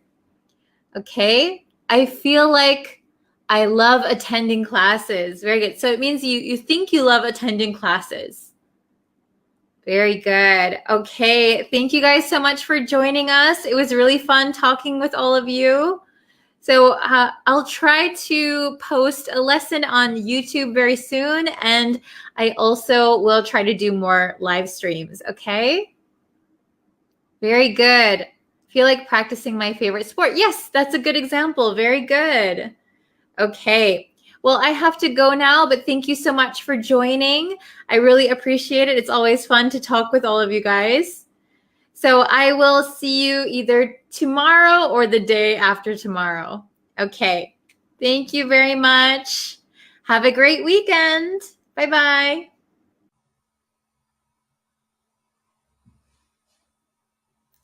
Hello, students. Hello, hello. How are you guys today? So we're going to get into our live lesson, but really quick, before we get into it, let me just remind you to please subscribe to the YouTube channel if you haven't yet. And if you haven't liked the Facebook page, you can like the Facebook page. So thank you guys so much for always supporting me. I really, really appreciate it. Hello, Ali. Hello, Hita, Stint, Emmanuel, Kurdistan, Kurdish, Pancho, Rodriguez, Shams. Very good. Oh, it's been a long time for you. Oh, welcome back. Hello, everyone. Bangladesh, Afghanistan. Hi, guys. Thank you guys so much for tuning in today. Today we're going to have a basic English lesson, the difference between each and every. Okay? Welcome from Myanmar. Hello. Hello from Mexico. So actually, I just did a Pomodoro study session over on YouTube. So if you need to study something, if you need to brush up or review vocabulary, grammar, whatever it is, you can hop over to YouTube and hop over to that video, and you can watch it again, play it back, just in case you need some motivation for studying. Okay, so let's see. We're going to jump into the lesson. So thank you guys for joining me. Hello from Somalia. Hello, hello. Okay, so each or every. Each or every. Okay. Oh, hello from France and India. So this is a basic English lesson. Each and every are both words that we use all the time. Probably every day you will hear each or every. So it's really important to know when we use them. Okay, so there are some similarities, but there are some key differences. So let's take a look. So each or every. Each and every are very similar in meaning. However, there are some key differences. Okay, so do you know what those differences are? So let's take a look. So let's look at each first. Okay, let's look at each. We use each for individual things in a group or a list of two or more things. So this is important. Individual things in a group. Okay, individual things in a group or a list of two or more things. This too is very important, okay? We don't really use every when we're talking about two things. So if you want to talk about two things, use each. Use each, okay? So an example here, she had a rock in each hand. Each hand. So most people have two hands. So she had a rock in each hand. So she has two. So in this hand, there's a rock, and in this hand, there's a rock. We would not use every here. If you said she had a rock in every hand, for a native speaker, we might be a little bit surprised. How many hands does she have? Does she have 3 hands, 4 hands, 10 hands? So when talking about two things, remember to use each, okay? We use each of plus a pronoun or each of plus determiner plus noun, okay? So a lot of times with each, we will use each of something, okay? So an example here, each of us has a car. Each of us has a car. Each of the students did their homework. Okay, each of the students did their homework. All right, are you following so far? Is it understandable? Let's take another look at every. We use every to talk about a group or list of 3 or more things. So when we're talking about a group as a whole, or 3 or more things, we're going to use every, okay? Every house has a Christmas tree in the window. So if it's Christmas time, every house has a Christmas tree in the window. So that means all of the houses, right? Every house. Okay, let's take a look at the next slide. We can use adverbs with every, but not with each. Okay, so adverbs are like almost, nearly, practically. Okay, so we can use adverbs with every. Almost is an adverb. Almost every student read a book over the summer. Almost every student read a book over the summer. So it's not all of the students, but almost all. So almost every student.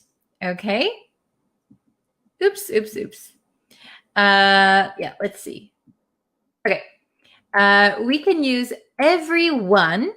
So everyone plus a pronoun, or everyone plus determiner plus noun. So you'll notice that each of is very common, and then every one of is very common. Okay? So let's see. Every one of us has a car. Every one of the children jumped for joy. Okay, very good. Excellent. So jumped for joy means they jumped up and they're very, very happy. They jumped for joy. Okay, very good. Oh, excellent. Every person needs to study. Very good. Okay, so let's see. Let's do some questions together, okay? Questions. So question number 1, ooh, the color looks a little bit strange. Of the boys got dressed. So is this each or every? Each or every? What do you think? You can write your answer in the comments. Of the boys got dressed. Okay, is it each of the boys got dressed or every of the boys got dressed?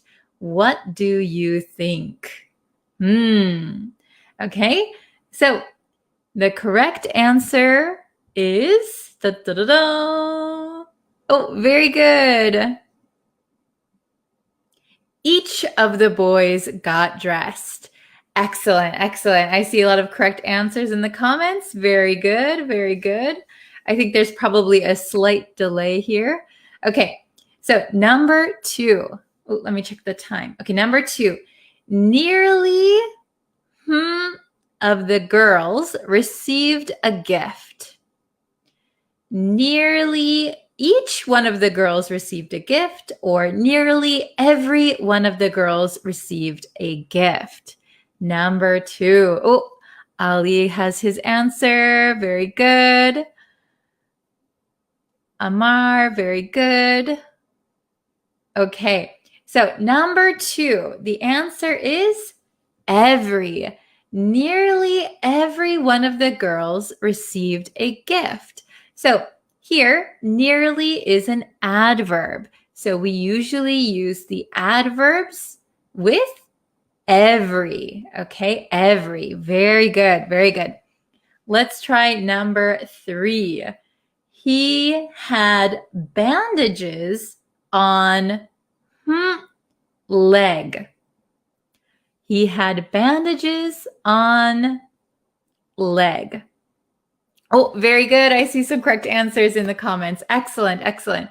So he had bandages on each leg, each leg. So please remember that if you're talking about 2 things, 2 or more, you can use each. You cannot use every with 2 things. Every is used for 3 or more things, okay? So he had bandages on each leg. He has 2 legs, so on each of them, there were bandages. If you say he had bandages on every leg, well, how many legs are there? How many people are we talking about? Okay, so just keep that in mind. let's look at number 4. Of the trees were chopped down. Each of the trees were chopped down. Every of the trees were chopped down. Oh, very good. I see some correct answers. Excellent, excellent. Yes, the correct answer is each. Each of the trees were chopped down. Each of the trees. This one, that one, the other one, each of them. Okay? And the last one, I hope you can get it right. Practically, student got the answer right. Practically, student got the answer right. What is the correct answer here? Okay, oh, very good, everybody. The correct answer is every. Practically is an adverb. So with adverbs, we can use every. Practically every student got the answer right. Excellent job, everyone. Who got 5 out of 5? Who got a few out of 5? If you got one wrong or if you got a few of them wrong, no worries. You can always go back and rewatch this lesson. Go through and really look at all of the rules, the differences.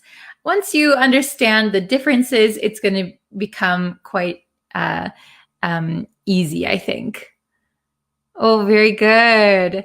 Excellent. So let's see. I have just a few more minutes. I have a lesson that I have to do today. But if you have an example sentence, you can put it up. Oh, 5 out of 5. Excellent. 3 is pretty good. 4 out of 5. Quite good. 4 out of 5. Excellent. Let's see. Oh, got 2. That's still very good. Good try. Remember, you can always come back and watch this lesson again. So please don't worry. If you have any questions, you can also leave them in the comments and I will try to answer you as soon as possible. Okay?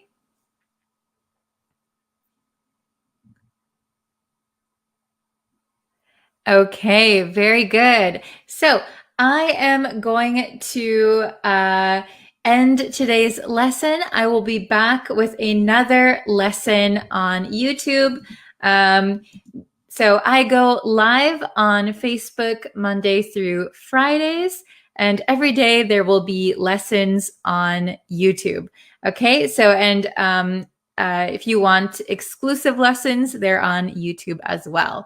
Okay, so thank you so much for watching. I can put myself as a big screen again. Okay, thank you guys so much for watching. I'm really excited for upcoming lessons. A lot of you have given me really good suggestions, so I'm working on those. They're in the works, don't worry. And yes, I will see you very, very soon. Thank you, everyone. Bye-bye.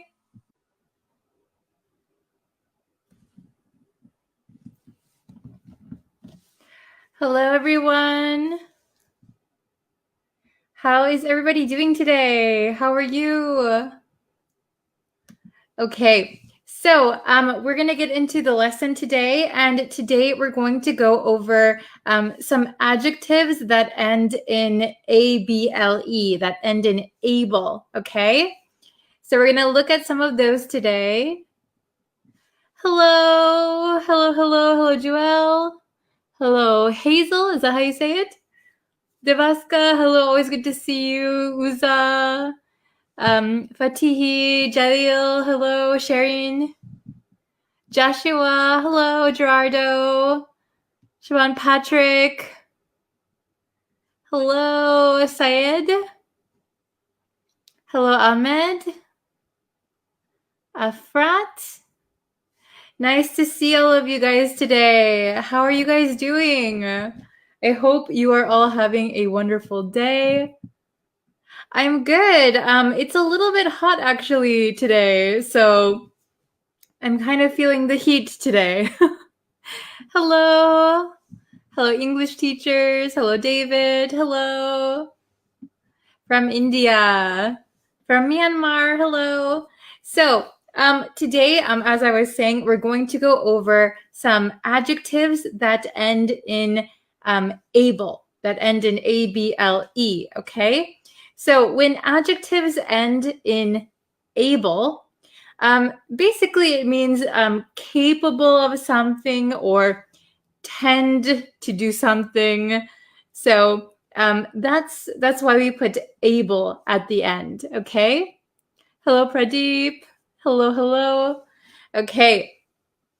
Oh, how's the weather in my country? So right now I'm in Japan and it's a little bit warm today. Hello from Myanmar. Hello from Iraq. Hello, Annie. Okay, so let's get into our lesson, right? Okay, whoa, I just hit my computer. That's how you know it's live, right? Okay, so can you guys see me okay? All right, so today we're gonna go over sociable, laughable, and noticeable, okay? Sociable, laughable, noticeable. So maybe you know the word notice, maybe you know the word laugh, and maybe you know that social, or society, we have that SOCI. So social, society, that all means like you like to hang out with people, right? Oh, hello from Thailand. Oh, it's cold at Lake Geneva now. Oh, it must be cold.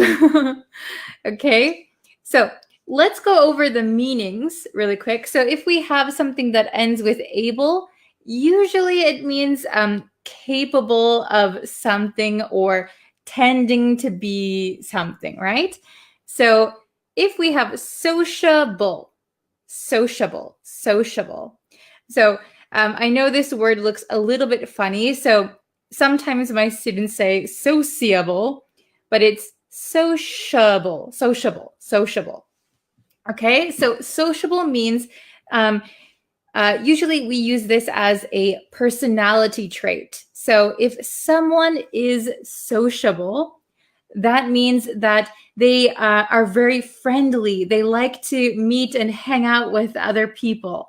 They are sociable. Okay. So maybe you know the word social or society. So groups of people gathering. So sociable is a personality trait. I am sociable. I'm not sociable. Okay. So sociable is usually a positive thing, a positive thing. If someone is sociable, that is good. They are very friendly. Okay. Oh, hello, Frederick from Switzerland. Hello, hello. Okay. Next, we have laughable, laughable. So you probably know the word laugh. Ha ha ha ha. So if something or someone is laughable, that means that that thing or that person is so ridiculous that it's funny. Okay. So for example, the president's speech was laughable. It was so ridiculous. All you can do is laugh, right? Okay. Sociable and friendly, are they the same? Yeah, so sociable and friendly are synonyms. Yes. Okay, very good. So the next one is noticeable. Noticeable. So you know the word notice. Oh, you see something, right? So being able to be noticed is noticeable. Okay. So if something is very obvious, if something is very clear, or you can't miss it, then it is noticeable. Okay. There's been a noticeable change in American politics, for example. Okay. This is a good question from Anna. Is laughable positive? Okay, so laughable is usually not positive. I would say laughable is more on the negative side. So somebody tries to do something or somebody does something and other people think it's laughable. So it's kind of the same as ridiculous. Ridiculous, okay? Very, very good. Okay, so sociable, laughable, noticeable. Sociable is positive, laughable is usually negative, and noticeable is, well, it's not really positive or negative. It just means something is able to be noticed. So it depends if that is a good thing or a bad thing, right? Okay. Very good. Okay, awesome. Okay, very good. I see everybody's doing well. Okay, so let's go on to this one. Okay, so we have, scooching over again. Okay, we have, let's see, sociable, willing to talk with people, friendly. Okay, so somebody who is willing to talk with people, somebody who is friendly is a sociable person. Okay. Let's see. Sociable and flexible, are they the same? They are not the same. So sociable means you like to gather with people, you like to talk with people. Flexible means that you are able to adjust like your schedule or your ideas. So a little bit different. Okay. So very good. Laughable, laughable. So ridiculous as to be amusing. So something is so crazy or so ridiculous that all you can do is laugh, right? Okay. So for example, let's see. I haven't studied French since high school. I haven't studied French since high school. So if I went to France and I tried to talk with the local people in French, maybe my French would be laughable. You wouldn't be able to take me seriously because I'm so bad at French, right? So it's so ridiculous if I speak French. It's so ridiculous that it's kind of amusing. Okay? Yes. Sociable has the same meaning with outgoing. Very good. Yes. So I think sociable and outgoing are also synonyms. Okay? Then we have noticeable, noticeable, able to be noticed. So easily seen or noticed, clear and apparent. Okay? Very, very good. So if you have no questions, yes, these are all adjectives. All three of them are adjectives, okay? Let's see. Okay, so, okay. Number one, there is a rip in her dress. There is a rip in her dress, okay? Oh, Frederick, very good. Nis, very good. Let's see. Oh, yes. Oh, very good. Sheen, Saya. Excellent. Okay. Anna, good job. So the first one is there is a noticeable. So notice, just spell it regular, notice, and then add able. Okay? Can you see? Oh, that looks like an R almost. Okay, let me erase it. It's hard to write. There is a noticeable rip in her dress. That means it is easy to see. It is obvious. Maybe anyone who looks at her will notice that she has a rip in her dress. So, we should help her, right? Okay, number two. Although I look like a person, this says, I'm very shy. I'm very shy. Although I look like a person, I'm very shy. Okay. Oh, Aliawan, very good. Sociable. Very good. Anna, Valentina, Mauricio, Frederick, awesome. Sue. Okay, very, very nice. Gerardo, okay. Although I look like a sociable, oops. Although I look like a sociable person, I'm very shy. So please tell me in the comments if you are a sociable person or if you are shy. So I might look like I am a sociable person, but actually I am very shy. Okay, how about number 3? His attempt, so he tried, his attempt at dancing was, maybe not so good, right? His attempt at dancing was, so when he tried to dance, it was something. Number 3. Oh, very good. I think Frederick, very good. Let's see. Oh, I'm getting some different answers. Okay, so we're kind of split. Noticeable and laughable. Okay, so you could say, I guess, his attempt at dancing was noticeable. Okay, yeah, I can see where you would think that one. So if you say his attempt at dancing was noticeable, that means that everybody noticed he was trying to dance. But maybe the best answer of these, his attempt at dancing was, laughable. So he wasn't very good. He looked ridiculous. All we can do is kind of laugh. The poor guy. His attempt at dancing was laughable. So maybe either he was really, really bad or he didn't put in a lot of effort. So it was what he was doing, his dancing was so ridiculous that it was kind of amusing. Okay?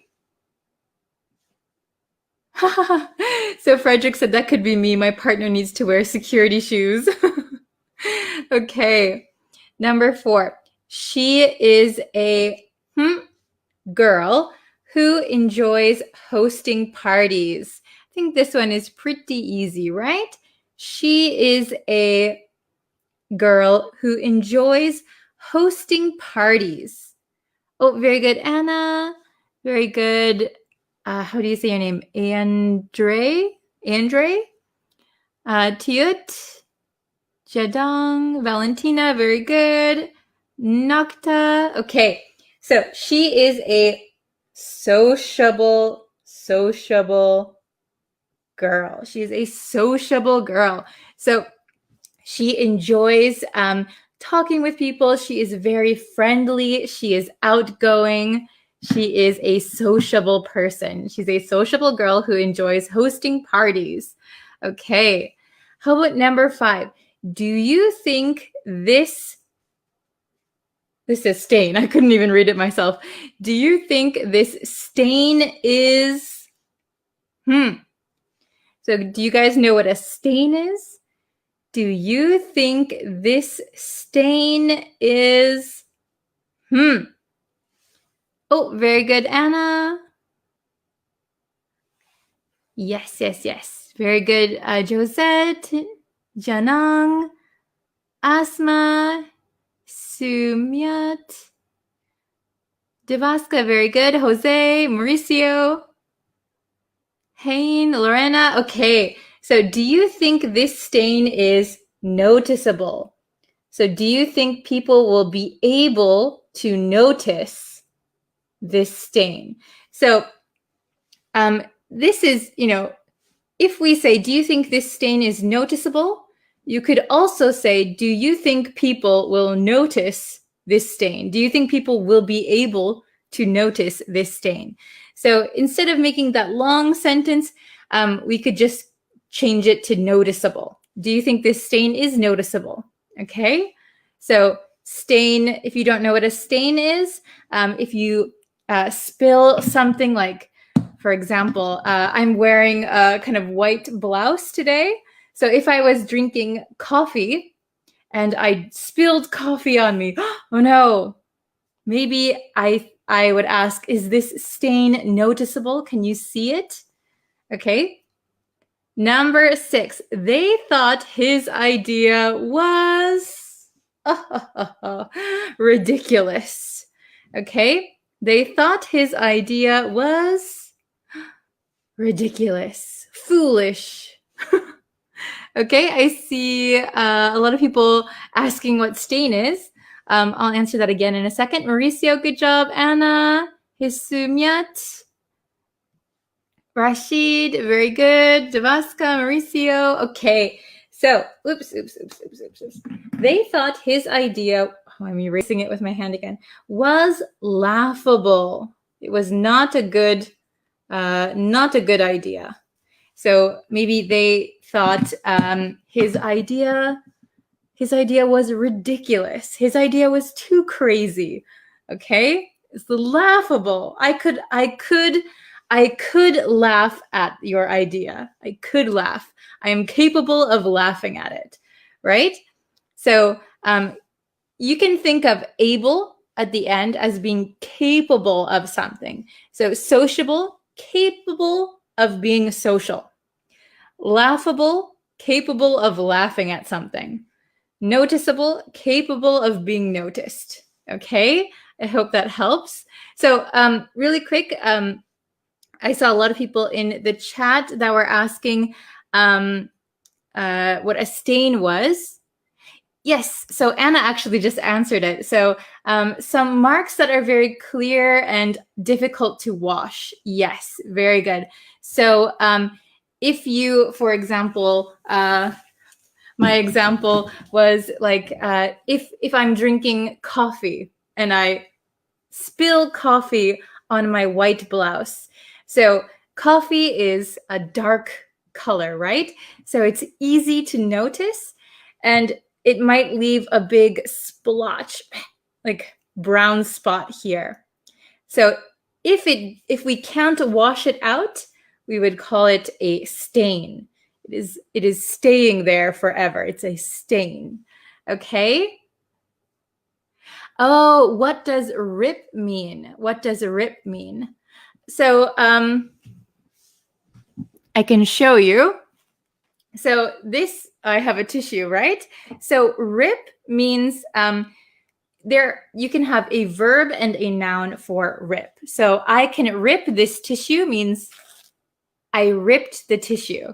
Now I could say the tissue has a rip. The tissue has a rip. Can you see that?